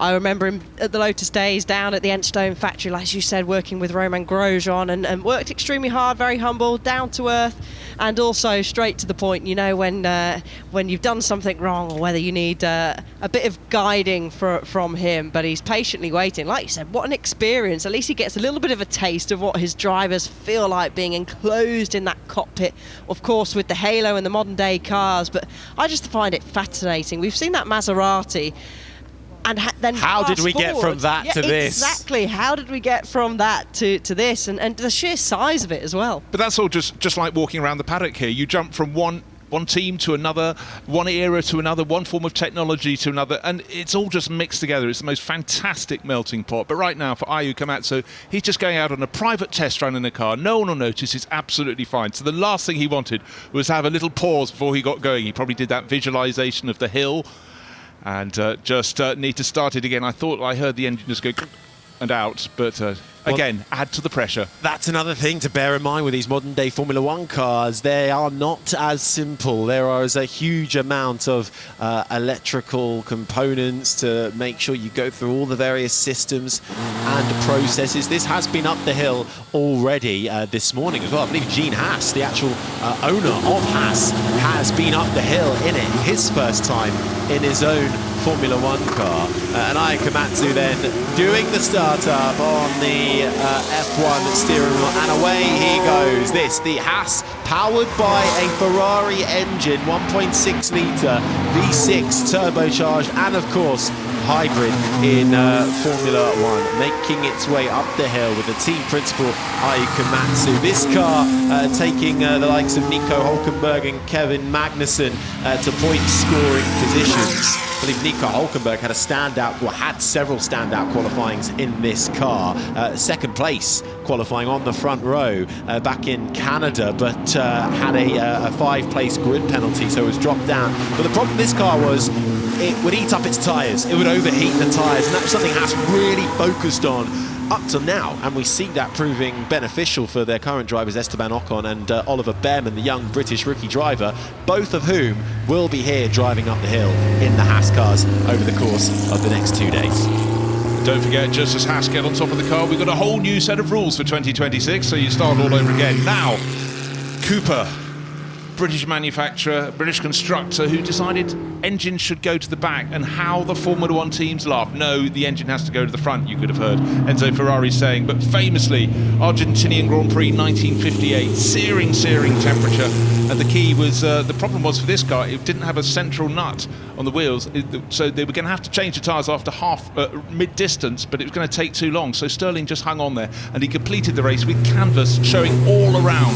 And that was the first victory for an engine behind the driver in the World Championship history, and the rest of the day is history. Well, apparently, yeah, when this car would win, the Ferrari team manager couldn't believe it. He was so absolutely incomprehensible about how something like this could beat his masterpieces of a Ferrari. Incredible. You can imagine voices may have been raised just a little bit when Enzo found out about that, but from that, Cooper sold so many cars to privateers, little smaller ones in the junior categories, but this was how the teams made their money to press on and chase Grand Prix glory. That they certainly did. This, the Cooper Climax T43 from 1957.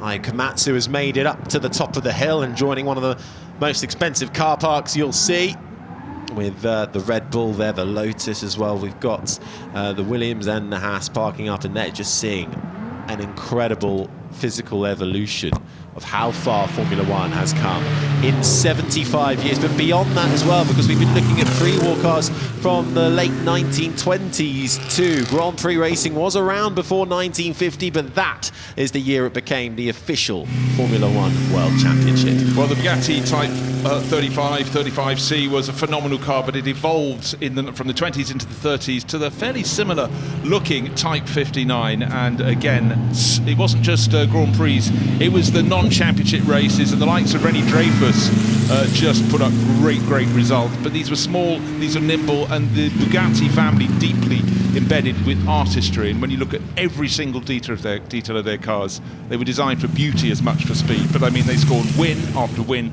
after win. Yeah, this debuted at the 1934 Monaco Grand Prix. Unfortunately, an accident in practice prevented it to take the start, but it was continued to race, managed to get 4th place at Spa, being the car's one of the car's best results. And then ahead of the 1935 season, it was sold to Brian Lewis, who raced the car extensively on both sides of the Atlantic. And we go to something rather familiar here with, I believe, actually Harrison Newey at the wheel, Adrian Newey's son, a Ferrari, the 639, making its way up the hill as part of our F1 Innovators section.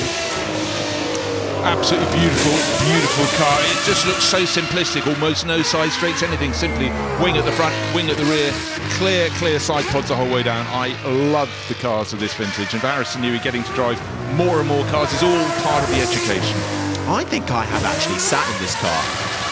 It looks perfectly okay. I think a couple of years ago, I think it was a static display car, and I managed to sit in. And for those that might not know, I am 6'5", and these Formula 1 cars, even by modern day standards, aren't quite built for tall people like you and I, Bruce. But I did manage to squeeze in, although my knees were quite high up. I don't think it was the optimal racing driver's position. Well, actually, back in that particular period, a lot of drivers they had to mandate for larger cockpits, because the likes of Adrian Newey designed them as small as possible so you could get the most aerodynamic car. But the last thing you wanted with taller drivers like Gerhard Berger at the end of a Grand Prix having cramp in their legs would be a little bit difficult. So that was a definite step forward. Now we're back to the Haas again, this one from 2023.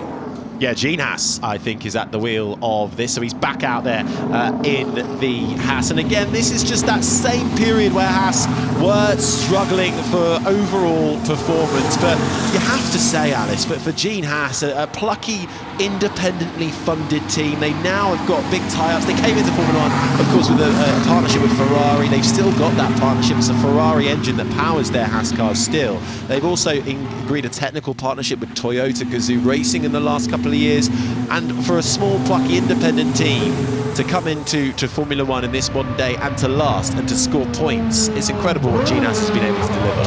Oh, it certainly is. You can see he was enjoying every moment going up that hill, and then we're skipping quite quickly over to Marina's behind the wheel of her Benetton Ford, the B192, the 3.5 litre V8. She was out at Silverstone last weekend doing a demo in the historics there, and that helped one guy, what's his name? Michael Schumacher. That really launched his career.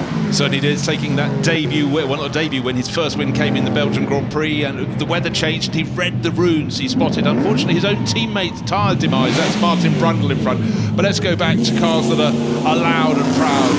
And the Alfa Romeo 158 Alfetta, these absolutely dominated the first 2 years of the World Championship. 1950, where they cleaned up. 1951, they decided to withdraw at the end of the season, and that really opened the door for Ferrari. But these are the cars that were built pre-war, stored during all the violence, and brought back out, and of course there'll be no time to develop cars, but the noise they make, it stands the test of time. Farina, Fangio, Fagioli, 1, 2, 3 at the first official Formula 1 World Championship race held in Silverstone. They're marked as the European Grand Prix, those Alfa Romeos in the signature Rosso Corsa reds.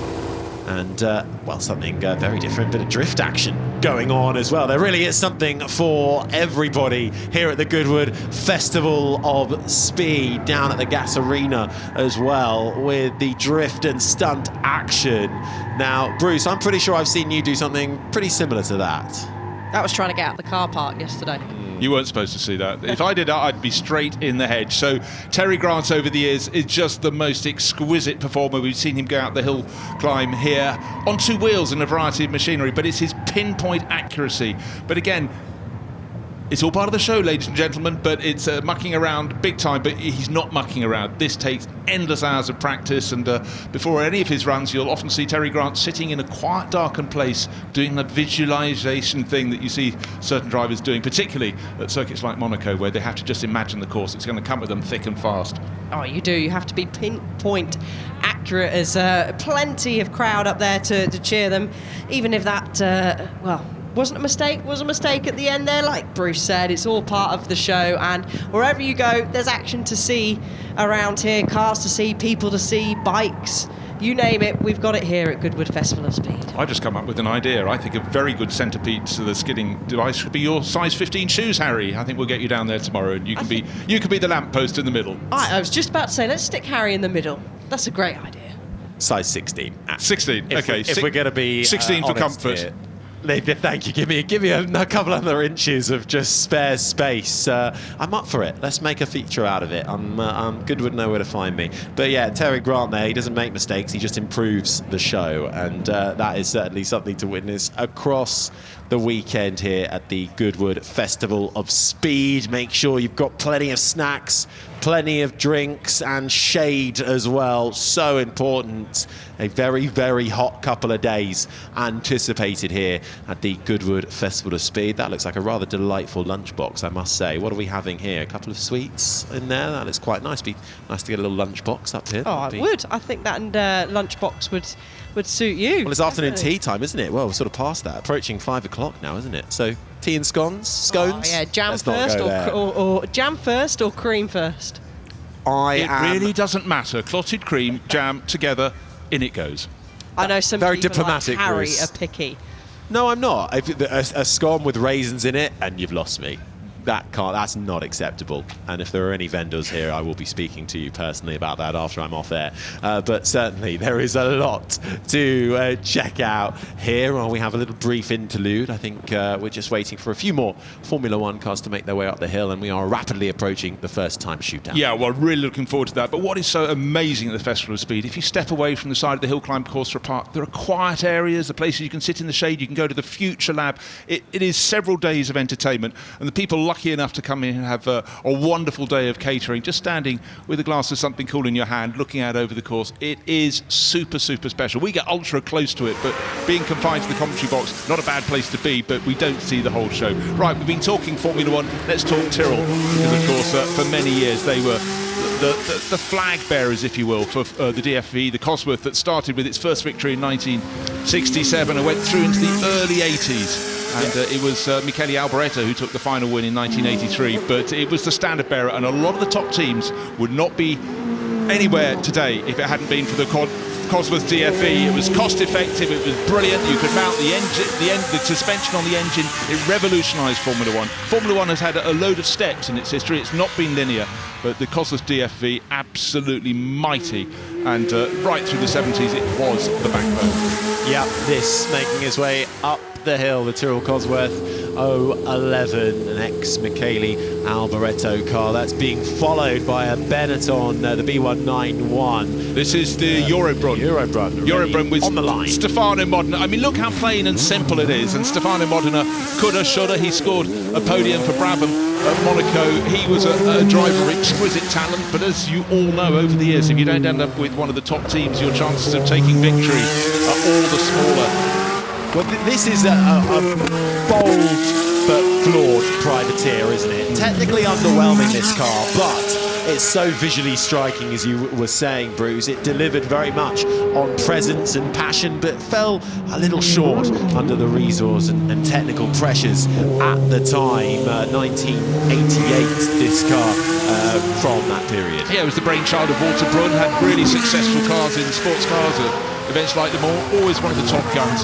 But we're celebrating an awful lot of Adrian Newey designed cars here because they have been the gold standard. This Leighton House March was the one that really made people sit up and pay attention. First half of the season, it was going nowhere fast. It was going fast, but it was braking the whole time. Suddenly went to the smooth Paul Ricard circuit, and it came good, and Ivan Capelli led an awful lot of the race and eventually came home in second place. And that was the moment when, oh, we've heard of Newey.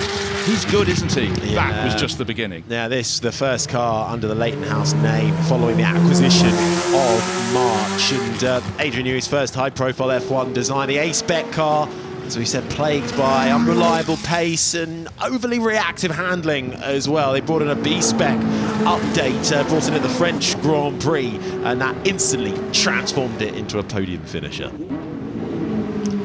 Out there at the moment as well, we've got the Wayne Taylor Wolf WR4 sneaking its way up the hill. Yeah, Walter Wolff was an individual who was involved with Williams. They didn't get on as a partnership, but by the start of the next season, he had Harvey Postlethwaite of Hesketh Formula One fame designing his car, and went from the car we're looking at now. This was the Hesketh 1974-75. James Hunt took that famous victory ahead of Niki Lauda for the British team, the flamboyant British team at Zandvoort in 1975. But 2 years later, we had the blue and gold Wolff, and Jody Scheckter went to the opening round, and he only went and beat everyone in Buenos Aires. So that was a real sit up and pay attention moment. But Walter Wolff, a self-made man, made an awful lot of money out of the oil business, and he wanted to spend it and spend it well. Yeah, that was the car that took James Hunt to his first F1 pole position and race win. Hesketh Cosworth 308 making its way up the hill, followed by the likes of the Ferrari D50A and the Ferrari following it. So into Scuderia land. Now, one of the things I absolutely... Oh, by the flip wall, it would make even better noise. The D50 Ferrari, Lanzanti decided to pull out and sold it Ferrari. That, to me, makes the best noise of the entire weekend, according to your age, your proclivities, you might have others, but that is a raughty V8 sound. Yeah, Lancia withdrew mid-1955. Ferrari acquired all 6 D50s, the assets, the engineers, and the spare parts, saving the programme. They then revamped the car for 1956 onwards. The Ferguson Climax P99 out on the circuit now. Looks very different, and the main difference this car had, it was the one that introduced four-wheel drive to Formula One. This is 1960-61, and Sterling Moss won the Open Park Gold Cup, a non-championship race, but for Harry Ferguson, his main business was tractors, thus his knowledge of four-wheel drive, and he thought it might help sell other elements as well. It didn't. Formula One tried four-wheel drive again about 1970. Derek Bell, in fact, drove the McLaren four-wheel drive Formula One car. It did not work. Of course, we move on, and with all the gadgetry we have, you look at the supercars now, so many of them will be four-wheel drive. But for Harry Ferguson, it was a bold gamble. It didn't work for him in terms of Formula One. Well, it did work. They won a non-championship Formula One race, but he went back to being the Ferguson part of Massey Ferguson. Certainly did. To the line for the Climax P99, which won the British Hill Climb Championship back in 1964 as well. Took part in the Tasman Series, driven by Graham Hill in Innes Island back in 1963. And now the familiar, unmistakable Ferrari 312B3. Danny Sullivan at the wheel, takes off from the start line. Lovely attention to detail, the fact that his helmet livery he's had for so many years. That used to run in blue and white, since it's been red and white. Rather suits the Ferrari, doesn't it? So Sullivan pressing on. He's here, of course, so we can celebrate his famous win in the Indianapolis 500 in 1985. But going back just over a decade, he would have been looking at these Ferrari Formula One cars and lusting after them. Now his opportunity to try, which is really a lot of what the Festival of Speed is about. It certainly is, and again, a huge nod to the design eras of the time. That tall airbox, the driver seated quite high when you compare it to the modern day, the scoop almost that is the front wing of these Formula One cars, this Ferrari 312B3, with Danny Sullivan making its way past the Flint wall. And of course, Niki Lauda, much missed, taking a championship title, the first of 2 that he scored with Ferrari. It was the last few year and a half or so of those high airbox cars, which I still just love, and the sponsors would have loved them as well. Prime advertising area up high, but middle of 1976, Spanish Grand Prix, they've been chopped right down. Right, back to Tyrrell again. Certainly is back to Tyrrell. This, the 008, making its way out onto the truck, and it's Ben Mitchell at the wheel. This won the 1978 Monaco Grand Prix with Patrick Depailler driving. Depellier's first Formula One win and Tyrrell's last Monaco win. Yeah, Patrick had been the bridesmaid, so many second places, and no one has been found after a race puffing away on a Gauloise or whatever, just being upset that he hadn't won. He finally nailed it, and it was a bit like Nico Hulkenberg's third place last weekend at Silverstone. Everyone was delighted, and for Tyrrell, just another win chalked up there. It certainly was. Now this really is an innovator, a pioneer. The Renault RS10 recorded the first Formula One race victory for a turbocharged car, and Renault first as well. Fittingly, the achievement came at the 1979 French Grand Prix at the Dijon circuit with Jean-Pierre Jabouille. It's Victor Jabouille in the car at the moment, his son at the wheel of that car, and Jean-Pierre, who had been with Renault since it entered Formula One 2 years earlier. So a really historic moment, although it was slightly overshadowed, I think, by the battle for second and third behind. The battle of the ages between his teammate René Arnoux and the Ferrari of Gilles Villeneuve. I will pass you, you will pass me. The last 3 laps are just extraordinary. Right, Arrows, good to see them here this weekend. The name written very large for those of us with failing eyesight. Boutsen on the side, the Christian Dana helmet on board.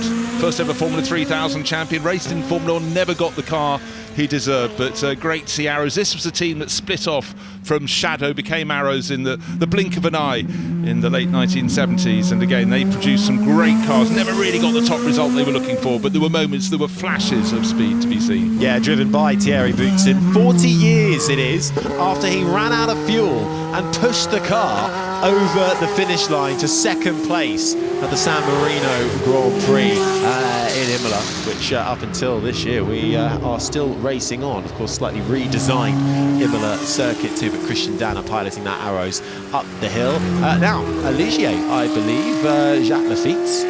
Ligier, Cosworth, JS11. Well, not just any Ligier, because this is the one we became accustomed. Lotus absolutely nailed the 1978 World Championship. They mastered ground effect. They had a little try with it in 1977. And when we went into the following season, into 79, we thought they'd do it again, but not just at the first round, but the second round, the 2 races in South America. Jacques Lafitte and the gang from Ligier just ran away with it on all season. Didier Pironi in the other car, super competitive. And the team that started just in 1976 was suddenly right in with the big guns. Yeah, past the flint wall in that car, the 1979 Argentine and Brazil Grand Prix wins to its name. Revving away on the start line. This looks like Kenny Atchison in the Williams FW07. Well, great to see Kenny back in the cockpit. He did make it to Formula 1. He was a British Formula 3 champion. Just one of those drivers who never got the breaks he deserved. He raced phenomenally well for the Sauber Mercedes team, and has had a very successful business life since then, but a racer through and through. And this was a car, the Williams FW07, that put Williams properly on the map. And for Frank Williams, later Sir Frank Williams, he had spent years trying in Formula, it just wouldn't work. And then British Grand Prix 1979, it wasn't Alan Jones who won for the team, but his teammate Clay Regazzoni, and thereafter Jones dominated the rest of the year and took the 1980 world title. Right time, right place, Patrick Head, the man on the design pens. Well, let's rewind slightly to 1976, and this really is one of a kind, the Tyrrell P34, the only 6-wheeled Formula 1 car to see race success. Those small 10-inch front wheels lowering the drag, improving that mechanical grip. This really was an innovation. Yeah, they had to put little windows at the front lower edges of the cockpit late after introduction, because the drivers liked to see their front wheels and they couldn't from their low position. But the best thing of all must have been the faces on the journalists when the cloth was lifted from the car at its launch. And one person who shall remain nameless actually went down to their workshop and failed to notice it as he walked through. Imagine that. Imagine that car, though, debuting at the 1976 Spanish Grand Prix, scoring its one and only Formula 1 victory at the 1976 Swedish Grand Prix, with Jody Scheckter leading Patrick Depailler to second before the FIA stepped in because it was too good.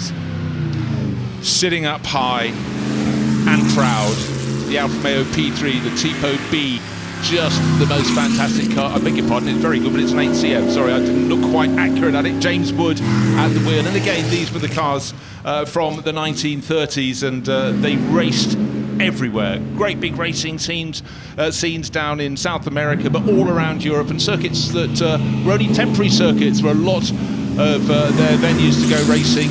They needed to be able to cope with the bumps, the oil that was dropped on the circuit. But just imagine, the pace of road cars was almost pedestrian then, but their racing cars were very powerful, very quick, and the drivers unbelievably brave. They didn't know they were being brave because it's the standard of the day, and that's what always happened. Well, it's all they knew, derived from that lightweight 4CN. But by 1934, 1935, outpaced by the emerging Alfa Romeo, Mercedes, Auto Union, competing strongly against the Maserati ACM there. We talked about underdogs earlier on.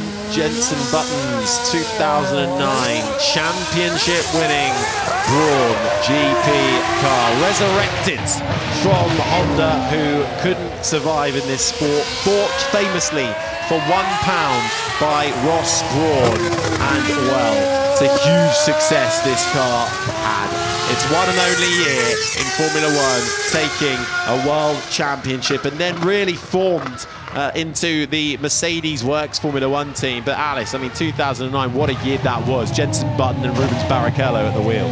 Oh, it was just sensational, wasn't it? And Jenson Button won 6 of the first 7 races. Who would have thought that when they rocked up to the first race? It was, and of course he went on to claim his first championship, his driver's championship, and of course they secured the constructors title as well. It was him and Barrichello, some great battles that they both had against each other throughout the year, and always be a car that when you see it in those iconic colours as well, you go, I remember that. That was one of the true underdogs. There's some great stories. Jenson Button nailed on for that seat that year, but the second seat was up for grabs. Who would bring budget? They did a big test. They did a shootout. They had the likes of Rubens Barrichello going up against the young hotshot Brazilian of Bruno Senna. They had the likes of Guido van der Garde all vying for a seat. Those who were running in Formula 2 at the time and GP2, so close to what would have been one of the most prized seats in the house. And then managed to Rubens Barrichello managed to pit them all. Ross Brawn wanting for that experience in the car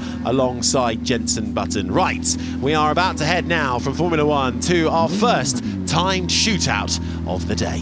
Yeah, we certainly are, Harry, and we've seen the explainer earlier on, and we're going to have a variety of pre-war front-engined open-wheel cars, GT racers like we've got one on the start line there, sports cars, modified specials, Tourings, rally and production road cars. So we'll have different categories that will be out in this shootout, just to probably give the pre-wars and some of the others a little bit more of a chance. And Ben Edwards has now joined me in the commentary box. Yeah, great to be with you, Alice, as we look forward to seeing some real sprints up the hill. And this is, of course, building up for the shootout coming up at the end of the weekend on Sunday, when the final times will deliver and will show us exactly who is going to be top spot in terms of this event. But we've had such great history over the years with this Festival of Speed, and last year the win was taken by Romain Dumas with the Ford Supervan 4.2 at a time of 43.98 seconds. So that's sort of what we're looking at, although it's not the all-time record. That was set by Max Chilton in 2022 with that amazing Mercury Spearling. He did a 39.08. But Romain Dumas has topped the times here several times in his career. When he was competing with the VW as well, the IDR, he won it twice in 2018 and 2019. And had a record himself of 39.9. Now it's James Wallace who's going to set the way off here. And James, with the Porsche 911 GT3 Cup, is every opportunity of doing a really decent job here, no doubt about it. James is the 19-year-old from Cheltenham who competes in the British Porsche Carrera Cup Championship. He's had a win in the series this year. He's in second place overall, and he's going well at this stage, Alice. Yeah, he's a huge talent, is James, and you can see he kicks up the dust on the entrance to Moulcombe Corner there. This is one of the favourites across the weekend, and certainly is the Porsche 911 GT3 Cup. They've had plenty of races since 2003. There have been more than 400 Porsche Carrera Cup races in the UK alone, and it's of course great to see Porsche junior driver James Wallace charging up the hill, who's going to set our very first time of the day with a good effort of 47.64. Yeah, that is a good start. As you say, some of these machines will not be as quick. Now, just to bear in mind that we have several different categories: pre-war GT racers, sports cars, modified specials, touring, rally, and production road cars. Now you're looking at the Nissan here, the HR31 GTS R Skyline, with Stephen Richards driving it, son of Jim Richards, who won in Australia touring cars in 1990 in this particular device. It's a lovely machine, the Nissan, and we'll keep an eye on the times, of course, to see how it goes. I don't think it's going to be quite as quick as the Porsche, but it's in a different category, of course. This is in the touring class category, whereas the Porsche in the GT category. Exactly that, which we have had a shadow go up as well previous to this, which did a 53.79. We'll just wait for the Nissan to cross the line, and then we've got a Holden. Greg Murphy's behind the wheel. Yeah, absolutely. So this Holden is going to be a very rapid machine, the Monaro 427C, and this one, of course, could see Greg Murphy deliver. He's had a lot of success over the years. He's a 4-time Bathurst 1000 winner, all with Holden. So he has tremendous career with these machines, and they are powerful too, with the Chevy V8 7-litre in there. And used to race this car as well back in the day in 2003. So experience there. We've got, what's that just setting off? That looks like that could be Duncan Pitaway in the Fiat. So one of our much older cars, which would obviously be in the pre-war. And if you've been to to the members meeting, if you've been to Revival, you've seen plenty of cars, you've seen Duncan get behind plenty of cars, but this is obviously the very famous Beast of Turin that's charging up the hill now. One that could have a good spot really for topping the pre-war cars. A huge engine in that 28.4 litre 4-cylinder engine, and yeah, that's going to make a lovely sound. It charges up past the flint wall then. Yeah, it's good. I'm not sure it's going to be quite as quick as Julian Majoub when we see him out. We've got another one of those pre-war machines just heading out now. William Metcalf heading out, and in fact, we can see this Bentley just heading out Benalto Hassan Special. This is another one to keep an eye on. So the times that we are just seeing coming through, it's still James Wallace with that 47.64, which is the fastest time so far. Some of these older machines, of course, won't be going quite so quick, but they are all looking to be the best of the pre-war machines. And there is quite a difference, as I say, in the pace, but it's lovely to see this comparison. It's exactly that, Ben. And we saw Duncan's car there, the Fiat. That's from 1911. These are just incredible machines that are still being chased up the hill and going around the famous Goodwood circuit as well. And actually, I'm just seeing flashing up on the timing screen, you mentioned that Duncan will have certainly a run for his money, and Julian Majoub is down at the start line, has just actually set off in his Maserati.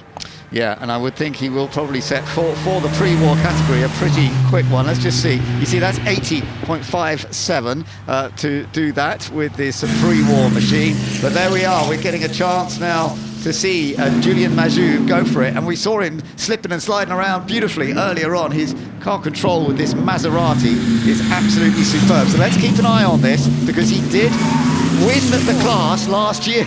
What do you reckon? He's getting out of shape on the exit there, but just looking at the sector times, pretty decent. He's certainly quicker than our leader of at least the pre-war cars at the moment, Duncan Pitaway. He's going to charge up to the line. You can just see how he really leans in and almost leading, using his body as well to try and get that Maserati hooked up. So coming up across the line, and this is going to be a good one for Julian Majoub. So he's in the 65.64 seconds. Last year he won the pre-war with a Bugatti, 1927 Bugatti. So there is our current leader, James Wallace, who set that initial pace with the Porsche. No huge surprise, but obviously enjoying keeping an eye out. Now Sarah Bovey's going to be one to watch here, Alice, because she's very rapid as well. She certainly is. You can see she's in the Iron Dames car there, which successful, hugely successful, the all-female racing team, which was founded back in 2018 by Deborah Mayer. They compete in the likes of the FIA World Endurance Championship, IMSA, European and Asian Le Mans Series, and of course made history back in 2023 when Michelle Gatting, Sarah Bovey, who's at the wheel now, Rahel Frey, made history as the first all-female crew to win an FIA World Endurance race. And she's going to go across the line shortly, Ben. Yeah, let's have a look at the line. A little bit difficult to get the vision right just up there. It almost looked as though she had to back off a little bit. I don't know. But it's just across the line, a little bit slower. So she does it in, let's have a look at the clock hasn't quite stopped yet. That's quite right there. I'm sure she was, it says a 53.8. It looked quicker to me than that, but never mind. The first part of the section was actually pretty rapid, but not quite as quick as James Wallace just yet. But we will keep an eye on Sarah Bovey. She took a win in LMGT3 earlier this year, Catalonia with Porsche, with Michelle Gatting as well, and so we'll see how she gets on. Now Laurent Hogan is next up, and we've got the Alpine, and Laurent has competed with the Alpine quite a few times. This is another potentially rapid machine, of course. It is, and these are just limited to 110 examples, and it's got a lightweight carbon body, 1.8 litre turbo engine with 345 brake horsepower. And Laurent, he's worked for Alpine with Renault for a huge long time, actually since 2004, and he plays such a vital role in chassis and performance calibration for both Alpine and Renault, and goes across the line at 53.83. Yeah, that's a good time. It's almost exactly the same as Sarah Boney, actually. They're separated by 6 thousandths of a second, I think, so 6 hundredths of a second, I should say. We don't quite go into the thousands, so 6 hundredths of a second. Now, Benoit Tremouillet, another very rapid driver, great experienced winner of Le Mans. Let's see, that's a 56.45. So into those low 50s is great, but the fact that James Wallace has done that 47.64, still the fastest time outright at this stage. But don't forget the different categories. That's GT category, and that is the same category as James. They're both in the GT racer category. Now this could potentially be even faster. And I wouldn't be surprised. Scott Speed behind the wheel, the Subaru Project Midnight really going to put through his paces there. It's modified World Rally Cross, built specifically, and they say, for smashing records. Whether they're going to smash the record over this weekend up the hill, of course, set by Max Chilton, but they're going to give it a good go. And looking at the moment, he's already up. Yeah, we can see from the colours on the screen that he's fastest in the sectors so far. You're riding on board with Scott Speed, a man who raced in Formula 1 and then switched to going into rallycross and becoming a rallycross champion. He was second at the Festival of Speed Shootout last year. Is he going to be able to come across the line with the fastest time so far today? It's going to be close, across the line, and it looks as though 47.65, really? That's 100th of a second slower, isn't it? It is, it is. It's so close, and just behind another super fast is Romain Dumas, who's going to come steaming up behind in the Ford Super Truck. There we go. Last year's winner of going up the hill here. So this is going to be another contender when we come to Sunday for the fastest car up the hill. Across the line, Ben. Oh, and he's done a 44. It says 44.09. That is rapid, and that is very much the fastest of the day so far. It's not quite as fast as the pace he set in the final yet last year, but I have to say, on the Saturday, for example, he wasn't going quite so quick. He was in the 45s then, so that's amazing. Another one to keep an eye on here, Jake Hill with the Holden Commodore. A BTCC champion in 2024. We're riding on board with him as well. Quick, slick gear changes. No major corrections for him behind the wheel. He had 8 wins in touring cars on his way to the championship, and another solid performance by Jake. That's brilliant, actually, and in the touring car category, that is the fastest we've seen so far. So very impressive from Jake Hill, 49.99 seconds. As you say, the British touring car champion, man who's had 8 wins, and Brands Hatch earlier this year had a victory that went well. He recently been racing a Ferrari, funnily enough, so he's mixing up his career, driving all sorts of things, but lovely to see. But well, some amazing times being set, and we are enjoying seeing the speed that Scott Speed did as well. Of course, he was did that 47.39. But that fastest time of Romain Dumas so far, 44.09. Remember, this is just practice. This isn't the final shootout. No. But it all plays a part. They don't get to go up in these machines very often. Some of them, of course, would have been out throughout the day, today and yesterday.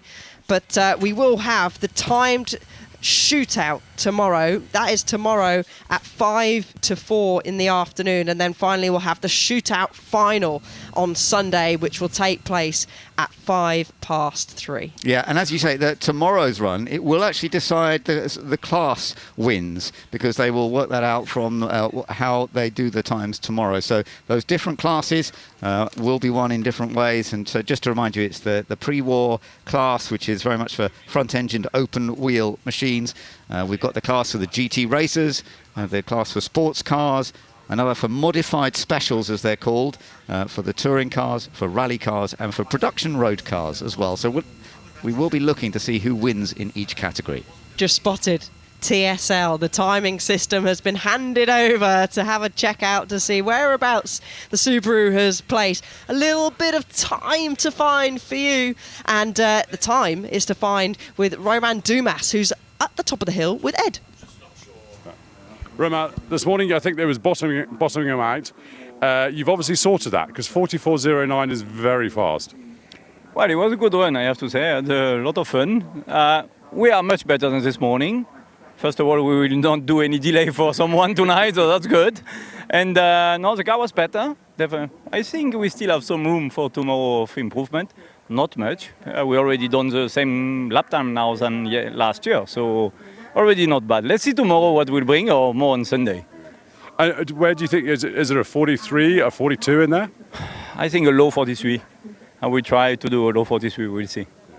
And how much does the tracks kind of change from batch to batch? For sure, it's more grip now. You can feel it straight at the start. You know, the rubber is getting on, it's warm.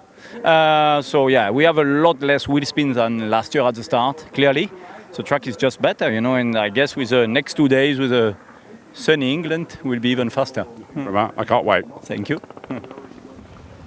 So it's going to be very interesting to see how that goes when we get into further steps of the shootout over the course of this weekend. Lots to look forward to. And we saw some very, very close battles. So, this is the Ferrari Roma, isn't it? Yes, and this is part of it as well. Edward Norfolk, the Duke of Norfolk, who lives nearby, a regular competitor, and I think that's what we're going to be seeing next up the hill. This is a 2023 version of the Ferrari Roma Coupe. It certainly is, Ben. You can see all poised on the start line, of course.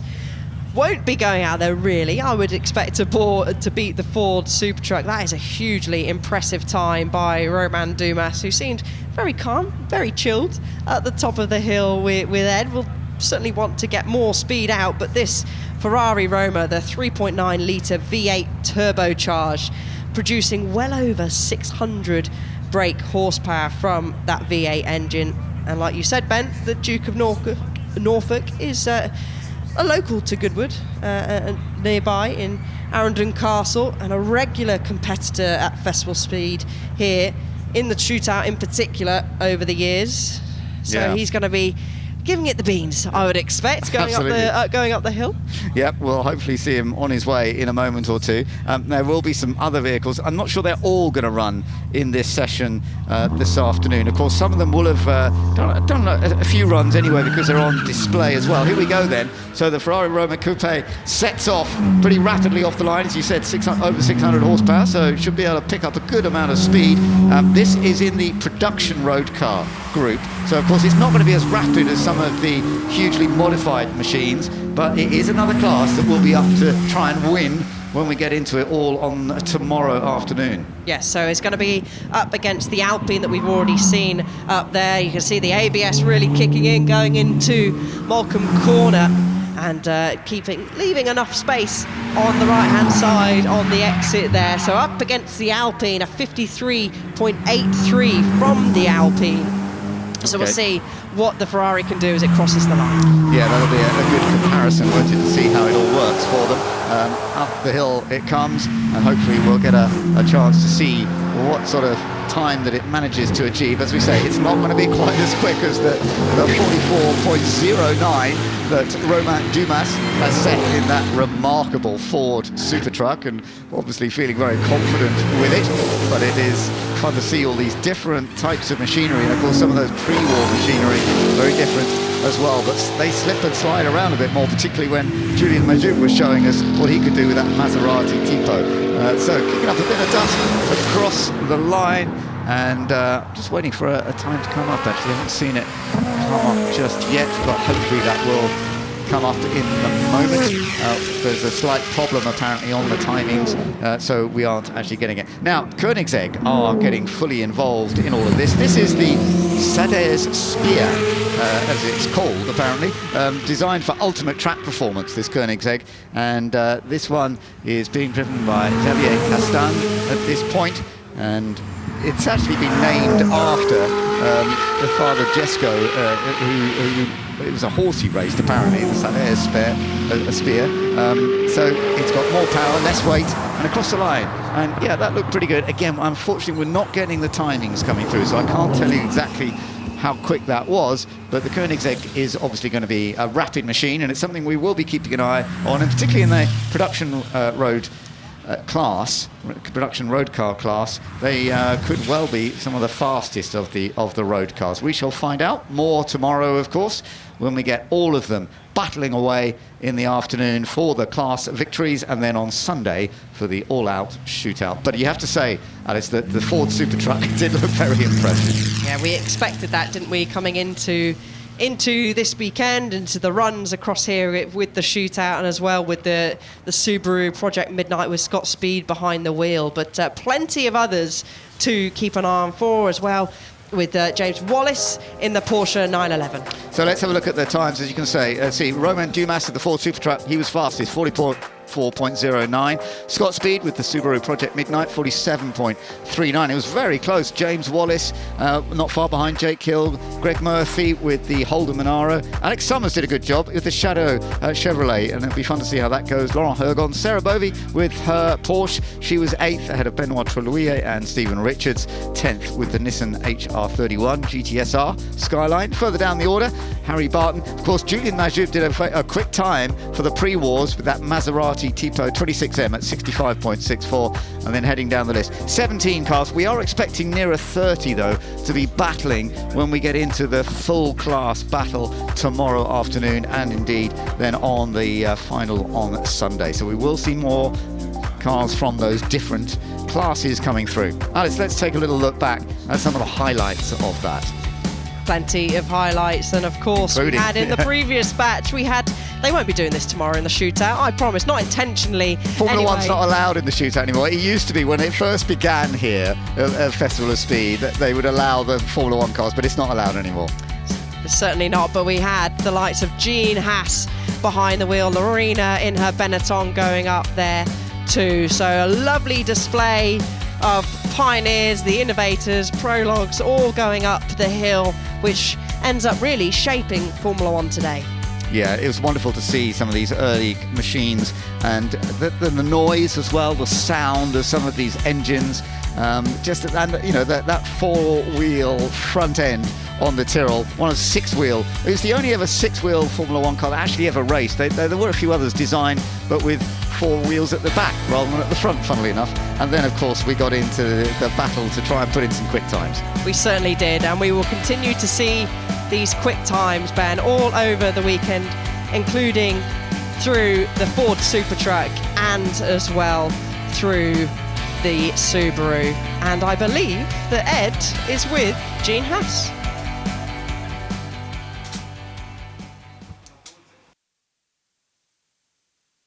Jean, you came into Formula One celebrating the 10th anniversary this year. It must be quite nice to actually get a drive of one of the cars.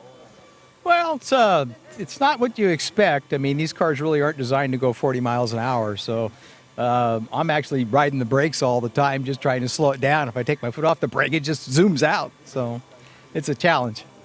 Did you have a chance to have a little run in one of these before coming here?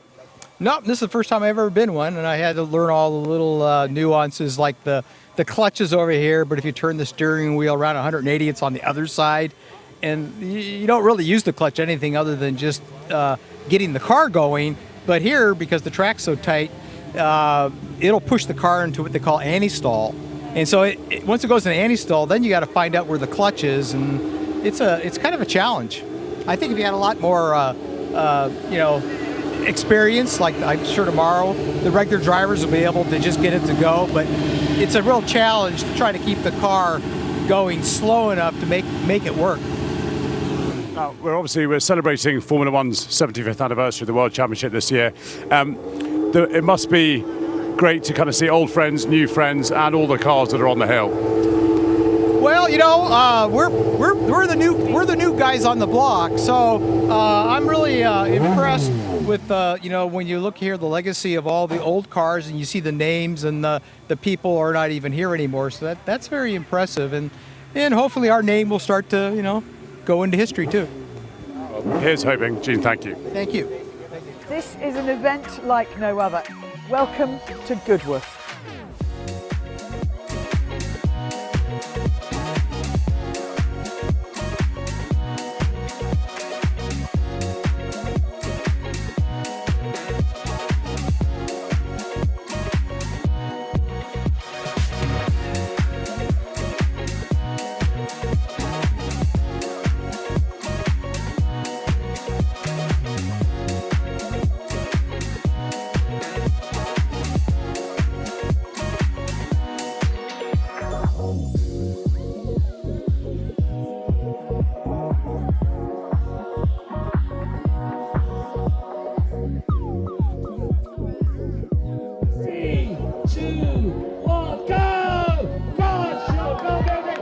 That is it from Goodwood. It's been amazing, hasn't it? Wonderful time.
A perfect summer's day here at the Goodwood Festival of Speed, with still more to come your way before we close out the day. And of course, a poignant moment in the year to remember and pay tribute to those we have lost, one of which was an absolute underdog, pioneer and legend, all rolled into one, Eddie Jordan.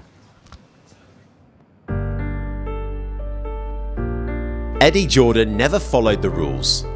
He rewrote them in bright colours and bold ideas. From the pit lane to the paddock, he brought a rock and roll spirit to the sport. A racer at heart, a deal maker by instinct, and a showman through and through. He gave young talent a shot, often before the world knew their names. But Eddie believed in instinct, in guts, and in going all in.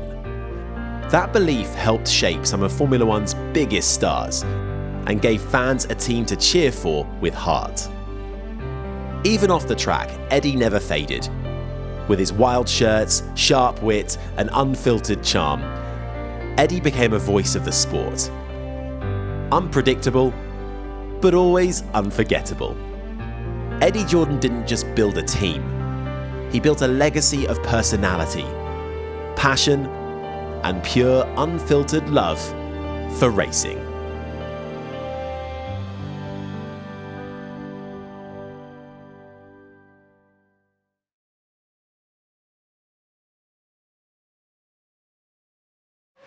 Even when you say his name, it brings a smile to people's face. But we're looking back at him and remembering well all the joy he brought to us. Yeah, I mean, Eddie was a one-off. I mean, there was, we were teammates in F3 in '79, so we've known each other all throughout the whole history of his and my career, really. And Eddie was helpful for me. I mean, he did some pretty good deals for me over the years in F1 as well, and. But there will never be another one like Eddie, the way he just loved making deals, and I remember actually sort of at the end of my Formula One career, he asked me to drive for him in F3 in Macau in this 1988. So he said, come to my home, we'll stay in my house for a couple of days, we just hang out, and so we 2 days, we went back and forth, and it was more just a game because peanuts we were talking about, you know, in terms of driver salary. But it was one of those, you know, you had to win the battle, right? So this went on and on and on. And in the end, I thought I did quite well. You know, I sort of put my foot, no, I'm not going to go unless you get this, you know. So, right, all right. And he was all like grumpy, you know. And then so we shook hands. And then he goes, right, that's 20% from me for management fee. So I'm like, okay, you win. It's 20% for his own negotiation. Exactly. But that sounds about like an Eddie story. You know, I mean, he just, you know, you couldn't but love him, you know. I think people forget he was a driver as well. What was he like to be a teammate? I can't even imagine. It was slightly chaotic at times, you know, but I mean, he wasn't a slouch, but it was a bit sort of, you know, a bit on the limit at times, let's put it that way. Yeah. Well, lovely to see you as always, Stefan. It sounds like you've got a smile on your face, the sun is shining. No better place to be in the world than here right now. Absolutely. Couldn't agree. Good to see you. All right, bud.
On the way for you, some of the very first glances at new machinery from brands across the globe making their way up the hill shortly. But there's also full throttle action up on the rally stage. We can join them now for the shootout.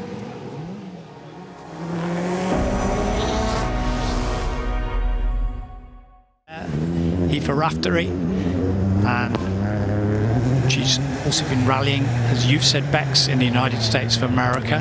She has. She's had a really good season, a lot of seat time, which is really important. You know, she's a driver who's still very young in her career. She only got underway, you know, 4 or 5 years ago, really, and she was planning on being a footballer, a switch to rallying. That's the family trade, really. And she's just excelled behind the wheel. She's getting the seat time in the European Championship and rallying in the ARA as well in America. And I think a bright future ahead. David Wright, though, what are we seeing time-wise from him? Well, it is a 2:34.6 for the Friday shootout. Yesterday it was a 2:39, so again, Zav, quite a bit quicker today from David Wright. Yep. So we're going to have a sweepstake on if Tom Williams beats the 2:30.7? I reckon he will. I'm going to go for a big fat yes. Well, looking good at the moment. That one big sweep through 2 bends there, nicely judged and coming up just right. A nice line, if you can call it a racing line through there in those smooth sections. This is another section where a lot of the competitors have been going into the bank, just nudging the bank, or with a left rear wheel or right rear wheel, which is knocking them out of kilter. So far, so good. That's Aoife over the flying fin jump. First time this weekend we're seeing her compete in the shootout in the Ford Fiesta Rally 3. She's looking good, actually. Great style. Yeah, it's a good commitment, isn't it, from Raftery? Let's see what the time is going to be on the board. It is second fastest through to David Wright's time, so it's a 2:42.9. Okay, excellent. Sam Mason now in the stage as we await Tom Williams to come through and see what his time is. You can see David Wright's fastest time on the board. That is the one to be beaten right now on what is the second shootout so far here at Goodwood this weekend. 2:34.6.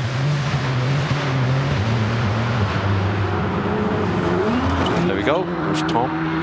We'll know very shortly. But that was nice flight, actually.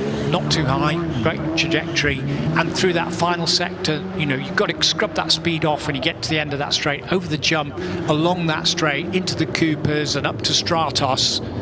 and past the finish line. Let's see what he's done. Well, it is the fastest time on the board today so far, but it's not as quick as yesterday. 2:32.9 is the time I have for Tom Williams, so I was wrong.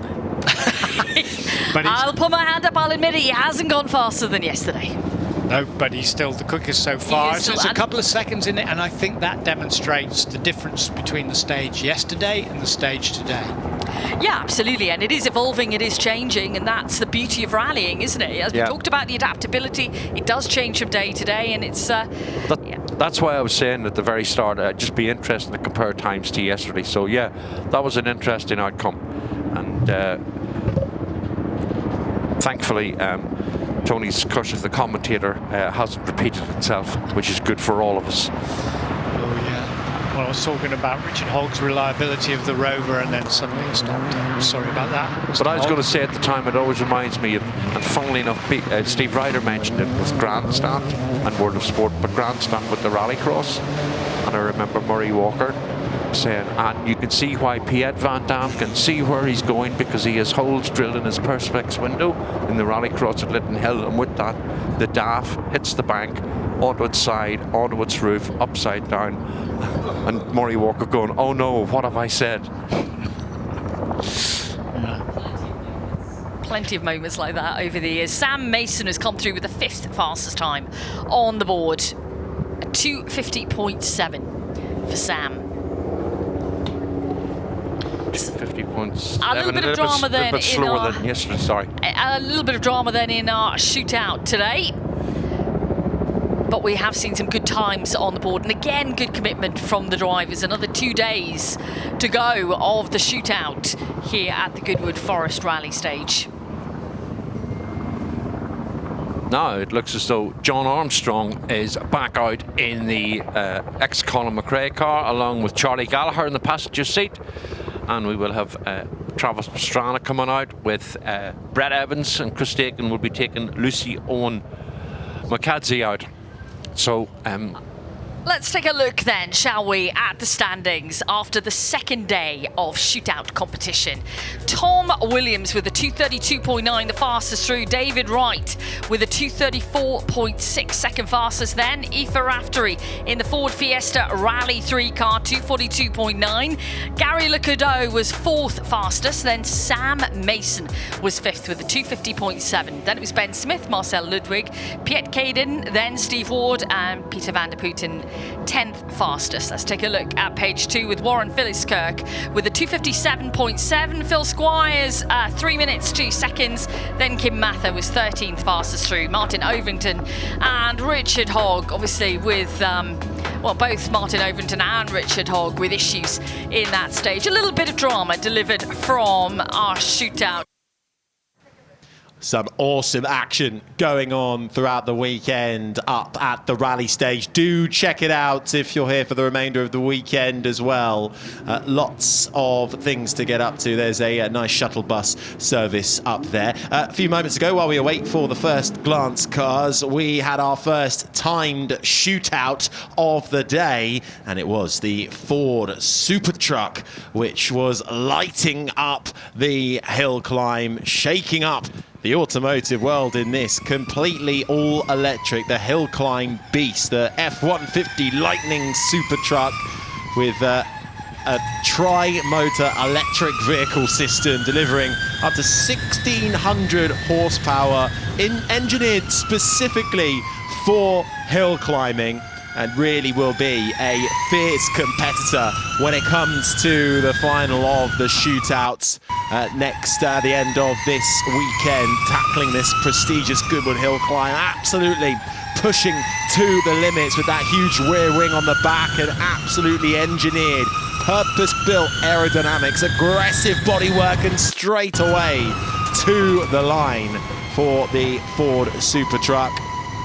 Looking quick out the blocks, and will be a major, major contender for the hill climb battle this weekend. And look at the size of the rear wing on the Ford Super Truck, pushing electric horsepower to its absolute limit. Stands out as a pioneering, really, electric vehicle racer, jaw-dropping from every angle, and certainly delivering when it comes to pure speed and pace. How will it stand up, though? It's got some strong competitors throughout the rest of the weekend, but laying down the marker in these early stages, and will only get quicker over the course of the next couple of days as our drivers feel more and more confident with their machinery up this hill, tackling Moulcombe Corner, getting up close and personal to the Flint Wall, up and over the crest at the finish line. The Ford Super Truck showing that they mean business when it comes to the hill climb. On the way shortly, before we round off Friday here at the Goodwood Festival of Speed, we are going to get another glimpse at some of the newest machinery on offer from brands and manufacturers around the world, both 4 wheels and 2 wheels. That's coming your way in just a few moments' time.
Well, we are getting straight underway then with a mixture of 2 and 4 wheels, getting a first glance at some of the latest machinery on offer. We are kicking off with the 2-wheeled variety. James Hayden.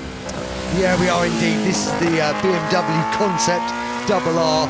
Absolutely wonderful sports bike. It's a concept, it's a one-off, dripping in carbon fibre, the best bits that they know how to make, and then some really futuristic ideas as well. It's beautiful. It's got a full carbon swinging arm, cast aluminium wheels, World Superbike slicks. It's got MotoGP monoblock, nickel-plated calipers up front, World Superbike slicks, about 230 brake horsepower, and it's being hustled along very nicely by Marcus Flash, the CEO of BMW Motorrad as well, which is pretty cool. Yeah, that's, well, if you're going to put anybody on it, put the big boss and take it all the way up the hill. I mean, loving that sort of carbon look and the stealthiness of it. Yeah, it's fantastic. And obviously, Top Rack, he won the World Championship in Superbikes on the BMW last year. And this is kind of a little hint of the evolution. When you look at it, it's actually, when you study it, there's a lot more to it. It really is a lovely, lovely thing. And now we've got this really interesting run of Royal Enfield. So basically, they're all built off the 650 shotgun platform, all given to different custom makers around the world. We're looking at the Samurai here, and it's a lovely thing. It's this really unique kind of skeletal minimalist build, handmade frame. We've got this gorgeous billet, solid swinging arm, cast out, this great, really unusual inboard disc, that big dragster rear style. It's also got a big bore kit on it, 865cc, and it's ridden by a Kawasan who built it in Yokohama in Japan. So great to see the actual the man who built it riding it up the hill as well. Makes such a beautiful noise. It just came past our commentary box a few moments ago with some pops and crackles as well. It really does get the heartbeat racing. Yeah, so now we're going to the electric side of things. This is the new Livewire S2 Alpinista, and yeah, we've got. So I'm not sure if that's Sean or Aaron riding that one there, but you can see them giving it. And the really exceptional thing about it, it's got about 84 brake horsepower, but because of this electric motor, what it has got is an unbelievable amount of torque. 194 pounds of torque, which for a motorcycle is a lot. 0 to 60 in about 3 seconds. Does about 100 miles an hour. Got quite a nice, obviously he's hustling it along, you can see him getting down and you can see how rapid it is, but it's got quite a nice sort of more relaxed position, even though it's more aggressive than some of the other bikes they've got in their sort of Series 2 range, like the Delmar Street Tracker and the Mulholland Cruiser, but he's giving it a nice run up there. Yeah, it certainly is a little bit of the two-wheeled experience there to another four-wheeled experience from BMW, the Vision driving experience. James Batchelor up here in the commentary box with me as well, and this is really exciting from BMW. They're about to see. This is really a sort of look into what they see as their future. It really is. This is a concept car. It will not be going into production, but a few of these design cues will be seen on the next BMW 3 Series. So if you like the look of this, you may like the look of the next 3 Series. But more importantly, this is a test bed for future technology. You will not believe the torque figure this car generates, 18,000 Newton meters. Compare that to an M2 CS, which has 650 Newton meters. It really is pushing the limits, isn't it? Are we going to see some of those 18,000 Newton meters put to the test? It really takes off like a rocket up the hill, this new high-performance testing vehicle showcasing the drivetrain and the driver dynamic management technology that's been developed specifically for the next generation of BMW vehicles. Yes, and it also showcases BMW's new Heart of Joy. Superbrain. The Superbrain, well, yes, it's a control unit, I suppose that's the best way of calling it, which integrates the powertrain and the braking and the stability systems all into one control unit for ease of use. Speak of the M2 CS, as I've just said, 650 Newton meters of torque, as I've just said, but 3-litre straight six twin turbo power, 530 brake horsepower, 82 more horsepower than the previous M2 CS, 0 to 60 in 3.8 seconds. And BMW have really thrown the kitchen sink at this car because it gets the M driver's pack as standard, which raises the top speed to 188 miles an hour. Yeah, that being driven by British sports car driver Charlie Martin, putting it through its paces. The BMW M2 CS. We've also got the M3 CS Touring making its way up there. And then a couple of new cars, new brands as well, showing their stuff. This is XPeng, and we have the P7 Plus making its way up the hill at the moment. Getting a first glance at, once again, this influx of Chinese brands that are taking on the establishment and really advancing electric vehicle technology. Yeah, they're really shaking things up, these new Chinese brands. So we've just seen the P7 Plus go up the hill, which is the world's first AI-defined vehicle, according to XPeng, and it's followed pretty quickly by the new G6. It's a coupe-style SUV, a bit of a Tesla Model Y rival. Yeah, that sleek coupe SUV. You can get it in a 66 kilowatt-hour or 87.5 kilowatt-hour battery. Gives you a range of up to 300 miles. MG are back as well with this, the IM5, being driven by, touring car racer Dan Rowbottom. A little different to what he's used to. Yeah, he knows a thing or two, doesn't he? But this IM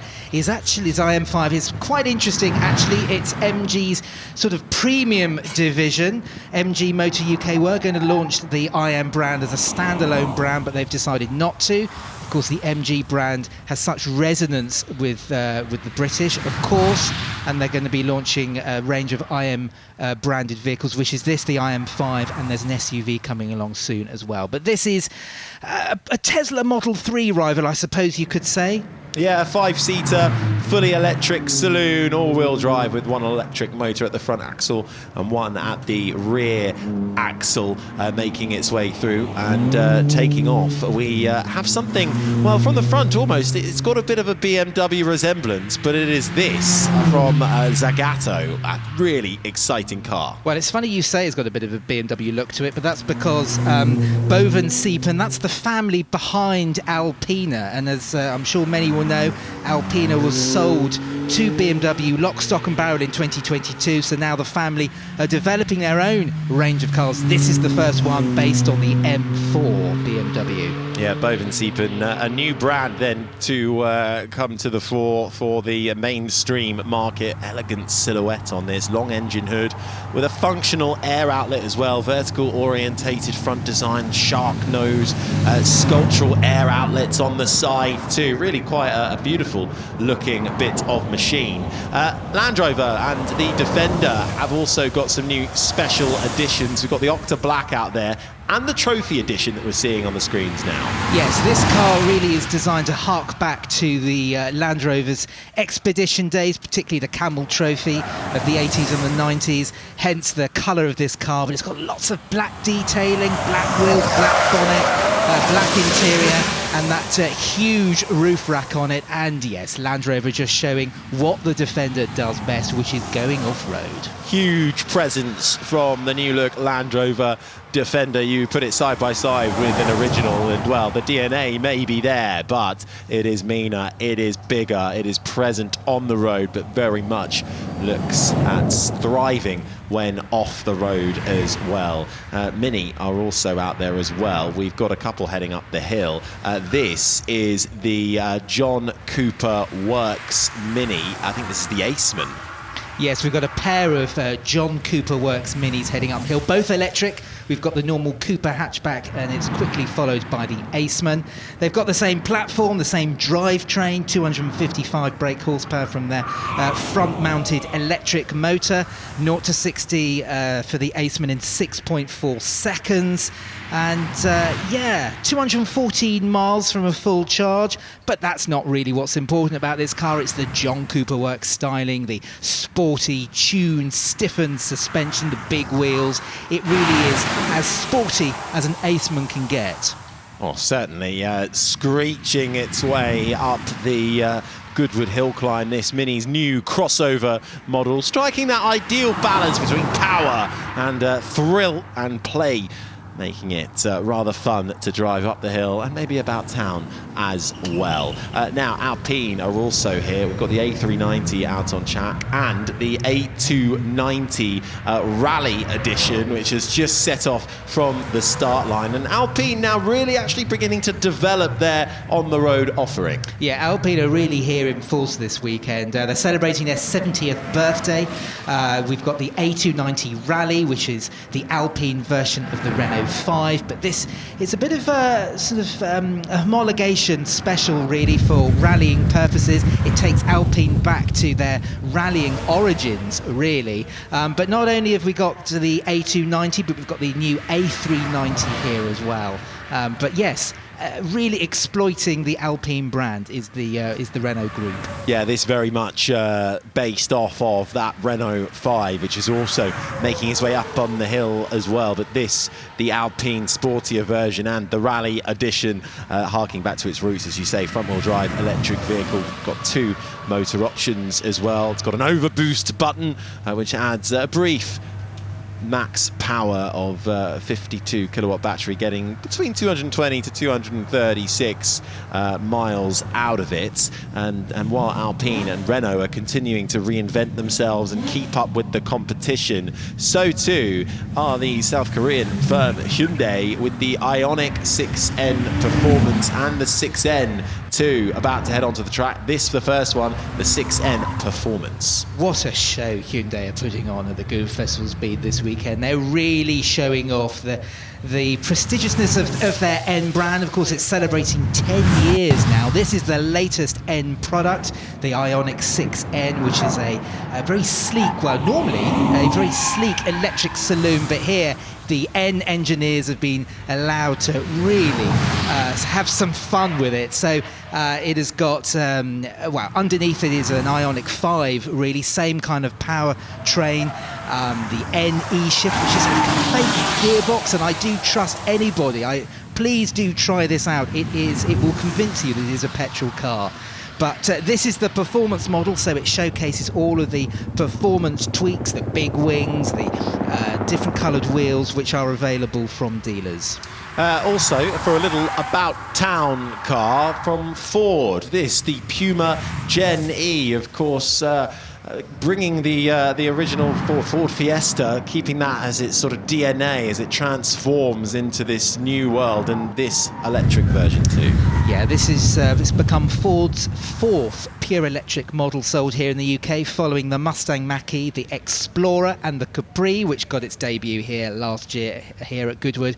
But this is the new entry-level electric car. Prices start from just under £30,000, 43 kilowatt-hour battery, which gives you a range of about 230 odd miles, and you don't have to have it in yellow, although I think it looks superb in that colour. Yeah, but it certainly will stand you out on the roads, won't it? Right, we have a new JQ that is making its way out. This, another one of the Chinese brands. Now, we think this could possibly be the JQ 5 out on track, but this is from the overarching group of Chery, who really are coming in force once again as another Chinese manufacturer on the block. Yeah, so Chery brought along their JQ and Omoda brands to the UK earlier this year, and last year and earlier this year. But now Chery are going to they decided this week actually to also come along as well. So we've got Chery, JQ and Omoda brands to deal with. JQ is the most premium one of the lot, and you may notice a few design cues with a certain British manufacturer, actually. I don't know what you're talking about, but that is a new compact SUV, bringing a bit of premium flair and electric vehicle technology to the compact class, the Toyota GR Yaris. Now, this is something that will be familiar to a lot of people, and I don't think it was this one that had the incident yesterday with the mirror, the door mirror falling off. But we had a slight incident yesterday, but that particular car had the aero pack. This is just the more conventional GR Yaris, but no less potent, a real rally homologation special.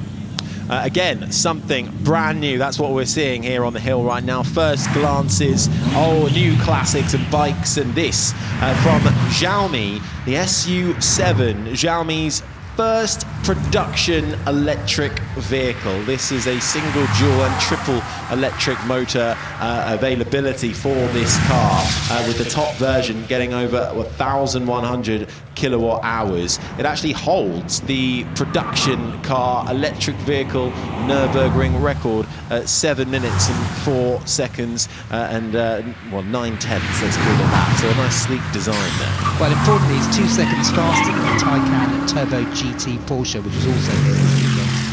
Wow, well, certainly something that is quick too, and becoming a institute on British roads, the Aston Martin DBX. But this is the S, new for 2025, the first and most powerful SUV in the class.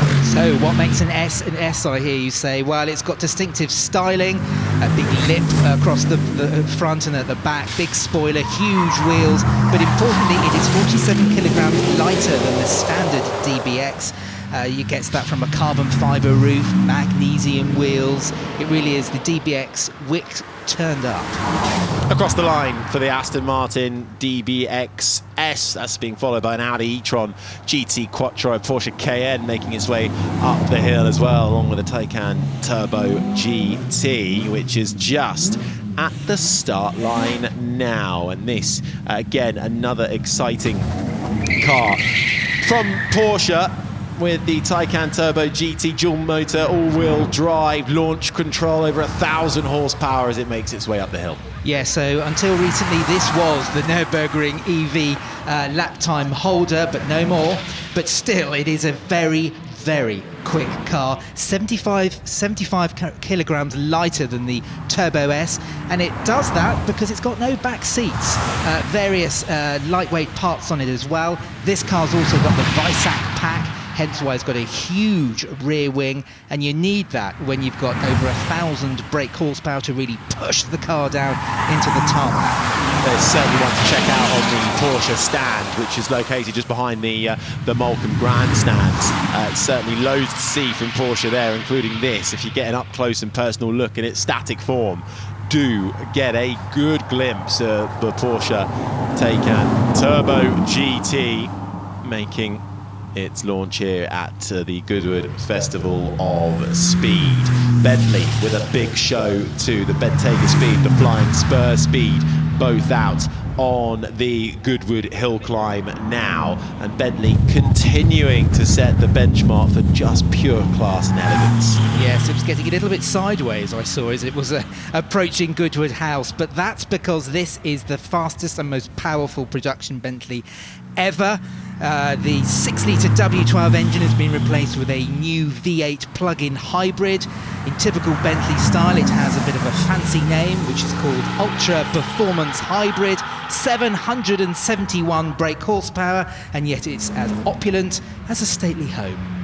Honda Type R out there at the moment, a Honda Civic Type R Ultimate Edition from the Honda Group, really a track-bred legend. It's long been Honda's ultimate performance hatchback, which, well, it's been around since, what, the late 90s and continues to impress. Yes, first arrived in 1997 as a grey import, but the legacy of this car is sensational. But sadly, from next year, this car is going to be pulled from sale, hence why Honda has created this Ultimate Edition.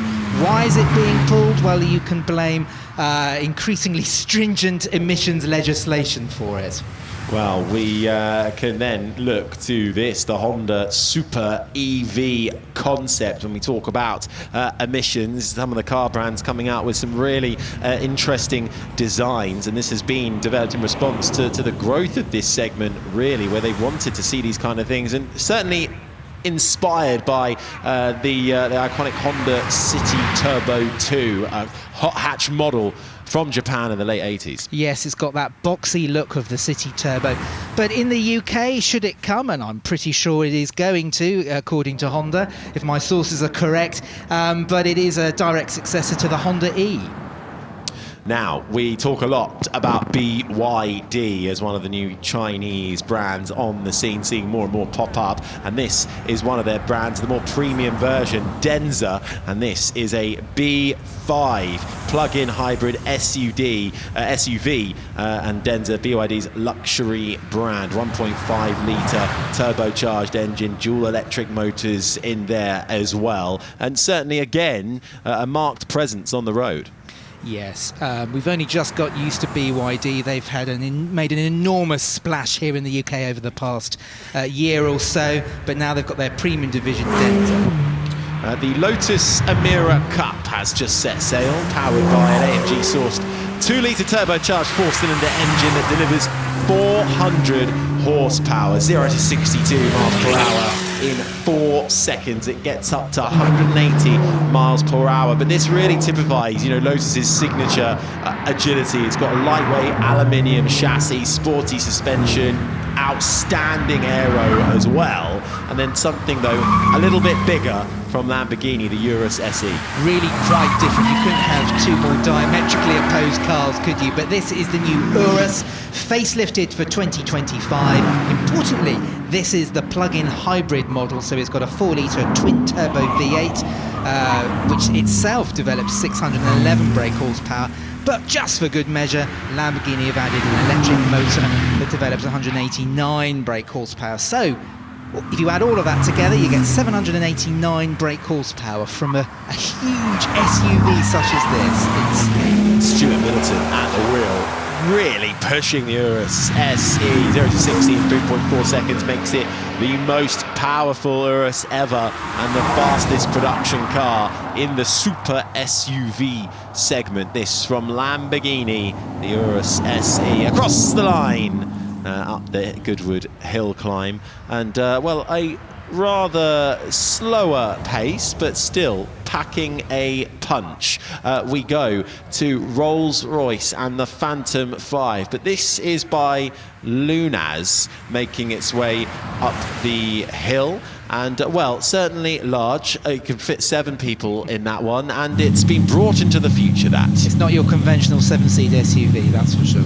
No, not at all. And then something again that's been, based on an old classic from Lamborghini, this making its way out. It's called the Eccentrica V12, which is a resto mod of a 1991 Lamborghini Diablo, but it is the Eccentrica V12 that is making the noise at the start line, totally re-engineered and updated with the latest technologies. And again, another manufacturer that's fusing heritage and modern tech.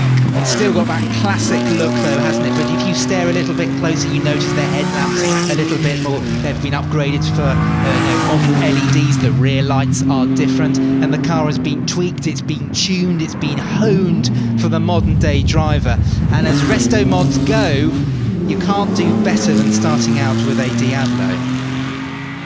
Beautiful, sleek from every angle. A touch on the brakes as he comes over the bumps uphill towards the Flint wall. Screams past it, this, the Eccentrica V12. And I'm going to stop talking for a moment. Let's enjoy this.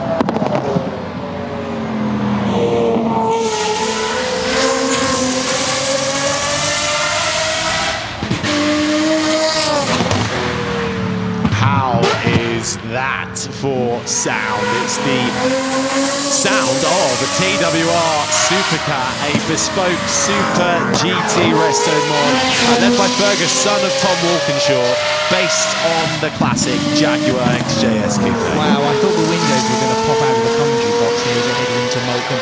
But if you're going to get anybody to develop and hone the XJS V12, you're going to get TWR, of course, legendary racing team.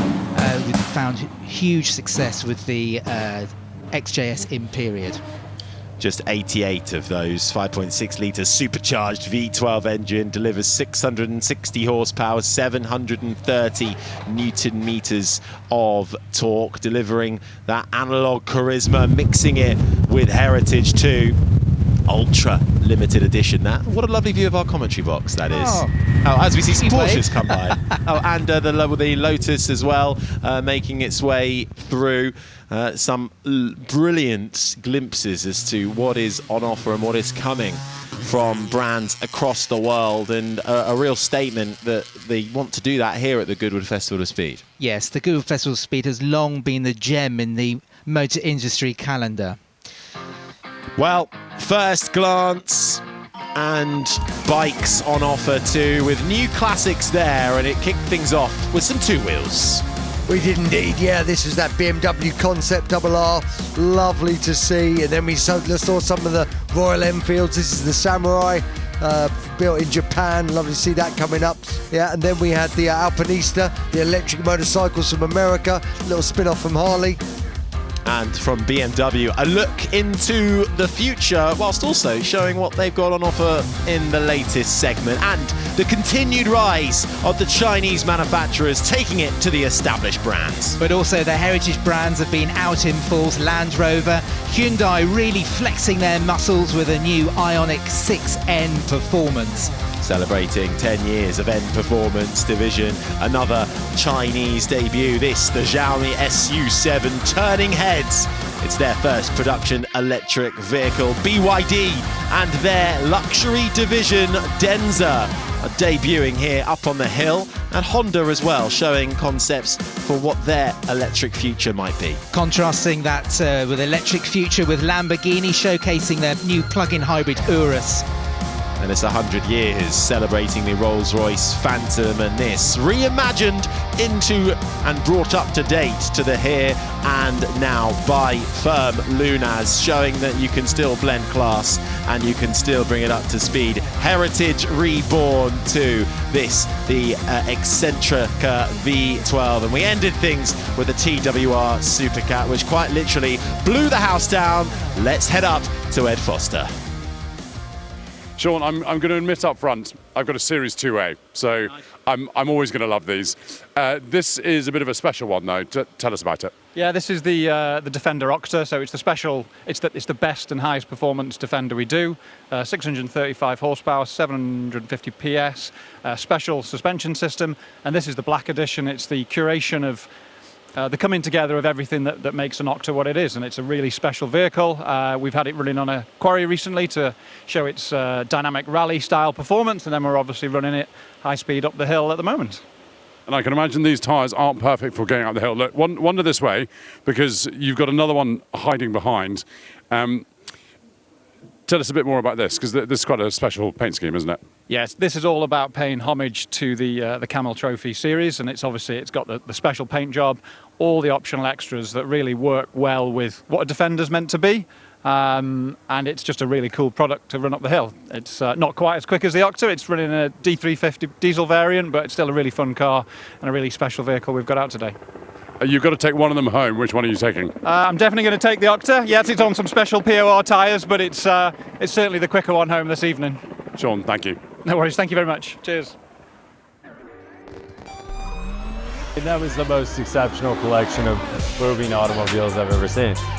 You can get close to the drivers, you can get close to the cars, you can really feel like you're involved in the action. Every form of motorsport here, from classic side all the way through to the most modern cars. You know, I see Goodwood just increasing and getting better each year.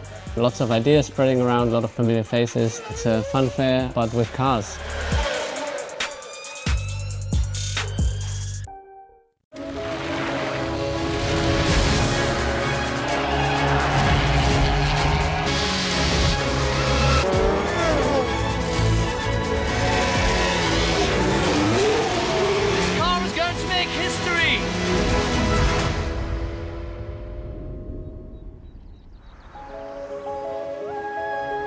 For 70 years, we've had a single philosophy.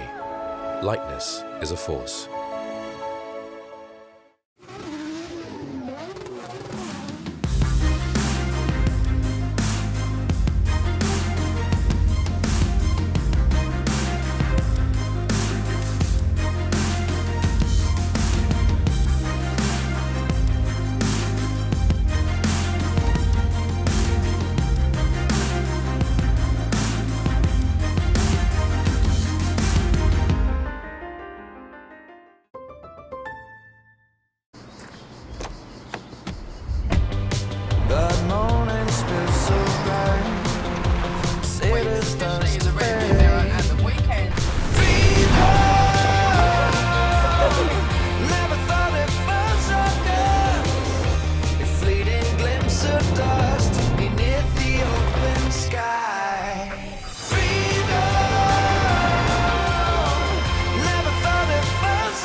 Good gut health affects every single aspect of your body, from your brain wiring to your energy output to your hormone regulation to how clever your immune system is. Everybody benefits from better gut health because it makes your body work better. I would thoroughly recommend Goodwood Gut Health Programme. It's been quite life-changing, really.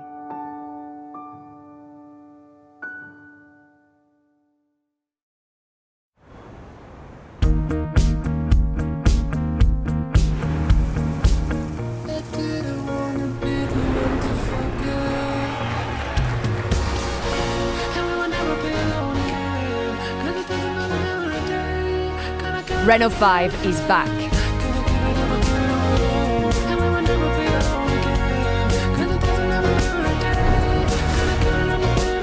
Renault 5, 3 times Car of the Year winner. The second day of the 2025 Goodwood Festival of Speed has certainly delivered. We mentioned this morning that we had drift cars for breakfast, and since then we've had Formula One cars for dessert. But what's been on your main course plate in between? Well, there's certainly been plenty to choose from. David Green, what's been on your menu today? Well, it's been such a busy day. They've let us sit down at the end of the day. It must have been hard. I think I haven't even checked my step count, but it's been extraordinary today, I have to say. I've had a wonderful day. The weather's been good, or as always, which is great. But, you know, I think I have to say I've been everywhere today. I saw the unveiling of a brand new Lamborghini GT3 car, which was fantastic. Spoke to lots of drivers. Even saw the original white van on the Cartier lawn. But I think my favourite moment of today was that Gordon Murray moment under that sculpture outside the house today. It was absolutely fantastic.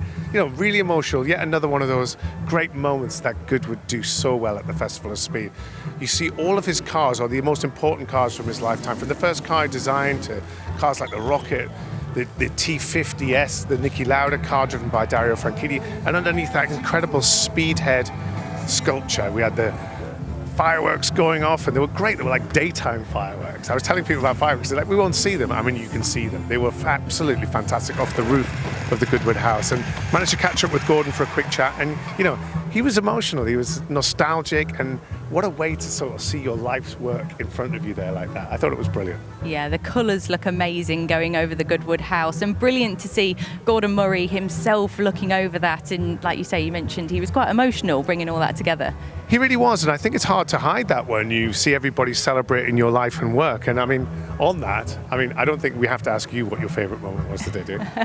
Yeah, well, certainly, as we mentioned, Gordon Murray looking up at the balcony at Goodwood House, but certainly my highlight today was looking over the balcony as people entered and crowds gathered to support that Carl Fogerty moment.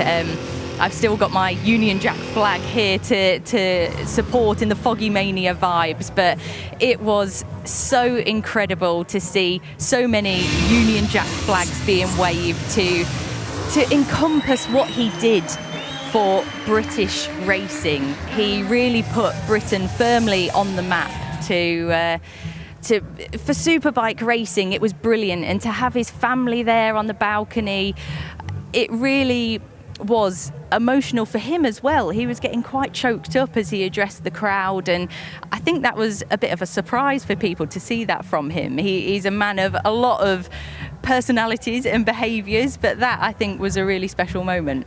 Yeah, he's sort of known as a steely character, wasn't he? But he was really, emotional up there, and it was great to see his fans. I saw a guy from Alberta, Canada, actually called Guy from Alberta, Canada. He come all the way just for this moment, just to see Foggy on the balcony. I thought that was extraordinary. Yeah, it was brilliant to see the Two Wheels community being represented by Carl Fogerty there. So a few of the balcony moments that we've spoken about here. Loads of highlights have happened today, but we have got another Super Saturday schedule coming up for tomorrow across the Festival of Speed. So let's take a look at what's starting us off at 8:30 a.m.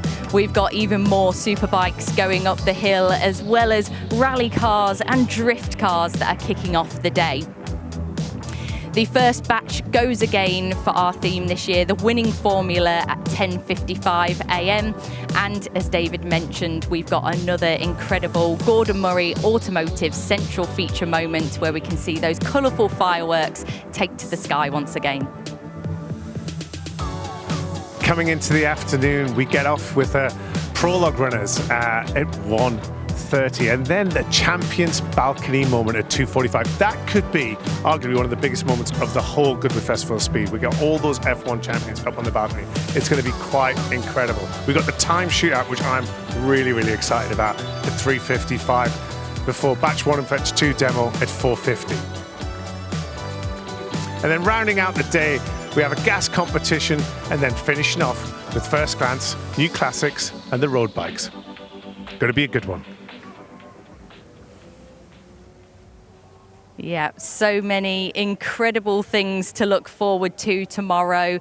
All of those things will be happening on the hill, but of course we're going to continue our 75-year anniversary of Formula One tomorrow. So there is a huge balcony moment that is not to be missed. We'll be here bright and early, so I hope you can join us tomorrow. Until then, see you soon.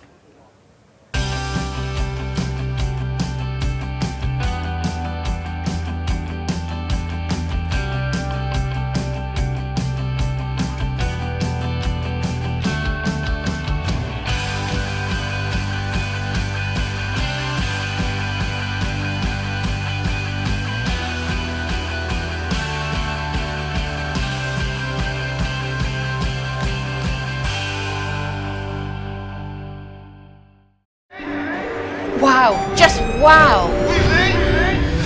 You can get close to the drivers, you can get close to the cars, you can really feel like you're involved in the action. It's a fun fair, but with cars.